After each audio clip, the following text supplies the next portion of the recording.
welcome trainers to the 2025 North America International Championships. It is Championship Sunday, which means that all 4 of the Pokemon titles will be competing in their grand finals to see who will be crowned champion of their respective games. My name's Caleb Pang. I'm joined by Soph, Draku, and Kello. How are you all doing this morning? I am doing fantastic. I am so excited for all the things that are to come today. It has been an absolutely incredible weekend for the Unite side of things. And so how's everything over in the TCG or the Go side of things? It's been really fun. We have 3 trainers who still have to play the winners, losers, and grand finals today, and all of them are incredible trainers in their own right. We've got Elam, 2-time regional champion this season alone. We've got Axon, the 2023 world champion, and then we have Padoman, the reigning EUIC champion from just a couple months ago. So we have a trainer who has the opportunity to win 2 ICs in the same season. Actually, 2 trainers. Actually, Axon was the first ever reigning North America International Champion in the first year in 2022. He's been not able to defend his title for the past 2 years, but he definitely wants to reclaim it this year. But of course, Padma as well, European International Champion this year, and winning 2 internationals is unheard of in Pokemon Go in our circuit. But I know for Pokemon Unite, winning internationals seems to be Luminosity's game plan.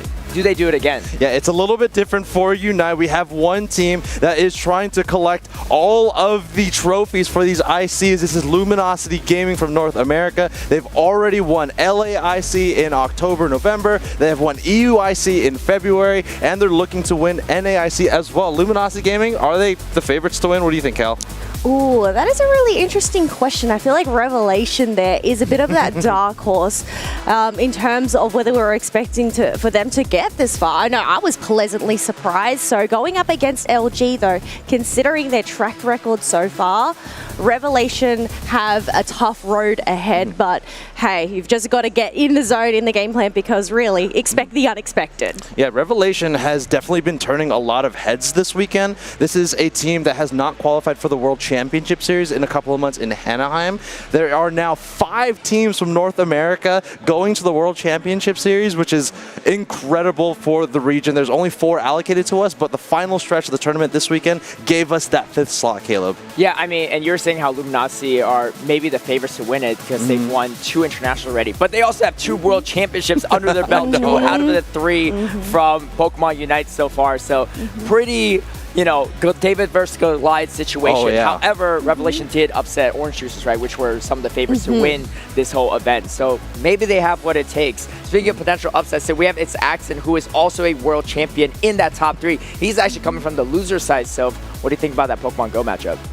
I mean, I don't know if I would say any of these 3 trainers left in Pokemon Go, if any of them win, I don't think there would be any upsets. Like I said, all of these trainers are so decorated. We've got world champion and an international champion in Saxon. And then, yes, he is on the loser side of the bracket, but he's absolutely peaking at the right time. He actually went to a couple of regionals this season where he didn't earn a single championship point, but then, of course, winning Portland's the final regional and doing so well here at NAIC. I mean, he won the last regional for North America, but for Elam, who's on the winner's side for Pokemon Go, has won the last 2 events he's been a part of too, and really hasn't lost since 2024, you know, in the calendar year. Like, he's done nothing but win this year, and he's looking for his first international title, the only one that doesn't have it out of the 3, but arguably one of the best players in our current circuit. Speaking of best players, who do you think is the best player in Pokemon Unite right now? Oh, I think that's a tough one. I was going to Overlord's say usually the go-to, but is it still Overlord? I think Overlord is definitely a name that is a very common name as one of the best players in the entire world. I think the person or one of the players that gives him a run for his money is actually on his team. His name is Trainer LGC, the central area carry, the jungler for Luminosity Gaming. He is incredible. There was been a couple of moments. Overlord is most known for playing his Zoroark, but to have that versatility as a team to actually hand his best Pokemon over to Trainer a couple of times happened this tournament. It's been awesome. Yeah, it has been so awesome to see their dynamic and how well they actually work together. And bring out the combinations. They're just so versatile. But one thing I want to mention as well, like in terms of best player, there's somebody on Revelation who has actually been able to make it through to the World Championships multiple times. I mean, Pikachu just somehow slides in there. So I think Pikachu is definitely a name to be known. Yeah, Pikachu is a player that's jumped on so many different teams. He has qualified for the World Championships, I believe, every single year, either as a primary player or as a sub, I think, last year. But to qualify for another team just shows his impact in the teams that he's joining. Yeah, it's not a team diff, it's a player diff. Pikachu. Yeah, exactly. I mean, you're talking about the best players too. I mean, I feel like in the ranked ladder in Pokemon Unite, I played against all those players before, and I remember once I was playing against Overlord in the top lane. No, My friend, my friend's like, what are you doing? I was like, dude, it's Overlord. What do you want me to do? But, you know, sometimes that happens as well. I'm curious about the meta for all the games too. What's really been sticking out for the meta in Pokemon Go, Soph? For Pokemon Go, I think Dusclops and Diggersby have kind of risen to the top of the meta this weekend. Those were, I believe, 2 of the highest Pokemon in terms of usage on day number 1, and then as well on day number 2. And Dusclops kind of came out of nowhere. It actually didn't receive any direct buffs in the most recent update, but just that flexibility, you know, a ghost type that can hit back at Diggersby has been really, really nice. But I'd actually love to hear a little bit from you guys. What's been some of the highlights for you this weekend? Any matches or particular moments that stood out? I think one Pokemon that stood out to me is Blaziken. The impact that Pokemon has had throughout the competition. It's such a trusty secure that we have seen throughout the comp, and yeah, some pretty spectacular moments. So that is definitely a Pokemon. Whether we'll actually end up seeing it come out from either Revelations or Luminosity's combination, but even then, another all-rounder, Lucario. I know Overlord is quite known. I mean, I feel like that's one of his OG Pokemon that he has played, even though he is dubbed Lord of the Sword. I mean, he won the World Championships in 2022 just by playing Zoroark, pocketed by that Comfey. So expect to see that Pokemon come out to play most likely in this Grand Finals. Both teams actually have a very prolific Zoroark player. For Revelation is going to be Celestial, and then for Luminosity Gaming, 2 players, Trainer, we were talking about him before, and Overlord as well. But this metagame, just going back to that original question, it's a really bulky metagame right now. All-rounders, these are Pokemon that are typically melee Pokemon, stay in the front line. There's a lot of melee Pokemon that are doing so well right now. And before I kick it back over to you guys, there is a Pokemon that I know Kello loves. It's Azumarill. It's an all-rounder, quite literally a round Pokemon as well. But it's a Pokemon that's not played very often. It's not very high in the metagame, but I know Kello loves to play Azumarill. You want to talk a little bit about Azumarill this weekend? Yeah, it was played on our OCE team here, so we did see it make an impact, and that was really exciting. And I know whenever I tune into a Pokemon Go stream, I always see Azumarill up there. So to actually see it be prominent in the Pokemon Unite meta, I'm always like, I want to go play Pokemon Go just so I can go and play Azumarill, because I love that Pokemon so much. Well, I was going to say, I have some good news for you. Azumarill is all over the Pokemon Go meta. It's actually, this tournament is probably one of the lesser used tournaments with Azumarill, because the Dene is actually rising to the very top as the top fairy type, which no one would have really saw coming. Tinkaton as well as that secondary. But Azumarill still has some utility. We saw some players still run it throughout the tournament. Potaman has it. Oh, Potaman has it. Yeah, Potaman has it as well, too. So it's actually in the winners finals. Perfect. Maybe a grand finals as well. I know we talked a lot about Pokemon Go and Pokemon Unite, but we have 2 other titles as well. So what's the schedule for today?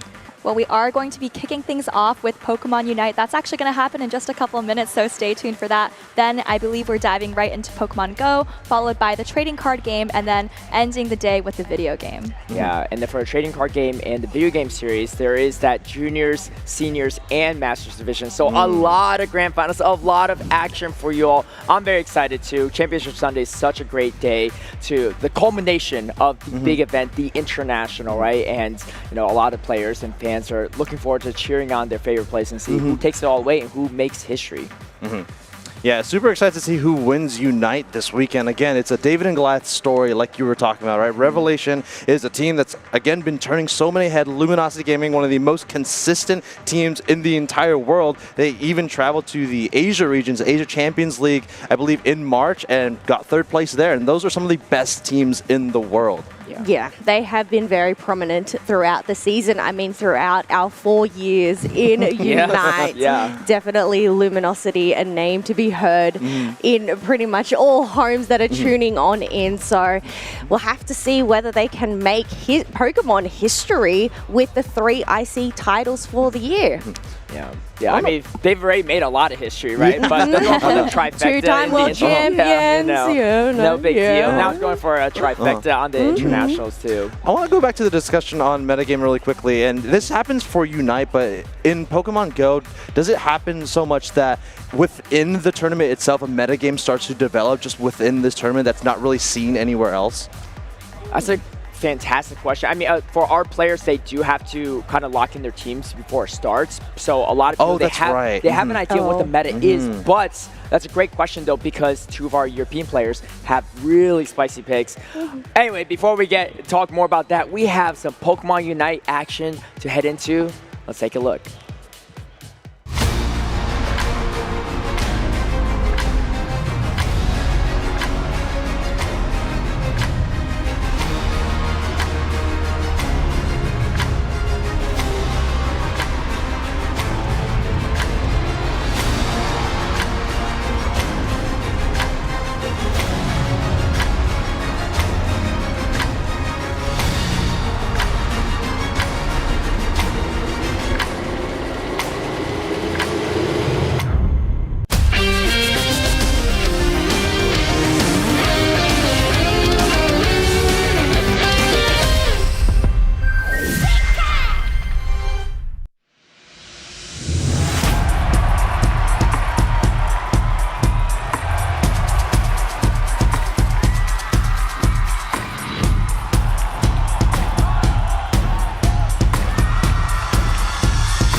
Welcome to the 2025 North America International Championships.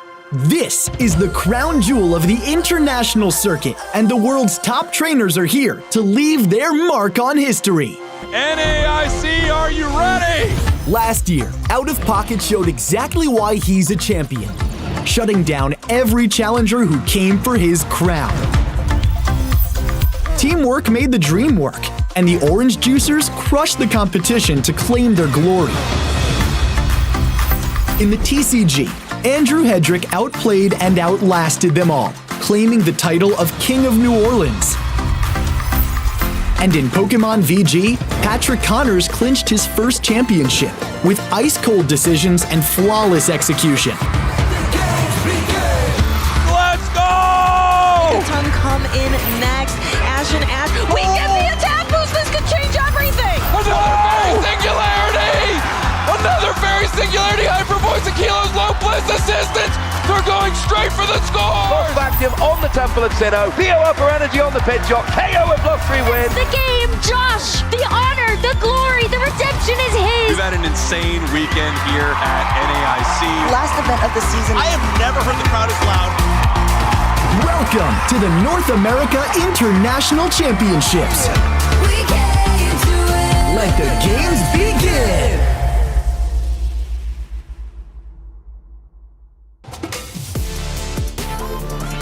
Hello, everyone, and welcome to Championship Sunday. Pause for applause. Thousands of trainers have battled it out to only a few finalists, and now it's time for the moment that we've all been waiting for. Today, we will be crowning 12 international champions across titles of Pokemon Unite, Pokemon GO, the Pokemon trading card game, and the Pokemon video game. Championship Sunday starts now with Pokemon Unite, where the Dark Horse team Revelation has secured their final spot qualifying for Worlds and will be going up against Luminosity Gaming, our 2-time world champions who are looking to sweep every single IC this season. And for those of you at home who are looking for a more kicked-back casual experience, we do have a watch party on our official Pokemon YouTube channel. That's right. And hey, the time is now. We're ready to begin. So let's send it over to our wonderful casters, Dupe Snacks and Spraggles.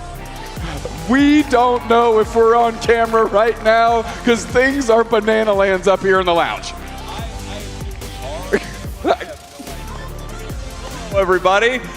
Here we are, Championship Sunday. I know you can hear me now. What is up, NAIC Pokemon Unite Grand Finals time? There we are. Now I know we're on. Now I know we're on. Now we definitely know we're on screen. I still can't hear you through my headset. I'm sure that's something they're working on amongst the litany of other things that are happening around us. But what else is happening in the near future is, of course, our grand finals for Pokemon Unite. That's right. Revelation, who is on one of the hottest runs that we have had in Pokemon Unite history.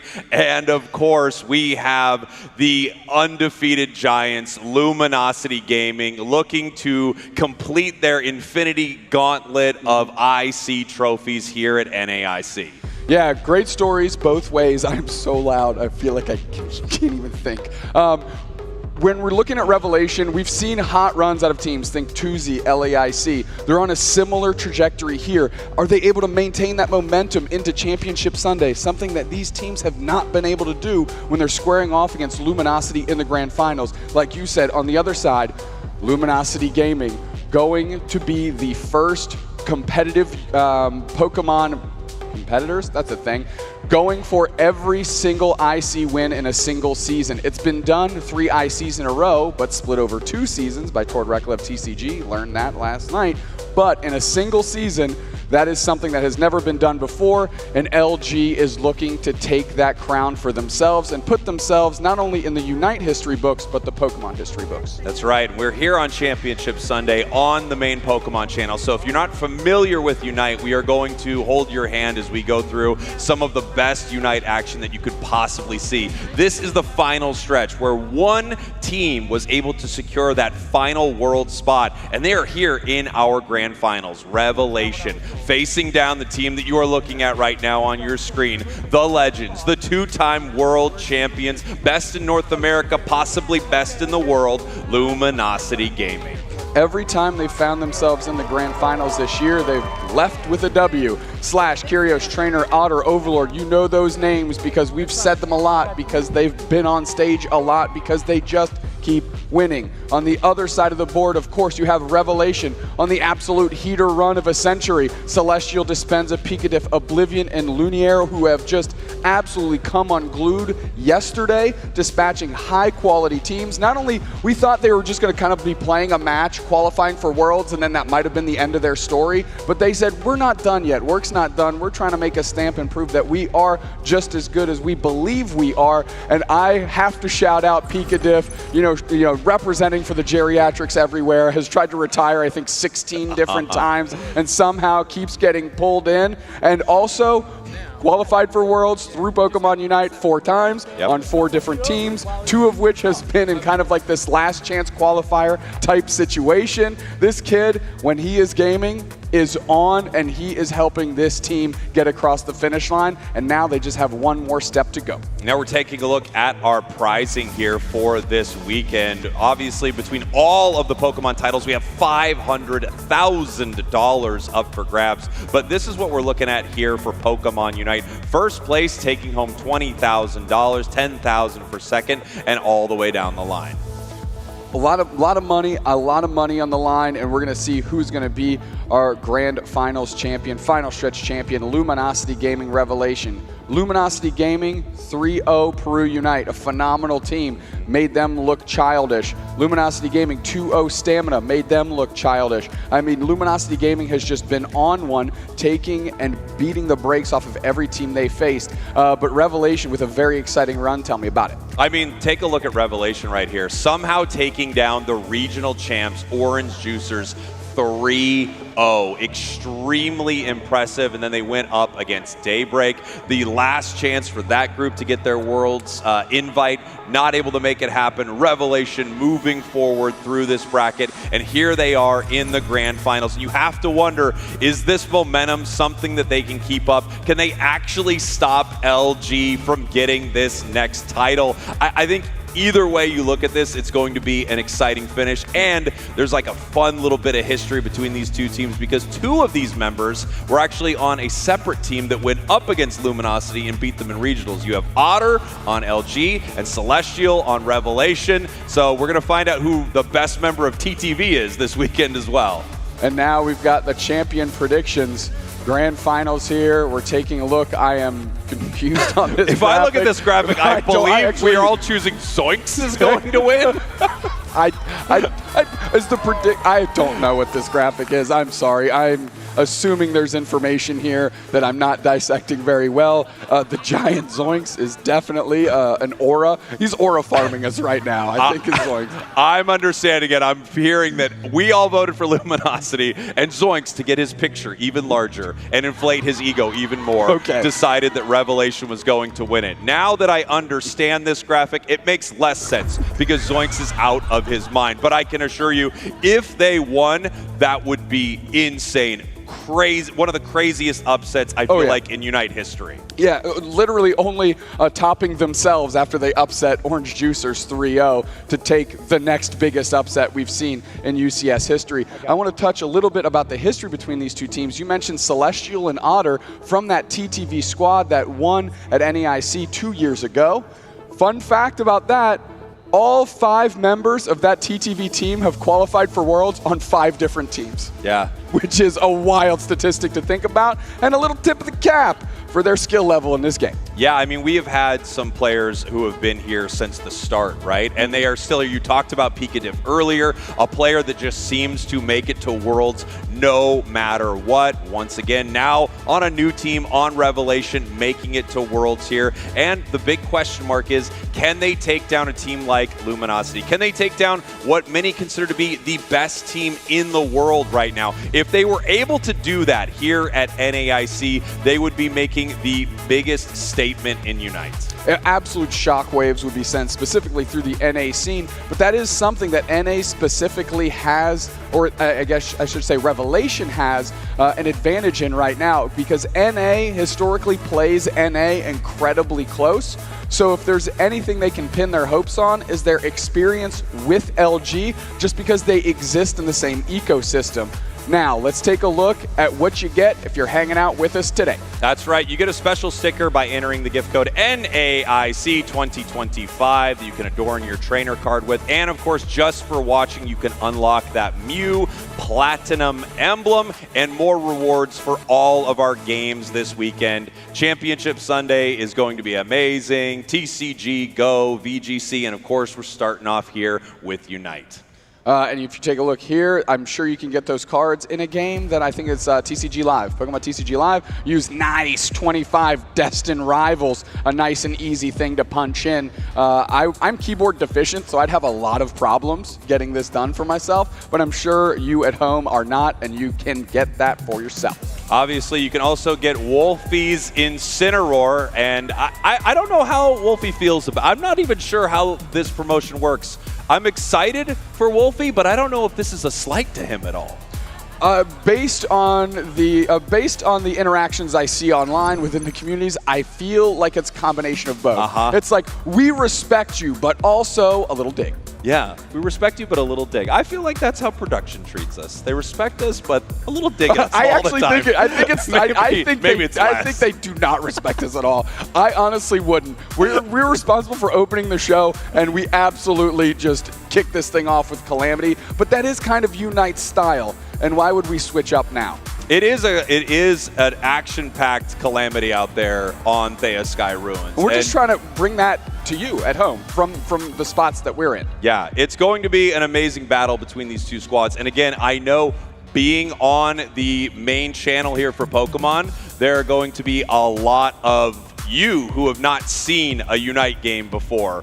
So this is going to be pretty intense, pretty wild. 5 versus 5 action on Thea Sky Ruins, as you are going to see these players pilot some of the most exciting Pokemon in the franchise. Hey, let's get it going then. No more delays. Let's kick off our grand finals for Pokemon Unite in the final stretch at NAIC. Let's get it!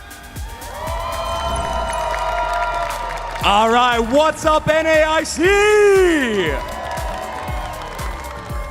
We have an amazing grand finals all set for you. 2 incredible teams are going to be coming out on stage in just a moment. Loved my predictions, by the way. I'm really happy that all the commentators really liked it too. Oh yeah, they would never make fun of you. Yeah, Zoinks, never.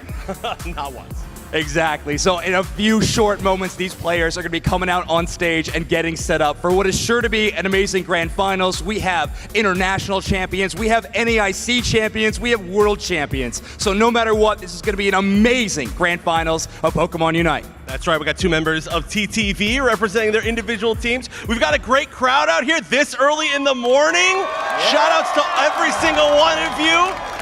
I'm not awake yet, to be 100% honest. Yeah, I'm so pumped with the energy that we are already receiving here on Championship Sunday. It's just what Unite brings to the table. It's calamity, like Dupesnack said, but it's also energy too, yeah. Oh, it is, it is. And honestly, I'm so excited for the teams that we've got. And we, of course, have a little special set of walkouts, as I believe we're ready. Yeah, I think you might have seen something similar to this in tournaments across the globe, but we are going to be starting to bring out these players. Let's start with our dueling attackers, Kyrios and Oblivion.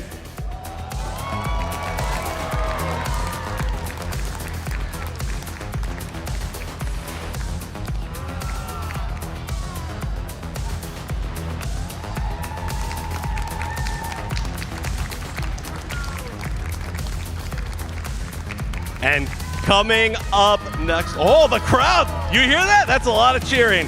Coming up next, the immovable object versus the immovable object, Slash and Pikadiff.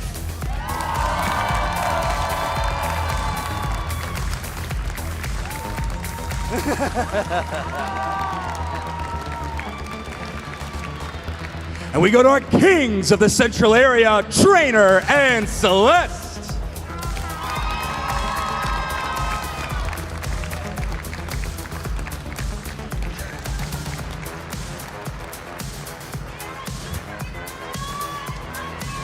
And the masters of the EXP share, Otter and Dispenza.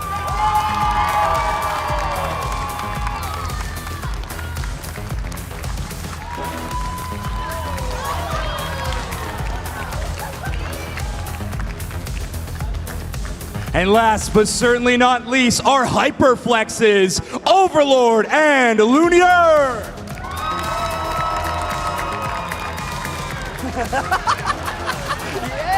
Yeah, let's go!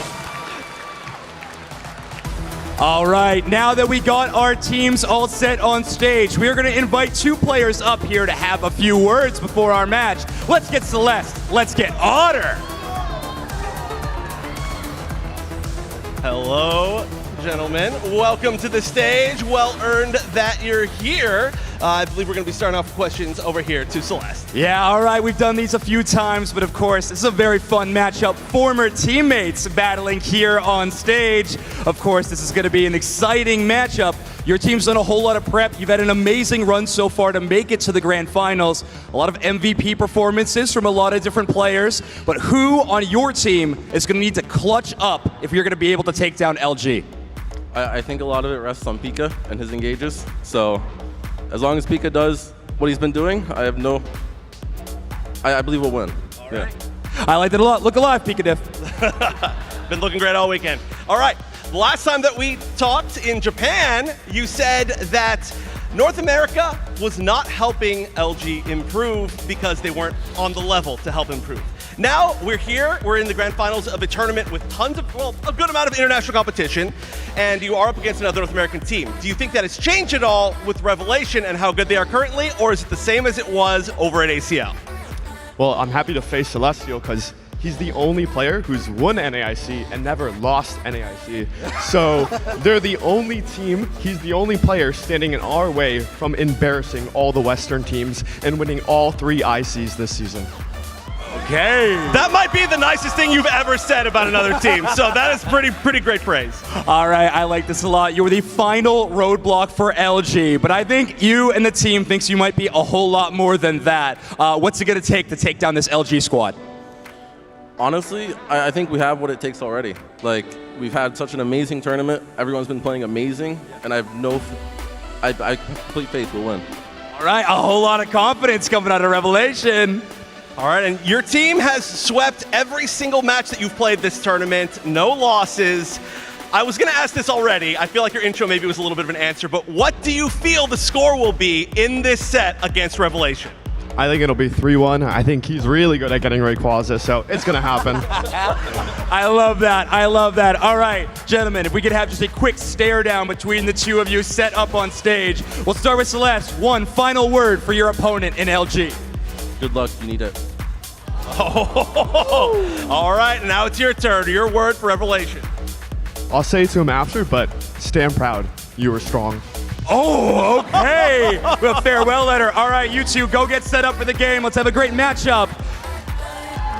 All right, I'm so excited for this match. I know we all are, so let's send it back over to the casters so we can get ready for this grand finals. That's right. Those are some fighting words between two former teammates that are squaring off here at NAIC. We are about to head into our draft where our two teams are going to pick the Pokemon that they are taking into our first battle. Luminosity, I can't believe they said it was going to be a 3-1. I mean, that's shocking. They're giving a lot of respect to this team. Yeah, maybe just hedging their bets, right? So if they 3-0 like they have the rest of the season, they outperformed their own prediction, but also just in case, we'll give them a buffer game. But the point that Otter made still rings true. Celestial is good at securing Rayquaza, and sometimes that's just what it boils down to. We saw it all weekend long, and I can't imagine that the grand finals will become any different. Yeah, and the real question is, can this team play as well as they were playing yesterday? We've seen it before with a team like 2Z Esports in Brazil at LAIC to start our year. Can a team keep that momentum as they head into Championship Sunday? They're playing so well all of Saturday, and then boom, overnight, things change. They wake up and they run into LG. Let's take a look at what our weekend has been like here in a format explainer. This is the 2025 North America International Championships, broadcasting live from the Ernest and Morial Convention Center here in New Orleans, Louisiana. Pokémon UNITE trainers have traveled from around the world to compete over a $500,000 prize pool, with the winning team guaranteeing themselves the final slot at Worlds 2025 in Anaheim, California.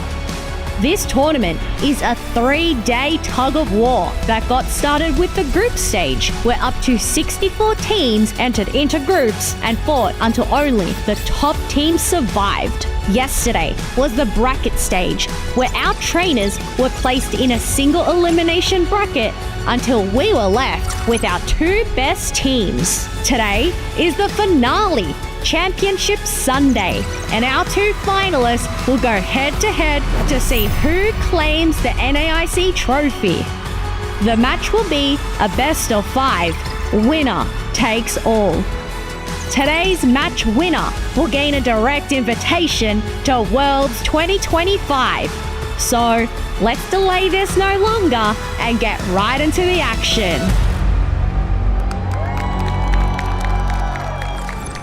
That's right. This is the final stop before Worlds in Anaheim, California, home to the world's largest marble and the world's largest Pokemon tournament. One last chance for these teams to prove why they are here. For Revelation, this is really their first shot to show everyone on the world stage how good they are. If they could beat LG here, like you said before, shockwaves through the Pokemon UNITE community, no question. Yeah, obviously they have to play at their best, and LG has to have a rare LG fumble here, I think, to really open the door. But we're going to see if that's actually going to materialize as we're getting into our draft for game number 1. That's right. Here we go. You're seeing our two teams decide which Pokemon are banned out that the other team cannot play. And as they pick back and forth here, Doob Snacks, if Overlord in this top position here selects Venusaur, they did select Leafeon, that means you will not see it on the other side of the map here. Psyduck, Inteleon, Blaziken, and Suicune banned out by our two squads. First pick Trainer on the Leafeon, a speedster Pokemon he is known for.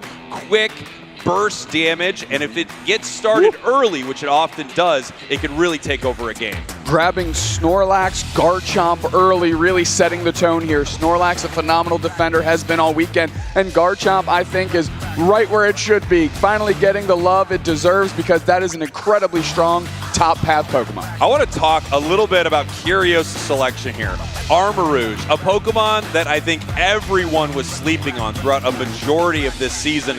All of a sudden, when the speedsters weren't as powerful as they were a few patches ago, we noticed that this thing is incredibly tanky for an attacker. And that pop-off that you heard from Doomsex is because on the other side, Revelation is grabbing the Zoroark Comfey combo. Talk to me about it. I mean, it's literally just a hyper carry maneuver. Charizard's here.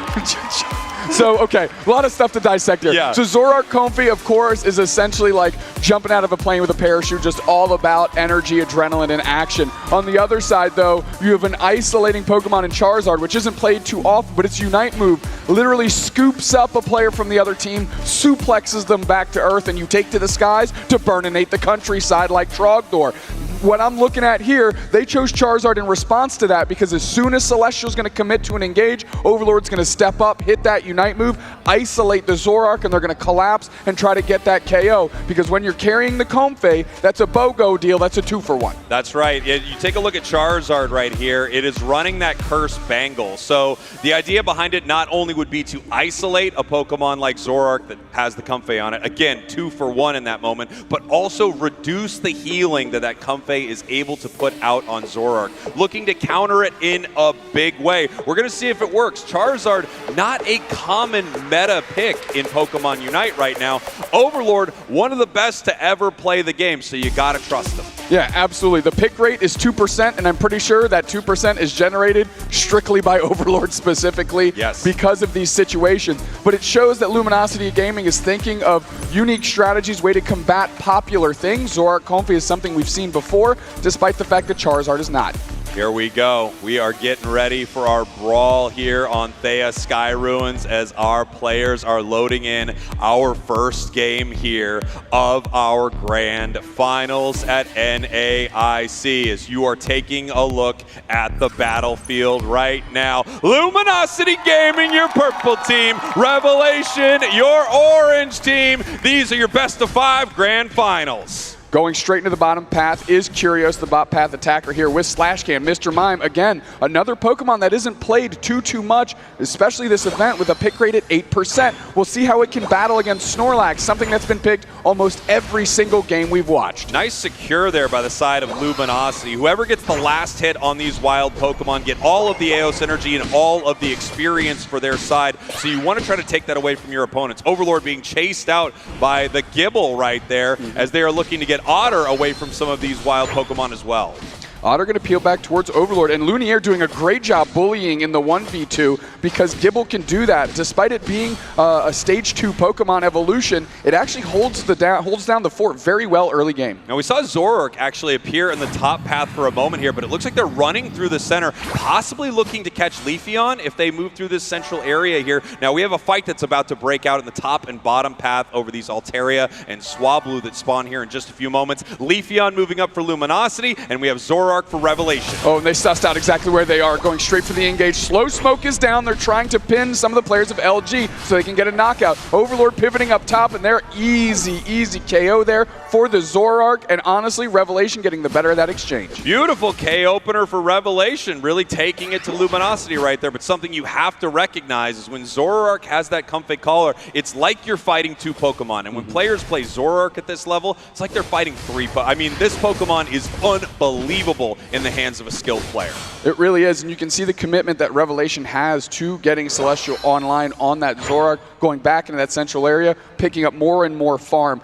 Now, everybody's squaring up here because at 8 minutes, we're going to get another crop of Swablu and Altaria, and that represents a lot of early game experience for these teams. But take a look at Revelation right here, looking to possibly cut off members of Luminosity, heading from the top path right here, heading down towards this fight. Pikadiff jumps in, looking for a KO. Curios goes down. Now we're going straight. Another Slow Smoke used. Celestial is trying to get a target. Heavy slam by Pikadiff on the eject button. Trainer is able to pick up the KO, and now they're going to score. Counter scores are happening up top, so it's 35-30. Slowly changing now, but this game is very close. Extremely close here. Celestial is trying to punish them for that, but with 3 members of Luminosity Gaming, they're able to peel away from this. 77-30 right there. We had Revelation take the opportunity to score in the top path. Beautiful confusion right into that barrier there. And Luminosity Gaming deciding to score in the bottom path, continuing to keep the pressure on. Now 150 15 to 30. Luminosity now has Charizard online. Very quick Charizard slash on the 1v3, and really Revelation is just trying to get points in now, gaining value where they have the player advantage. On the upside though, Luminosity did just get their Charizard online, which is a critical moment for them. Curios taking the long way around, about to join maybe the fray in the bottom path, as Slash Can's incredibly low on HP. Celestial on the chase here, goes straight for it, and how is Slash still standing? Impressive stuff from one of the best defender players in the entire game. Moving down here towards Regirock, Revelation ready to secure it. Slash gonna try to stop them right there. Beautiful secure by Celestial. Closer than it should have been there, given the circumstances. Now, here we go, immediately Charizard Unite on Pikadiff, flipping and trying to burn down the rest of the squad. Moving forward are all of Luminosity Gaming. The Gabite goes down. Curios is looking, and a big Aura Cannon there out of them. Big Mega Man-like energy on that pot shot. Forces out the Flowery Fields forever. Now the chase continues. Celestial uses their Unite move. They're looking for Overlord. They want to get to the back line. Another round of Slow Smoke is down, and Celestial finally has to bail. And here comes Trainer hiding in the tall grass right here, possibly looking for the opportunity to move in on Celestial, and they are moving in, looking for the KO right here. Leafeon with the Razor Leaf trying to get to them. They do, big time Unite move, and they pick up 2. That is a huge sequence of knockouts there for Luminosity Gaming. Zora, Comfy, and Mewtwo all go down, immediately going to pad number 2. Pikadiff is there, sussed out the situation, but there's no more points in pocket as Trainer quickly goes for the retreat. There we go, 223, 92. If you take a look at our levels here, Dupes next. Leafeon already level 11. We talked about this speedster getting online early and staying powerful. This is exactly where you want it to be. A speedster with a level advantage is extremely difficult to deal with. On the other side of the map here, the highest level 10 on Zoroark, level 10 on Garchomp. Not where you want to be for Revelation. Behind on the scoreboard, behind on levels. Yeah, we see the Garchomp looking to move. Celestial's there, knows exactly where Curios is, forces out the Fire Spin. They're going to have to retreat. Big Mewtwo Y Unite, and that forces out Mr. Mime's Showtime. Bliss Assistant's going to help save Curios at least for another moment. They're pivoting back to Lumiere. Dragon Rush is there. They're trying to Dragon Claw combo. No, they go down. We're going right back upstairs. Oblivion does take care of 1, but now they're going to pay for it. KO streak of 2 for Trainer. Wow, and the only one left standing is the Snorlax being chased down by multiple members of Luminosity Gaming right here. Charizard seeing if they can keep up with them with that flamethrower there that gives Charizard that nice speed boost so it can continue burning the Snorlax. Pikadiff actually, never mind, might make it out. Nope, not at all. But you saw how clever the use of the Mr. Mime wall was, because once the block goes up, Snorlax can only move backwards, but it's locked into its position it faces. Putting the wall behind it prevented Pikadiff from being able to escape, which set up that knockout. Easy Regirock here for the side of Luminosity Gaming. Going to give them that nice defense and special defense buff here, which is going to help them in their next fights. And a fight is going to be breaking out very soon here on the top path. Curios at this tier 1 goal zone, but it looks like Revelation's going for Regieleki right away. Curios does have their Unite move, puts right on top, hits 2 targets, and Mr. Mime secure, and that spells disaster. 3 players down, make it 4, and the only reason Pikadiff isn't biting a dust too is because they're sitting on a different spot in the map. Yeah, this is just very tough for Revelation here. Luminosity, will they break the goal zone before Reggie even gets there? Almost, so close, but that tier 2 goal zone is gone. The tier 1 goal zones are up. Both top and bottom for Luminosity Gaming. 362 to 92, and we still have a minute and a half before Rayquaza. Rayquaza that Revelation will desperately need to secure and win a fight at this point. I feel like I'm getting deja vu here, Spraggles. I mean, Luminosity in the grand finals, this seems like it's almost written in stone. Immediately forcing out more Unites. Flowery Fields forever, pinned against the wall with the Mr. Mime Confusion Barrier combo. They go down, Dispenza bites the dust. Now Mewtwo trying to get into the mix, but it's going to be a fruitless endeavor because all of Revelation has to retreat. Well, I mean, Revelation right now really has one shot, one opportunity to seize everything they ever wanted, which is Rayquaza. And the question is, will they capture it or let it slip? What they need to do right now is stay on their side of the map, get as much experience as possible, and make a miracle play at Ray, taking down one of the big Pokemon on the side of Luminosity. I see Leafeon at level 15. If they can catch it somehow, that KO timer will be massive. They might have the ability to win this thing. Right now, more experience going to the hands of LG. Revelation just trying to take something. 30 seconds till Ray, and this is a pretty interesting fight if Revelation tries to stick in the pocket here. Maybe trying to get one critical catch to get more experience. Overlord split from the rest of the squad. Forced out the power nap. This might become our fight here. We're going for it. A big time engage on Overlord. They know he's separated from the team. He's still standing. 10 seconds till Ray. We've got a lot of recalls, and Overlord is going to make it out after expending their own Unite move to save themselves. There's the Bliss assistant. Slash coming in right now with the Showtime, looking to end this fight. Lumiar's in a lot of trouble, and Garchomp goes down. Celestial's there, chased by a Trainer. Trainer's going to be there and going for more action. Trainer goes right back on top. Dispensa's down. Zoroark's down. Here comes the rest of LG. Overlord, after the reset, sees the space and time they want. Slashkin's going to have to bubble everybody out. Oblivion steps in. They're looking up a side shot. Bang! Mr. Mime again! Luminosity Gaming with the easy secure, and they're marching their way to a big Game 1 win. Massive, massive game here for LG. I mean, we talked about it. Can anyone beat this team?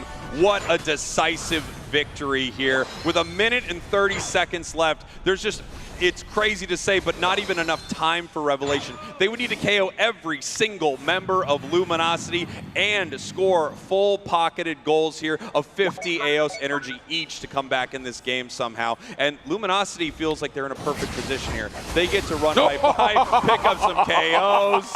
I mean, they don't even need to score here, Duke Snacks.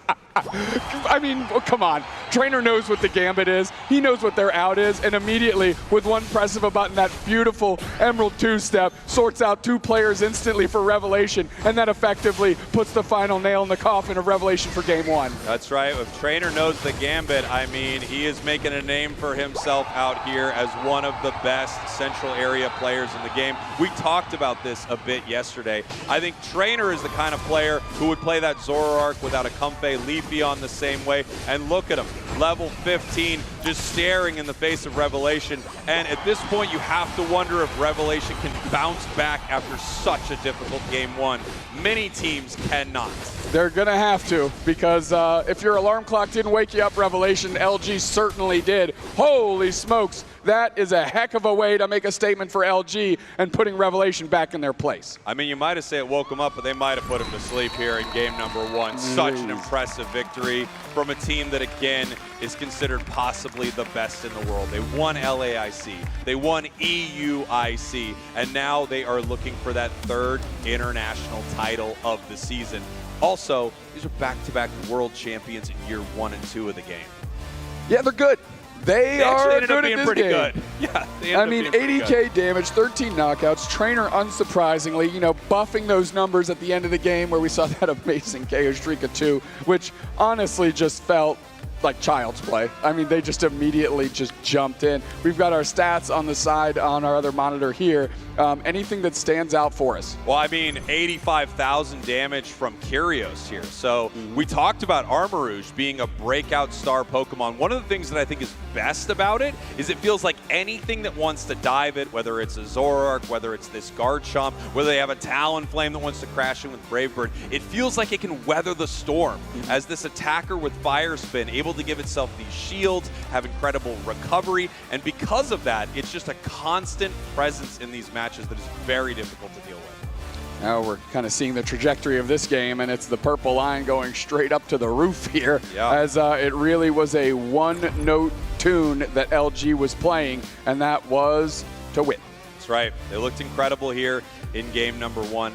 It's about what we would expect out of Luminosity Gaming, and I'm hoping that Revelation can kind of kick into that gear that we saw them on yesterday. I mean, the kind of team that in day 1 took down Nouns Esports 2-0. In day 2, they were able to take down the Orange Juicers 3-0. Without question, this is the team that deserves to be here in the grand finals right now after the run that they were on yesterday.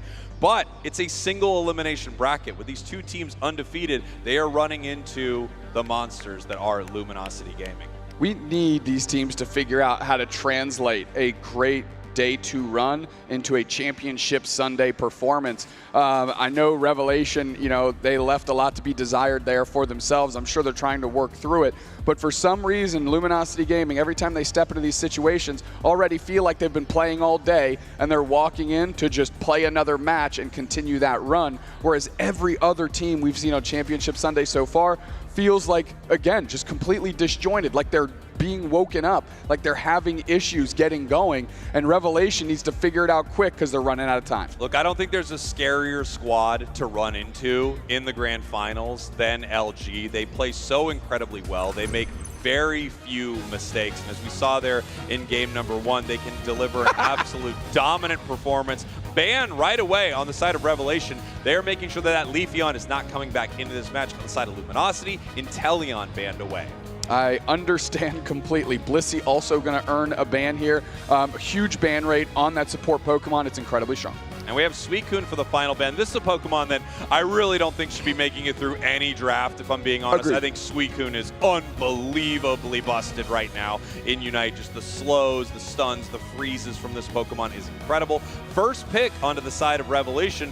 They were looking for it here, and they were able to grab Blaziken. Looked at as maybe the best all-rounder in the game that isn't Suicune right now. The combos are incredible, and if this Pokemon can get online, it can take over games. Great picks. Duck, Hoopa back the other way, which means every other pick LG is going to have is going to be high octane. However, you are giving Pikadiff Snorlax, very predictable. It's a great tank Pokemon. Pikadiff, specifically, incredibly strong on it. Oblivion yanking the Armarouge out of the hands of Curios, something that Curios has been playing a lot over the last 2 days, and obviously last game was no exception. You know, this is what you start to see happen in a high-level match of Unite. As you're going back and forth through these drafts, you're starting to take things away from the enemy team that you know they desperately want, right? You're very aware of how that Curios has been crushing it on the Armarouge here, so you're going to steal that away from them in draft. On this other side here, Curios on the Talonflame. I don't know if that's going to be switched for Trainer. I feel like I've not seen Curios play much Talon. Doesn't matter. It can flex between the two, and now they're just giving Trainer the opportunity. If he sees something he likes on the other side, he can make the call and they can swap, or he can pick up the Talonflame and nab something for Curios. And to me, I feel like that Decidueye is going to go into the hands of Curios. We're going to swap that up. Again, Decidueye playing at long range, and Inteleon does as well. But the difference between the two, Inteleon has a bit more range, but that Spirit Shackle from Decidueye goes through targets, whereas the Snipe Shot from Inteleon eats the, just eats up the first thing it hits. Yeah, I mean, we actually saw Decidueye kind of make its return to the scene. It feels like during regionals, EU was playing a ton of this Pokemon here, and now we're actually seeing it, out here in NA. Feels like a strong pick here. One thing that you have to recognize, it outranges everything on the side of Revelation in a massive way, and Revelation doesn't have the best dive on their side either. They kind of want to fight at this close range, brawling, but they're not that interested in diving into the back line. Of course, you have Buzzwole Unite. You have some options there, but it really doesn't seem like they're going to be able to get to Decidueye. No swap. Trainer is taking Decidueye. Yeah. So rare do we see Trainer fighting from range. Razor Leaf Decidueye, question mark? I do not. There's no way. I don't think we're seeing Razor Leaf Decidueye no here as we head back to Thea Sky Ruins for this battle. Obviously, as you take a look at the map here, you see all the tall grass that these Pokemon can hide in. I don't think LG's doing much hiding, though, as they are keeping the pressure on their opponents as we're getting ready for game number 2. Revelation, your purple team. Luminosity Gaming, your orange team. Best of 5 grand finals. LG up 1 game. Now, Revelation has to rally quickly here. Obviously, in terms of range, Luminosity has it covered, but they can at least close the gap on Decidueye if they level up early and put the screws to Trainer. Yeah, and here we are in the top path, seeing what we can do. Overlord actually possibly walking right by. They're trying to get a secure here, moving in on Dispenser and Lunier, trying to get a KO right away as we head down to the bottom path immediately to see Curios having to peel back on Talon. Yeah, good pressure put on by LG and good counter pressure in the bottom path by Oblivion and Pikadiff. Yeah, and now we see them looking for some of this experience here. It's so vital early on if you can steal away some of that. Nice secure there from Luminosity, able to get Overlord level 4. Steenie now, but they really get online when they become Zarina at level 6. We have that Dark Trick showing up. Of course, that is Trainer going to be sitting there waiting and hanging out to see what the rest of the Revelation team does. We've got a couple pings here as the Torchic is running away from path, and I think they've lost sight of it here. Yeah, it looks like they're going to leave Eldegoss just in the top path here as a little Gossifleur. They're going to give a lot of this over to the side of Luminosity Gaming. No, some of it's secured there by Dispenza. Well done. Impressive stuff into 3. I mean, Dispenza's been having just a great tournament to begin with. Nice split scores here. Of course, on the bottom side, it's a big overload. You can't just take everything, so Slash is just playing safe, trying to A-press and prevent as many scores as possible. But Overlord has evolved. Dartrix going back to the center. We've got a little bit of a Fletchender cover here as Curios is having a tough time evolving. Yeah, Curios having a tough time, but Overlord having a great time here in the top path. Now that they are Serena, they can brawl. They're playing the triple axle build, which will just let them continue to spin that kick through the opposing team, giving themselves some amazing recovery as well with their Queenly Majesty. Big time KO in the top path, and they're going to continue putting the pressure on here. I mean, great job by Otter there again with the surf, pinning them against the wall, creating space, using the headache well. Now, here comes Celestial trying to poach Overlord. Looks like they cleansed through it, and now they're into the back line, and they're going to keep the pressure on. Pikadiff is making Trainer scramble. Trainer's in a lot of trouble. No way. Heavy Slam misses. They can't quite get them. The pressure continues. Otter does go down, but we're going to keep this thing going. We're finally playing Portals. Dupe Snacks loves it. Here we go. Talon having to run away from this fight, not yet level 7. A good engagement from both of these teams. You can see Celestial on this Buzzwole trying to take down multiple members of LG. We had Zarina dive too deep, and they were taken down as we have a fight breaking out here right now. Oh, man, that's a lot of players for Revelation. Taking to the skies is Curios. Crash landing after that fly on top of the other team. Otter's low on HP. Pikadiff with a nice heavy slam in the back. Celestial just punching up Overlord, getting some spacing, has to grab some berries, and Overlord now back over half HP with a nice shield. They're pivoting to Regirock. I gotta say, the psychic play there from Psyduck, able to reposition that Blaziken early in the fight was impressive. Looking for the Regirock right here. No, not able to get it. There is that Spirit Shackle from Trainer. Beautiful secure.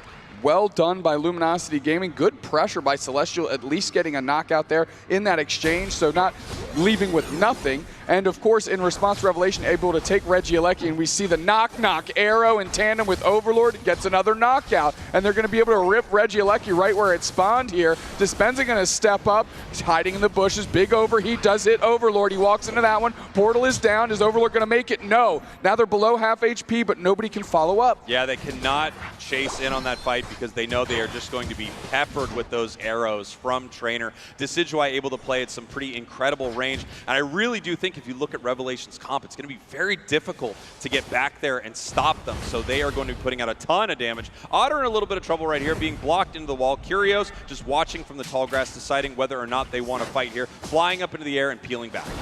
Now we're sitting on pad. We've got 3 players just hanging out. Spirit Shackles is going to be able to help close that distance, especially with the range they're putting on. It would, of course, get some of that action, too. Luminosity is playing incredibly well. Yeah, Luminosity is doing very well here, but Revelation way more in this game than game number 1. 57-114 right now. A little bit of a fight possibly breaking out. And look at, once again, that Psychic onto the Blaziken. They're moving in for the fight. Talonflame up into the air going for Celestial, and Celestial goes down. Great surf to pin them against the wall. Pikadiff block is going to try and space Otter out from the rest of the team, allowing Armarouge to get on top of Trainer. 3 players down. They need to get a quality KO. They do. Trainer does go down. That's at least something. Get some of that experience back. Pikadiff is going to have to defend this goal zone. They're going to do their best in the face of 3. Nice block, and Overlord just immediately grassy glides back in. Here comes Dispenza for the support, filling in their role well. Celestial picks up, puts down, Slash Can, poached, and KO'd. And here we have 7 seconds until this bottom Reggie hits the map here with multiple members of Revelation. They are ready to fight. We don't have the Hoopa down here to bring the team down with their Unite move. The knock-knock arrow is out, and Registeel's being ripped apart by Revelation. Yeah, we'll see if LG even wants to make a play for it. Maybe just looking for knockouts. Go for that Prayer Spirit Shackle, but in the face of 5, it's difficult. We're sitting on pad, and late to the game is Curios. Rings Unbound's going to pull them through. Right into the back line is Celestial, and they're putting an absolute blender with another series of good surfs. And that actually seemed to be the only thing that Revelation wanted to do. Let's send in Celestial, buy some time, and everybody else leave. And you can see Curios here actually spending some time in the central area of Revelation, trying to take away this Excelgor buff right here. Getting blocked into the wall, but able to get it still. Talonflame, incredible incredibly mobile, really difficult to deal with.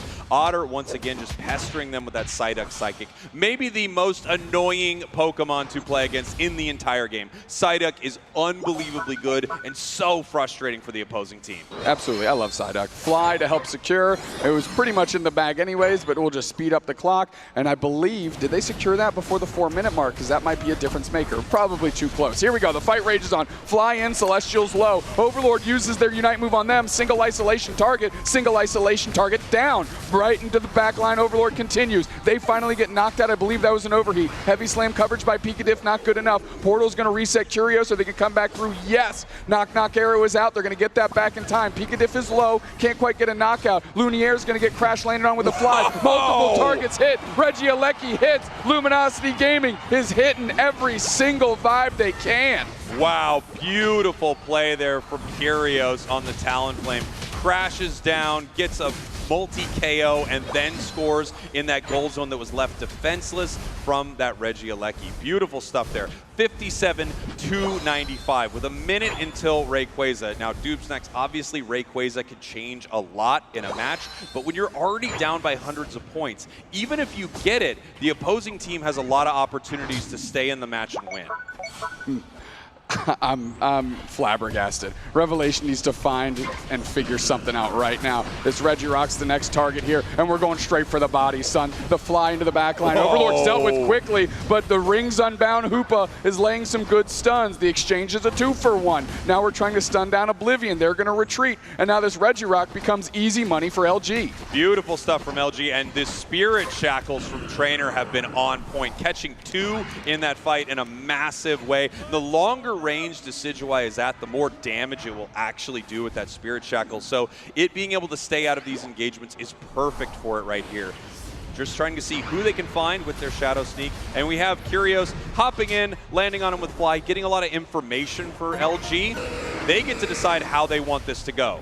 Nice little move there by Oblivion. We're taking to the skies. Lunier sussed out, and the pressure's on. Power Nap on top of the team. The portal is down. Knock arrows out. Celestial's going straight towards Otter. Otter gets KO'd. Now Trainer's in trouble. Whoa, they're down. Three players down. And Revelation is obviously looking to flip the script. Overlord is standing tall by themselves, but they're in the face of 4. On the timer is Armarouge. Overlord is there going straight in. They want the bodies. Flame sweep into the middle here as they're going to keep the pressure on. Fly is too early, and now it's off cooldown. It's secured by Revelation. Secured by Revelation. They are down by 240 points. They need a lot of scores here, but they've got a lot of shields. That's right. We are in double time right now, so these 50 points are hundo burgers, everyone. 357, 295. They are up as members of LG are now scrambling, trying to figure out what they can do. Shield still on the side of Revelation. What a beautiful fight. With 3 down, they went for it. Even with Talonflame there, they baited it out. Talon with the fly too early, and Revelation able to secure. But with a minute left,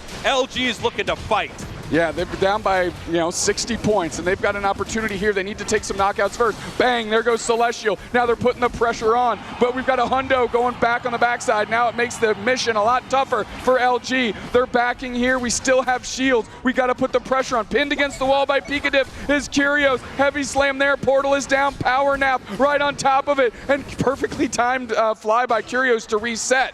Yeah, here we go. 457, 295 at this point. They have to make 2 huge scores here. We have the Eldegoss in the air. Talon trying to make a play, landing into an overheat and getting absolutely destroyed. Overlord in the back line. There's not enough players still standing. This defense is going to stand tall. KO streak of 2 for the Blaziken as they keep on pushing. And Revelation steps back into this one and takes a win. We were wondering when Revelation was going to wake up. Here they are tying it up in our grand finals.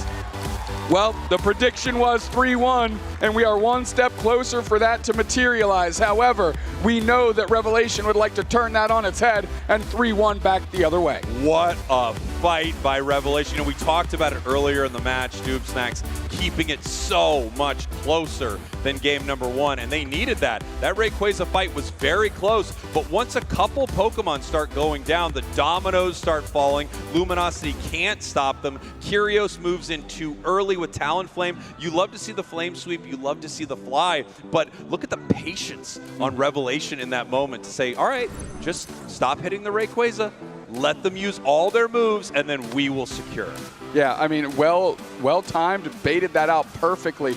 You know, Overlord having themselves a heck of a game, but that just wasn't quite enough because the team fight was too strong. And keep in mind, they didn't even knock Overlord out in that final fight. They knocked everybody else out, got some good targets down, namely Trainer, a great secure option for this team. And Lumiere with a great game here on this Blaziken. 6 knockouts, bunch of points, bunch of damage. Yeah, 76,000 damage here. And one thing that Blaziken can do that Zarina cannot is secure, right? With Overheat, it is unbelievably powerful with its secures. The burst damage is incredible. Both of them can brawl very well, and you saw those numbers from Overlord. Obviously, he is in the mix, brawling the entire game here. But it doesn't only depend on who's getting the most damage, right? You have to not only secure the damage, you have to secure the objectives, and you have to get the KOs when it matters. Those 3 KOs at Rayquaza for Revelation were everything. Absolutely. It gave them just the window they needed, and they've been doing this all weekend, right? Get a couple knockouts, send Picadiff and Dispenza to create space, secure. In this case, it was get critical knockouts, everybody get on the same page, back on Rayquaza, secure. Luminosity Gaming with our first ban here. Once again, Inteleon not making it out into Thea Sky Ruins. The Leafeon, the targeted ban there from Revelation. We have the Psyduck, and then we finally have the Blissey, which does mean first pick Suicune is available if they want it, and they take it right away. It's so incredibly strong. I am unsurprised as well. It asks a lot of questions out of Revelation here. How are you going to react to it? And immediately into the Snorlax. They do not want Slash to have that. And honestly, Picadiff playing crazy on the Snorlax. Lumiere back to the Blaziken, because you definitely don't want that in the hands of Overlord. But it still opens up a lot of good options for LG. Armarouge namely, and the Hoopa quickly selected. I mean, honestly, it looks like Luminosity is getting just about everything they want. They've kind of conceded to Picadiff that Picadiff will be playing the Snorlax. Sure. They would love to take it if they left it open, but that's fine. You can have the Snorlax. This Suicune could be a huge difference maker. And you'll notice if Otter is going to be the player playing this Pokemon, it has the EXP share on. So some players will play this as more of a carry, but a lot of teams are flexing Suicune into a more supportive role. You're still doing crazy damage, but more importantly, you're powering up your allies with your EXP share. You're staying in the fight with something like the Buddy Barrier and Focus Band, and at the same time, stunning, slowing, and freezing them. Final 2 picks over here to Luminosity. They want to hang out with that Serena and Trainer once again. The only Zoroark player I feel like who doesn't need a Comfey is Trainer. Duraludon on camera here. Now, you mentioned it. Luminosity Gaming, you look at their composition, there's not a secure option in sight. They're going for the fight the whole way. On the other side, you do have Blaziken to secure, and this Duraludon pick out of Oblivion is raising some eyebrows, but I'm excited for it. Anything that throws curveballs down the pike, I'm a fan of. Well, you know, there are a lot of Pokemon. I mean, we take a look at that 2% pick rate. We saw the same thing on the Charizard, right? Another 2%. We're going to have to find out if this Duraludon ages like 2% milk or fine wine out here, because this Pokemon can do very well, oftentimes in a solo queue environment. In a coordinated setting, you almost never see it, but this is the team that brings it out. Well, okay. Let's do it. I mean, game 3 in the grand finals. Let's go. What do you have to lose at this point? Throw as much on the wall as you can and see what sticks. And maybe Duraludon is the piece of the puzzle that Revelation needs to take the lead in this grand finals set. One thing is for sure, you are not used to playing against it. And that is actually something really great for Revelation, right? If your opponents don't know how you plan to use this, it could trip them up. But the question is, can you actually trip up LG with anything like that? I don't know, as we get ready for our next match here on Thea Sky Ruins, our battleground here in Pokemon Unite. Luminosity Gaming 1, Revelation 1 in these best of 5. Luminosity Gaming, your purple team. Revelation, your orange team. We are in game number 3. Game number 3, LG on the purple side here. And they've got probably my favorite Pokemon in competitive right now, Suicune. It is so strong. And don't forget, it just got nerfed, and it's still taking over the game. Yeah, it's unbelievably powerful. It got some small nerfs, and it is still doing great. A lot of teams will not let this through, and we'll see if Revelation is going to pay for that mistake. early rotation here by the Mew, putting a lot of pressure on the top path immediately. Yeah, I mean, Mew getting a good buff, and in that area, able to put a lot of pressure on. Quick rotation, too, because it doesn't need much. Slash Can also rotating. Whoa. That's one KO. Can they get Dispenser or Lunier? They're on the chase. They're split pushing here. Slash Can bang with the Astonish, and that's 3 players down in a heartbeat. And I'll tell you what, that looked real good. I mean, they were caught in that Suicune avalanche right there, the slows. We talked about it before. Just absolutely destroyed. Trainer now running up to the top path. Oh, they're putting the pressure on. Stack in right here as 3 members of Revelation are trying to push them back. They're really just setting up, you know, they're so powerful compared to what Revelation has here. They're looking for bodies. Here comes Oblivion, and we're going straight for it. Damage put in. Suicune gets a knockout on Torchic. Look at the damage, though, that Oblivion was able to put onto Luminosity Gaming, leading to a KO of Overlord, and now the pressure continues. Take a look at this here. I mean, this Flash Cannon Duraludon actually doing some serious work in the top path, pushing back LG. They were able to pick up a KO right there, so it might be a difference maker in this match. It certainly was in that moment, because if Oblivion did not show up, Revelation did not have enough in the tank there. It would have been an absolute crime scene with Trainer just ripping through all those bodies. Now we have Luminosity getting ready for this fight here in the middle at 8 minutes as we're trying to give as much experience as we can over to our Blaziken on the side of Revelation. Really doesn't get online until it hits level 7, kind of level 8. Oh, nice little poach there back. We're going to see if we can get some knockouts. The portal are down, but Trainer's advancing. Nobody goes down. Back through the portal is Curios. The pressure continues. Pikadiff is looking low on HP, but really Overlord just bought some time. KO streak of 3 off screen as Trainer was on the chase into the opponent's central area. Triple KO, you're welcome, says Trainer, as they absolutely rip through Revelation. 109 to 11 right now. Some exciting plays from Revelation here early, but they cannot slow Luminosity down.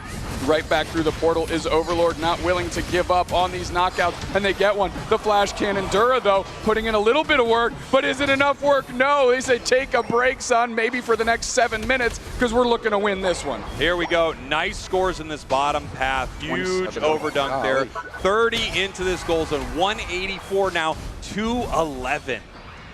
Okay, this is kind of in a similar position we were last game. You know, Revelation at this point in time had scored a few more points, but it's down, not out, right? Yeah. Revelation was able to get themselves together and execute through the finish line. They need to do the same thing. Luminosity Gaming, on the other hand, needs to find out how they can keep that pressure up and not allow them to reset here. Really nice portal there, able to send the Zoroark back through, get away from the damage from you. Regieleki being ripped apart by Revelation right now, but it looks like Luminosity is coming in, trying to get a secure right here. The overheat finds it. The Celestial, great work there, of course, coming through as now Trainers just looking for bodies. They want fights. Overlord used their Unite move to isolate Pikadiff. The portal is there, but the Grassy Glide says from Overlord, I'm going towards targets. I'm not going towards resets. There's another KO. Pikadiff goes down. 4 players down. Dispenza nowhere in sight. They don't want to step up and want that action because it's a KO streak of 2 for who else but Overlord. Yeah, massive fight for them, using these portals to head back through, get all of their healing. Hoopa can just create so many plays, whether it's with its Unite move that can bring the entire team to a location, or those hyperspace holes that are able to send your team back to base to heal, or to the top and bottom path through the goal zones. Truly the best macro Pokemon in the game, and I don't think that's ever going to change. No. Slash Can just ticked over to level 9, bringing in that Rings Unbound Unite move that you mentioned, you know, kind of go into the Hoopa Unbound with that big ring that portals everybody through at the drop of a hat. Yeah, and here we are, 246 to 11. I mean, if Revelation was heating up, Luminosity is shutting them down right now, putting them back in the freezer here. Lunier trying to get a KO here on Overlord, not able to slap them though. Yeah, now they're trying to collapse 4v3 on the 3 players of LG that have left themselves exposed. Oh, great Suicune Unite might buy enough time. Otter does go down, but now Curios has to run out themselves. They pop their Unite move just to be able to get out of dodge. So in exchange there, let's give up Otter, our experienced share support player, in lieu of getting everybody else out safely. 3:24 now, 2:11 at the 5-minute mark. Luminosity absolutely taking over this game, and they still have 2 tier 2 goal zones up.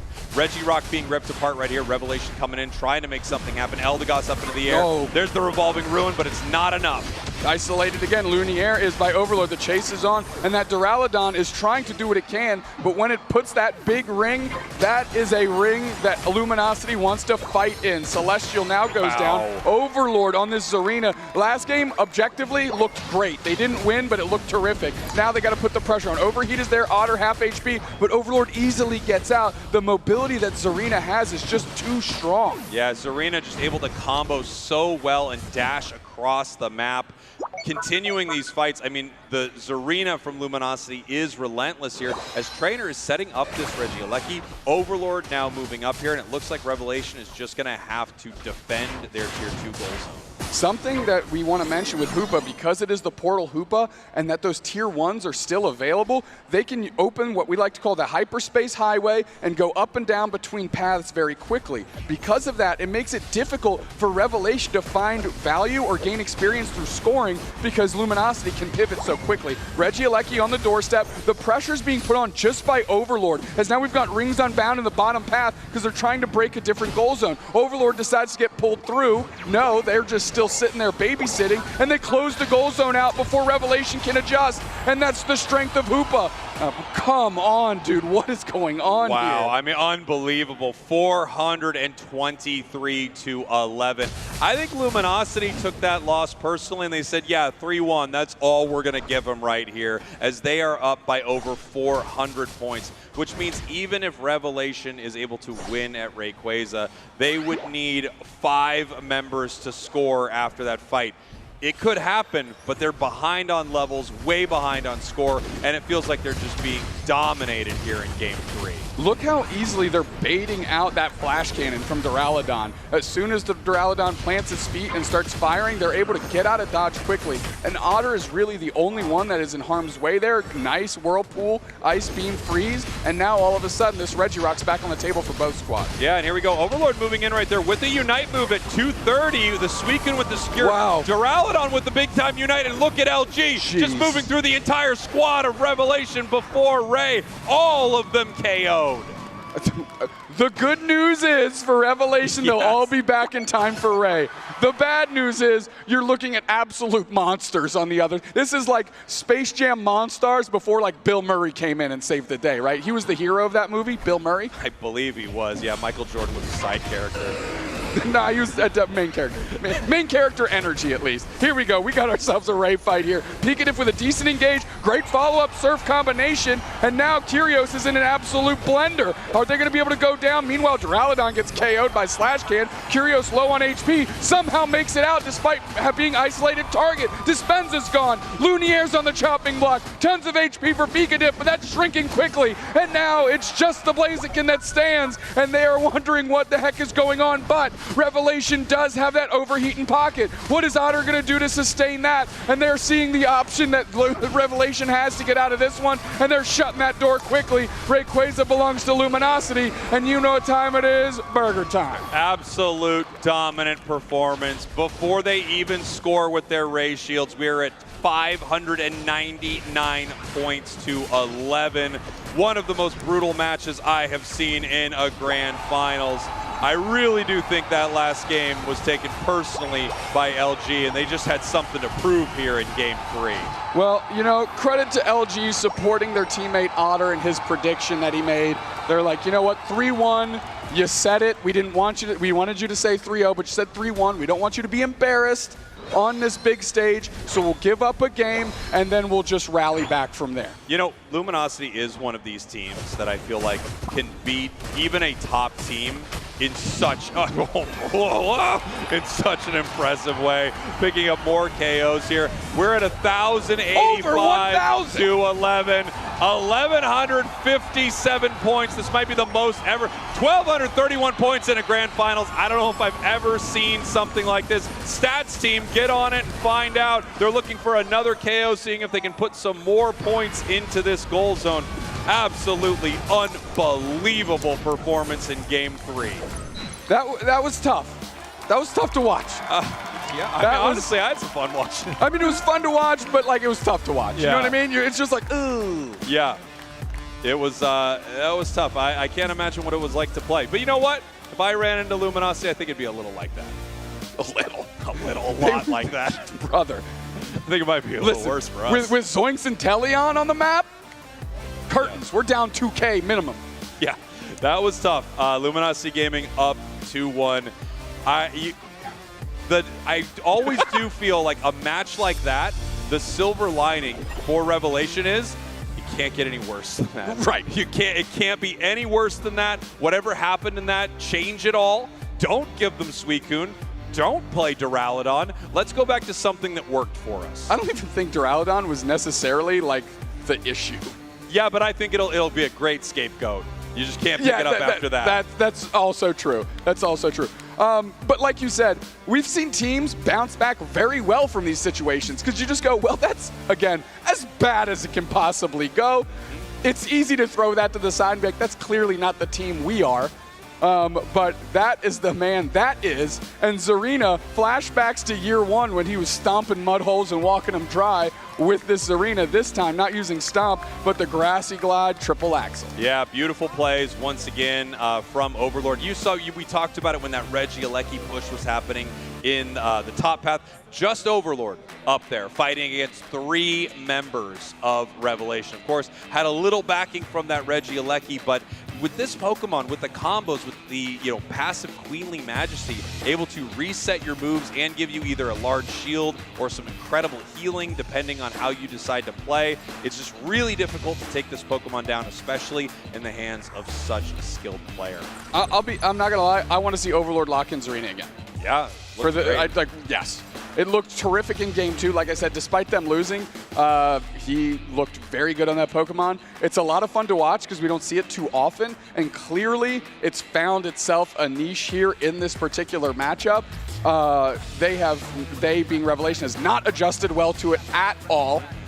So you know what? If I'm Overlord, I'm saying give me Zarina again because they are putting up legendary numbers with it right now. It feels like they were really missing out on that Buzzwole too. I mean, outside of Revelation. I feel like their Buzzwole was incredible in the games that we've seen from them here, and that might be a difference maker. I mean, when you have something that wants to stay there brawling your team, having an opportunity to isolate it, take it out of its combo, send it up into the air, bring it right back down with the smackdown. I mean, there's a lot you can do against a Pokemon like that with Buzz. Okay, so let's take a deep breath here. Let's try and help Revelation solve this mystery. Yeah. Like you said, Duraludon becomes an easy scapegoat. I don't necessarily think it was like the deal breaker here, like the reason they lost by any means. But you have to understand you've got changes to make, and that's objectively the easiest one to start with, right? Without question, I also think handing over the Suicune That's to wild Otter work. That was banana lands. You cannot do that. Little stat here on the screen, Luminosity Gaming 1 win away from being the NAIC 2025 champions. And of course, this would mean that they won LAIC, yes, EUIC, yes, and NAIC in a single season. Winning. That's all 3. That's all 3. That's all 3. We call that a three-peat in the business. The hat trick. Do we? Well, we do now. We do now. Okay, we definitely do now. They're going for I the feel like I three-peat can't stop hat trick. saying it now. They're going for the three-peat hat trick. Easy money. Can't stop saying it. No, at this point. I mean, it's actually it Sweeping feels the so nation. natural. It feels so natural. It feels because natural. it's so correct. Because we always called it that, and we always will. We always will. Here now, forever. Okay, Revelation, again, Duraludon gone. Buzzwole, you like to bring that back in. Obviously, take Suicune out of the equation. Yeah. So where do we go from here? And Luminosity Gaming says, yeah, we know how strong it is. We're going to ban Suicune. Are you crazy? Yeah. I'll let you pick that first. I can't believe you let us have that in game number 3 there. Now, if Luminosity Gaming's prediction is correct, they will be ending this series here in a 3-1 over Revelation. First pick over to Revelation. I'm curious to see exactly what they want to do. We could have a Psyduck, but no, they're going to steal away the Leafeon, play it themselves. I like this. This is 2 great picks for Luminosity, though. Absolutely. I really wanted to see Overlord on Zarina again, just because personally I would have enjoyed that, but Blaziken is very difficult to pass up. I mean, Overlord on Blaziken is amazing. And then, of course, Psyduck is one of those Pokemon that you kind of can't believe you're even getting in a draft. Yeah, it's so good. That good.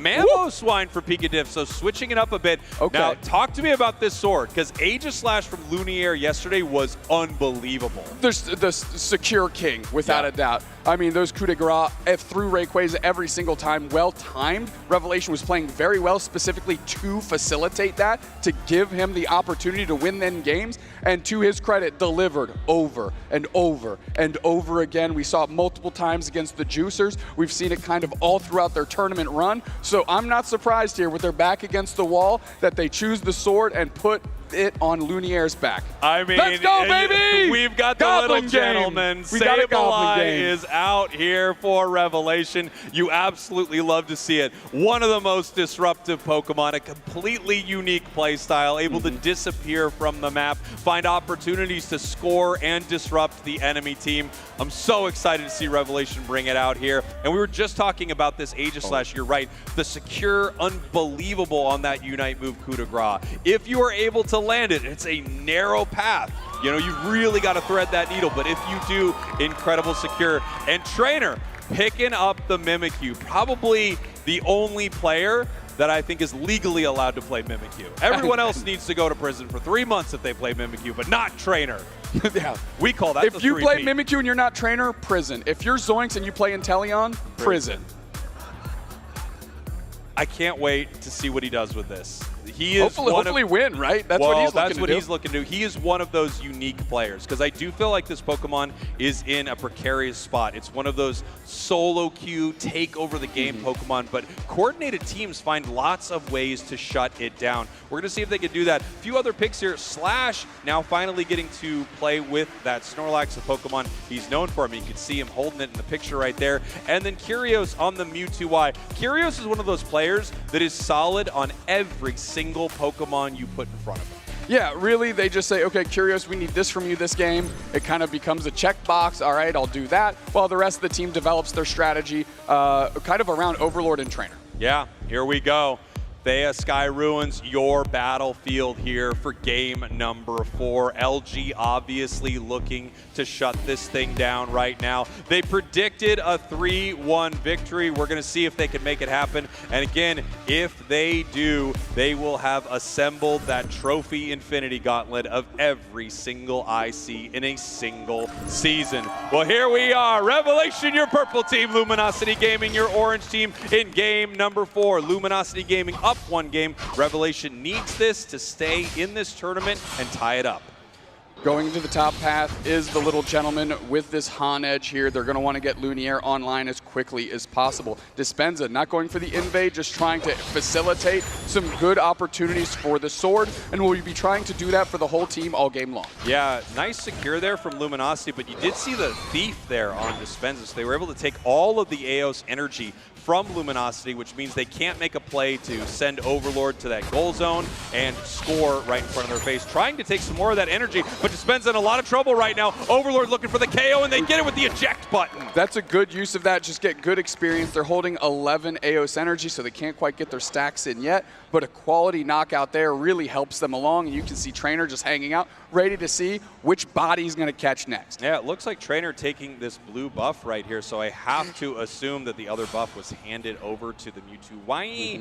And no, Mewtwo-Y heading up to the top. It looks like it was stolen by Leafeon. Over-pressurization here by both teams. 4v4 over the Swablu and Altaria. The pressure's on. Torchic gets a knockout on the Sableye. Dispenza goes down, and they're looking for more. No, they're content with one peel back, as now poor Overlord, despite having a couple knockouts, is still trying to reach level 5. Yeah, they really want to evolve here, looking for it right now, and they do in the face of Revelation. Sableye is back, but it could be going down just as fast. Nice big knockoff combo, trying to get a KO, and they don't, and Overlord somehow makes it out. Come on, the Duck and the Mewtwo working in tandem. The Psychic types read into the future and said, not Overlord going down today. Ooh, Overlord in some trouble right here. Leafeon moving up. He could look for a KO, but not able to dive deep enough to take Overlord down.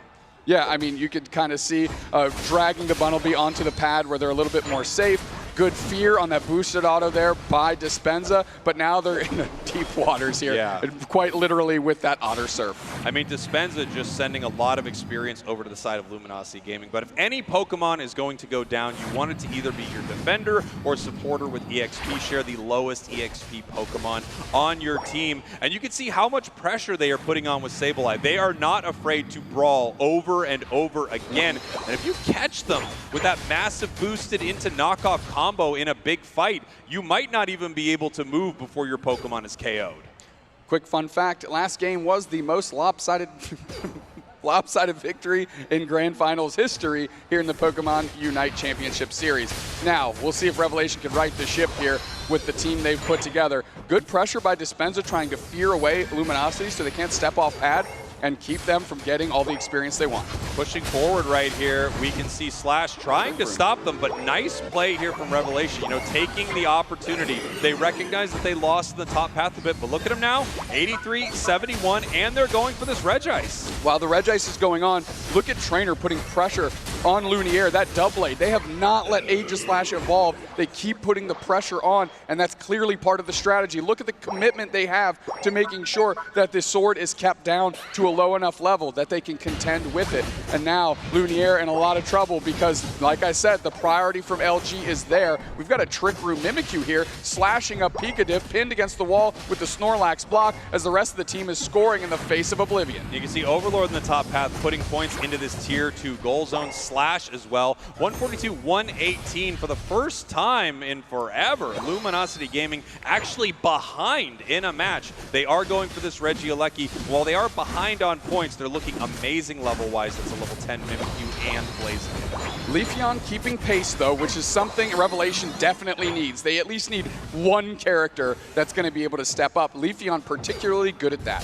Dispenza now hitting the Confuse Ray on Overlord, sending him over to the Mimikyu to do a little damage right here, as Revelation is going to need to try to defend against 5 members of LG. The block isolation attempt was fruitless, but the Mimikyu Unite rings true, as now all of a sudden Trainer's in a lot of trouble. Oblivion gets the knockout, Regieleki's on the doorstep, and they're putting the pressure on. Mew's on the chase, they want the Otter knockout, and they're coming through here. No, the Psychic pins them back, and now the Mega Mewtwo puts the pressure on and creates the space they need. Right back into the action is Lunier. Curios tries to get out, but they can't. Oblivion getting another one. Big time boosted attack there from the Mew, right? I mean, it does so much damage, even more damage the further away you are on Mew, and you charge it up just by using your moves and hitting your opponents.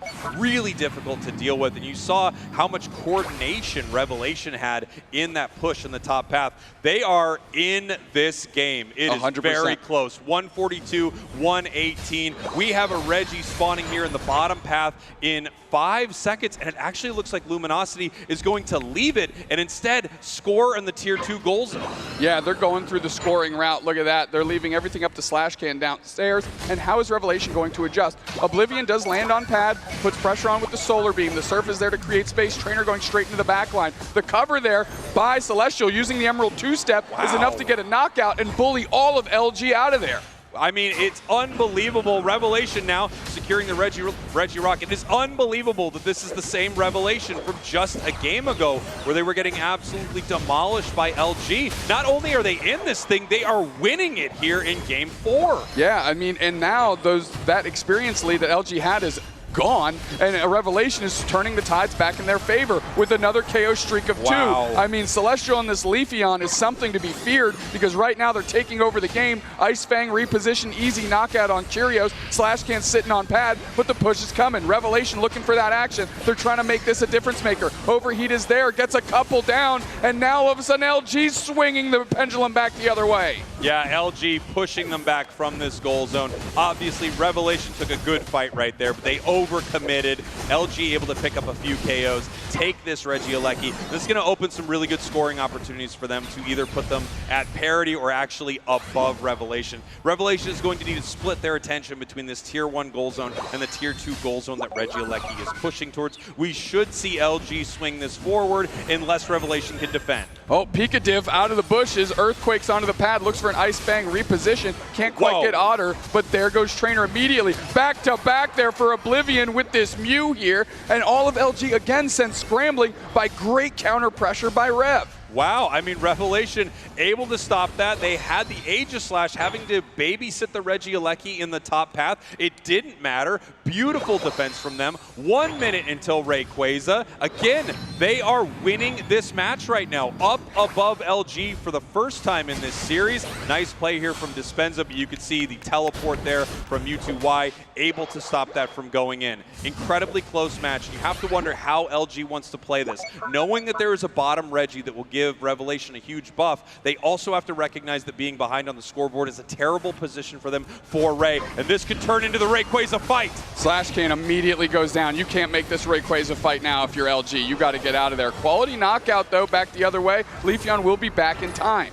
Yeah, Leafeon will be back in time, but Regirock going down here to Luminosity Gaming, really turning this moment around. Big play for them. Those defenses are going to help them immensely, especially for Otter, right? If Psyduck wasn't already difficult to deal with, now they have to deal with it with a massive special defense and defense buff. 2 minutes on the clock, could be the last Rayquaza of our tournament. LG behind. Revelation in the commanding position right here. They don't need to be the ones to make the big play. Just trying to get some information, find out exactly where members of LG are, hitting the Confuse Ray on Trainer, and we now get to see however LG wants to play this fight. Okay, look at that. Slash sussing out where Pikatif is, goes for the Heavy Slam, creates separation. Pikatif going for an engage. We've got the backdoor Emerald two-step chase. Celestial gets eaten up by the Mimikyu Unite. We're going for it now. Mewtwo Unite comes out as well. Pikatif springs over the top here, but the pressure continues. Coup de Grace is not going to knock out, but Trainer does go down. Let's see how these exchanges continue. Dispenza in the back line, they're trying to make a difference. 2 players down now for Revelation. Luminosity Gaming's on the chase, and Luniere goes down as well. It's just Pikatif with almost everybody on LG pivoting to the middle. They have the best secure tool on the field right now, in the fact that Overlord still has Overheat. Pikatif looking for an opportunity to get in. Rayquaza's getting shrunk down real low. It's on the back of Overlord, the best player in the game. The Overheat is there. The Overheat secures. Luminosity Gaming is going to go scramble to score. They've got a ton of shields. You talk about your book of Revelations. Well, the book of Luminosity Gaming says, we just whooped your... I think they cut you off, Doomstacks. 142, 398 with 35 seconds left. It doesn't look like there is anything Revelation can do. The prophecy from Luminosity, a 3-1 victory as LG wins LAIC. LG wins EUIC. LG wins NAIC. They have assembled the Infinity Gauntlet of trophies here as they take their pose in the center of Thea Sky Ruins. One of the best to ever do it, Luminosity Gaming!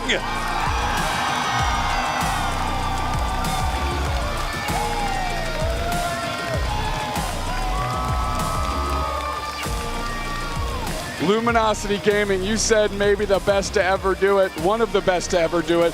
I think it's really safe to say the best to ever do it with an exclamation point.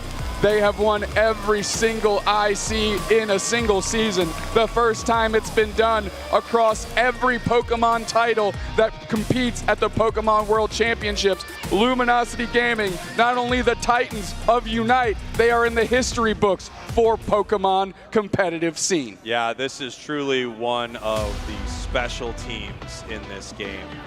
They are legendary players. Seeing small shakeups throughout the years, but staying on top as some of the greatest to ever do it. An amazing run there by Revelation. Yeah. I think they took LG to one of the most difficult grand finals we've actually ever seen them have. I mean, LG won Worlds 3-0. So that was really impressive. That was an incredibly close game number 4. Amazing game 2 for Revelation. And what a Cinderella story for them. Walking into this event, the final stretch, without the invite to Worlds. And I do think they're a team that is very much deserving of that after we've seen them play here in the grand finals. But it can't be overstated. Luminosity Gaming is a unique force in Pokemon Unite. They are the best team to ever play the game. Revelation, you mentioned their run, miraculous. I want everybody to not lean on that third game as an indictment of the quality of this Revelation team. Yes, that was a lopsided victory for LG in that moment, but you cannot understate the performance that they put on, not only this weekend, but in that game 2. And the bounce back from that big loss in game 3 to being in charge going into Rayquaza in game 4. Unfortunately, across from them was LG, and they don't miss those opportunities too often. They gave them one, they took it, and took the victory along with it. I mean, what a team of superstar players, too. Like, every single one of them, one of the best in their role. Not only that, though, the way they play together, the way they gel as a squad is just incredible. As we are taking a look at Kello and Kyrgios up on the main stage, about to give an interview for this squad. I mean, what an amazing team. What a run. I don't know if it will ever be matched. You know what? You're right. I don't think it'll ever be repeated again. This is a very special team here. Let's go down to our interview on stage. Kello and Kyrgios, take it away. Here we are, folks, your winners of the North America International Championship, Luminosity Gaming. Let's hear it once again. Now we have Kyrgios here for an interview. I mean, coming off that set, it ended up being a 3-1 victory. Otto ended up making a prediction that, well, hey, they're the prophet. It came true. How does that feel? Yeah, it feels super good. I think we're really ready for them, but they actually put a pretty good, strong performance. I was pleasantly surprised by, a little bit of closer of a grand final. Even the last game was a little close in the fight as well. So yeah, I was just super excited to be able to play them. Super excited. It was a super exciting set to watch. But this season, Luminosity Gaming, EUIC, LAIC, NAIC, how does it feel to have made Pokémon history by winning all 3 ICs this season? Yeah, it feels amazing to kind of leave a legacy that I think no other team will be able to replicate. And yeah, there's only one thing left. We all know what it is. Well, I wonder if you can guess what that one thing is. Anaheim, California, Worlds 2025. Are you excited? I mean, obviously you'd be excited, right? But how are you feeling heading into Worlds after today's performance? Yeah, I'm definitely looking forward to Worlds. Obviously, Worlds will have a lot more teams from different regions, so it'll be definitely a different game than NAIC, but super big win here, morale booster for sure. And yeah, I think coming off this win, we'll definitely be really hyped to keep on preparing for Worlds, and definitely look forward to getting our revenge against the East as well from ACL. Do you have a biggest contender that you are preparing for Worlds? I definitely want to run back against Alter Ego, I won't lie. I want to be able to play them again, get revenge. And yeah, I also want to play Zeta Division from Japan as well. Okay, thank you so much, Kyrgios. Now, final question, are there any thank yous, final shout outs that you'd like to give to the folks in the crowd or at home watching? Yeah, thank you so much to everybody, all the fans, really appreciate everybody. Also, my parents are in Korea right now. I think they're watching as well. So yeah, thank you guys, Mom and Dad. Always got to thank Mum and Dad there, but once again, give it for Kyrgios and Luminosity Gaming, your North America International Champions! Woo!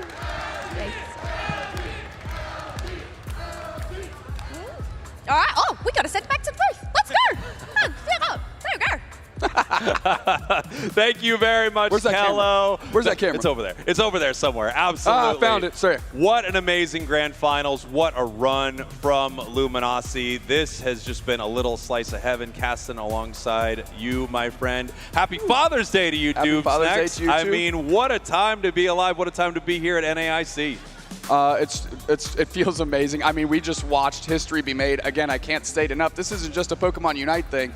This is a competitive Pokemon thing. So the legacy they're leaving is not a mark on this game, but a mark across all of the titles now, and giving every competitor of every game something to strive for, to be put on top of that pedestal with them as well. And thank you for the Happy Father's Day. Happy Father's Day to you. And of course, Happy Father's Day to all the Poke Dads out there. Yeah, I mean, what a series. This has been amazing. If this is your first time watching Unite, this is a great time to get into the game. We just had Al Creamy release in the game, Galarian Rapidash, Dark Darkrai. We have Latios and Latias coming for Anniversary, which is going to be amazing. So if you haven't checked it out, I would recommend you hop into it right now. And a huge shout out to the Unite community. They show up for this game at every single IC, and it is unbelievable here. So shout out to you all. Yeah, the support, the constant cheers, just always showing up and making this something special, and the feeling for the players something special while they're on stage. Luminosity Gaming, of course, the champion, but why don't you walk us through how we got there? I mean, take a look at this here. Luminosity Gaming coming in, taking down Worlds Qualified Team Stamina 2-0, taking down Peru Unite 3-0. This was the team they had to beat in the grand finals at EUIC, dispatched them easily in those semifinals. Then running into Revelation, only dropping one game throughout this entire tournament. It was to them as predicted by Otter. And then if you take a look at Revelation down there, I mean, what an upset team going on a legendary run, stopping Daybreak from getting their spot to Worlds, and then running into the Orange Juicers, looked at as one of the best teams in North America, right there with Luminosity. I think a lot of people would have thought you would see them square off in the grand finals. Revelation made sure that did not happen, taking them down 3-0, which is probably their most impressive thing they've done in this tournament. Also beating the Nouns regional champion from EU 2-0 in the group stage. What a run for this squad. Yeah, we've said it before, we'll say it again. NA uniquely competes against itself very, very strongly. So the 5th qualified team out of NA is the only team to take a game off of LG in the finals, and I don't think that's a mistake. NA is a very collectively strong region right now. You gotta love when a team wins with a commanding enough victory that they can make it to the center of the map, you know, throw their recall animation, see those poses out there. And I really do think, I mean, Luminosity has left a legacy on Pokemon. I don't know if anyone will be able to do it. Pokemon just getting bigger and bigger and bigger every event, every year. Every time you look at it, more and more players are signing up. And somehow they were able to clear all of those fields, win every international competition of the year. Amazing. Incredibly, incredibly well done. Luminosity Gaming, obviously you have to think, is the #1 team in the world right now going into the World Championships.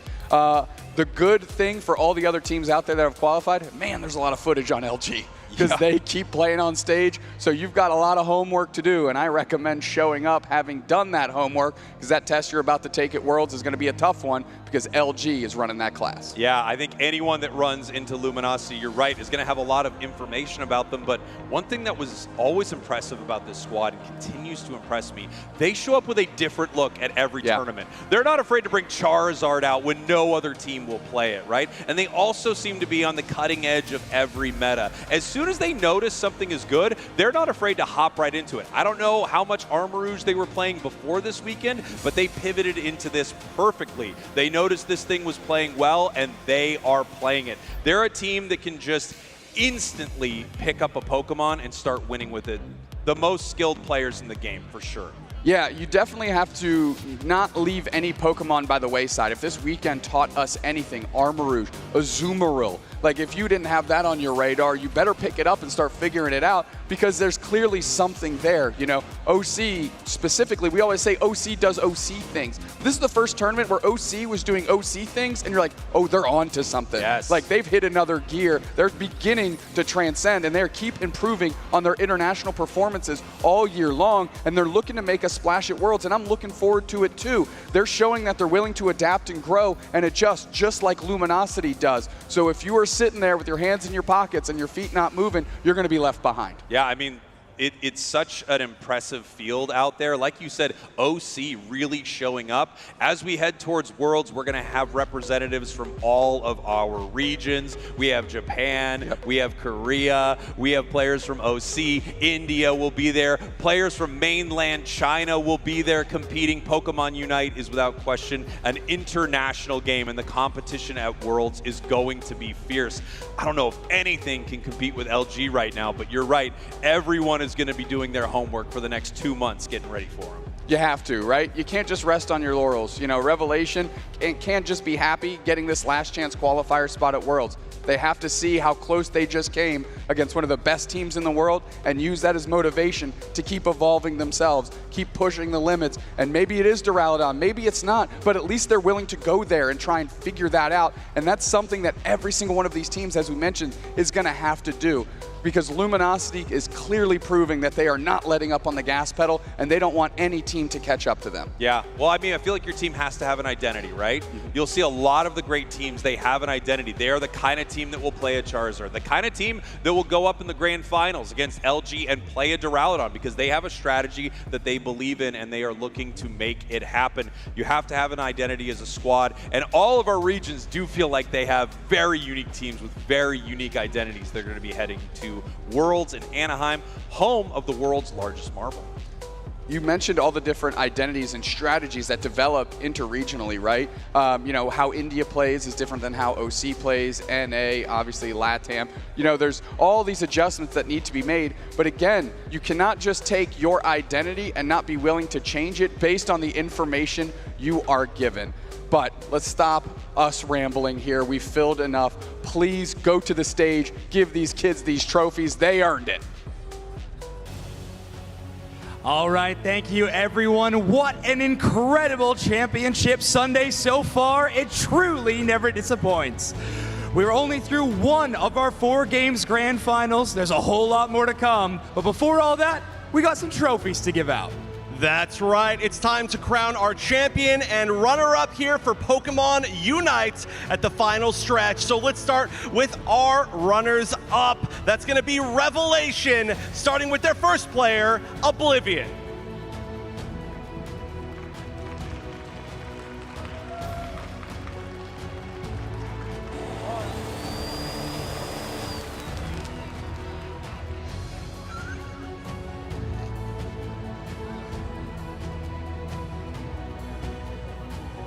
Coming up next, Pikadiff.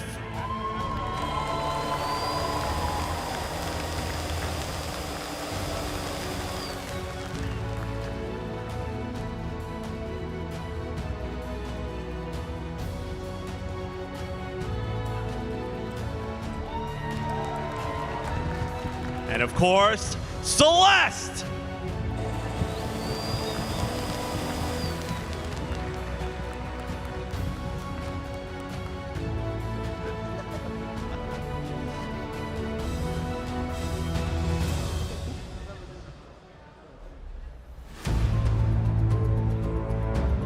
And coming up next, Dispenza!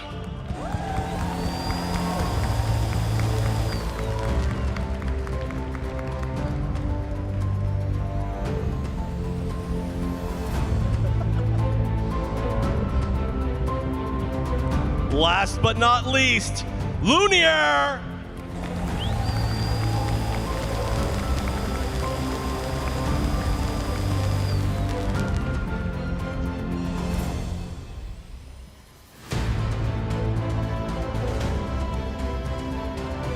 Let's give a hand for your finalists, Revelation.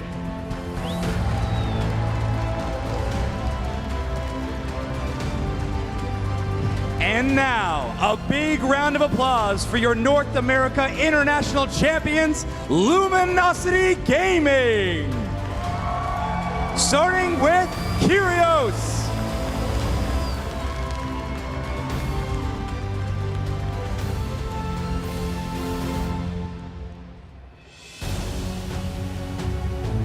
And Slash.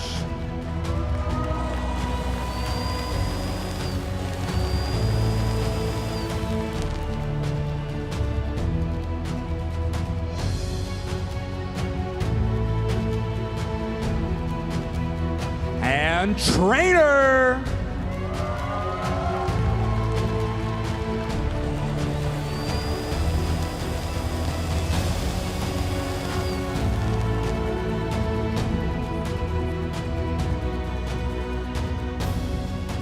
Otter.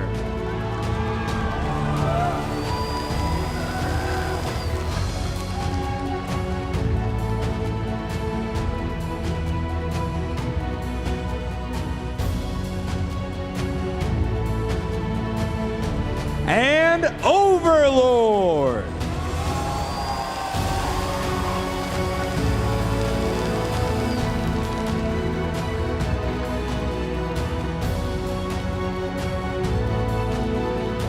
your champions, LG.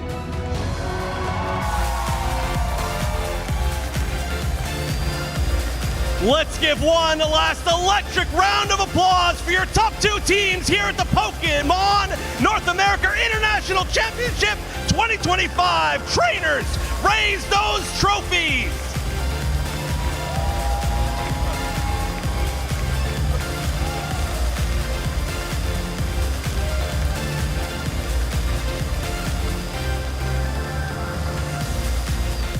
We can't thank all of you enough for the overwhelming and loved support that you have showed Pokemon Unite this weekend. The moments like these are special because of all of you in the community. And of course, share your favorite moments with hashtag PokemonNAIC. If you want to catch any of the broadcasts, go to Pokemon.com/broadcast. And of course, if you want to relive any of these history-making moments, you can always see the VODs on Twitch and YouTube. With our Pokemon Unite International Champions crowned, the excitement doesn't stop here. Next up, we got Pokemon GO with the Winners Finals, Losers Finals, and the Grand Finals. So a huge thank you from all of us here with Pokemon Unite, but let's send it over to Jim and Martine as they take it away for Championship Sunday for Pokemon GO.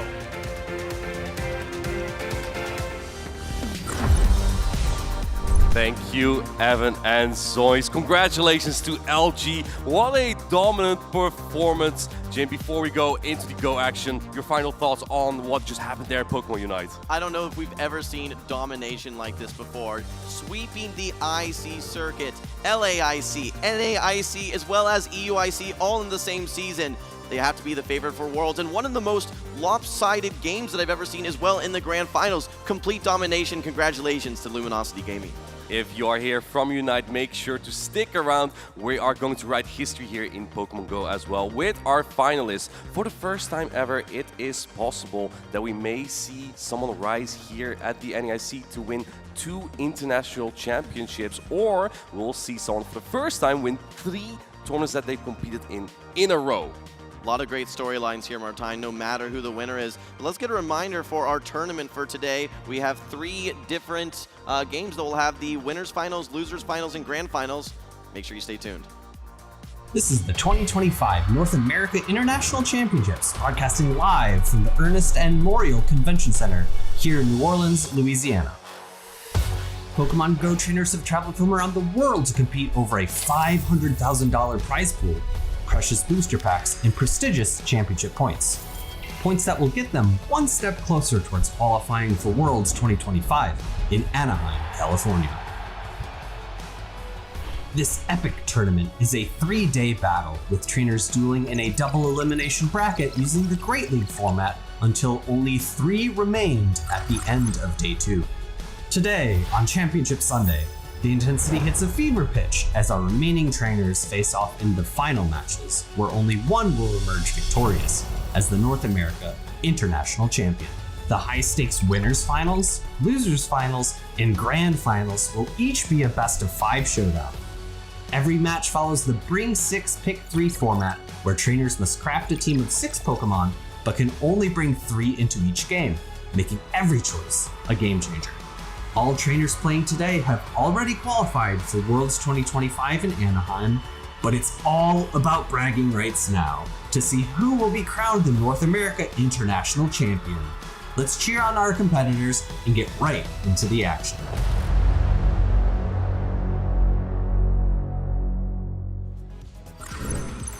All right, we are so excited to see who is going to be crowned our 2025 Pokemon GO North America International Champion, and we have some incredible storylines for each of these individual trainers. Let's take a look at the bracket, though, and see how we got to this point. These trainers have come from so far and not dropping a single matchup here. Patoman, the reigning 2025 EUIC winner, has made it yet again to the winners final, and Elam has won the 2025 Toronto and Atlanta regional championship. He still is undefeated since those regional championships made it also to the winners finals here. Yeah, he's absolutely on a roll, and Patoman trying couple things, trying to become the first out-of-region IC winner and also trying to win 2 international championships in 1 season. But don't forget, also on the loser side of the bracket, we have the 2023 Pokemon GO World Champion. It's Axon. He has looked nearly unstoppable. One of the closest winner semis that we saw earlier. He has been playing nearly flawlessly, and he's awaiting the loser of the winners finals, currently in the losers finals. The only trainer to have been able to defeat its Axon was Ilum, waiting on that winners finals, and possibly we may see a rematch between those trainers. In fact, those trainers have very identical teams. One of the standout Pokemon from its Axon was that Araquanid, making that resurgence since Bug Bite, a fast attack in Pokemon GO, has been buffed. We see many more of those Bug-type Pokemon this season. Absolutely. Well, let's take a look at what's at stake here. It's not just the title of champion. You can see some cash prizes here for winning an international championship. First prize is actually $5,000, second place $3,000, and third place $2,000 more time. Meaning that these 3 trainers have at least secured $2,000, many championship points and booster packs, and of course, the trophy that you can win at an international championship. Yeah, and taking a look at Championship Sunday, just to set the stage, again, we will have Pokémon there on the left with one of the more iconic teams that we've seen. Some incredible Pokemon like the Shadow Scizor, the Shadow Kanto Marowak, and the Greninja. He's going to be facing off versus Elam. And again, the loser of that match will drop down to losers finals to face off versus its Axon. And remember that these are going to be a best of 5, so a lot of action that we're going to have today. The winner of that losers finals will yet again face against the winner of the winners final. If Batman would be able to win here, then Azumarill has been on the winning team on every international championship this season. Azumarill, one of the best Pokemon here, but we'll see how these trains are going to utilize them, because again, this is a new meta and it's the only time this meta is played before the World Championships, making this an extremely exciting tournament for many competitors. Yeah, absolutely. What I love specifically about Pokemon's team is that he has kind of a mixture of the old meta and the new meta. He has the Shadow Kanto Marowak and the Azumarill Mandibuzz, mixed with Pokemon like Greninja, Pokemon like Shadow Scizor, that are a bit newer and we're seeing make big splashes here in New Orleans. And if you are from Pokemon Unite, there's a little bit of a comparison with the fast and the charge attacks that we have here in Pokemon GO. You'll see that in this current meta, there's not a lot of fast attack pressure actually, and Pokemon does have that. So in Unite, you have those special attacks. Here we have charge attacks. Use the fast attacks to keep charging up, and that is something that Batman has. He has those fast attacks that just deal a lot of damage by themselves. He doesn't need those special / charge attacks, really. Yeah, he's trying to play the game that he wants to play. He's trying to take control early with that fast attack pressure, not let anyone dictate switch advantage. He's saying, I'm going to force my way through these matchups. I'm going to get the alignment that I want, and I'm going to make sure that I'm the one in control, not my opponent. And of course, his Axon is waiting in that losers finals, the 2023 World Champion. Before he reached that World Championship title, he actually won Portland that season as well. He did that this season too. A little bit of foreshadowing here. And it's Axon, of course, after winning a World Championship, something I really respect about him. He became a content creator, so he has a lot of fans here in the crowd and in the chat rooting for him. He's also known by his fan base as Master Axon. Master Axon indeed. Well, there's a lot of great reasons to be watching the stream here this Sunday. Not only to see who's going to be our 2025 Pokemon GO North American International Champion, but we have drops going for all of our games as well. Martijn, walk us through the Go drops. This is Mandibuzz, and Mandibuzz is the Pokemon that Batman had used at the Europe International Championship to win there. He's actually using this same Mandibuzz at the North America International Championship, a Pokemon that is still meta, and then you also get that Elite Charge TM with it. Yeah, absolutely. I think that Elite Charge TM is one of the more rare items within the game, so make sure that you guys have your accounts linked. You're watching the Twitch broadcast, gotta watch for at least 30 minutes so you can get that exclusive Pokemon and exclusive items. And here we have also rewards for the trading card game live. Receive special illustration rares in-game. Team Rocket's Giovanni and Ethan's Adventure. Make sure that you get all of these by redeeming it from the Twitch drop champs. Yeah, that is for the TCG live game. Use code NAIC25. Well, it was just on your screen there. Make sure you guys keep watching, though. There's actually special Ogre Pawn items as well that you guys can get. A lot of opportunities for trading card game fans, whether you're playing in person, whether you're playing in live. Make sure that you're watching these streams. And then finally, we also have drops for the video game. Name a more iconic duo than Wolf's Incineroar and Wolf himself, of course, winning the largest tournament to date back then, the 2025 Europe International Championship. And if you saw his speech, it's still so memorable. So many trainers had come, but it wasn't enough. Yeah, great speech, great Pokemon, great hair, of course, as well. Everyone loves watching Wolf, and I cannot wait to see VG a little bit later in the day. That will be to close out Championship Sunday. Of course, we have Go now, and make sure that you catch all the action on this channel right here, twitch.tv/Pokemon, and you can catch all the action of the games on Pokemon.com/broadcasts. All right, well, we're super excited for the battles to get started here, but before the battles start, let's go ahead and kick it to Butters. He's got a special interview. Thank you so much, Jim, for Pokemon Go. It's about time to get this Championship Sunday started, but first, let's see who is going to be in the winners finals. Come on out, trainers. These two trainers have been some of the most dominant in the 2025 season. Of course, we have Pokémon, we have Elam. Elam able to win 2 regionals in a row in his last 2 performances to get to this point. Paddleman is our reigning international champion. He won the European International Championships before coming here today, and I believe we got an interview with these trainers, so come on out, trainers, Elam and Pokémon. Let's talk about how it's gonna be in these winners finals.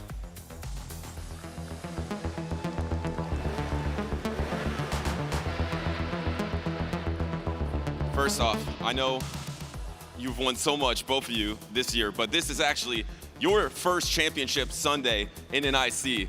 How are you feeling, Elam? I'm feeling very nervous, but excited. Patamon, this is your second straight Championship Sunday. How are you feeling? I'm feeling really confident. I really hyped for this final, and yeah, I'll do my best. All right, and Elam, almost 2 years ago, you got second place in Baltimore. You then top cut 10 times, but were not able to get over the hump. Now you've won 2 regionals in a row. It seems like you can't lose. What has changed for you? I'm just more confident in myself, and I trust my gameplay, and I'm here nowadays, so yeah. All right. And last question for you, Patamon. You could be the first ever trainer to win 2 international championships. You could also be the first trainer to win back-to-back, which I don't think will be beaten anytime soon. But another key one is you could be the first trainer to come as an outside region and win an international championship. Which one is most important to you? I mean, I came here to try my best and try to take the title, so that's all. And then obviously I wanna say congrats to Elam because getting here, I know it's really hard to get here, so I hope we can enjoy the final. Let's see which one of these trainers is gonna make it to those grand finals. Let's head on over to the game station and let's go back to the casters to get this underway. All right, thank you, Butters, and congratulations again to Elam as well as Patamon for making it to Championship Sunday. We are super excited to see their battles, and again, 2 very different teams. When we look at Elam's team, realistically, this is the new meta that we're seeing evolve right before our eyes, whereas Patamon has a little bit of a different flavor, maybe something more iconic of the European region, Martijn. It used to be trainers like Out of Pocket, our previous NAIC winner, to set the stage for the new meta. And now it's looking like it's going to be these trainers showing us how it's done. The Dena, Dusclops, Shadow Drapion, Pokemon that have become meta now in the Delightful Days meta. And these trainers are going to show us how it's done in this winners finals best of 5. That's That's totally right. And what's so exciting here is that so many of these Pokemon have been recently buffed or recently altered, getting access to new fast attacks, new charge attacks, maybe even having some of their attacks buffed in some cases. So it's going to create a lot of unpredictable matchups, and I can't wait to see it unfold here before our eyes. I think for Patoman, that Mandibuzz, the Pokemon that you can get from the Twitch drops has been so important for him to tackle many of those ground-type Pokemon. Plus bulk, the defensive stats combined with HP is so important in Pokemon Go. Many of these trainers opt, in fact, for a Pokemon with a low attack, high defense and HP. It allows them to take more charge and fast attacks, get more attacks off themselves potentially, and that's really been crucial what we've seen here. However, if you have a higher attack on these Pokemon, we don't see a mirror match here, but we saw that with Elim versus Axen yesterday. The Pokemon that has a higher attack wins the charge attack purity tie. That is the moment that both Pokemon get to the same charge attack, and it can be so decisive for the entire game. Yeah, that was the defining moment in that winner's semis with its Axen versus Elim. If you recall, charge attack priority was what determined the outcome of that Game 3 that launched Elim here into the winner's finals, and its Axen down into the loser's finals. Now, one of the Pokemon we need to keep an eye on, Martine, is going to be the Shadow Scizor. I think it's been maybe one of the biggest storylines so far for NAIC. When we look at Elim's team, there's only one Pokemon that resists those bullet punches. So he's going to have to figure out a strategy for how he takes it down. That Pokemon is going to be the Golisopod. The problem is Golisopod has the fast attack Fury Cutter. And which typing is that, Jim? That's Bug. That's Bug typing. Yeah, Bug typing is going to be resisted, by the way, for Shadow Scizor. So that's going to be a very interesting matchup to see play out. They pace the charge attacks the exact same rate as well. However, like I talked about that charge attack purity earlier, Scizor has one of the highest attacks in the current meta game. So it is such a threat and a Pokemon that we're likely going to see a lot of shields being used on from Patoman should he decide to bring out that Scizor. I do expect it to come out combined with the Mandibuzz, because Mandibuzz doesn't need to use the Protect Shields. We've talked a lot about ground-type Pokemon, and I think Diggersby may be one of the best Pokemon that we've seen throughout this entire tournament. But keep in mind, Patoman not running the Diggersby, running a different ground-type Inadequates. That is the Shadow Kanto Marowak with the fast attack Mud Slap. Diggersby doesn't have a lot of fast attack pressure. Marowak, on the other hand, has a lot of that, so you'll need to be very secure and precise in where to put your Protect Shields, because if you use them too late, Marowak might just fast attack you down, and you cannot use Protect Shields on fast attacks. Well, keep in mind, only one ground resist on Elim's team as well. It's the same Pokemon that's resisting those bullet punches. It's that Golisopod. We've seen so many games from Patoman where he's running that combination of Shadow Scizor plus the Shadow Kanto Marowak. That's going to be a lot to put on the shoulders of that Golisopod. Can that Golisopod be the carry for Elim, or is he going to have to figure out a more flexible strategy? It really comes down to what Patoman is going to predict here. Of course, you don't want your Mandibuzz under the Den, but you also don't want the Den on the Shadow Marowak, so it might really come down to which Pokemon is going to win which matchup in this winner's finals. When we look at safe Pokemon for Elim, Dusclops has been one of the safest Pokemon in the meta. There are two Dark types on the side of Patoman, though. However, Mandibuzz not quite as strong into Dusclops as we've seen in the past. Right, we see regular and Shadow Dusclops all over the field. Not in this particular match, but we've seen it yesterday, and I believe that Axen also has a Dusclops. Because Mandibuzz mostly outputs flying type damage, Dusclops can actually hang in quite well. But why? Because it's a ghost type Pokemon. That is because it also has Ice Punch as the secondary charge attack for ice coverage. That deals super effective damage into Mandibuzz, and that's why Dusclops can hang in quite well in that match. Yeah, it's going to be exciting to if we end up seeing that matchup play out. Another Pokemon I'm super excited for, though, is the Cradily, able to hit super effective into the Lapras, super effective into the Diggersby, super effective fast attack damage into the Den. It's a Pokemon that's going to have some struggles in certain matchups, but if you get the right alignment, it could be a sweeper for Patoman. I think it's actually one of the most important Pokemon for Patoman, combined with that Mandibuzz to tackle the compositions that Elim can bring in. From Elim, we saw a lot of Lapras and Shadow Drapion, an iconic core really from last season, Pokemon Go season as well. Two Pokemon that cover each other so well, and here we see the accomplishments of these trains. Walk us through it, Jim.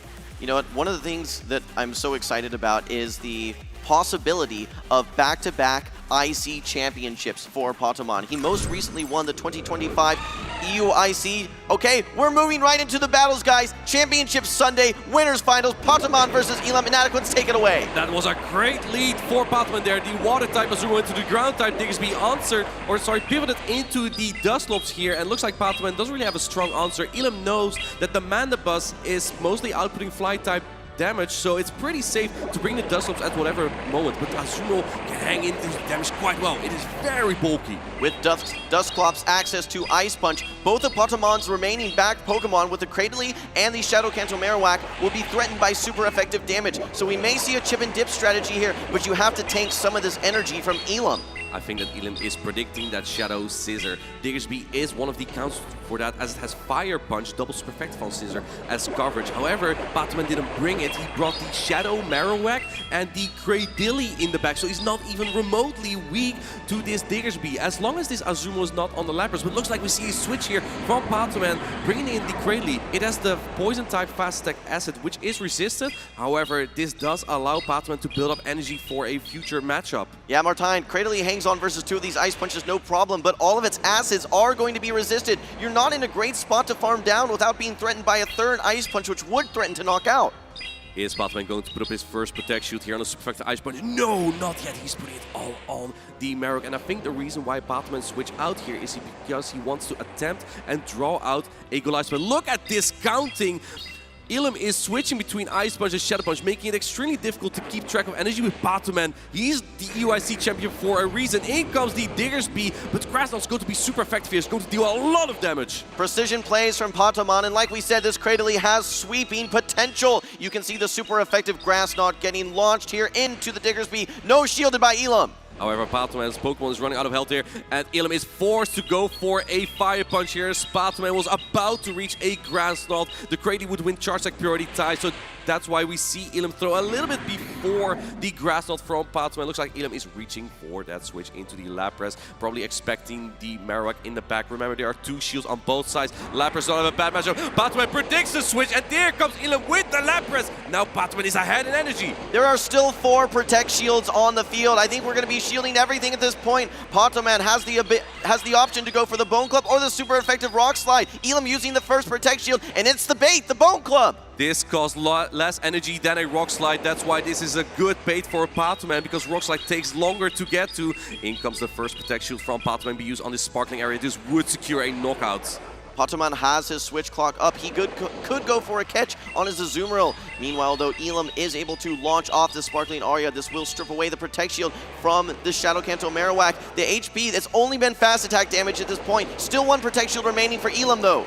And let's see, going for another Bone Club here. I believe this is a Charge Attack priority tie. The Marowak was a little bit slower with its Mud Slap there. This is going to knock out the Marowak, and then there's only the Azumarill remaining. That's right, visible confusion from Potamon, thinking wanted to get that Bone Club off. Unable to do so, however, Elam now in the driver's seat. Just needs to get this Azumarill off the field. Still has his Protect Shield up and ready to go. He is building up a ton of energy. Just needs to get this final charge attack off, and there it is. There's still the Diggersby in the back as well for Elam. This Sparkling Area is going to take out the Azumarill. That would be the first win for Elam, but I think that Batman is going to talk a little bit to the judge, see what happened there in the match between the Marowak and the Lapras, because that Marowak was a little bit slower than it should be. As it stands currently, game number 1 goes to Elam. Keep in mind, this is a best of 5 winners finals.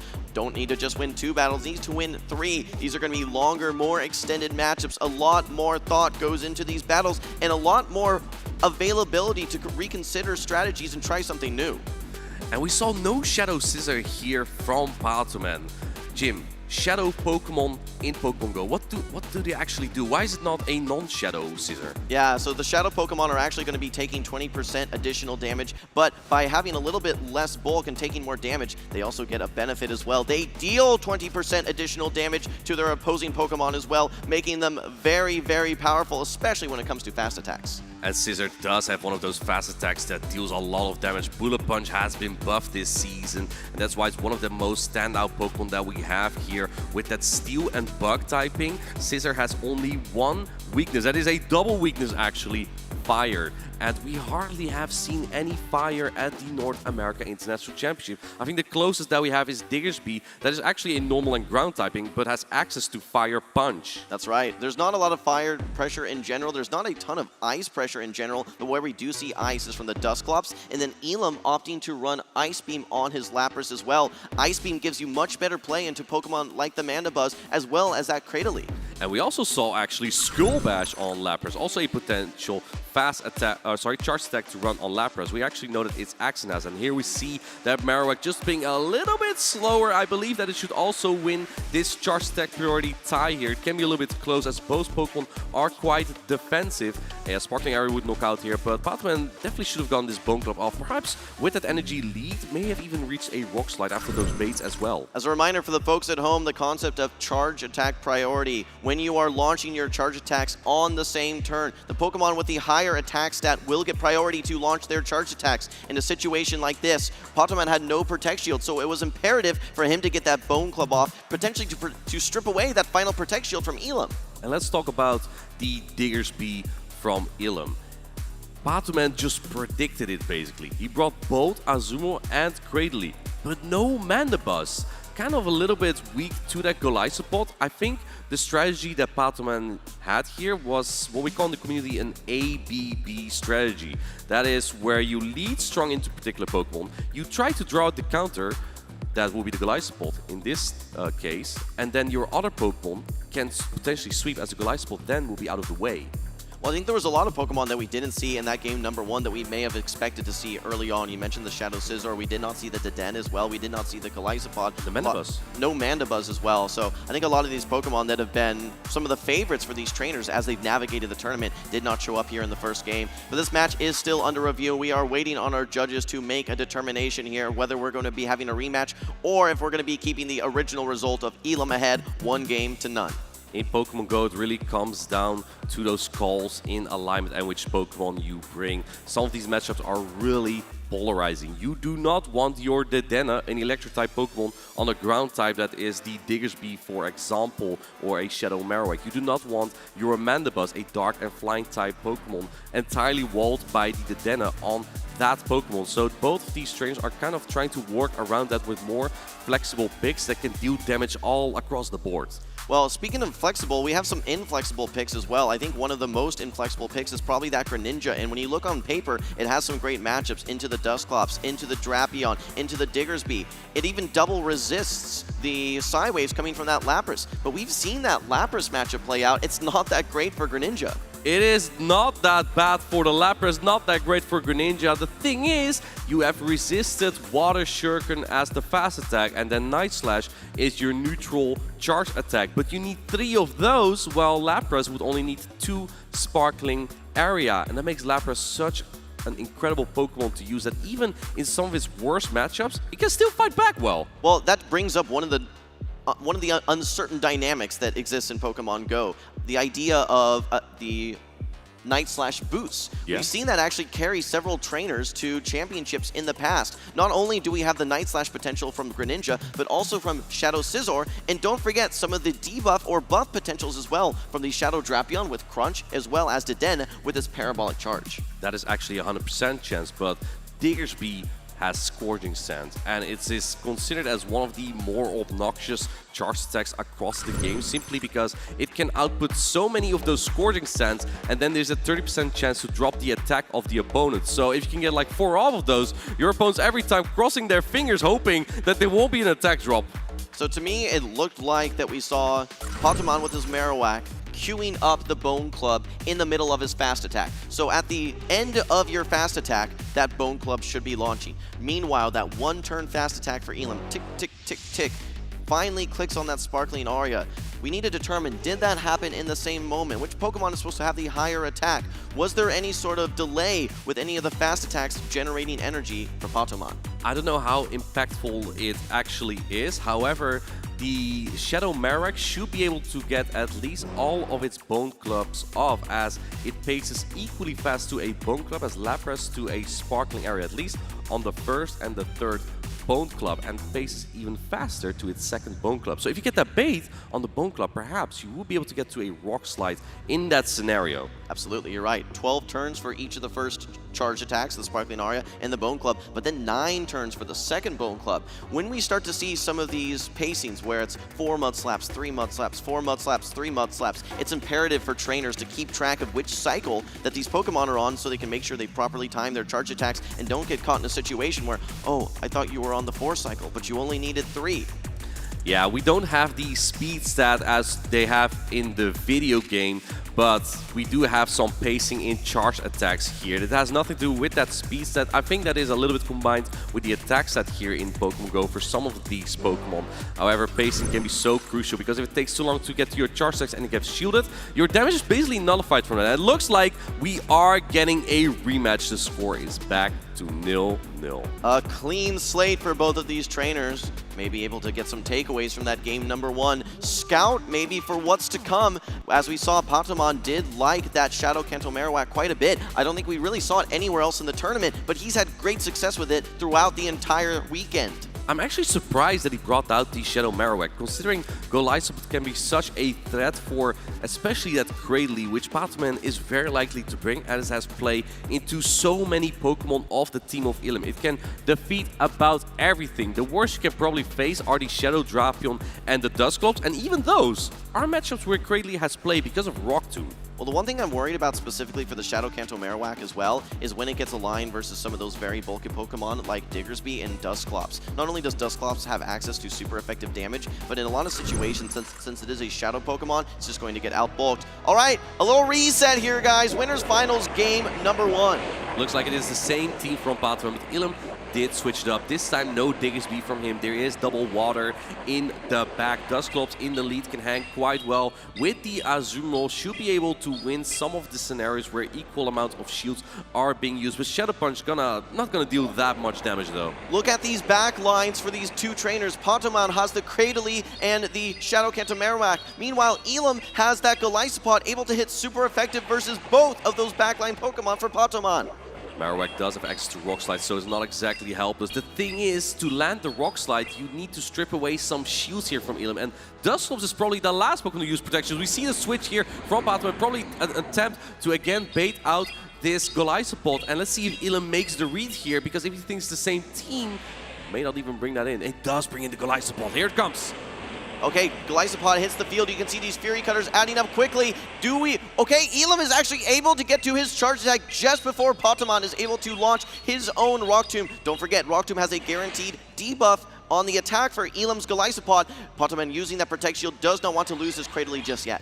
If no protection was used there, that Cradley would have done pretty much nothing. Rock Tomb is one of the best charge attacks currently, outputting decent damage plus dropping the attack, and as you can see, the Fear Cutters will do less damage. Now Ilum will be forced to throw energy right before the next Rock Tomb, otherwise he may have to expend another shield here. If Patamon uses the second Protect Shield here, he will get another debuff, but he says no, Golisopod, you can have this matchup. Bringing back in the Azumarill now. Azumarill will be resisting all of these fast and charge attacks, and actually has a Play Rough loaded ready to go as well. This Play Rough will barely not be able to knock out the Golisopod, but it doesn't matter. Ilum uses second protection. He recognizes there might be that Marowak in the back. Marowak doesn't really have a lot of good matchups to go with. Patamon has to swap out anyway. He needs to preserve the Azumarill for the Golisopod. While Marowak has a Protect Shield, it is in a tough position. It takes super effective damage from the Sparkling Arias, super effective damage from the Ice Punch, super effective damage from the Aqua Jets as well, and a no shield on the Sparkling Aria. That does so much damage. Marowak barely hangs on. We'll be able to get to this super effective Rock Slide. Not the most efficient charge attack, does have the same type of attack bonus, but it's going to deal a significant chunk to this Lapras. All right, Lapras takes the super effective damage, but it's going to be able to get the full Psy Wave down. Sparkling Aria is loaded. Still a Protect Shield for Patamon, but I don't know that there's a way for him to come back here. Patamon knows the writing is on the wall. He concedes this game as the resist Sparkling Area goes through. He knows that there's energy on both the Dusclops and the Golisopod. The Lapras still Psy Waving through. Azumarill goes down. Ilum takes game number 1. Like we talked about, there is so much core break potential from that Golisopod, able to hit super effective with its Fury Cutter and X Scissor into that Cradily. Able to hit super effective with his Aqua Jet into the Shadow Cancel Marowak. Martine, you mentioned that Potomon needed to get Protect Shields down to free up some of the super effective damage like Rock Slide into those back Pokemon. It's so hard to get Protect Shields down though when you have that lead matchup of Azumarill versus Dusclops. No one wants to use their shields. Well, Elam just played that really well too, because yes, Elam used the Protect Shields, but he kept the Golisopod in play. That means that the Marowak had to gather more energy to do something, and because Elam kept the Charge Attack loaded on the Golisopod, Golisopod has a higher attack than the Marowak. Whenever Golisopod would enter the stage again, it would just knock out the Marowak immediately, and that is why we saw no Protect Shield being used on that Shadow Marowak from Potomon. A smart play from Elam as well. As you can see here, gets the first Protect Shield from Potomon, actually uses a Protect Shield as well, but then knocks out the Cradily. Let's remember, there was a one-stage attack debuff at this point. Elam has that presence of mind to swap out and save that Golisopod for later, but it was the Lapras show here, pacing so quickly, having so much bulk, easily tanking the super effective move, and with the strength of Psywave, able to farm down the Shadow Canto Marowak. If you've seen Potomon play at the Europe International Championship and at the Special Championship in Sevilla earlier this season, you know that he has a tendency to use those same teams, but I think that at this point you might see the pattern in Elam's compositions. Elam recognizes Dusclops is so safe to bring. It has play into one of its worst matchups, Mandibuzz. It doesn't have a lot of play into Greninja, but Greninja is almost unplayable for Potomon considering the Dena and Golisopod pressure it so hard. And with how strong Golisopod is for Elam, you know that it's a high likelihood that he brings it, making Greninja that much more inevitable to get that matchup in a very negative matchup for Potomon. Are you surprised, Martine, that we've had 2 games from Potomon and we still have not seen the Shadow Scissor? Not seen the Shadow Scissor, but also not the Mandibuzz. 2 Pokemon that actually may have done quite well into that composition of Elam, but I think the reason why Elam keeps reading that Dusclops as well is because it bases faster than Scissor. Scissor needs 5 seconds to get to its lowest energy cost charge attack, that is the Night Slash, a dark type charge attack. It is super effective on the Dusclops, but Dusclops needs 4.5 seconds, 9 turns to get to its first Shadow Punch, meaning that it will always be able to deal damage before Scissor will be able to do so with his charge attack. And in those situations where you're trying to play out that 2-shield matchup versus that Dusclops, you have to give a little bit of the advantage to Dusclops, knowing that it can get to that 3rd charge attack a little bit faster. Now, one thing I wanted to mention about Mandibuzz, I know that you said it has a lot of play versus Elam's team. What Potomon might be thinking is, all right, well, if I get a lot of my Pokemon, they have some flexibility. Mandibuzz doesn't really. It has a lot of very positive matchups and a lot of very negative matchups. Okay, if I get it aligned versus the Golisopod, I'm feeling great. I have super effective Air Slashes and Aerial Aces. If I get it aligned versus that Dedenne, though, there's no way I can outskill my opponent. There's no way out in that matchup. That is a helpless situation, and that might be why Potomon brings the Shadow Marowak instead of the Mandibuzz, but Elam hasn't brought the Dedenne in 2 games so far yet, so avoiding that matchup looks like Elam might be signing to his opponent. I'm ready. Let's see if Potomon is also ready for this 2nd game here. This is a best of 5. Keep in mind that we did have a review after our initial game 1. However, Elam was able to come back and win the replay of game number 1. Currently 1-0 Elam. We have the sighting of the Shadow Scissor. And there it is. This is what I was talking about. The Dusclops outpaces the Scissor here, and it gives it a slight edge here. Letting it go immediately, no protection being used. As you can see, Scissor is super fragile. That is an attack that normally doesn't hit as hard. Let's see, Scissor does have super effective Night Slash. It will almost start a knockout. It might actually almost, I think this barely has started a knockout. Elam doesn't use the Protect Shield. Hangs on versus the Night Slash. Do you just throw the Ice Punch right away? The presence of mind for Elam, knowing there's going to be a catch, and now the super effective Ice Punch into the Cradily. But this is actually what Elam wants because he brought the Dedenne in the back. I think as Elam, your only fear is that there might be the Shadow Marowak in the back, but we see from Potomon the Azumarill, and the Dedenne is waiting to line up with that.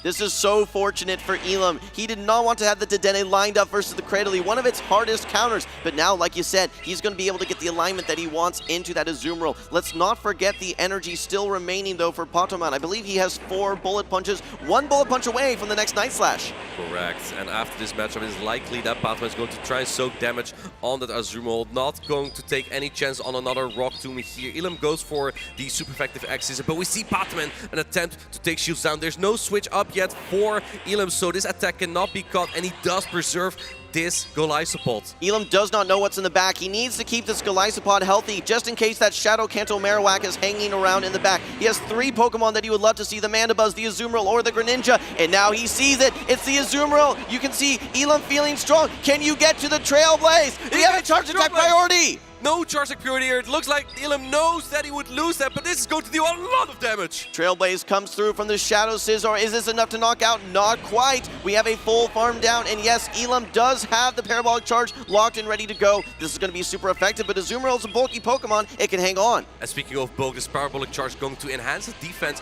of this, the Dennis, so the balls would even do less. It means that you're forced to throw energy, but it's the charge security tie. Azumarill loses that. The Dennis on a roll here. This is going to force all of the energy out from Patomon. This is not enough to knock out here, but it takes the Azumarill dangerously low. We still have the Dusclops for Elam. We still have the Golisopod. I think that this is going to be game number 2 going to Elam. Yes, another Pokemon's coming in. That is the Golisopod. Has a charge attack loaded. Doesn't need it though. King Elam takes game number 2. That Golisopod has been so strong in the back for Elam. Multiple games now, he's been able to find that alignment versus the Cradily. And while Cradily has the ability to hit back with its Rock Tomb, the pacing for the Golisopod makes it so strong, not to mention the super effective fast attack pressure. Look how far Elam has come. Undefeated since Toronto. Before that, he already was so good at consistent performances in the Championship Series in Pokemon GO. Top 4, top 5, all over the place. A king without a crown. Then he picked up the crown, put it on his head in Toronto, and now he's still undefeated since then. He is 2-0 up in this winners finals. 1 win away from reaching the grand finals here. Elam was butting his head up against the wall, trying to break through, trying to get that champion title at the regional level. When he finally did, it seems like everything has unlocked. 150 IQ now for Elam. He has been absolutely unstoppable. And let's not forget, he's had every angle of the journey. In Toronto, he went through the loser side of the bracket to win the grand finals. In Atlanta, he went through the winner side. He just seems to continue getting better when he's already winning championships. The versatility on some of these trainers is beyond insanity. Elam is a fearsome opponent. Patman, he told me he was prepared, but looks like he needs to make the strongest comeback ever. He needs the reverse sweep to win 3 battles in a row here. But can you do that against someone like Elam? We are in the winners finals, so there is no bracket reset here. Again, the loser will drop down to the losers finals where they will face off versus its Axon. What's interesting though for Patomon, if he does lose this next game, he's going to have almost an identical team that he has to face off versus Elam. But we've seen Patomon come back down before. Don't forget, I believe in some of his other tournaments as well in the grand finals, he's been up against the wall and he's found a way to victory. In Sevilla, he played in the winners finals against HK Assassin. At the time, he lost 0-3, found a wall in some of the core breakers that HK Assassin had, but he kept his head up and he got back into the grand finals. 1-3-0 at the time to reset the bracket against HK Assassin, so he knows how to come back from some of these deficits or team comp disadvantages. Whether it is the Golisopod or the Araquanid, this is the time to step up here. And you just have to take it 1 battle at a time. You can't immediately win the series, but you can win 1 game. You can regain that momentum. You can figure out some strategies. But I don't think Patomon is out here. I think that he still has plenty left in the tank. He needs to find a way, though, to avoid that Cradily versus Golisopod matchup.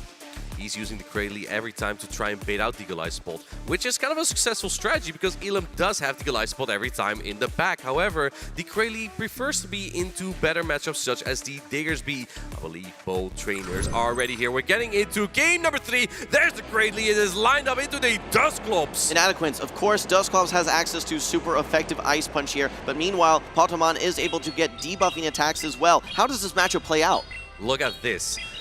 Elam threw the Ice Punch immediately before the Rock Tomb, and this allows the Ice Punch to deal full damage. Otherwise, it would have done less damage after this Rock Tomb that has a 100% chance, a guaranteed chance, to drop the attack of the Dusclops, and you need 2 charge attacks here. This is actually not that bad of a matchup for the Cradily, even though Acid as a Poison-type fast attack is resisted by Ghost. Absolutely. Here comes the next Ice Punch, though. We have seen the Rock Tomb debuff already land, so this is going to do less. I don't know if you're able to knock out out with the Shadow Punch? Well, we're not going to find out because Patamon makes a quick swap. He brings in the Shadow Scissor. Again, this is debuffed Shadow Punch damage here. He lets it go. We've seen some aggressive play from Patamon all over the place. In comes that Golai support.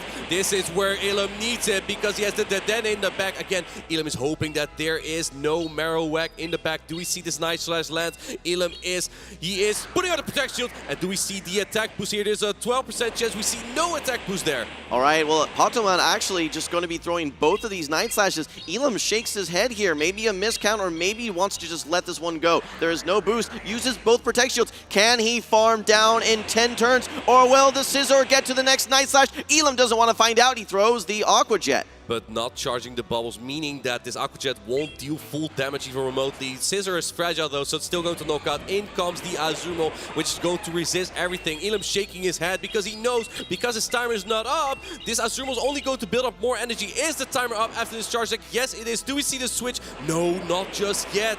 How much more value can you get out of this Cradily? It does not have a lot of HP. Dustclop comes back onto the field though and is going to be throwing the Shadow Punch. When will Patamon be using his Protect Shields? I think at this point Patamon knows that there's going to be the Den in the back, but you have to expend energy here. The flaw of Azumarill, however, is that these are expensive charge attacks in cost of energy, so that means that you cannot stack 2 charge attacks. Any Pokemon that comes in now won't be hit by a charge attack directly, but Patamon is very close to another one. And if you go into the Dedenne here, the clock is up for Patamon to switch out into that Cradily, which can deal super effective damage with the Acid. In comes the Dedenne. We see the switch from Patamon. He has the Grass Knot loaded, or do we see the Rock Tomb? We see the Rock Tomb. Grass Knot does more Inadequates. It does do more damage, but now you debuff the attack from this Dedenne, meaning that it will be more difficult to get the Thunder down. But the timer's up for Ilum. In comes the Golai support. He's going to be able to farm all the way down. He has an Aqua Jet loaded. You're now in a situation as the Azumarill where you have to start shielding any charge attack. This is resisted though. Patamon says no, not yet. I need to save my Protect Shields for that Dedenne. Keep in mind though, like you said, you can't store charge attacks and you're not able to bubble down. It's resisted damage. You have to put up the Protect Shield here because Patamon is running out of health. Ilum is looking in a tough spot, but there is play here. It relies on how Patamon manages energy.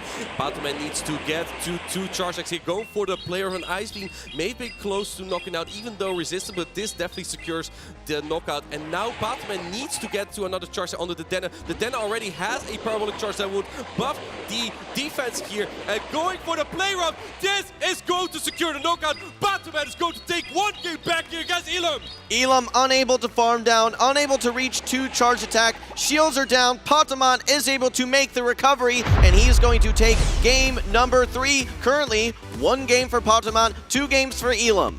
What a close match that was. Only a sliver of health left on the Azumarill there. Only a few more Fury Cutters and the Azumarill would have gone down there. So perfect health and energy management from Patamon on the left. He would need 2 more wins to make that reverse sweep, but Ilum of course in a better position as he only needs 1 win to move on to the grand finals. That was the starting point for Patamon. It only takes 1 game to make that recovery. Inadequates, in your vision, what was the difference there for Patamon? What was key to him making that recovery? Well, what I find about Patamon is he keeps playing very aggressive. He swaps in earlier than Ilum does. Ilum seems to play a little bit more defensive, going for that switch advantage. Lets Patamon do the dance and show his Pokemon. And what was different there is that Shadow Scissor. This time, he benched the Shadow Marowak, and Scissor just paces much quicker. The Fear Cutter didn't deal as much damage to that Scissor, so it had time to get to those Night Slashes, put the shields away, and then a little bit of the Cradily left on the Patamon's side was really helpful against the Dedenne. What's been interesting to me in Inadequates is that early on, Patamon was bringing that Shadow Kanto Marowak in the original Game 1 plus the Game 1 replay. The last 2 games, though, he's put it on the bench. Guess what Ilum has brought? The Dedenne. And unfortunately for Patamon, he hasn't brought the Shadow Marowak, so that the Dedenne has been in a pretty good spot over and over. It deals super effective damage into that Azumarill, and the more shields there are in play, the more Parabolic Charge can go for, and Parabolic Charge, 100% chance to raise your defense by 1 stage. That's right. Well, Ilum is now the one a bit on the back foot. While he's still only 1 game away from making it to the Grand Finals, he now just had a pretty decisive victory there by Pokémon. Pokémon getting early control and able to maintain that throughout the majority of the game. He needs to figure out now, is it still the Dedenne? Do I bring the Golisopod back in a different capacity? Or do I maybe bring some of the Pokemon that we haven't seen just yet? The Lapras, keep in mind, was very strong for him in those first couple of games. I also want to give some recognition to the counting and the memory of these trainers. In Pokemon Go, one of the best ways to keep track of your opponent's energy is basically counting their energy by either their fast attacks or by the numbers, and they just seem to know exactly where their opponent was in energy. That allowed them to maximize their own efficiency in the health and the energy generation. So this is some of the best you can find in Pokemon Go PvP. There's no room for mistakes in Adequance. You cannot make any mistakes at this level, and I don't think any of these trainers have made any mistakes. We're just seeing some trainers that are out-planning or out-maneuvering the other trainer in these situations. I cannot wait to see this game number 4 here. Again, Elam one battle away from making it to Grand Finals. And Pokémon finally gets a lead. It's the Mandibuzz with Air Slash. In comes the Lapras, but it has double resisted Psywave. However, Elam has Ice Beam on his Lapras. There's not really a strong answer from Pokémon just yet. Perhaps looking to take a Charge Stick before switching out. Even though Ice Beam is super effective, these are two bulky Pokemon, so Mandibuzz can hang on with it quite well. We've seen Pokémon want to preserve Protect Shields for the Shadow Scissor and hangs on very easily versus the same type attack bonus Ice Beam, but that does a chunk in Adequance. And he goes into the Cradley instead. I thought that perhaps he would go into the Shadow Scissor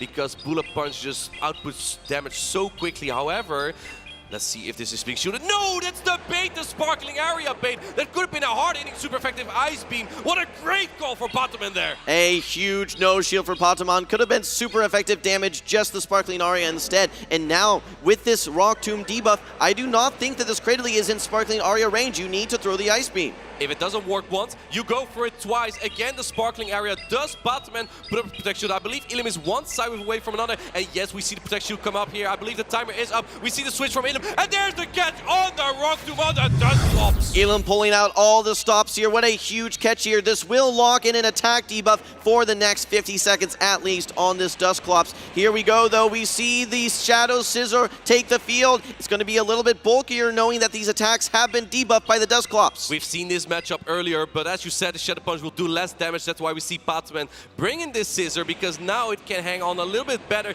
Going for the Charge Tech priority type. Perfect counting from Pokémon here. Elam kind of in a tough spot. Do you use your final protection here? This Scissor is kind of tough to take out at this point. What are you going to do? You're going to do resisted Fury Cutters. You're going to do resisted Psywaves. One-turn attacks still do add up versus this Scissor, but you have an energy advantage as well, and you can get a guaranteed attack buff if you want to throw the Trailblaze. Pokémon, we've seen him prioritizing this Night Slash. 12.5% chance to get the double attack boost. Elam lets it go. Pokémon is hoping that he can get 2 Charge Sticks here. Remember that Elam has Ice Beam on the Lapras, so I think that's what he's banking on. And there we see the get on the Aqua Jet.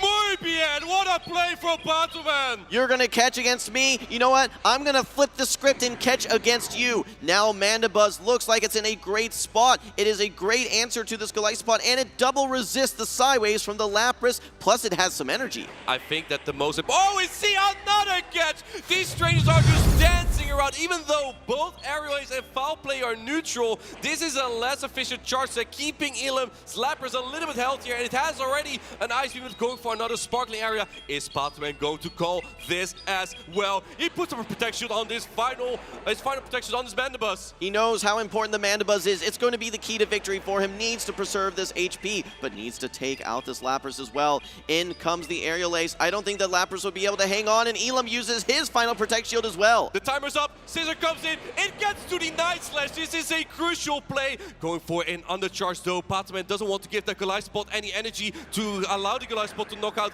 The Mandibuzz doesn't go down just yet, and you get the Bullet Punch down. Minimizes the amount of health and therefore energy this Golisopod is able to get. How close are we to the Aerial Ace? Elam is at the Aqua Jet. He throws it just before the Aerial Ace. Will this be enough to knock out? This Aqua Jet is a very efficient charge attack. It comes from a high attack. Pokemon Mandibuzz is bulky. Get it angled. It hangs on! Patoman ties up the score to 2-2! Patoman pulling off a miracle here yet again, down 2-0, winning game number 3, winning game number 4, and we are now going to go to a decisive game 5 here in the winners finals. Just like the previous game, even though Patoman had the momentum there, Elim doesn't give up just there, because that was again a win on just a sliver of HP here. Elim is putting in his best, so is Patoman, and we're gonna go into the decisive game number 5 in that winners finals. The winner of this match goes into the grand final. The loser of this match will have to play against its Axen. One of the most entertaining battles that we have seen throughout the entire tournament. We saw at least 3 catches, we saw combo plays, we saw charge attack priorities, we saw nail biters. I know everyone in the audience was holding their breath as Elim launched that final charge attack, but Mandibuzz, too bulky. We talked about the Dark Flyers, we talked about the Galarian Moltres versus the Mandibuzz. You know what Mandibuzz has? It has the bulk, and it hung on to that charge attack. And this catch from Patoman, he let the Great League go, allowing his Scissor and Mandibuzz to clear out the game. What a tremendous insight that he had there. Also, you pointed out that previously Patoman didn't bring the Marowak and Elim didn't bring the Dedenne. He did bring the Dedenne, and Elim this time didn't bring the Dedenne. Patoman brought the Mandibuzz, and again, this time, Elim again brought the Golisopod and the Duskull score. Mandibuzz got aligned perfectly. Well, you talked about how impactful that Mandibuzz could be if it was able to avoid that Dedenne, and I think maybe that's why Patoman early on wanted to avoid it, thinking that Dedenne was likely. In fact, we saw 2 consecutive games from Elim using that Dedenne, but he lost with it in game number 3, which maybe thinks, okay, it didn't work out so hot for me here, I'm going to put it on the bench. That's a cue for Patoman to bring the Mandibuzz, knowing that it should be free. I think that this combination of Mandibuzz and Scissor just complements itself so well, just like the Dusclops and Golisopod core from Elim. Just because one of those Pokemon is more attack weighted, it can use those Protect Shields, and then the other Pokemon, Mandibuzz and Dusclops, they don't need those Protect Shields, so you can preserve them for your attack weighted Pokemon that output way more damage. The one Pokemon that we haven't seen at all so far, I believe for Elim, is the Shadow Drapion. Is it just too risky to bring, knowing there's a Steel type, knowing there's a Shadow Kanto Marowak? I think that the Scissor might exactly be the reason why we haven't seen the Shadow Drapion come out, but it does have a lot of neutral play across the board, and perhaps the Shadow Marowak might also be very threatening, as Shadow Drapion has only one weakness, which is ground, and Mud Slap just hits so incredibly hard. Even though you have coverage in Aqua Tail on Shadow Drapion, which paces extremely fast, it generally doesn't really want to see that Shadow Marowak. I think in matchups where shields are down or you're able to just resist the fast attack pressure, Drapion shines because it's able to spam out those charge attacks and has relatively good coverage. But in situations where you're reliant on fast attack pressure, or that's the name of the game, it really starts to struggle. So knowing that there is a Shadow Kanto Marowak, there's a Shadow Scizor, even a Greninja, there's a lot of reasons for Elim to keep it on the bench. The Shadow Drapion has been working very well for him yesterday, though, so perhaps it is time to bring out that trump card in the Shadow Drapion. It is a very strong Pokemon all throughout the entire meta. I think Patoman is ready. Elim needs a few more moments to think it through. Yeah, these trainers are still locking in, and just keep in mind the moment for these trainers. One game determines whether they have to fight another battle in losers finals, or if they make it to the grand finals. Here we go, decisive game number 5. Don Patoman on the left, King Elim on the right. It's the Azumarill again into the Dusclops. If I'm not mistaken, I believe this is a replay of game number 1. We saw the Golisopod in the back getting lined up versus the Cradily. Patoman has enjoyed bringing in this Cradily to draw out that Golisopod. But I don't know if he needs to this time, because he has the Shadow Scissor in the back instead of that Shadow Marowak. A Play Rough is coming through here, which will deal a seizable amount of damage to this Dusclops, but it will hang on. You'd need another Play Rough as the Azumarill, and Dusclops will need a few more Shadow Punches here. It already has 2 loaded, though. With these 3-turn mirror attacks, with Hex and with Bubble, you're giving so many additional bubbles to this Azumarill every time you throw one of those Shadow Punches. Elim trying to stay ahead on energy, though, knowing that there may be a swap in at some point. He doesn't want to be caught energy free or energy dry. I would not be surprised if we see a catch attempt here from Elam on the Lapras. No, we see the Greatly come in immediately from Patoman. Again, the aggressive play, but this is only a Shadow Punch. This is not an Ice Punch. Does Patoman know? He knows! Yeah, it's a little surprising not seeing the super effective move being thrown. Now, the Golisopod hits the field, though. Perhaps that you need a little bit of that chip damage to put this Pokemon into X-Scissor range. He is once again able to still outpace. Gets to the X-Scissor right as the Rock Tomb was loaded as well. This is looking very good for Elam. No protection being used. That knocks out the Greatly. That's not what Patoman was expecting. The Azumarill was way too low health to consistently deal with this, but looks like Patoman is putting it all on his Shadow Scissor. I think he thought he was going to hang on, and Elam actually a little bit ahead in energy as well. With a slight overfarm after that X-Scissor, he's now able to outpace the Shadow Scissor to energy. I think there's only one thing that can save Patoman here, and that is a nice slash boost. He's been going for nice slash over and over. Does he do it again here? Oh, we see Elam go for the Aqua Jet here, stripping away the final shield from Patoman. How much energy does this Azumarill still have, and will that energy even be impactful? Well, the thing is, if you swap in the Azumarill, it leaves... Oh! We see it again from Elam! He does it again!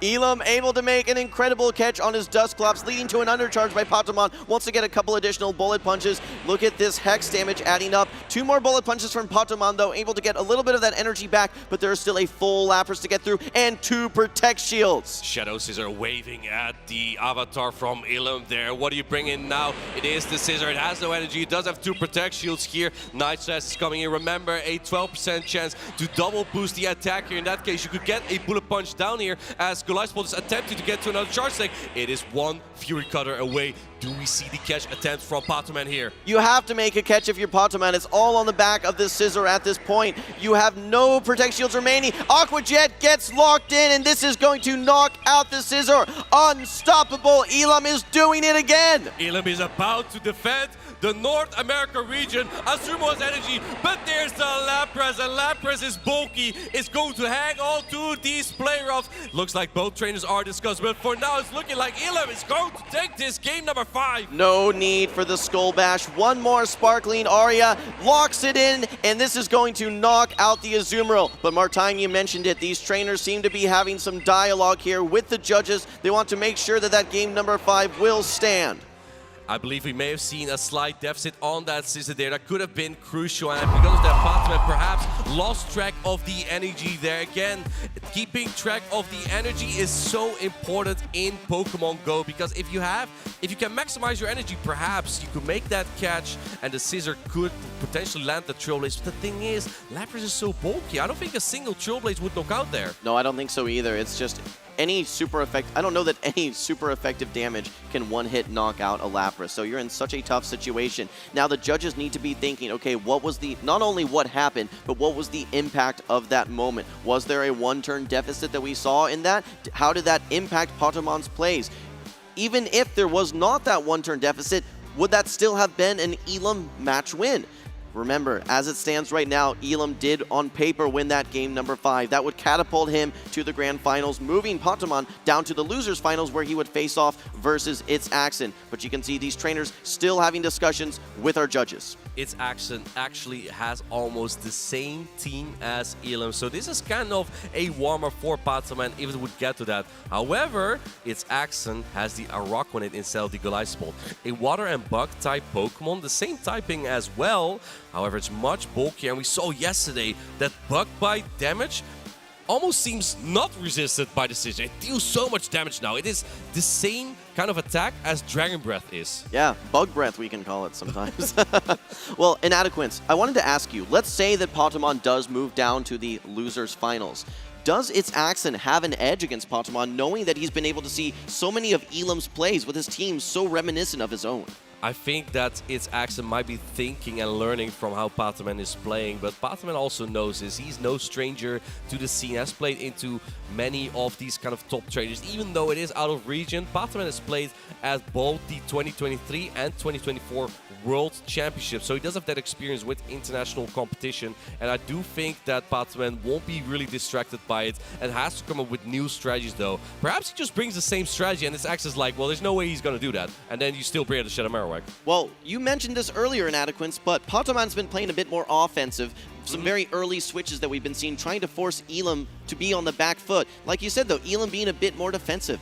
How would you describe It's Axon and his team? More like Patamon or more like Elam? I think it's definitely more like Elam in terms of Pokemon, but the way its Axum plays is also pretty similar. Sometimes switch advantage can be so much more important, and what Elam has been doing here that's really been holding Patoman down is keep over farming with the energy on his Pokemon. We see him keep more energy close to a Shadow Punch on the Dusclops, and it makes it difficult for Patoman to bring in the Scissor. He wants to have a clean energy head start with that Scissor, and Elam doesn't give him that, because every time Scissor comes in, he's gonna get punched immediately by the Dusclops. What we keep seeing, speaking of energy advantages, is when Patoman is switching in his Cradily, Elam is normally throwing a charged attack from his Dusclops. We saw Shadow Punch last time, but with that pacing from his Golisopod, he's still able to reach that charge attack ahead of Patoman's own Cradily.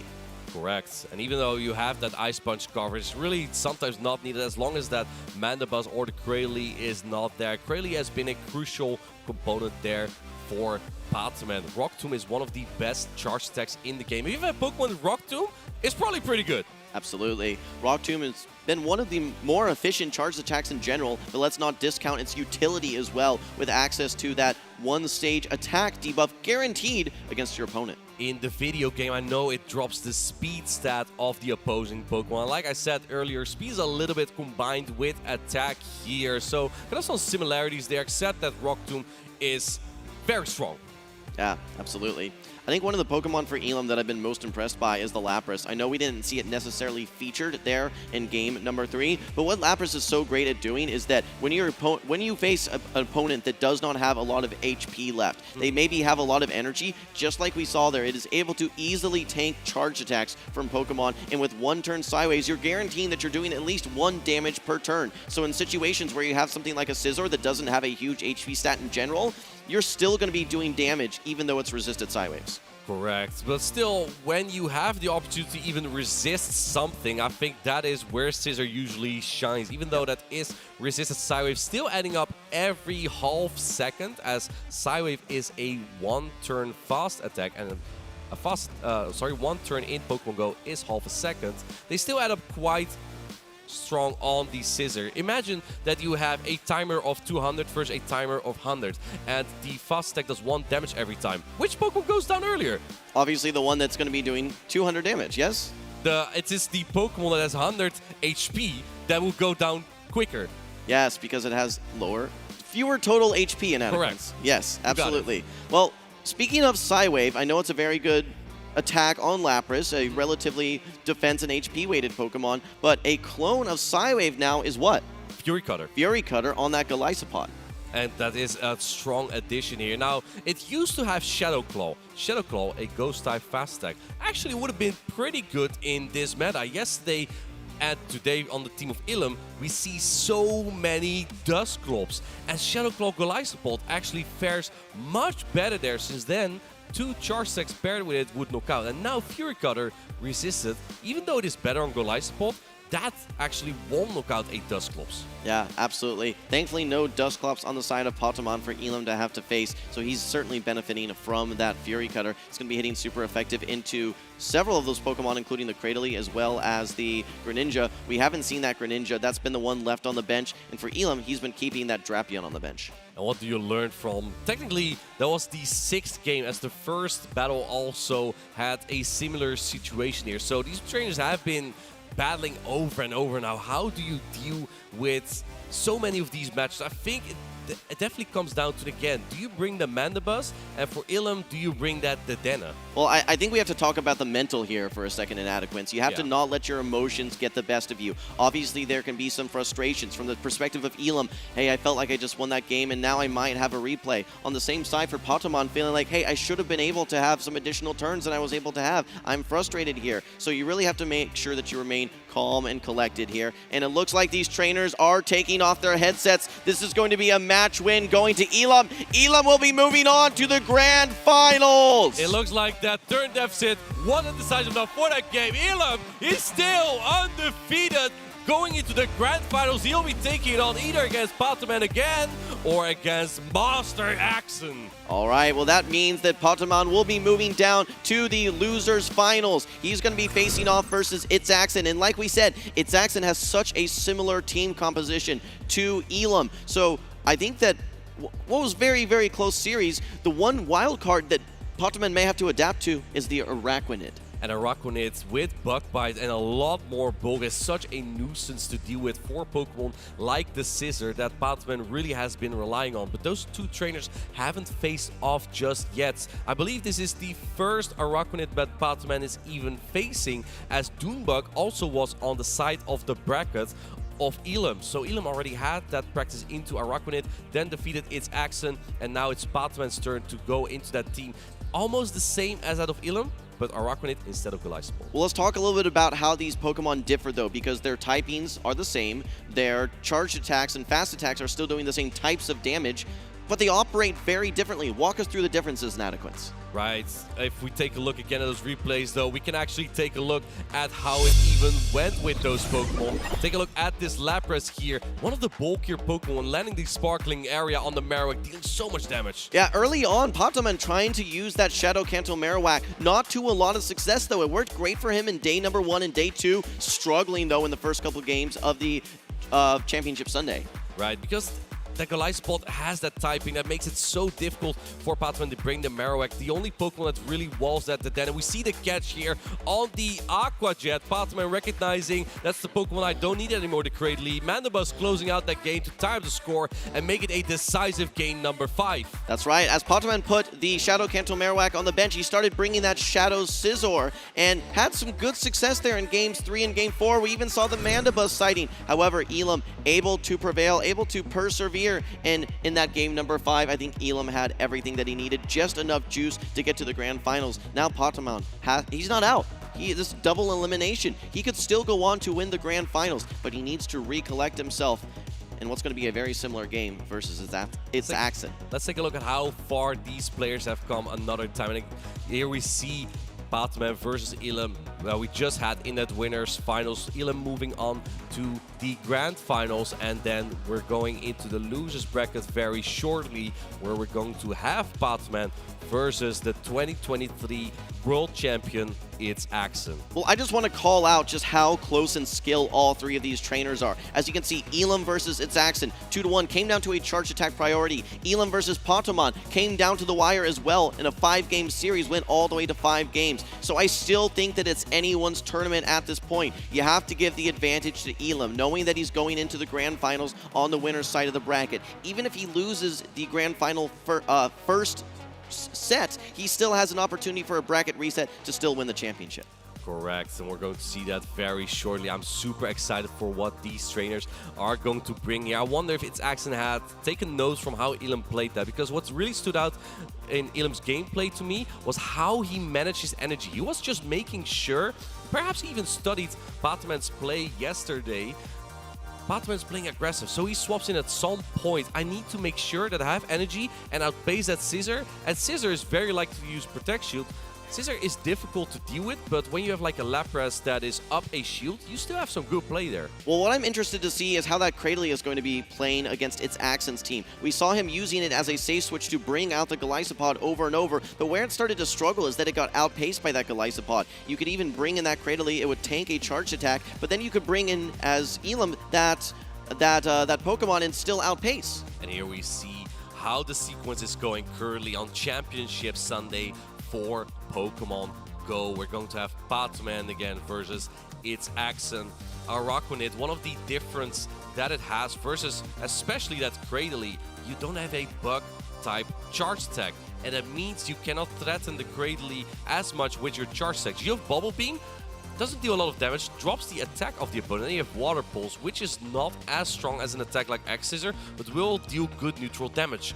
However, you can hang on with that on most Pokemon, especially like a Cradily, which is quite bulky. We saw Araquanid yesterday winning versus a Ghost-type Pokemon. When it was in that Zero Shield matchup, Dusclops versus Araquanid, you'd think that the Ghost Pokemon that would be resisting all of those Bug Bites would be the one that wins that matchup, but no. With the utility of Bubble Beam in those extended matchups, the longer the matchup goes, it gets better and better and better for the Bug. That's what we call the World Champ diff. It's Axon knows his matchups. He knows his matchups. He has done the research. He has gone through all of the practice. He knows exactly how to play those specific matchups, and he's been playing with precision throughout this tournament. All right, well, Jim, it looks like we are ready for the losers finals. Our trainers are ready. Let's head to the stage as we have Patoman versus It's Axon. We can't keep talking, or we have to keep talking about this Araquanid because, we have to keep talking about this Araquanid. We have to keep talking in general in Adequance. But with this Araquanid, the Bug Bite definitely does a higher base power than the Fury Cutter. So the one key difference that we see in a lot of situations is while that Fury Cutter wasn't doing too much damage to the Shadow Scizor, we've seen that matchup with Araquanid versus the Shadow Scizor. Without an attack debuff, those Bug Bites add up incredibly quickly, making them not even look resisted into the Scizor. And most of the time, you see the Bullet Punch from Scizor actually a little bit as opposite to your story, actually does deal damage even when resisted. But against Araquanid, it's bulky, especially when you go in for the Bubble Beam drop in the attack of the Scizor. It does even less damage, and I think that is where Araquanid is more difficult to deal with than with the Golisopult. Well, for its Axon, you have to be happy that you actually have access to Bubble Beam as well as Water Pulse, because you don't really need Bug Buzz anywhere within these matchups whatsoever. The only place it's going to be hitting super effective outside of that Cradily will be that Greninja. I don't think we're going to see the Greninja, and versus the Cradily, you're getting all that bug damage from Bug Bite itself, and in so many of these situations, you see its Axon just going straight for the Bubble Beam, knowing that it takes good matchups into great matchups. If you are a Greninja fan and you're curious why Greninja is just not entering the field every time, it is a fan favorite after all. Yesterday, Greninja was such an important component. In fact, Batman even called it some sort of a meme Pokemon. However, it's just being so strong. Even though it is very fragile, very attack weighted, similar to the Scizor, it outputs damage really quick. The problem is that bug-type Pokemon, which deals super effective damage. Perhaps Batman has to make some bold calls here. Perhaps bring the Greninja this time. Well, we talked about where Greninja can thrive and where it doesn't do so hot. When it's in situations where it's resisting fast attacks, it can do a lot of work, especially with a Night Slash boost. But anytime that it's taking neutral or especially super effective damage, its utility is just minimized so much. I mean, something like a Shadow Annihilate, how many counters to knock that out? 5, 6, 7? It's not a lot. I think 8 might be accurate, perhaps with a Rage Fist boost, as this has a 100% chance, this charge stack, to buff the attack of an Annihilate. We don't see it on these teams, but that's just an indication of how fragile the Greninja can be. I do think it does have some play. It's just two Pokemon that you really have to be careful of, the Dedenne and the Araquanid. Well, I think that what's interesting to note is that Patoman has leaned a lot on that Greninja throughout the tournament, and he now finds himself in unfamiliar territory where he can't really bring the Greninja. He's having to rely on his other 5 Pokemon, which may feel a bit more unfamiliar when he's leaned so heavily on that Greninja throughout day 1 and day 2. Perhaps this is the time for Mandibuzz to shine again. If you are watching here, Mandibuzz is part of a Twitch drop reward. Make sure that you get the same Mandibuzz that Patoman has. And there we see the Mandibuzz from Patoman. He brings it out in game number 1, and there it's lined up into the Shadow Drapion from its Axon. And it's Air Slash Mandibuzz, making this a great matchup for Patoman. We did not see Elam ever bringing the Shadow Drapion. While it's known as a safe Pokemon, and it does have some play into this Mandibuzz, this is a favorable matchup for Pato. With Air Slash as flying type damage output, this is a slightly better matchup for the Mandibuzz. It really outshines in bulk here. We see Patoman charging up so much energy, but it does make it easier for its Axon to potentially catch an attack. However, I think this won't happen simply because its Axon is likely happy to see it here instead of the Araquanid. But here we see the Greatly. We see that same strategy again, but this Drapion is pretty much loaded, and I think that Greatly might go down to 2 crunches here. Well, this is awkward for its Axon. You can't just bring in this Araquanid knowing that you're going to get outpaced to the first charge attack. You can't get your Bubble Beam off until you've taken a Rock Tomb, and you don't want to take one of those Rock Tombs. You don't force Patoman into a shielding situation like you do when we saw Elam using his Golisopod. But is Axon actually able to use this next Protect Shield? He was not quite able to knock out the Cradily on the side of Patoman. He's getting some good value out of this Rock Grass Pokemon. Greatly hanging on barely to 2 charge stacks here. Didn't get a defense drop from that crunch. Now he's up a Protect Shield, but its Axon is up a full Pokemon, and this Drapion is likely to go to another charge attack. And here comes the Scizor. We see the crunch being launched. This won't do that 81% damage that we talked about yesterday as the attack spin dropped from a Rock Tomb, but we still see the Protect Shield going up from Patoman. At this point, its Axon knows where to align this Pokemon. In comes that Araquanid. We have a lot of energy on the man Mandibus though. Do we see the switch from Patoman? There it comes. Air Raid is coming through. This is super effective, but both Pokemon are very bulky, so it's going to do about 35% damage. You know, Lapras does not necessarily want to see that Shadow Scizor, especially when it has energy. So I think that we're going to be seeing the swap right now. Patomon's not able to do a ton of offensive pressure into this Lapras, while its Accent also going to be throwing double resisted Psywaves. Il is going to be able to build up to some of these Sparkling Arias. And he doesn't have Ice Beam, so you're hoping to get this into Sparkling Area range or knock it out with a full send Skull Bash. Another foul play is coming through in the meantime. It's Accent keeping his Protect Shield for the energy of that Scizor. And remember, he also has energy on the Araquanid. Now here's the thing. If you let go of this Mandibus, the Araquanid has the potential to permanently debuff the Scizor, as you can only clear a debuff by switching out or having your Pokemon faint. Well, the next charge attack from this Mandibus is not going to knock out. Okay, quick swap now. Patamon brings in the Scizor. This is not an Ice Slash, it's the super effective Trailblaze. Its Accent has his own charge attack loaded and ready to go. Keep an eye on switch clocks as well. This is a guaranteed attack. +1 attack for Patoman's Shadow Scizor. These bullet punches are going to start adding up a little bit faster, but Patoman has to use his final Protect Shield. Will his Accent swap out? Does he get to the Water Pulse? Yes! He gets there right before the Trailblaze from Patoman. Yes, he had the Night Slash, but no, that would have been enough. He needed the knockout here on that Araquanid, but down goes Scizor. Its Accent takes game number 1. Araquanid looking equally as effective as Elam's Golisopod. It was absolutely a game changer for its Accent in game number 1. Patoman still struggling to find an answer to these bugs. And yeah, that Araquanid was there lurking in the back. It's Accent playing that ABB strategy that we talked about earlier. Leading strong into that Mandibus, or well, semi-strong with the Drapion, and then having 2 Pokemon weaker to it in the back. Probably would have otherwise planned to draw out the Lapras without Parabolic Charge, but with Sparkling Area, and then the Araquanid in the back could clean up.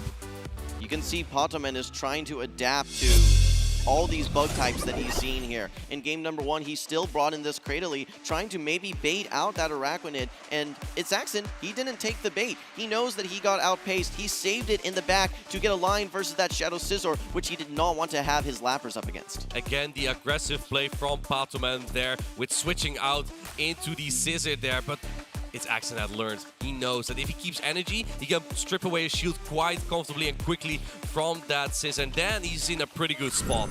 Yeah, no, I really enjoyed seeing that game number 1, and Patoman, I think, tried to employ a very similar strategy. Like I said, though, I think Elam might have a slight advantage seeing all these plays already from Patoman. He saw a full 5-game series. Really, almost, it was 6 games that he got to see Patoman playing, so he was able to build his strategy, maybe take a page from Elam's book as well, as he's currently up 1-0 in this Losers Finals. But this is how the Winners Finals basically started as well, when Elam got to 2-0 relatively quickly, and then Patoman was almost being able to reverse sweep that set. Now Patoman is down a score again.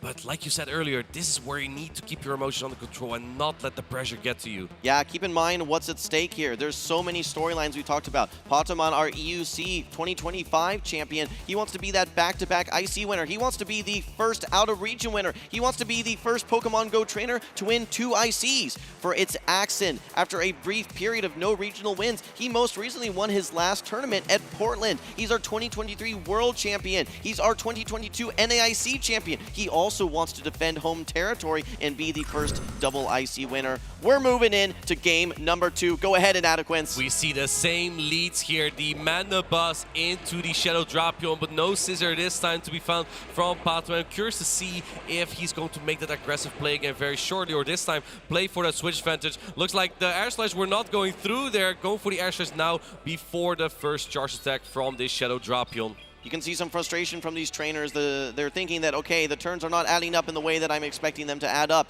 The one thing I want to mention here, though, this Lapras in the back, keep in mind, has Skull Bash, which is going to make it a lot better into opposing water types, specifically that Azumarill. I think there was a bit of a deficit there. It looks like Patoman is giving away some Poison Sting there to its Accent. The sportsmanship is there, but the Drapion is also a little bit struggling with the Aqua Tail. That's 2 loaded already. Mandibus will be able to hang on to them.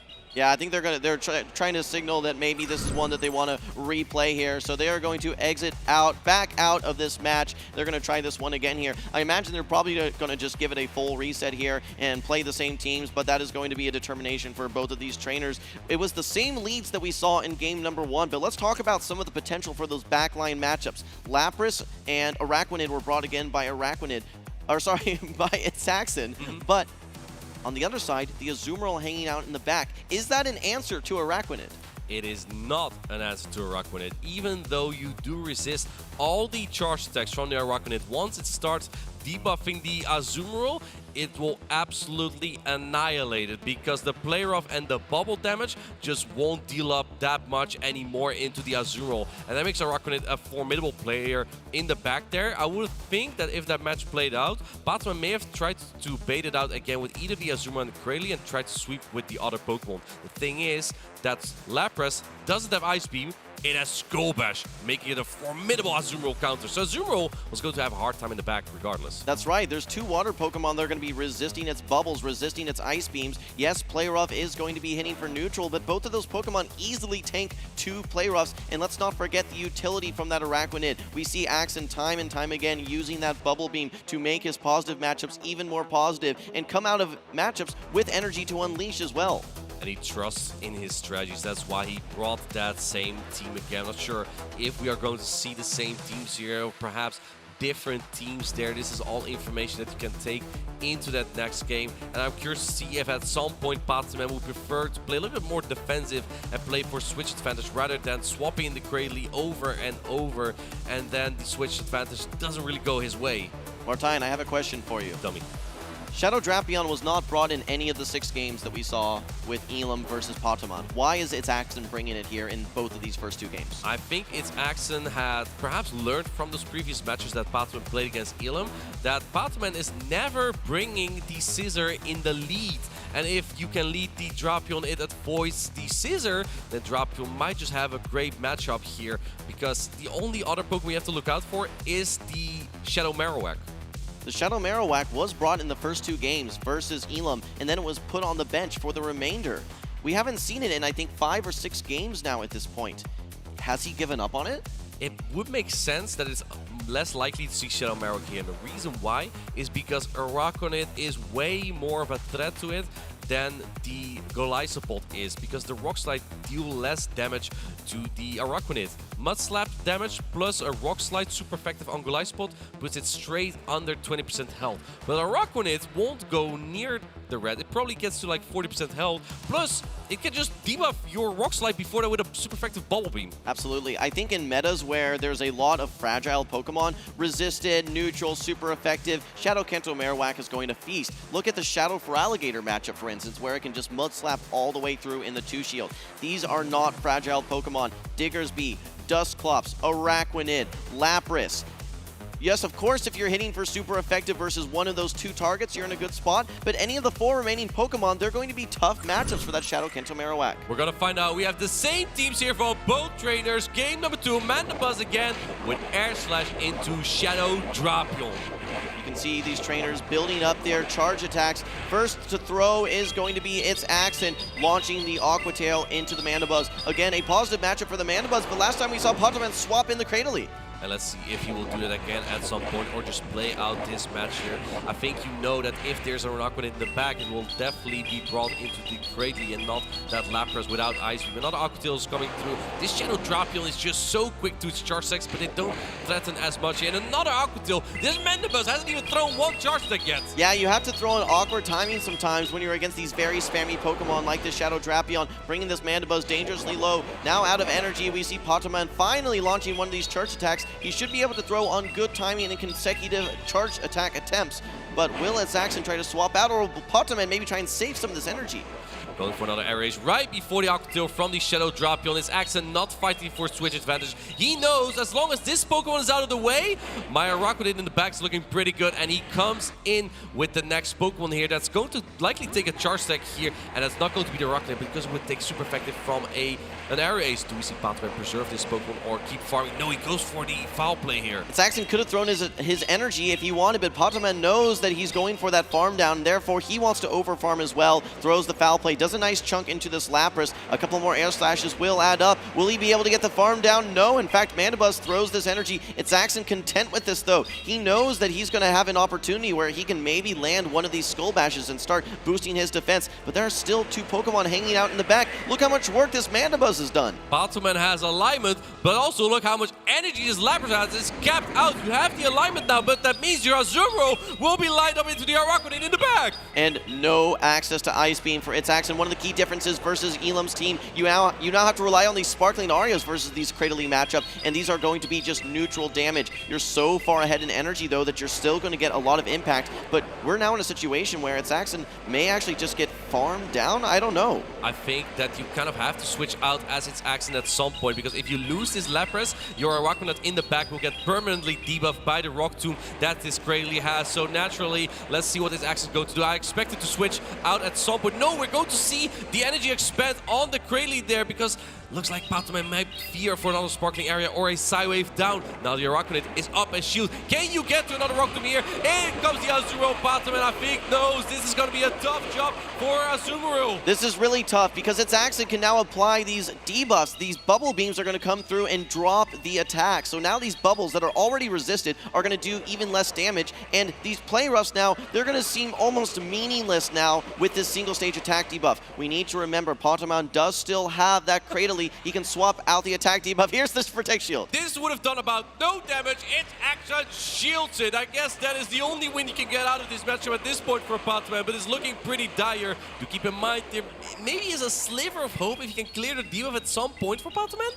We're seeing that 100 HP one by one, just like you were saying earlier, Inadequates. We're finally seeing it play out. These charge attacks do nothing, but these bug bites do 1 damage, and Azumarill only has a finite amount of HP. Swapping out the debuff, can you get to this Rock Tomb? No! Bug bite down. Its Axon loaded on energy, applies the next bubble beam, and now the debuff will be permanent. The play rough didn't even show up, but it doesn't matter because Araquanid would have won the charge security tie here. Potamon knows he's going for the play rough here. This will deal about 30% damage if it was a Protect Shield, but its Axon uses final Protect Shield here. Perhaps looking for another volume debuff. Its Axon knows that the first charge attack is going to be the hardest hitting. He knew that Cradily is not going to get to another charge attack, so he's shielded up the first 2 play roughs. Even after 1 debuff, this is its Axon's game. It's looking like this is a long matchup. We're going to be here another 30 seconds at least here in Inadequates. But when we take a look here at its Axon, he is in firm control. What's a little interesting and it feels a little awkward is the Pokemon that only throws resisted, fast, and charged attacks is the one winning this matchup, despite Azumarill having access to neutral play rough. We're not going to be here for much longer, Jim, because I saw the timer come up here in Pokemon GO. I believe a match takes about 4.5 minutes maximum. Shooting up the Bubble Beam, trying to get a timeout win, but that is going to its Axon. Perhaps if you had that Cradily here, you could have had the timeout win. Yeah, for those of you that are not here in the venue, the crowd went wild after that timeout. You can see the excitement in the crowd. 2-0 as it stands right now for its Axon up against Potamon. This is how the winners finals started out as well. Potamon was able to get a 2 victories consecutively to even up the series in the winners finals. Can he do it again here in losers? So far, the strategy from its Axon was impeccable. Potamon could just not pierce through it. He needs a miracle to come back here. He could barely not do it against Elam. Can he do it against its Axon, the 2023 World Champion? Inadequates. Tell me. How good is Araquanid? It is so good. We just saw it win. We just saw it win, but what's blowing me away is not only in matchups where it's doing neutral or super effective damage and it's outbulking its opponents, it's winning these situations where it only does resisted damage or it has a typing disadvantage. It's winning the matchups you'd think it wouldn't win. The only thing Potamon has for the Araquanid is that Mandibuzz, and let me tell you, even that matchup, if you hypothetically shield the first 2 Aerial Ace as the Araquanid, debuff immediately, you can actually make that really close as the Araquanid. Now, let me tell you though, no one ever shields a move from the Mandibuzz, so it's unlikely we're going to see that happen, but just shows how powerful Araquanid in flipping some of the most impossible matchups. There's one thing that's more demoralizing than the Araquanid into the Azumarill matchup, and that would be the Dedenne into the Mandibuzz. I wonder if its Axen ends up bringing this Dedenne, knowing that the Mandibuzz is going to be that singular check to the Araquanid, and if he's able to find that alignment, that could spell disaster for Patomon. Well, he hasn't needed it so far yet, though, and Patomon keeps bringing the Cradley, so the Dedenne might not even be as necessary. It's just a Pokemon used for alignment if its Axen would be using it so far. The Shadow Drapion and Lapras score has been so solid, and paired with the Araquanid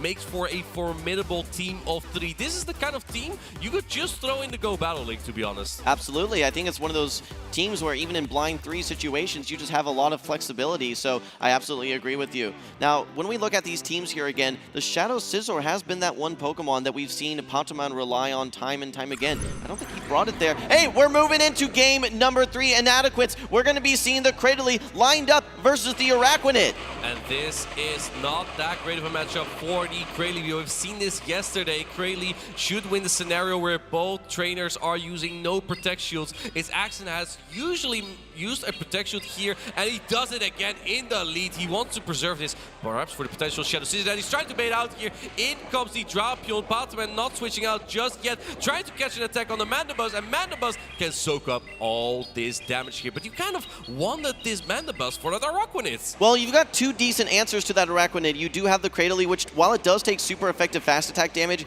you do a good chunk back into the Araquanid, and you can hit for super effective with your Rock Tombs. But just like we were talking about, this Mandibuzz was hanging out in the back, knowing that Araquanid was likely going to be brought by its Axen, but smart to bring it in the lead, knowing that he gets to then avoid that Mandibuzz that he thinks is going to be in the back. Area Ace can't be reached yet before this Aqua Tail. Patomon not using any Protect Shields, and it makes sense. We have the Scizor in the back, and Mandibuzz and Cradley are just 2 bulky Pokemon that are unlikely to need it. However, this Mandibuzz is getting pretty close to Aqua Tail range at this point. It's actually a good flip switch advantage here if he really wants to. Inadequates, correct me if I'm wrong, but this is now 3 consecutive games from its Axen that we've seen the Araquanid, Drapion, Lapras team. Correct, except this time it's in a different order. Previously, the Shadow Drapion was in the lead. Mandibuzz hangs on. In comes the switch into the Cradley. Tries to get the Acid down, but it's able to hang on and get to the Aqua Tail. We see the first protection go up for Patomon. The problem is for its Axen, where do you take the super effective Rock Tomb? On Lapras or on Araquanid? Lapras comes in. Lapras is going to tank this no problem, and it's going to be doing neutral with its Psy-Waves. I think that its Axen may be expecting that Scizor. All of the fast attacks are resisted at this point, but without a huge HP stat, they will still be doing chunks into the Scizor. I think Scizor does have potential to sweep in the endgame here, though. We're about to find out. The last protection goes up for its Axen. We see a slide on the charge there, but then does decide to hit the bubbles. Now in comes the Araquanid, preserving that energy, and oh, not able to get to the Rock Tomb. That is crucial. A devastating farm down, unable to get to the charge attack. In comes the Scizor. Its Axen is loaded with energy. He could go for the Bubble Beam. He could go for the Water Pulse. What will Patomon do? Does he Protect Shield this Bubble Beam? No, he doesn't. That is a great call from Patomon. But is it going to save the Scizor here? There's still some energy. Oh, and we see this Mandibuzz come in for an Area Ace. This also clears up the debuff. Plus, you have a Night Slash loaded on the Scizor to get rid of it. Oh, I don't know actually if that will knock out. I don't think the Night Slash is enough here. I don't think Night Slash is enough either, and it is available, but he throws the Bullet Punch instead. Here comes the next charge attack. Another decision for Patomon. Do you let this go? Do you use your Protect Shield? Whoa. He uses the Protect Shield on the Water Pulse. On the very last second, the timer is almost up.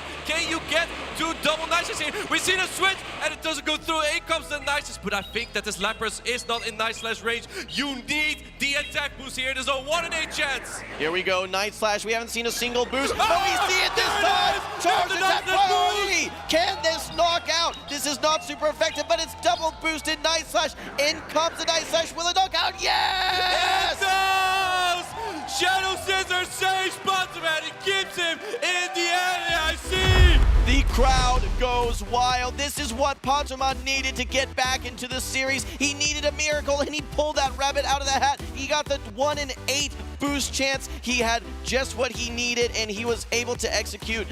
What a match we just witnessed. We didn't see this moment at all yesterday, where the Scizor could get to that pivotal moment of the Night Slash boost to secure a knockout. And what a moment to get it.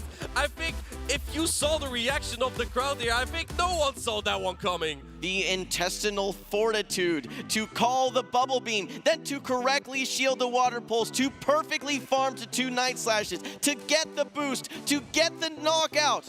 One of the best games I've ever witnessed. Making the correct calls is what you need to make a comeback here. It's Axen is still a point up, but Batman got one back now.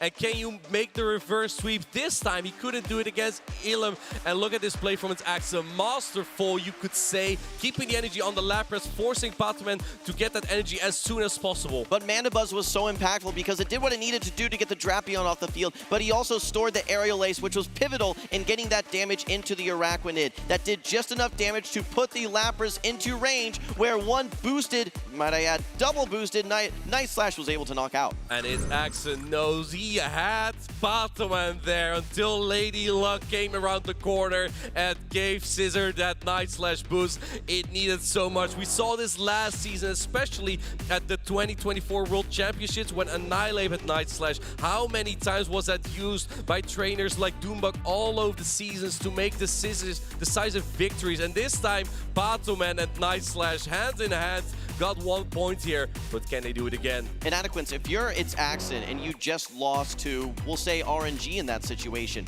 how do you feel? What are the emotions going through you right now? I think at this point, its Axen probably felt like he normally would have had that game, and probably the same 3 Pokemon worked so well for him. That might just be the strategy that he had prepared going into this matchup. So I would not be surprised if we see those same 3 Pokemon. I would also not be surprised if we see the Dena come out at some point, because that Mandibuzz seemed very strong for Batman, and it looks like that Batman has the courage this time to bring it every game. Well, just like you were saying, I think its Axen knows 7 out of 8 times I'm going to win that game. I'm going to maintain my confidence. I'm going to run it back because you got a little lucky there. Whoa. Let's not let it happen again. The Greninja makes an appearance. It is met by the Araquanid. You only have Pokemon that are taking super effective damage from these bug bites, but actually its Axen swapping into his Drapion.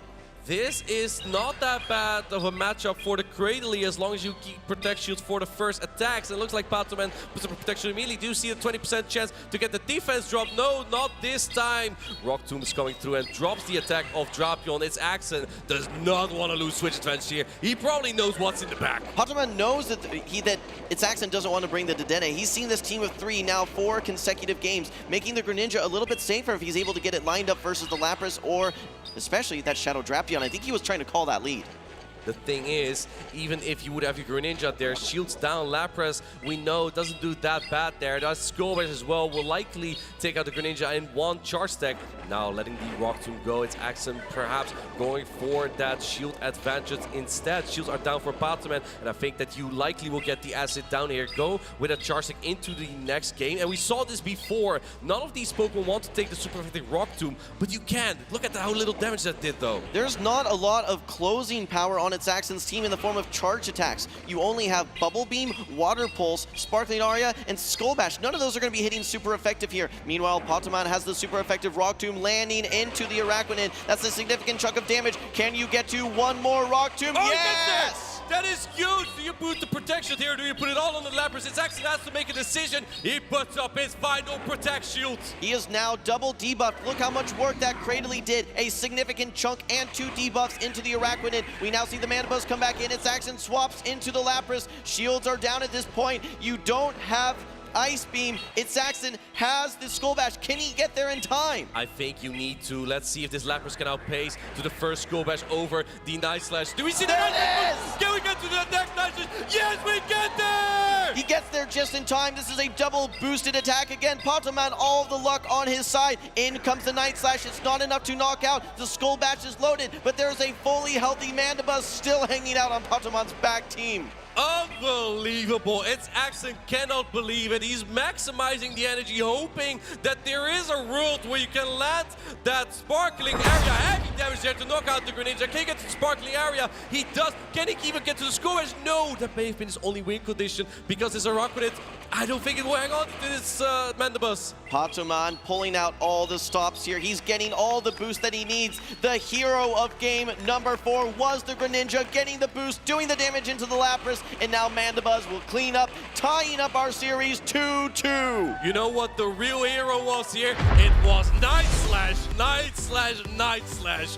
boosting in game number 3 and game number 4 to get Patoman to win in those games and tie up the score. We again have a decisive game number 5 coming up soon. Patoman saying, if I'm not able to do it with alignment, I'm going to do it with a little bit of luck, and he's been able to get back-to-back boosts to catapult him here into, yet again, another 2-2 series tie. He was in this exact same situation in winners finals versus Elam. He now finds himself in the exact same situation versus its Accent after coming back from down 2-0. Will he be able to change the script here and advance to the grand finals? We've seen the same team from its Accent 4 games in a row. All he does is just switch the order now and then.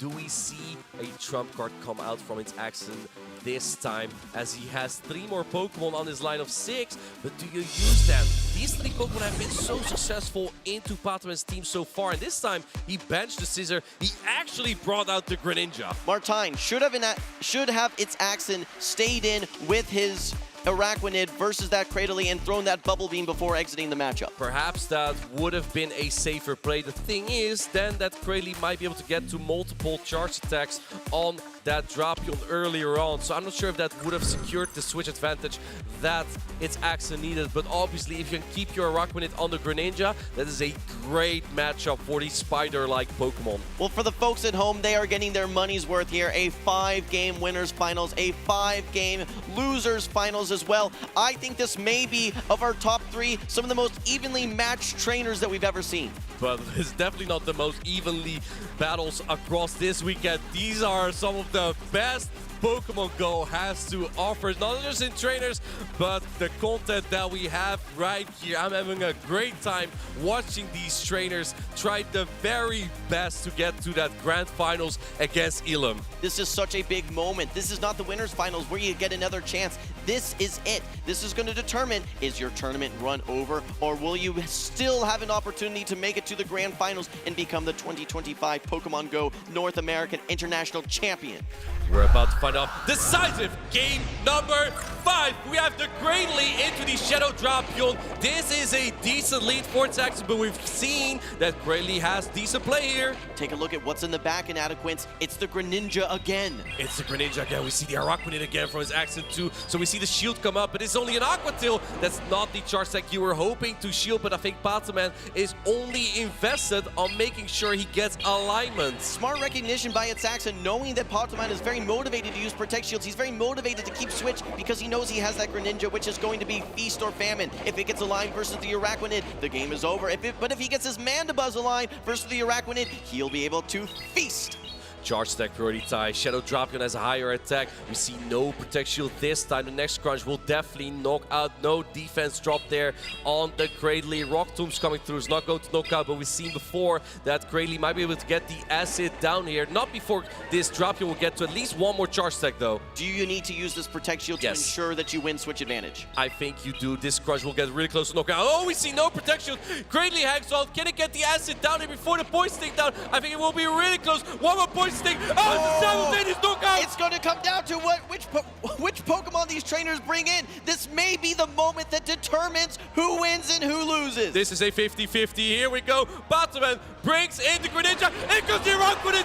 Its Accent is having a great alignment here. However, Mandibuzz is still in here. It's having a great match into both of these Pokemon. But right now, Greninja is not happy with this alignment right here. Devastating for Patoman. That Greninja has no play into that Araquanid. He's going to need a lot of luck here and a lot of work from his Mandibuzz. You are doing these neutral air slashes. You're able to fire off charge attacks very quickly and shielding what may have been the Skull Bash. It could have been the Skull Bash, but it's only the sparkling area. Patoman shaking his head. He knows that that's not the attack he would have wanted to shield. And now Patoman is going for the Skull Bash. This one has the defense of that Lapras. Shields are down for its Accent. He just needs to get rid of this Mandibuzz. He's going to take out almost half of the remaining HP. Pokémon knows the longer this matchup gets, there goes the worse that it gets. He's going to swap back into the Greninja. Quick swap from Axon. He's going to be bringing in the Araquanid and just farm.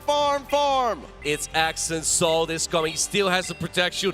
Doesn't need to use it. Can we see in this game as well the Night Slash boost? And Greninja does it again. And why? How do you do this? 3 boosts in a row. Do you need to shield this as it's Axon, or do you simply leave it all up to the Lapras? How do you get Night Slash boost? 3 games. Another one.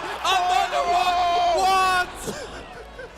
I'm gonna have a heart attack on stage here. Oh my gosh. Pokémon it's Axon able to get off this charge attack here. This is only going to be the Bubble Beam. This will drop the attack of the Mandibuzz. Mandibuzz is gonna have a tough time getting the air slash down. In fact, Araquanid is getting to this final water pulse. Mandibuzz is bulky, but it's Axon has the Araquanid so decided for him. Water pulse doesn't know how to yet, but in comes the catch here on the Lapras. It's Axon getting a little bit of a flex there before taking this game. It's Axon still has the Protect Shield ready to go. First foul play does not knock out. There is an attack debuff as well. This Sparkling Aria is loaded.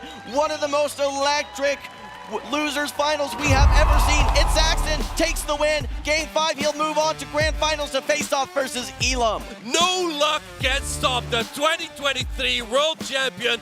It's Axon as he's defending the North Americans. No other region is winning the NAIC on his watch, but there's still the dreams alive for its Axon. He won the 2022 NAIC. Can he do it again? The final hope of EU has fallen, but congratulations to Pokémon. He will take 3rd place in this tournament. Someone get this man a lottery ticket.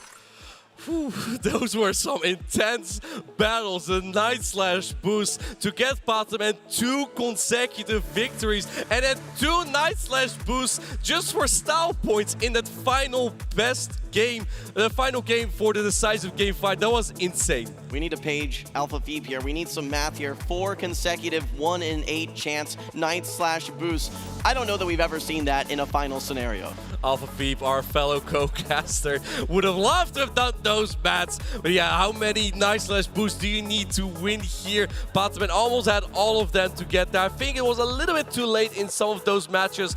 And the Greninja, I didn't expect that at all to come out there. No, I think that the Greninja was just, you know what, hey, I'm going to go for it. I haven't been able to find the teams that I need, so I'm going to bring the Pokemon that I might be comfortable with, and I might be able to get a little bit of luck on my side as well.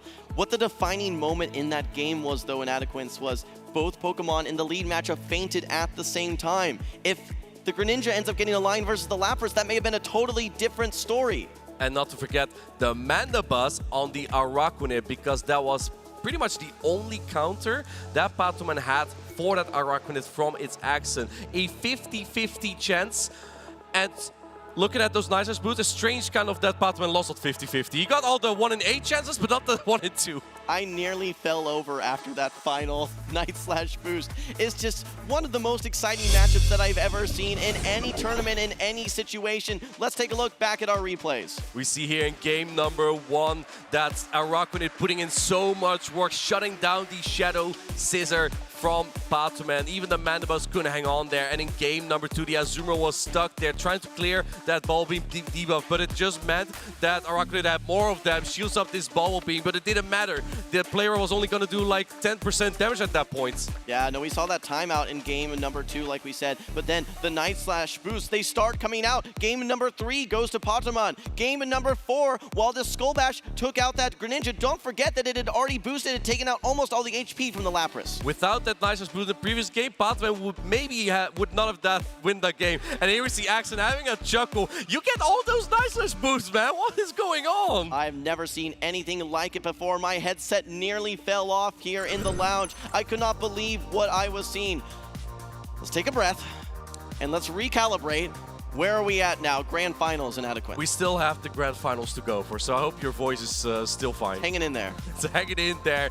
It's Axon and Elam in the grand finals. This is a rematch from yesterday when Elam was able to overtake its accent there. And the fun thing is they have pretty much the same team, except that Elam has a different water bug type Pokemon in the Golisopod instead of the Araquanid. Well, let's talk about that head-to-head matchup. Maybe we'll see it in this grand finals. Araquanid versus the Golisopod. Golisopod on one hand is the Pokemon that can hit for neutral charge attack damage, but Araquanid on the other hand is the one with much superior bulk as well as a more significant, heavier hitting fast attack. And yeah, the Araquanid takes that in the even shield scenario. Let's take a look at the schedule that we have here. Championship Sunday, the grand finals is set. Elam versus its accent. If you were to pick, who would you favor in this match? Is it going to be Elam, who needs to be defeated twice by its accent, or does its accent have the That's moment? such a hard question. Its accent just played out of his mind. Elam doing the same thing. I'm calling him unstoppable Elam right now because he is on a tear like we've never seen before. Winning 2 consecutive regional tournaments. He's gone through the winner's side of this bracket here with, I don't want to say with ease, but he's certainly done it with style. It has been an incredible feat to watch, and if I look at the history of the Pokemon GO Championship Series here over the last 4 seasons, I don't know that I've ever seen a trainer as hot as Elam is right now. Could you say that in this current moment, is Elam the best player? I think that this grand finals might determine that for this moment, for Elam, before going into that World Championships. Yeah, I'd say he's the greatest of this moment right now. He's proven and he was able to beat Patamon as well as its accent. But I have to call out, this has been one of the closest day 3s that we've ever seen. One of the closest championship Sundays. All these trainers, their margins of victory are so slim. They're going to game 5s. In situations, it comes down to which Pokemon do you happen to bring in after a tie. I've never seen anything as close as this. Or even the Night Slash boost. I cannot remember the last time games were decided by that RNG since Annihilate kind of went out of the meta as it didn't run Night Slash anymore. Now it runs Rage Fist instead. And now we have those moments again where Patamon was able to come back there. And still, you know, even though he is out, he can be so proud of what he has achieved. He actually got all 3 of them. He got a first place at EUIC, then he got second place at Sevilla, and now third place. That is another trophy for Patamon. Congratulations to him. And Adequance, I have some good news. Tell me. Our players are ready. We are going to get started here with this grand finals. Let's bring them out onto the stage. All right. Let's take a look here. I believe that they are coming out there. We have them, Elam and its accent, waving to the crowd as we're gonna have these trainers battle it out in these grand finals. That's right. They're getting right into the action here. No interview. We are just ready to get into these battles. We don't want to, derail any of this excitement that we've had. Just think about what this means for both of these trainers in Adequance. Elam, coming off 2 regional victories. He has not ascended to that level of IC or World Champion. Meanwhile, though, for its Axon, this has kind of been the return tour. People are saying, is he back? I think he's back in Adequance. It might be the return of the king, the return of the master, you could say. And on the left, King Elam also, I believe, got a top cut at the North America International Championship last season. Both trainers know this stage like no one else. This might just be setting the stage for the best grand finals we could possibly have. I can't wait to see unstoppable King Elam versus Master Axon here. Don't forget, they faced off yesterday in the winners semis in a best of 3. Do you remember how that turned out? It turned out in a positive way for Elam at the time, but we'll see if he can do it again. Not only do we have these players here, we also have their fans and their supporters. I believe Butters right now is with an interview with some of these supporters. Butters, let's hear from them. Thank you so much, Martime. I'm here with friends and family of these 2 grand finalists. Marto supporting Elam, and then we got Mama Axon. I have to start with you. That was absolutely insane. Going into game number 3, there was probably only a 12.5% chance that Patamon could have won that game. And then you had to watch boost after boost after boost. How is your heart right now? You know, my heart is just racing. But, you know, I have so many people that come up and support me and kind of walk me through these teams and where he's at the moment. So it really helps me a lot to get through this. And you're used to the roller coaster, right? You've seen him win an international championship before. You've seen him win a world championship. But then you've seen a gap where maybe he doesn't win some. What has that roller coaster been like as a parent? You know, it's hard because there was a point in this season when he was thinking, should I even do this anymore? And he, you know, just decided, I love this game, I'm going to keep going. And, you know, Portland happened and this happened. And so maybe we're going to go for it again next year. Well, it's a great decision to keep going for it because he's doing absolutely amazing. And then Marto, Elam, a good friend of yours. You've had an awesome season, obviously, but what has it meant to you to see Elam get over that hump of winning a regional? And now he could be the first trainer ever to win 3 straight events. Yeah, Elam is a very good friend, and I have seen him being so good for a long time. And after he got his first regional, it was like a breakthrough moment. It was very happy, I think, for everyone that is a friend of him. And he has been crazy, like back to back and back again, right? At the finals. It's just, I think people argue if he's one of the best players in the world or even the best player in the world right now. And I think he deserves to be in that spot. You might be in the other spot as well, but I have to ask you a question. As someone who has won an international championship before, who has done it on this stage, do you have any advice for your friend going into these grand finals? Yeah, you have to be composed, concentrated, trust your decisions. They both have what it takes, so, you know, just trust the plan. All right, and I'll go to you. As a parent, if you were standing next to your son right now, what would you tell him going into these grand finals? Just do what you do best. He can do it. All right, well, I think it's time to get these grand finals started. Let's get back over to the casters and let's do it.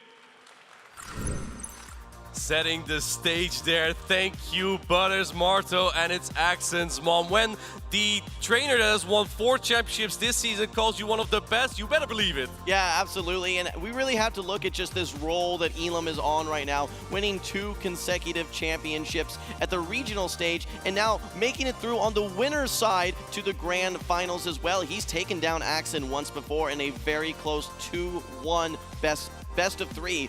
Keep in mind, though, it came down to that charge attack priority of the Dedenne versus the Diggersby, which the Dedenne did win. It was razor-thin margins. I think that it's Axon. He's been putting in the practice. He might have what it takes to try and reset this bracket. He has a little bit of momentum now. Well, Elam had some time to rest and think about what is up to come here. This is not a best of 3. This is a best of 5. Elam needs to win only once, and it's Axon coming from the loser side of the bracket, needs to win the best of 5 twice. The first one to reset the bracket, the second one to win it all. We might either get the back-to-back-to-back win from Elam from this match, or we get the first trainer to win 2 international championships in Pokemon GO. Well, we were talking about similarities and differences, not only in their accolades, but their teams. Of course, they have essentially the same 6 type of Pokemon. We're going to put a pin in that. Let's move into it. Speaking of similarities, it's the battle of the mice here. We have the Dedenne versus the Dedenne. Yesterday, we saw Elam go straight for the parabolic charge. This time, it's Axon go straight for the parabolic charge. What this means is after you buff your defense, the Dedenne from its Axon will be able to hang on to a player off from the Dedenne from Elam. Looks like Elam also strikes back with a parabolic charge. Last time Elam threw after 6 Thundershocks, and its Axon threw right after that. This time it's Axon throwing right away. This does give a little bit of an advantage to its Axon, but I believe that Elam actually wins this charge attack priority, but no, not this time. It's Axon. It's Axon. Has a little bit of a higher attack on the Dedenne. Players coming through. I mean, it's barely one knockout.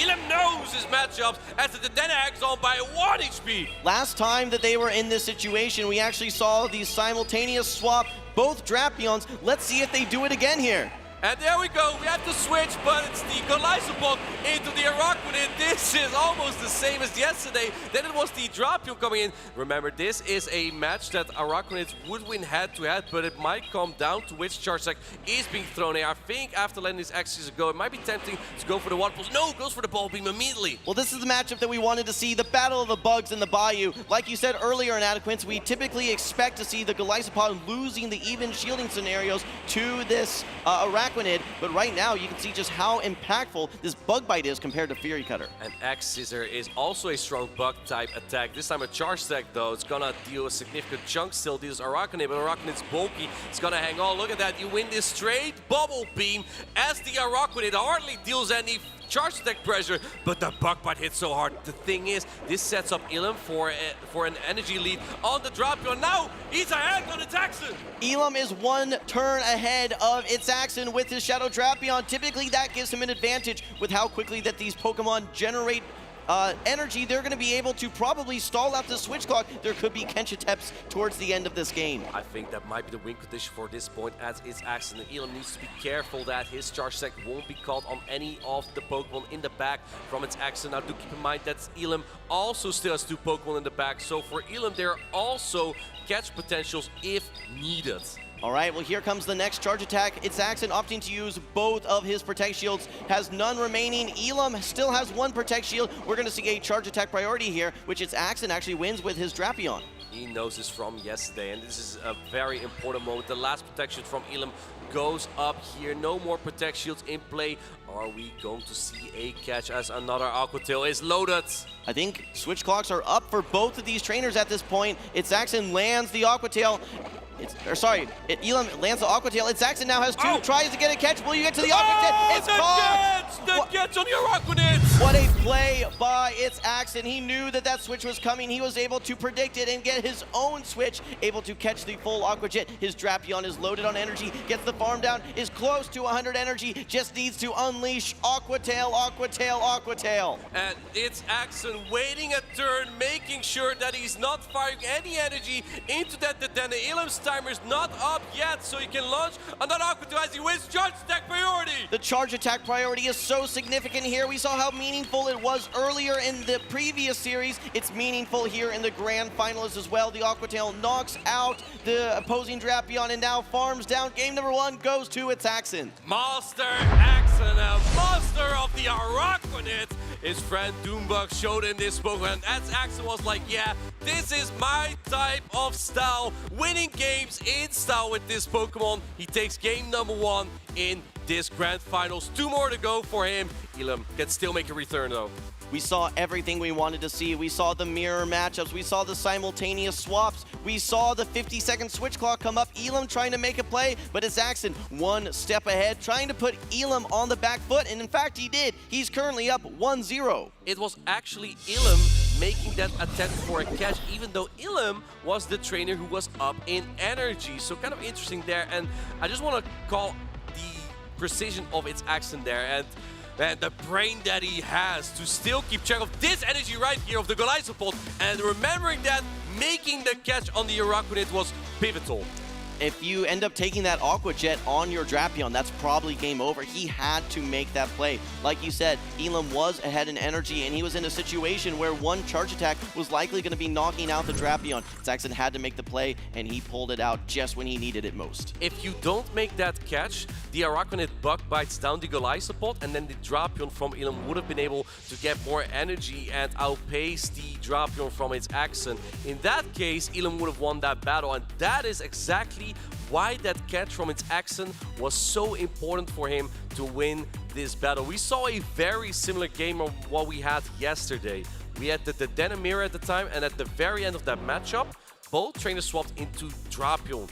This time, both trainers went into the water and bug type Pokemon.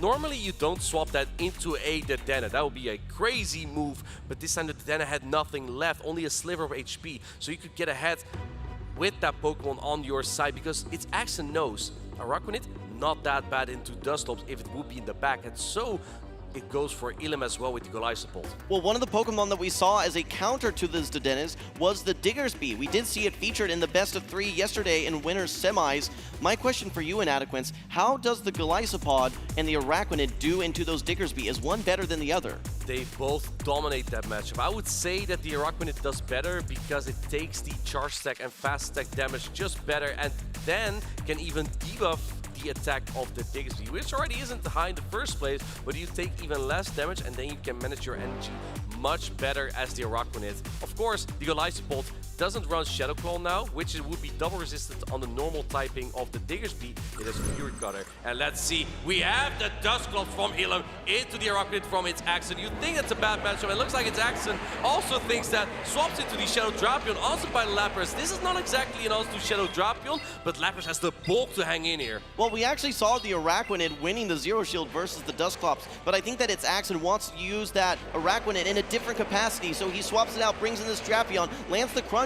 Will we see the next Crunch get fired? No. Elam actually able to get to the Sparkling Aria. How does this matchup play out for the Lapras? Lapras should win the 2-shield scenario here. We see its Axon put up the first Protect Shield. That Charge Sack would not have knocked out just yet, but looks like its Axon just wants to get shields down potentially, as he has the Diggersby in the back. If there's a Drapion from Elam in the back, you want shields down so you can land that super effective Scorching Sands. Elam farming up energy, throws just before the Crunch. Precision plays yet again from Elam. Here we go. The second Protect Shield is getting used by its Axon. We need to keep an eye on the switch clocks and Adequance. As always, we've seen Axon make critical catches before. Does he need to do it again? It's up. If Axon throws one more Poison Sting, Elam will be at the next Sparkling Area. If he's able to make a catch, that could be pivotal in this game here. Elam launching up energy. Oh, he makes the catch again! He does it again! Doing it with style, it's Axon, the master, bringing in his Araquanid to soak up all of this energy. And now we're going to be seeing the Dusclops take the field again.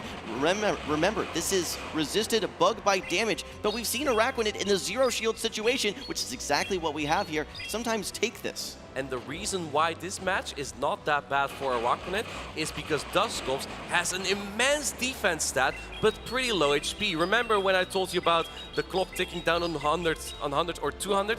This is that Pokemon that has only 100 HP, so every time the HP just goes down pretty quickly, rather, even though resistant. Well, let's look a little bit ahead as well. What are the Pokemon that we have remaining in the back for Elam? It's going to be that Shadow Drapion.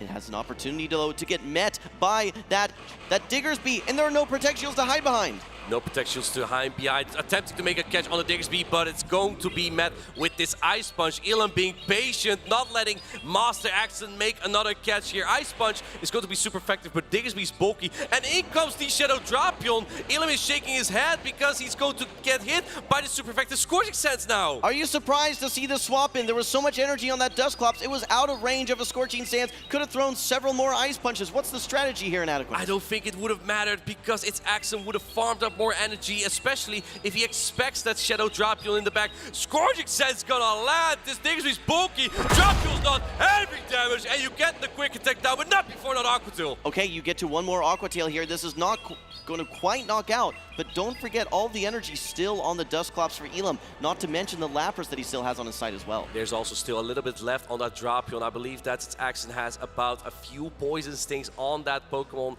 He's stepping a little bit close to that switch here. Which Pokemon do you bring as Elam? In comes the Lapras. He gets to the Scorching Sands for the knockout. Now it's all in the hands of Dusclops for Elam, which I believe has one Ice Punch loaded at least. I feel a catch in the air, Martine. Can its Axon do it again? Here we go. Elam has the Ice Punch loaded. Is this enough to knock out? If this knocks out, it might be decisive because you need to crush its Axon. Drapion gets knocked out! All right, here we have it. There are still two Pokemon on the side of its Axon. How much energy does this Araquanid have? It needs to land a Water Pulse to do any meaningful damage. Here we have it. It has the Water Pulse, has a Bubble Beam to start. Will this keep it outside of range of a Shadow Punch? There is absolutely no way that this will save the Araquanid at this amount of health. I think it's Axon perhaps trying to preserve the timing here, but it's not able to. This Shadow Punch is coming through, and I'm pretty sure even though debuff is going to knock out the Araquanid, it won't hang on. How much energy does Diggersby have? It has nothing left. Dusclops only needs 2 hacks, and Elam punches its way to tie up the score to 1-1. We are evening things up 1-1. Elam on the back of the Dusclops, able to get the super effective Ice Punch into the Diggersby. We saw him bring in that Drapion into the Diggersby, and it did exactly what it needed to. Landed 2 Aqua Tails, put it in range where that Diggersby could be neutralized by the Dusclops, and you can see Elam a master of Dusclops. We thought that swapping the Shadow Drapion into the Diggersby was not the play, but Elam showed us it was. He was barely able to get to that next crucial Aqua Tail. If Shadow Drapion didn't get to that Aqua Tail on 1 HP there, then the Dusclops needed 2 charge attacks because 1 Ice Punch would not have been enough to knock out the Diggersby. He would need to expend energy there. And I think also as it's Axon, he had the Aqua Tail loaded. He tried to go for the crunch. I think if you go for the Aqua Tail, a Water Pulse then may have secured the knockout on the Dusclops. It's very curious to see how that would have been played out. Martine, we've seen some meaningful mirror matchups, but one we haven't seen yet is the Lapras into the Lapras. Let's not forget that Itzaxen has access to Skull Bash. And while we've seen lots of these mirrors already, the Dedenne into the Dedenne, the Drapion into the Drapion, while the attack stack can determine those matchups, what determines the Lapras matchup here is going to be the charged attacks. Right, Itzaxen has Skull Bash, a normal type charge stack which enhances the defense of it. Elam has Ice Beam. The way you can get Ice Beam, if you've been watching this streak, you get the Elite Charge TM, and then you get the Legacy Charge Stack Ice Beam that can hit for super effective on grass and flying type Pokemon, which could be a nice niche to have, not against an opposing Lapras though. And that's exactly why Itzaxen has Skull Bash for opposing water type Pokemon. Let's remember where we are. Itzaxen coming through the loser side of the bracket. He needs to force a bracket reset here in this best of 5. We're currently 1-1, so he needs to win 2 more battles in order to reset the bracket and go to a grand finals reset. Meanwhile, on the other side, Elam, he came in through the winner's side of the bracket. He was able to take a 3-2 series victory versus Pokémon. He's currently tied 1-1 versus Itzaxen. If he wins 2 battles, he will be your NAIC champion. And it really comes down to the decisions and the Pokemon these trainers are going to bring in this game number 3. Here we go. We have a great lead for Elam. That is the Dedenne into the Shadow Drapion and immediately answered by the Lapras. This was the exact switch that we saw earlier. We saw the Drapion from Itzaxen, and now we see the response, the Lapras from Elam. Like you mentioned, in these even shield situations, specifically the 2-shield, typically Lapras wins this. This is exactly what Master Axon wants though. He has the Diggersby in the back, and now he baited out the Lapras. If we take a look at the line of Elam, both the Dedenne and Shadow Drapion really don't want to see that Diggersby, especially when shields are going down here. Let's see if Itzaxen can pull back a shield here. If Elam knows that there could be a Diggersby in the back, he needs to preserve this Lapras, and he does put out the Protect Shield. This is Elam's only Diggersby answer. Both of his remaining Pokemon take super effective damage from Scorching Sands. If both of his Protect Shields are taken away, he will have nothing to stop the reign of Diggersby. The timer is up, so a catch is possible for either trainer. I wouldn't be. And there is that catch on the Shadow Drapion. This is a great play from Elam, and the reason why is because you need that Lapras for a potential Diggersby in the back. We see from his exit that he does have that Pokemon. He needs the Lapras, and he needs that Protect Shield as well, and now he not only has that Lapras with energy, he still has a Protect Shield remaining. Itzaxen opting to stay in this matchup right now. This is another situation where it seems like Elam is willing to just simply sacrifice his Drapion. There's another catch attempt from Itzaxen. Elam again being patient, not letting that happen. He doesn't want to throw an Aqua Tail into a Lapras. Goes for the neutral crunch. Can you get to another one? Even though Psywave is resistant, looks like Drapion's barely able to get to an Aqua Tail. This won't deal a lot of damage as water on water is resistant. But this Lapras is so bulky and it can hit these Skull Bashes as well, don't forget. And look at the energy difference here. Itzaxen actually just goes straight for the Sparkling Aria.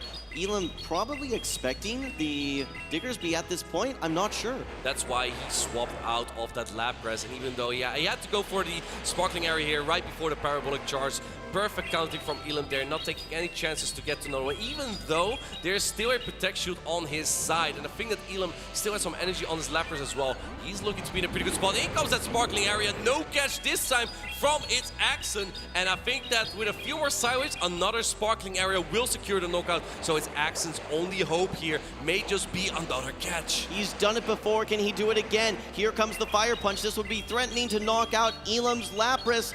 Elam not having a lot of HP between his 2 Pokemon at all. It is imperative that he lands this charge attack. Okay, but Drapion comes in, Switch Clock is not up, and he's able to get to the Aqua Tail. This will take out the Lapras. Here's the thing though, how much energy can this Dedenne get? Because Diggersby has no energy. It is in range of 2 Play Rough. Dedenne has a little bit of energy. Can you get to the Aqua Tier? Has the Drapion, and oh, a charge attack purity. Perfect counting from Elam, but you needed this energy for the Diggersby. Elam shaking his head. He knows there's no way for him to climb this mountain in game number 3. Diggersby is going to return to the field, double resisting all of these Thunder Shocks. You're going to try to get to this Play Rough here. We've seen it knock out once before, but no, not this time. Quick attack down from Itzaxen. Axen's Diggersby takes a 2-1 series lead. It's Axen knew that Playrough wouldn't even knock out, so he didn't even bother with the fire punch there. Diggersby taking that game. That was super well played by Ilum, I must say, and it's Axen kind of came out of nowhere there, especially after the charge stack was caught and Ilum preserved that Lapras. That Lapras was looking so tough for the Diggersby of its Axen there. Inadequate. From your perspective, is it too risky to run that team again for Elam that's ABA weak to Diggersby? I think that if you run that team, you might want to try it with the Drapion lead instead that we see right here. This very Drapion that could deal at least super effective damage in Aqua Tail back to Diggersby. Elam knew the counts perfectly. He was pressured here to put his final Protect Shield, but his Axen knew he couldn't get Psywave down, had some energy on the Shadow Drapion to knock out the Lapras, and then Elam knew how much energy this Drapion had, but he needed an entire Thundershock down, couldn't get it as Drapion's just way too fast. It's Axen now 1 game away from getting the bracket reset. That's when everything is just a clean slate. It would then be a new best of 5. However, Elam can still come back from this. We can see him win 2 consecutive games where he would become our grand champion.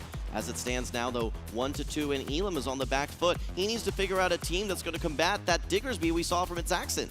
Curious to see if we are going to see some Dedenne action still from Elam. Getting it on the Diggersby is absolutely devastating. That is a hard, polarizing matchup that you really don't want.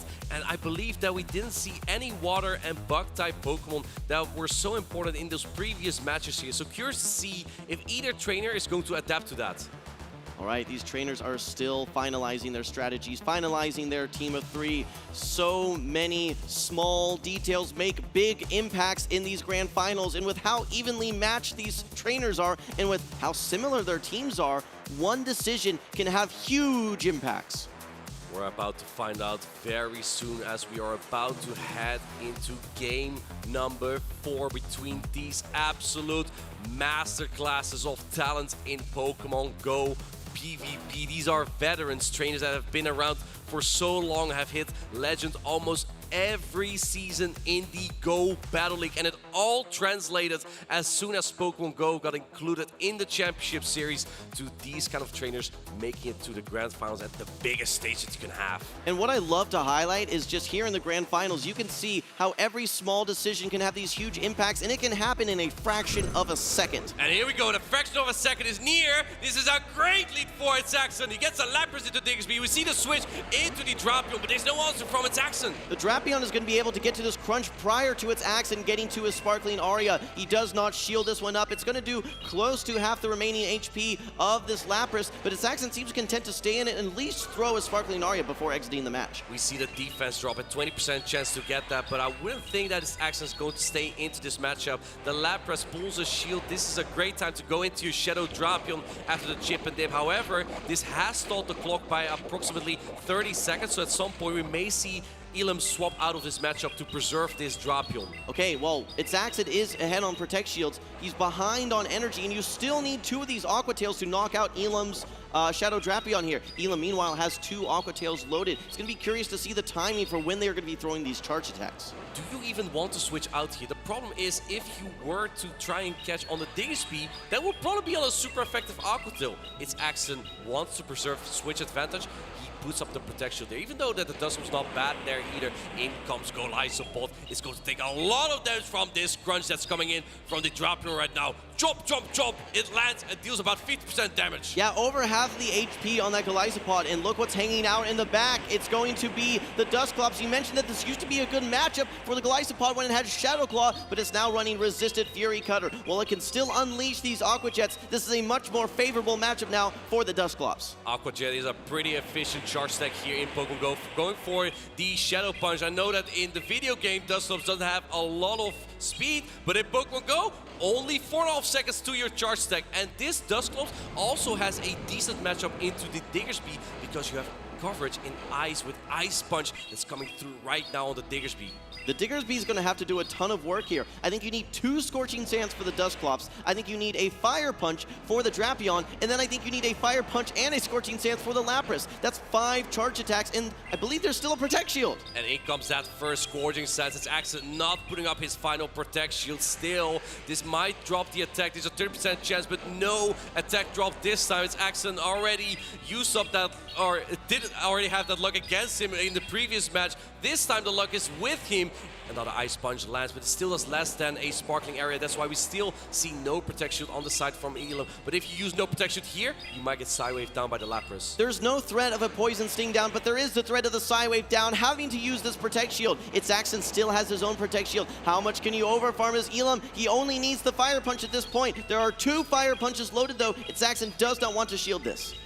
And you need 3 charge stacks at this point. Lapras, a bulky Pokemon. No, in comes a Drapion instead, which is 2 of an Aqua Tail. It gets to this Aqua Tail. Shields are down from Elam, and this super effective charge stack is going to threaten the Diggersby for a knockout. Lapras tries to come in. It's not even necessary. Now it comes in for the Drapion. Resisted Psywave, but it's not even necessary anymore. Elam knows doesn't need to throw a charge stack. It's Axon. He gets the bracket reset. We're going to another best of 5. It's Axon has evened up the series 3-1. Elam needs to figure things out and figure it out quick, but we are going to be moving to a clean slate here. Both of these trainers are going to take a deep breath, and they're going to try to figure out how to win 3 games so that they can get the title of North America International Champion. It's Axon brought that momentum he had in the losers finals into this grand finals. Yesterday, Elam had that clean 2-0 win against its Axon, but this time it looks like he learned from their previous encounter. Even with those simultaneous switches and knowing the charge stack purity ties, its Axon positioned his Pokemon perfectly, and the Protect Shields were used at the exact right moments to win those games and getting the bracket reset. Now it comes down to a final best of 5 between these 2 trainers. Would you say that It's Axon was playing at an elevated level compared to what he played yesterday? He is in world champion mode. This might be the same It's Axon we saw in form at the 2023 World Championships, bringing the Dusclops exactly when he needed to, even despite Elam bringing Shadow Drapion, the Dark-type Pokemon, every single game. Dusclops came in clutch when it needed to fight against Golisopod and Diggersby. I think It's Axon may be one of those trainers that any setback that he has only makes him stronger. We saw him lose that game number 2, maybe a small miscue there, and it just translated to him tightening up his gameplay and having a very clean game 3, game 4. He now finds himself 3 wins away from becoming yet again the North American International Champion. He would be the first Pokemon Go trainer to win 2 ICs. But Elam also wants to write history. He could be the first trainer in Pokemon Go to win 3 consecutive championships in a row that they competed in. So a lot of the line for both of these trainers. Both trainers have secured the top 2, but who is going to be your champion of New Orleans of NAIC 2025 chat? I want to hear from you the support for which trainer you are rooting for. I don't think we're going to be seeing a sweep here on either side. We've talked about how evenly matched these trainers are. I think we're going to be seeing a full 5 games here in Adequance. I would love to see that as a viewer, but I think that these trainers would like to get the wins in as soon as they can. The 2 veterans. What are these trainers are going to do now? Is Elam still going to rely on the Diggersby there, or does he maybe want to try out his own Dusclops here like It's Axon did? All right, these trainers are trying to figure out any last-minute details that may impact their matchups here. We got to see it all in that first series. We saw the Battle of the Bugs. We saw the mirror matchups. The one thing we didn't see was Lapras versus Lapras, but I think Diggersby may have been the most impactful Pokemon in that first series. Especially because Elam got it aligned on a Dedenne and a Drapion over and over. Then he tried to catch its Axon with his own Diggersby, and that failed as it was aligned to the Lapras. Lapras has been so important in the last season in Pokemon Go. That was the Might and Mastery season, and now it is important in this grand finals here in the Delightful Days meta, the 2025 NAIC. Yeah, these trainers still getting locked in here. Take a look at these accolades and adequates. Elam, like we mentioned, won 2 regionals this season, Atlanta, Toronto, back-to-back. But don't forget that he also top-8'd at LAIC in Sao Paulo. Additionally, he top-4'd NAIC last year, so this is not unfamiliar territory for him. 3 trophies to his name, Elam, and of course it's Axon with so many accolades as well. Champion, champion, champion, champion for both trainers. What are we going to expect here? I expect a great set here. All of these finals have been amazing. I believe we are heading into our first match of the Grand Finals reset. Here we go. We have the Dedenne from Elam into the Shadow Drapion from Itzaxen. This is a good lead for Itzaxen. He's going to be able to get a lot of poison sting damage in, but keep in mind, Elam will be able to start ramping up his defense on his Dedenne as well. Uses his first Protect Shield against the Aqua Tail. And looks like Elam is going to try and win this matchup. Now, you do take super effective damage from Poison Sting. That is the fast attack from Drapion. However, this Parabolic Charge is going to keep buffing the defense from this Dedenne. At some point, it won't take as much damage anymore from this Drapion, and it will be able to get the Thundershock down when 2 shields are used on the Dedenne. Well, I think Elam knows with his Diggersby how threatened it is by Araquanid, and how much with Itzaxen been running the Araquanid. I think that he's pretty keen on taking switch advantage here. I think at this point, Itzaxen's heart might be racing a little bit. Oh, we see the catch on the Lapras. This is a huge play from Elam. Let me tell you why. He has 2 water types in the back, Itzaxen, and there's a Parabolic Charge loaded on the side of Itzaxen. Okay, it's so tempting to try and bring maybe in that Bug Bite Araquanid, knowing that you're going to resist all the charge attacks, but he has the better answer. It's the Lapras versus Lapras. This is the matchup that you and I wanted to see. But this might also be the matchup that Elam kind of wants to see. Even though he's lacking Skull Bash, this is a counter to that Diggersby that Elam might be fearing here. But Itzaxen has another counter to the Diggersby. This is the team that Itzaxen kept bringing against Batman, and it seems to be the team he's comfortable with bringing into Elam as well.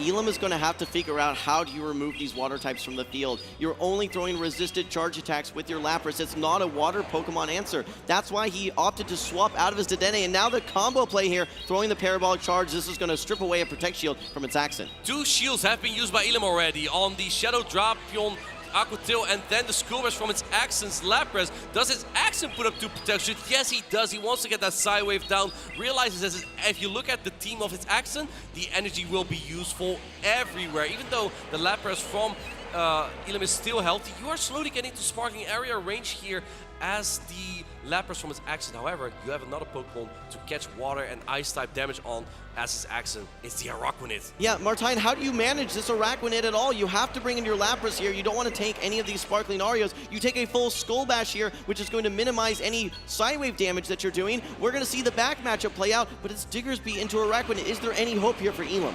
It doesn't look like that. Elam is very happy with this matchup. The Water and Bug-type Pokemon comes in, goes for the neutral Fire Punch, as Ground is resisted by the Bug defensive typing from Araquanid, and at this point, Itzaxen can just start debuffing the damage output from this Diggersby, as Bubble Beam doesn't do a lot of damage. Even though super effective, it will drop the attack stage of the opposing Pokemon always. We called him Unstoppable Elam, but this is looking like it's going to be 3 consecutive battles that Itzaxen is now 1 versus Elam. Where in this best of 5, you need to win 3 battles. Itzaxen just won 3 in a row. Can he continue to maintain this momentum? Here in the meantime, he's able to reach his next charge attack. This is the Water Pulse. It does indeed secure the knockout. And then the Lapras comes in. Araquanid is still hanging in comfortably. Itzaxen takes game number 1. There you see it, a 1-0 series lead right now for Itzaxen, 2 games away from becoming your North America International Champion. I think Elam needs to figure out how he's going to counter double water. Lapras is not the answer to it. The Dedenne is great, but when you're bringing a team of Lapras and Diggersby in the back, you have to have more answers for water. I guess he just didn't expect that Araquanid to come out, because Elam had bringing the Dedenne over and over. And of course, he did bring the Araquanid, and Elam did bring the Dedenne. It wasn't aligned to it. He was so determined to win that 2-shield scenario, then went for the catch, baiting out the opposing Lapras. I think Elam was happy with that. but he didn't expect the Araquanid. And when Araquanid came out, that Diggersby looked kind of helpless there. Another one of those ABB teams that we've seen very regularly. And, you know, Itzaxon really seems to like this Shadow Drapion. I think he's been using it more than any other trainer in the tournament. While we have seen Elam using it a bit as well, he didn't use it at all versus Pokémon, and he's using it less frequently than Itzaxon here in this tournament. Itzaxon in the driver's seat right now. A great player, Itzaxon, and he got that Araquanid not just by himself, but discussed it with another top trainer, Doonbug.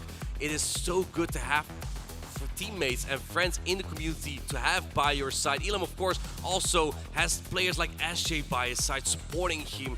And yeah, how are you going to do it in here? Because now you're on your own. These trainers are still trying to come to these decisions of what is going to be the team that is going to get me this one win. It's all about this one game right now. That's where it all starts. Regardless of where the series is, you have to win this next game as both of these trainers. Here we go. We saw the Dedenne into the Lapras, I believe. Quick swap out. We're yet again going to see this switch matchup again. It is the Drapion into the Lapras. We've seen this matchup over and over. And did Elam bring the Dedenne lead again with the Drapion in the back? No, this time it's the Dusclops, so he's better prepared for a potential Diggersby. But there's no Diggersby from Itzaxon. He actually perhaps didn't expect the Dedenne at all. It is looking to be so good in the back. Yeah, I think that this is still Elam's game to lose right now. You do win these even shield matchups. We've seen him give up switch here before. What is this? Itzaxon, what are we doing here? This is a resistant Aquatel. Elam takes the bait. That is diabolical. That is a huge, huge bait, making this matchup more difficult for Elam. He's not able to overfarm quite as much. Throws on perfect timing. Gets to the Sparkling Aria. Can you hang on here, Inadequance? I think that Sparkling Aria would get really close to knocking out. Itzaxon knows that, so he puts up the Protect Shield. Do we see 2 Protect Shields used from Elam? Looks like that this Drapion is outpacing. This is another Aquatil. It is resisted. I think this might barely not knock out. The next Poison Sting might. No Protect Shield being used. Can you get the Poison Sting down? Do we get that? No, he doesn't get Sparkling Aria. Elam still has a Protect Shield, but he's now lost switch advantage. This Dedenne is no longer going to be lined up versus this Shadow Lapras. There's no Diggersby to punish it, so he's just going to absorb this Aqua Tail. But how are you going to get this Drapion off the field now? You only have Thundershock and Resisted Hex. This is actually perhaps the best case scenario for Itzaxon, coming out with so much energy for Shadow Drapion. That's exactly what it needed. Elam puts up the Protect Shield for the Dedenne, which is still going to be very obnoxious for Itzaxon to deal with. In comes the first Parabolic Charge. Elam didn't want this Drapion to get to another charge attack, but now you do buff up your defense, and I think that this Dedenne will outpace the Dusclops to 2 charge attacks here. So you're going to get the first Parabolic Charge in 4 Thundershocks just before the Shadow Punches reach. Are you now in range where 1 Shadow Punch knocks out after the defense increase? I think it will be really close. Shadow Punch from a bulky Pokemon is not going to deal a lot of damage. I wouldn't be surprised if we see a catch attempt here. No catch attempt. Shadow Punch is coming through. At this point, Elam is down a full Pokemon. If this gets the knockout, doesn't get the knockout, it doesn't just yet. One more Hex, can you get the Parabolic Charge? No, you don't! Unable to get the charge attack. That is going to be devastating for Elam. He brings in his Dusclops. It'll be met by the Lapras from Itzaxon. With the situation that we see right now, I think that this has to be Itzaxon's game. This is a solid matchup for the Lapras. You can only win this as the Dusclops when 2 shields are in play on both sides, and you have an extraordinarily high defense on the Dusclops to halve the Psywave damage here, but it's not going to save Elam here. The Sparkling Area is coming through, and with the Psywave damage, 2 of these are going to get a knockout. And Itzaxon's own Dusclops is out of range of 1 Shadow Punch as well. You would need 2 Shadow Punches to knock it out, but Elam, he is on the verge of getting 1 game away from dropping out of this tournament, and Itzaxon is so close to becoming your NAIC champion. Going for the first Shadow Punch. Can Elam get to 3 Ice Punch here? I think that you'll need it to knock out this Lapras. The next Ice Punch might still not knock out, maybe after 1 more Hex, but it doesn't matter, I think, because there's still the Dusclops on Itzaxon's side as well. Lapras just too bulky, able to do so much damage. This is not a one-sided matchup whatsoever, very neutral matchup, and Itzaxon actually gets to this next Sparkling Aria. This will knock out the Dusclops. Itzaxon taking a 2-0 lead versus its Elam. He has won 4 consecutive battles.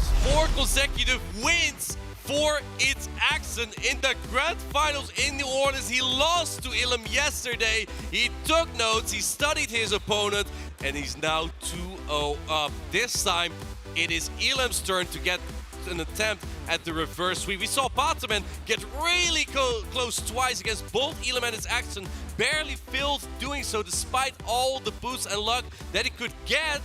Now, let's see if Elam can walk that same path, but then actually get the reverse sweep into Master Axon, the 2023 World Champion. Elam is going to need to rely on skill and alignment, though. He does not have any of those Knight/boosts. He's not going to be able to get bailed out by any double boost there, so he's going to have to figure out his team of 3 that is going to counter its Axon. We haven't seen any hard lead wins so much for its Axon yet, so it certainly still could be coming. Again, he needs to take it one battle at a time. The most important battle of this entire tournament for Elam is happening right now. You say hard lead wins. What about hard losses in the lead there? Because I believe its Axon has led his Lapras into the Denner from Elam twice. That's true. And he managed to come back from those battles. Here you see that a lost lead is not always a lost game. You're right. You're absolutely right. Does that mean then that you need to have better answers to that Drapion safe swap that we keep seeing? And that's just a really difficult Pokemon to answer, because if you don't have a Mudslap user, if your best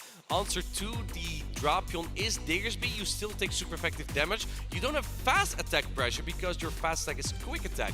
That is a normal type fast attack. Normal type is not super effective against anything, so you need to do it with charge attack damage. And as long as shields are in play, Shadow Drapion actually can hang in quite well against the Diggersby. And it's really hard to chip and dip when there's a safe swap Drapion as well, because of how quickly that it paces to energy. Most Pokemon are going to get outpaced by that Drapion, which will minimize that one-turn switch impact, and additionally, it stalls the switch clock out so much, putting you in a very awkward situation. So it's a tough situation to handle. I think Diggersby is that only answer, and honestly, Diggersby is a Pokemon that you really need for a lot of other matchups as well. You talk about the switch clock. In Pokemon Go, you cannot switch over and over. There's a 50-second switch clock that will allow you to then do a switch. So once you switch out, you are stuck in with that Pokemon in a particular matchup for at least 50 seconds, and that is vital in some of these matchups. We're heading into game number 3. This could potentially be the last battle if its Axon wins it. If Elam can win it, he may be setting himself up for a reverse sweep. We see again the diabolical bait. Elam falls for it again! I can't believe my eyes here. Yet another Aqua Tail, yet another Protect Shield. Elam now at a bit of a disadvantage. He's going to be getting outpaced for the remainder of this matchup. Its Axon simply needed to get one bait, and he'll now be able to reach 3 charge attacks before Elam. Now you can win this matchup as the Shadow Drapion. Its Axon isn't living in his head. He's renting an entire house there with that bait. Crunch coming through. This won't knock out the Goliath spot just yet. He's going to put it really low. Elam knows that. He's going to put up the protection at this point. I think as Elam, you may want to make a catch attempt on any of the energy from this Drapion here. Going for the Aqua Jet right before the next charge. Does this pull the final protection from its Axon? Yes, it does. Elam is worried about the Diggersby in the back, and he wants to hang on to this Golisopod. That's why he's swapping out right now. He gets the catch on the Crunch, which is resisted damage into Dedenne. This could be what Elam needs to get back in this game. Luckily for Elam, there is no Diggersby in the back. Does he try to get to another charge deck here? We see the swap attempt into the Dusclops. Dusclops comes in now. It will be able to hang on to 2 parabolic charge, but a Play Rough is also the option for Elam to use on this Dedenne, which would hit a little bit harder. I'm not sure if that's going to be enough though, but with the defense you gain from this charge attack, a Shadow Punch is not going to be enough either to knock out the Dedenne. Let's not forget the energy on that Drapion, Martine, because that could be what determines the end of this game. Right now, Elam trying to get to this next charge attack, but look how fast this Dusclops paces to energy, has this next Shadow Punch loaded, has 2 Shadow Punches loaded. Does this knock out? I think it won't knock out. I love this play from its Axon. He's building up a lot of energy before the timer is up.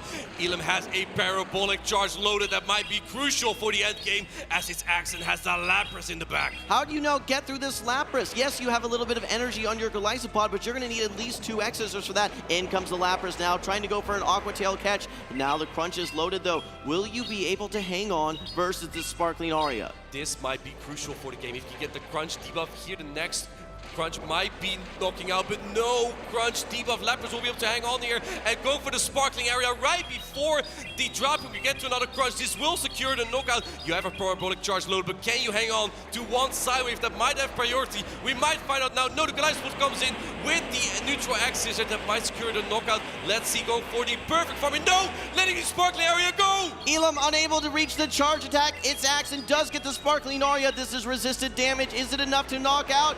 Looks like it takes down the Goliathopod. Parabolic charge is loaded here, but there's only 1 HP remaining on this tiny little Dedenne. It's Axon is going to take a 3-0 series sweep. Rise for It's Axon. He is your 2025 North America International Champion.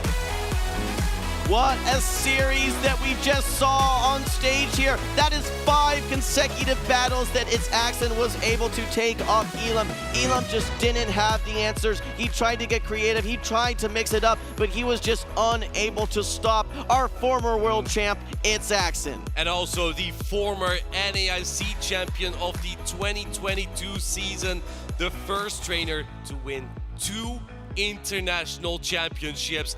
He has done it. It's Axon wrote history in the 2025 season. When Metachamp got nerfed, he was struggling a little bit to come back here, but it looks like It's Axon has found his place again right before the World Championships of the 2025 season as well. What a moment to get back in shape. A little separation anxiety, you could say, from that Metachamp, but he has been able to find a new best buddy. It was that Shadow Drapion, masterful display. All right, we are still getting set up here, but one thing I want to say here is I just saw this moment here from It's Axon. You can just see it's sinking in here. In fact, let's go ahead and hear from It's Axon. We have Butters on stage with It's Axon right now.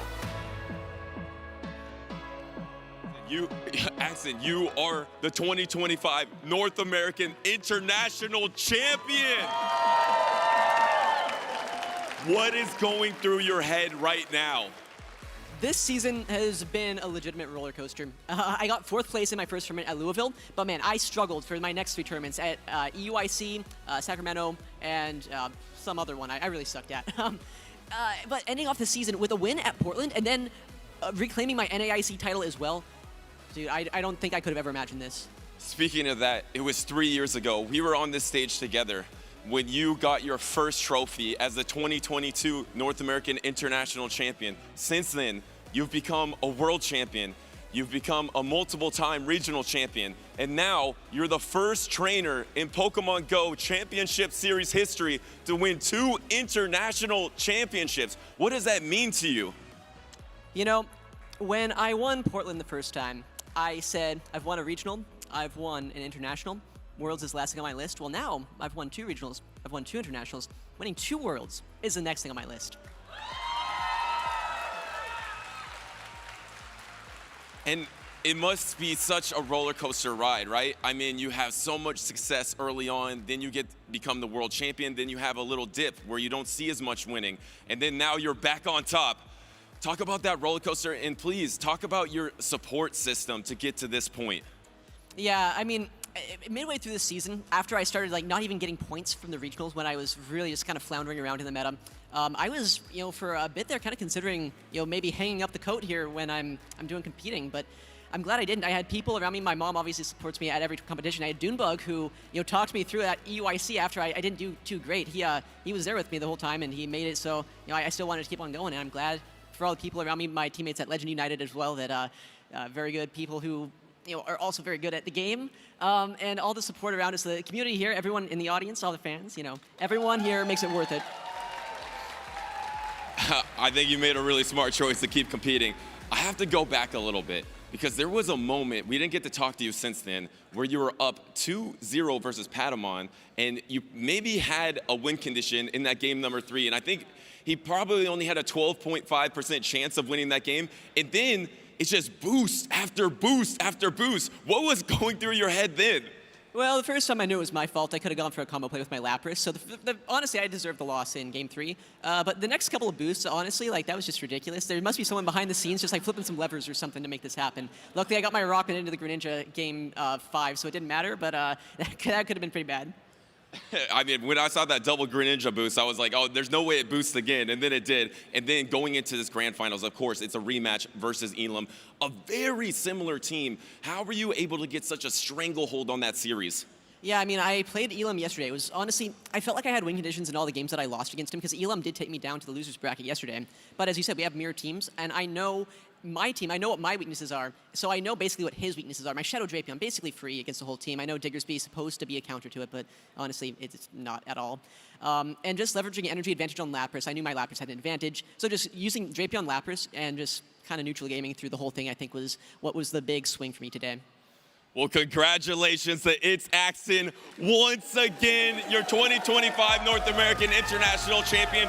Before we give him his trophy and the other Pokemon Go top 4 trophies, we have a special announcement you don't want to miss. Let's head on over to the lounge. Thank you, 2-0 Butters. And what an epic championship Sunday it has been for Pokemon Go. 2 Game 5s, a bracket reset, and then a dominant sweep from our former world champion and now 2-time international champion, It's Axon. So me, you, and Necra as well, our superstar co-caster from VG, we're watching from the stands. What did you all think about that match, Soph? Honestly, the entire day was incredible. Like you said, 2 series, the winners and losers finals that both went to a best of 5. I don't think you can ask for anything else on Championship Sunday. And then Axon, the rematch against Elam, able to kind of flip that series after it didn't go his way yesterday. Yeah, and Potamon almost pulling off 2 reverse sweeps there, 2 multiple boosts as well. I know you almost lost your voice on a couple of those boosts. What was it like just seeing that? Caleb, I'm just gonna tell you, if we get more matches like those in the future tournaments, I'll do another set of those. My voice can go on for that kind of entertainment. Yeah, Marathon over here. I could not believe how hype this grand finals was. I like watching Go because I play it really casually. It's also, kind of partake in the battle weekends. But this, oh my goodness, this was so exciting. I was popping off for every single night/buff. It was just really fun. Yeah, absolutely epic as well. And then we had this epic grand finals, almost exactly mirror teams, except a few differences there. The Glyspot versus the Araquanid, the Skull Bash Lapras versus the Ice Beam Lapras here. In this first series was a bit back and forth, really close matches, but It's Axon. I've never seen him so locked in until, maybe since World Championships in Yokohama. This might just be exactly the right time to get in form for that. Of course, Elam almost with the back-to-back-to-back win, but It's Axon was like, no, I want to be the first one to win 2 international championships, and he did it.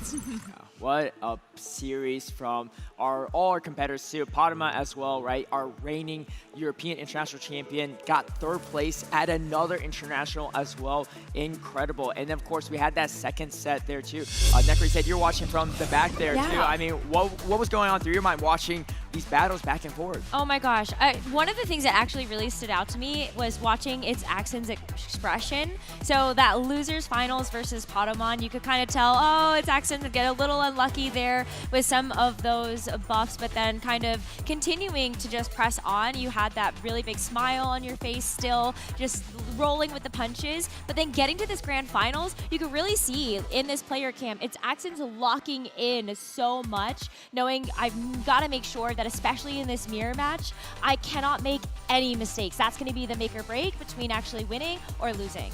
Yeah, and great sportsmanship from both those competitors too. They've battled back and forth, and Elam actually took the series off him yesterday that knocked him to the losers bracket. So he was actually the only player to beat Axon, Axon being the only player to even beat Elam. So very close matchups all the way throughout. Let's take a look at the standings from North America International Championships. We see our top 2 competitors there too, but 2 Europeans as well in that 3rd and 4th place. So what do the rest of the standings look like?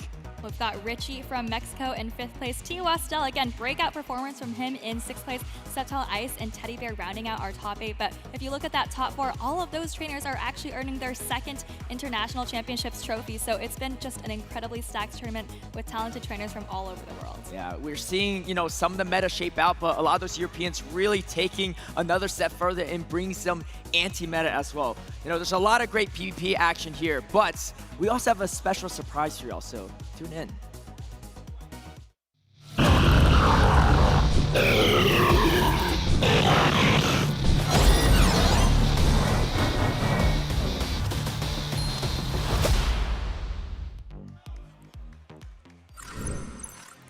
Like I said, a little special surprise. Reports indicate that there's a new way to power up Pokemon in Pokemon Go, and that's through hyper training. And you can kick off hyper training with a gold bottle cap, which can be acquired for the first time ever in Pokemon Go through the Gold Deluxe Pass in Ancients Recovered.